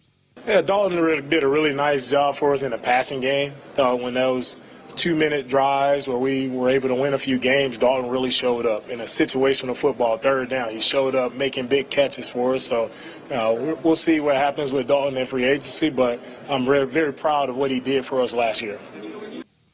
All right, Dalton Schultz. You hear that? You feel like Dalton Schultz is going to be here next year. You feel like this is I'm going to tell you, Clint, it sounded like when he specifically brought out, he didn't just say he specifically spoke about the passing game. And we talked about, the issues with the run game, and you talked about it all year, and you've said it, not just the offensive line, but the tight end as well. You talked about 47 Beck, talked about him, all those guys up front. And I just found it interesting. He's specifically pointed out in the passing game and didn't like to say, "I was good in the passing game, but not the running game." That is what jumped out to me in his comments about Dalton Schultz. Doesn't mean that they're going to move past him or not, but that was something that jumped out to me. Yeah, no, it definitely jumps, especially after us talking about it all year long. And here's the deal: is Dalton Schultz. Look, if Dalton Schultz comes back, I'm fine with it. Now I think you got to add something else more than Brevin Jordan to the tight end room. On the flip side of that, you got to find a tight end that can get after somebody's ass in the trenches, and with his hand in the dirt attached to a tackle. And Dalton Schultz can then do what DeMeco just said and help us in the pass game. But ultimately, here's what you're up against with Dalton Schultz, in my opinion, is you can find now the tight end free agent market is pretty bare this year in terms of the top end guys, right? But I believe there are several options that can quote unquote help you in the pass game. The key here for the Texans, in my opinion, is finding a guy that can do what Dalton Schultz can do in the pass game, but also help you in the run game, which that's not going to be hard to do. You know, I do think that there are guys out there that can struggle to struggle in the run game and then help you in the pass game. There are guys out there that are combined better in terms of helping you in the pass game and the run game. So while the tight end free agent market's bare, I do think you have options, and I do think you have options that would be considered an upgrade from Dalton Schultz as a player that can help you on all three downs, not just in passing situations. And listen, we all know and listened to DeMeco Ryans as the year went on. Chain game. It was at first, we want to be physical, we want to run the football. That's a big part of the offense. Then the middle of the year, then it moved to, we're not going to force it. You know, we're going to do what is best for this team. Yep. I think it was probably difficult for him to run offense the way that he, I think, wants to run offense, to see that they basically at times had to just kind of push aside the run game because for a lot of different reasons they struggled with that. And I would imagine that was difficult for him to do. And I'm not saying it's all on Dalton Schultz, but it's all these things. They've got to get guys in here. If you just think about where he came from and to think about the physicality of what they did, well, yeah, we've seen Christian McCaffrey get there and really blow up the run game. But really, it didn't matter who was back there at times. Like they were able to be successful moving guys, and that's not something offensive line, tight ends, fullbacks, or whatever that they were able to do here. I'd imagine that's something that he wants to see change. Oh, yeah, look, I think a couple of things. I think DeMeco Ryans, with where he came from in San Francisco, the physical nature, physical brand of football that they play, there's a certain physicality that he's used to seeing day in, day out, and definitely on game day. And I don't think you're anywhere near it in Houston right now. And the truth be told, there's not a whole lot you can do at your two tackle positions, your right guard positions, and you've drafted a couple of guys high in the draft that would be another two interior guys. I don't know that you can do a whole else to point to get more physical, but you can damn sure probably spend less money and find a tight end, again, that'll put his hand in the dirt and get after somebody, a fullback that can do something, whether it's in the draft or it's in free agency. I think you can definitely get guys in here that can help you get more physical up front, and you can do that at the fullback in the tight end position. Yeah. Also, their number one free agent is Jonathan Grenard. He spoke about Jonathan Grenard also today. This was DeMeco talking about their free agent defensive end. JG did a great job for us this year. He's very productive this year, played physical, did the things we asked him to do. We'll see where free agency plays out, but love JG and love what he did for us this year. I just look at the differences. So the wording was very similar to Dalton Schultz. Yep. Except he didn't specify, he was really good against the pass rush. He's a really good pass rusher. It feels like to me this is more of, I want to play this one close to the vest. We're negotiating, we're having conversations, and I don't want to do anything to put myself in any kind of position of we got to have him. Yeah. We want him. That one felt more negotiation driven as opposed to Dalton Schultz. It felt like they just asked him. They used to ask him on the street. Yeah, I mean, he was cool. He feels like a little bit more of a potentially negotiation floor. Yeah. Not saying they're going to bring him back or let him go, but that didn't feel the same as it did with Dalton Schultz. Well, and it didn't. It very well could have been just playing your cards tight, right? And look, there's for me with Jonathan Grenard. Now he can definitely price himself out of the market for the Texans. There's no question about that. But as a coach, in terms of wanting and liking a player, I doubt very highly that DeMeco Ryans is not head over heels for Jonathan Grenard. The type of player he is on and off the field, he seems to fit everything. So I would imagine if it were in the team's best interest, he would gush about Jonathan Grenard. But nonetheless, we'll see. Yeah, so that is the latest as the Combine. DeMeco Ryans spoke at the Combine, spoke about several players. Also, Devin Singletary said they'd like to have him back, another free agent. So a lot of good content and words from the head coach. Once again, if you missed that, you can listen to that in full, 12 o'clock on In the Loop. They played that in its entirety. 5 o'clock fire. All right, the Rockets, Clint, they're in Oklahoma City tonight. They're playing that weird little home road back-to-back games with a day off in between them. They lost to them Sunday here at the Toyota Center, 123-110. This is the first time, fellas, that they have been on TV. Really? And TNT is every Thursday, really Tuesdays now, they're doing it too, Tuesdays and Thursdays. So they're not getting Charles and Kenny, but they'll get Shaq, who just won't stop working. But every Tuesdays and Thursdays they're showing games, highlighted national TV games, and this is the first time the Rockets have been on. They used to always be on TNT. James and Chris Paul were together. Yeah. This is the first time. Wow, I didn't realize that. They have been on TNT in 3 years. I'm sorry, 3 years, not 4 years. 3 years in the regular season. First time they've been on TNT. What? Greg will check that. What? Greg will check that. He'll have that. Why do you think Shaq works so much? I don't know, man. I just think he wants to. Because on Tuesdays, who is it? It's I know Candace, Jamal Crawford, Candace, and Adam. I forgot Adam's name. The younger Ernie, and he's cool. He's got a really good shoe collection. The younger Ernie, and then Shaq on the edge. Just over there and just working every Tuesday and Thursday. This is good, though. We get to see, how they criticize the Rockets, just national time. I can't wait. I can't wait because I want to hear what Shaq's got to say because I feel like Shaq doesn't know a lot about the Rockets. I feel like Shaq's going to speak in generalities. Yeah, and I mean they got to be better defensively. Give more effort on the defense. Got to give more effort, man. right here, man. I know you don't. You know what kind of coach Udoka is.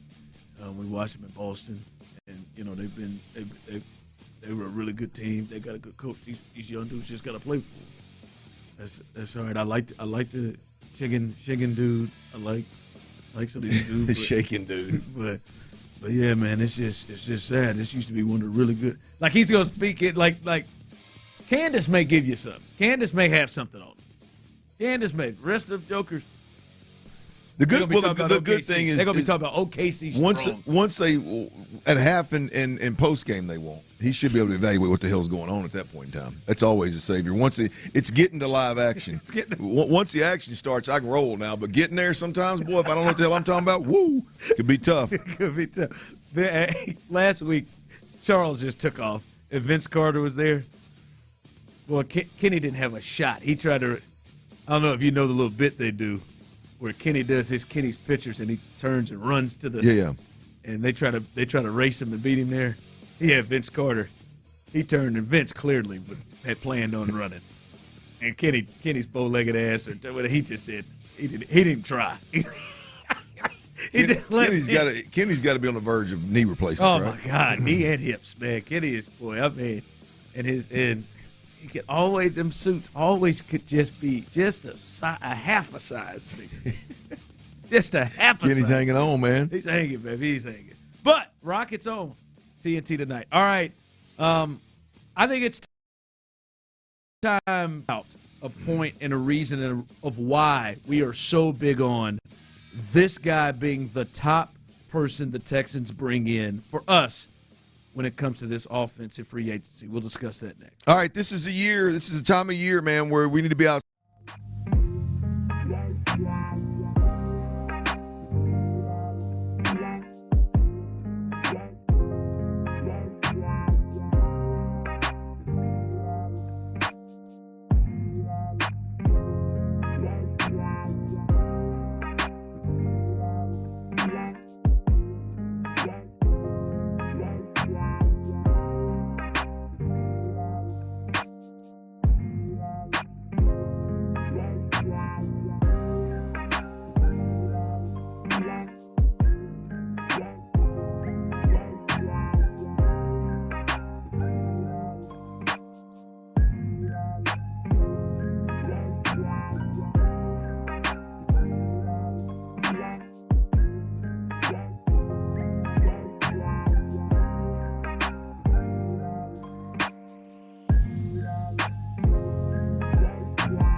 Exclusive content. Sports Radio 610. The Texans play here. Sports Radio 610 presents The Drive with Stoerner and Hughley.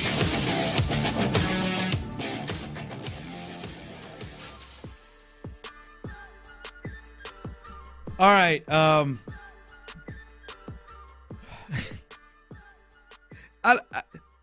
I don't want to just say that our guy Sean Pendergast is just dug in. I don't want to say he's dug in territory. Man, this PFF Houston Texans, Saquon Barkley's projected contract, 3 years, $36.8 million, 20.1 guaranteed, 12.3 per year. Sean Pendergast, I'm out. I'd be in on that one. I'd be in on that one. I feel like if they get Saquon, Sean is going to be pissed. Yeah, I'm in on that one, Bo. It may be one of those situations where you are. They probably won't, as their hardcore fan of you. They'll just slickly be like, come on, average 3.5 yards a carry. Come on. Nah, look, man. With Saquon, if 3 years, 36. Well, I mean, again, you get 3 years, 36, but the guarantee is ultimately all that matters. You go 2 if the production's there, and hell, is three more years into this. Maybe the running back market righted itself, and you're actually getting a discount year 3 there for Saquon if he stays healthy. If not, cut him after 2, and you call it a day. I mean, you made a swing. I just believe that Saquon Barkley in this league today, there's only one Christian McCaffrey. Lay out what he would do, what he would mean for this offense. As you're going, like, how would he affect this offense? Like, you've talked about how Mike Evans would affect this offense and how it would change. What about, because I think some people maybe don't have a full grasp and understanding. What would Saquon do to change this offense? Well, one thing he would be, with the exception of C.J. Stroud, obviously, he would be the focal point of defensive schemes coming in, of who you got to focus on. You got to know where he's at all times. In critical situations, you need to load the box up and do some different things. He would just impact the defensive game plan more than anybody on the Texans roster right now, not named C.J. Stroud, that can run the ball downhill between the tackles with power. You're talking about a guy that also can be a third down scat back if you need to. He's got that kind of ability, make you miss ability, that kind of twitch, that kind of explosion, can take it the distance from anywhere on the field. He's the kind of back that you actually design plays. You design pass plays, not screens, pass plays to get him the football. I'm talking about getting him running routes from the backfield. Use him in motion to create mismatches and create separation so that you can get him the ball in critical situations. He is the caliber player in this league that could impact the game the way that Jonathan Taylor did the Texans-Colts game late in the season. He's the caliber player that can go carry a team with subpar quarterback play, subpar support for that quarterback. He can go out there and carry a team to the playoffs in a tough division. So, you're just talking about a whole different animal.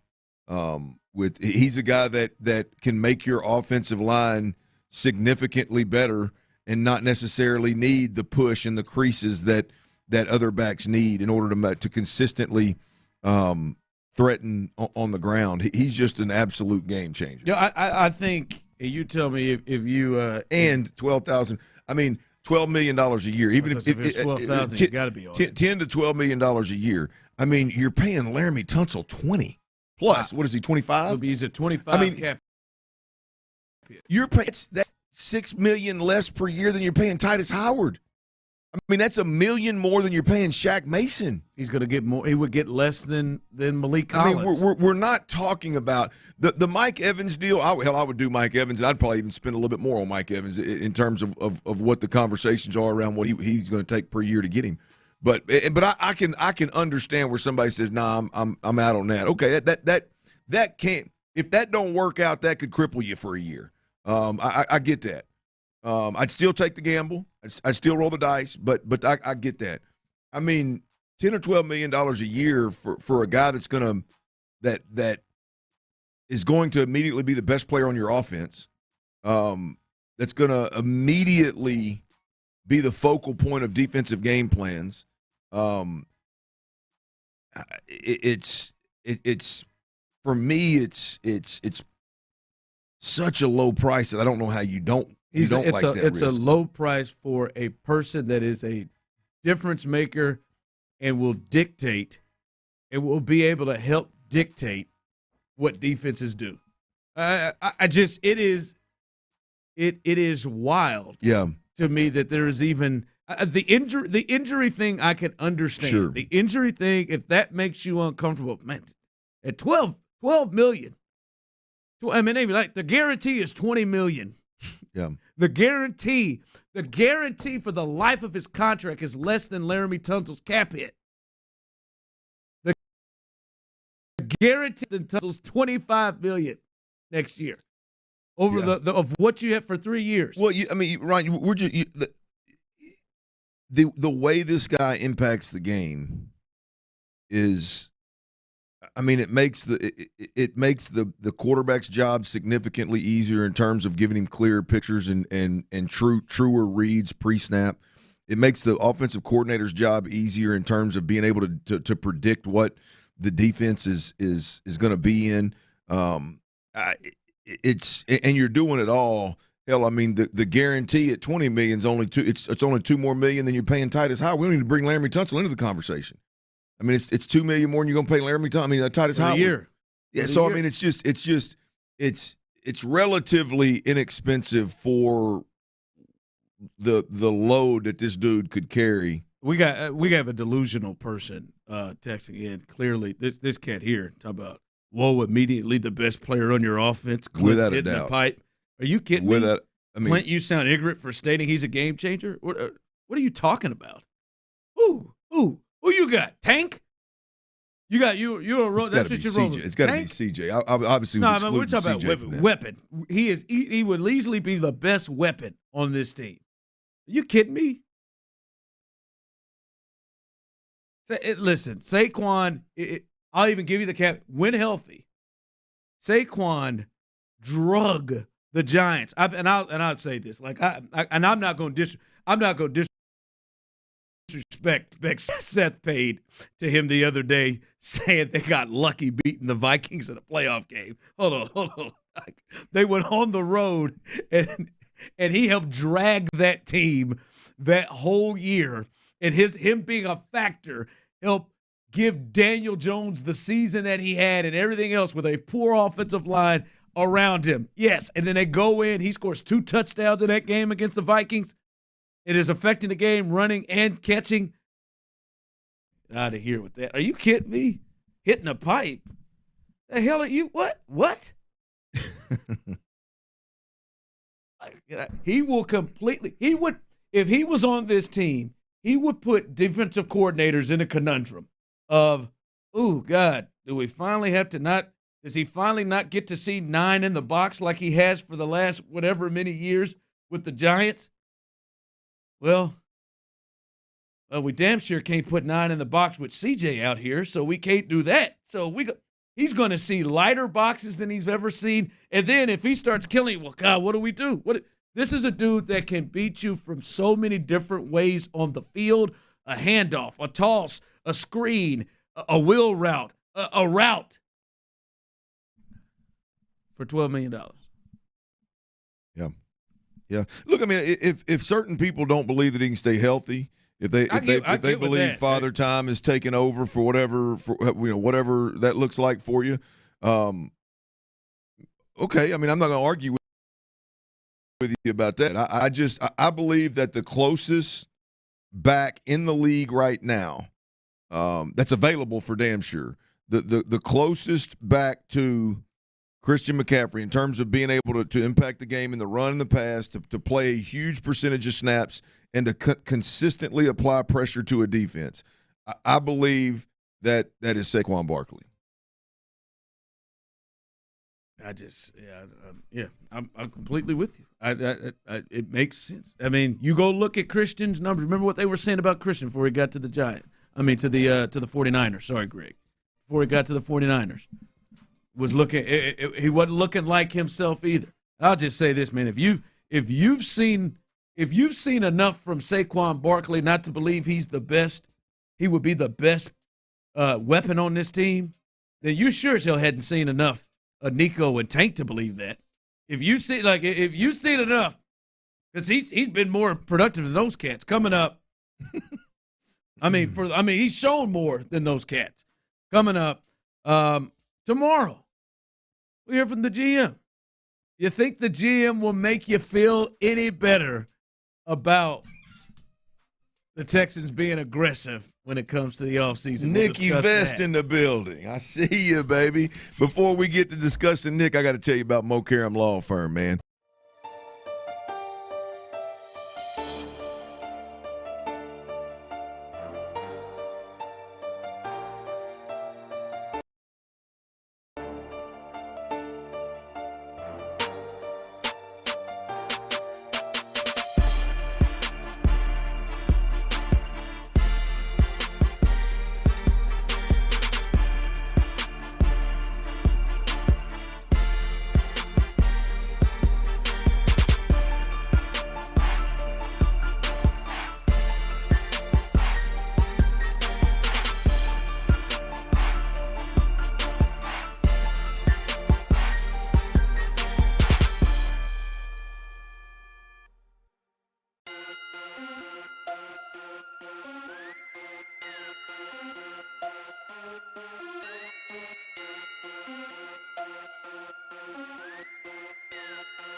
Stoerner and Hughley.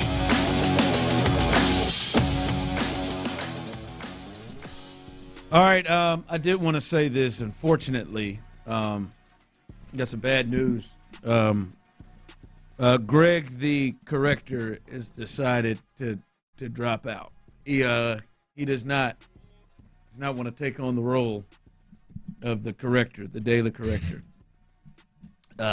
Wasn't into it, I guess. So I was looking forward to that. I was bit. too, man. I mean, that had potential to turn into a benchmark. Oh, that could have been fun. He said Lord knows we can fill up a segment with our mistakes. He didn't. He did. Was just mine. Remember, Greg said you were. Oh, that makes he did say. He said Clint is great. He's got great taste. He's clearly got great taste. Man's got great taste. Now he does come at you a little bit, but is offensive centric and forgets about defensive needs sometimes as an old quarterback. But hey. I mean, I don't. He said you're doing it right yesterday, Big Greg. Look. I mean, I think he's got great taste, man. I'll come on, man. You sent him in yesterday. What's the deal? Greg thinks I'm thin-skinned. Well, that's what he said. Why don't you just take more pride and accuracy before you pop off over the airwaves? Hold yourself accountable, or develop thicker skin, or be able to laugh at yourself sometimes. Boy, if Greg's watching on YouTube, he hates Ron more than he did 5 minutes ago. Not that hard. It's your job, man. Get an intern to help you out. Not my responsibility to babysit a grown man. Now, Greg, you're on to something. I've said many times that I enjoy the show and like your passion. Clint is great. Guess you can't take a compliment either. Not a stat boy and never will be. Maybe one day when you are not working, I can say hello at a remote. Greg. There you go. Well, look, I think Greg's on to. I mean, look, I think he's on to something with the intern. Yeah. It'd be nice to have an intern. It'd be nice. It'd be nice to have an intern, man. Create a little. Yeah, what we got, man? What's Byron back there doing? Byron, what you back here doing? Acting like you busy, stealing peppermints? Can we do that? Can we do that with Byron daily? If Byron comes in, there's a bell. We had a bell. If Byron brings a bell, Ron, if we could go back there, it looks like here at 5:18. What show? One of the talk shows used to do that. You said what show was that, Ron? You said Saquon. It's Saquon Barkley. You said that incorrect. Which one? One of the debate shows used to go back and Stat Boy. Yeah, I mean PTI. That's what I said yesterday. We could rip it right today. We could rip it right off of PTI. Well, I'm just saying, Greg. Greg, in my world, that's scary. When you call, and I think there are other people in this world, maybe not in Greg's. A person's not thin-skinned when an a-hole comes up and wants to message you about all the things, sit around and message you about all the things that you've gotten wrong. By the way, later Greg suggested that I be more like, I've heard this one before, Sean Pendergast. Be more like Sean Pendergast, and you'd have a shot. Shawnee's a legend, man. Shawnee's a legend. I was told that once here. Looking for my next Sean Pendergast. Okay, fire me. But, yeah, when somebody comes in and just takes their time to text you and tell you all the things they did wrong from the day or that you made a mistake on, and then says you're thin-skinned for not responding. No, that's not thin-skinned when I respond back to you. It's just me holding your ass accountable. Now, thin-skinned. Now, maybe where you come from, that's thin-skinned. For me, I'm just addressing what you said, Greg. And now, Greg, you had a chance. You had a shot.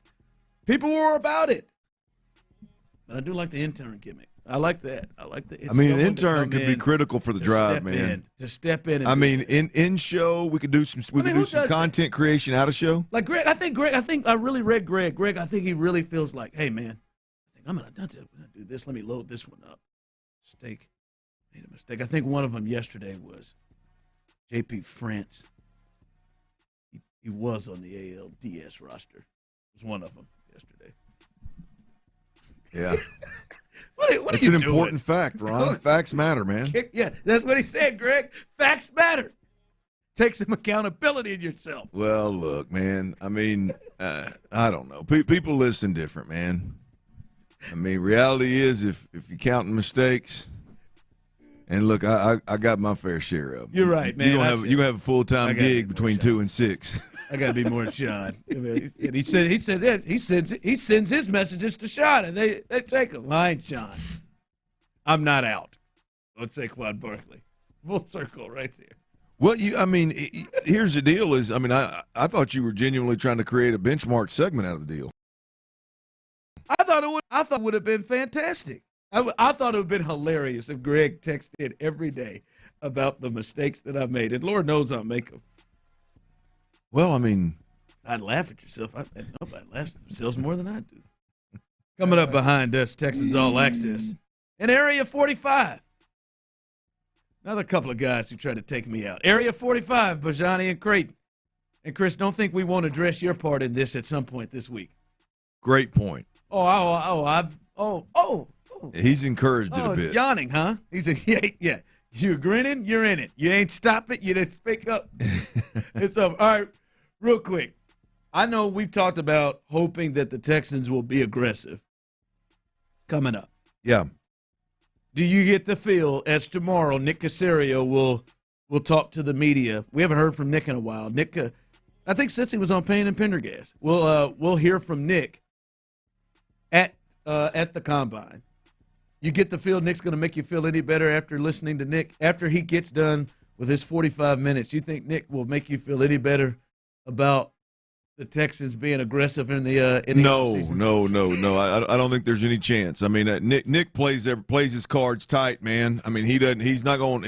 I doubt very seriously he's going to give us or give me anything to grab onto. But I damn sure hope he does. I tell you, in a perfect world, I would love, like DeMeco talked about that defensive front and needing to beef that thing up. I would really, being the offensive centric guy, like for Nick maybe to slip up and just shed a little bit of light on offensively the importance of getting that run game rolling.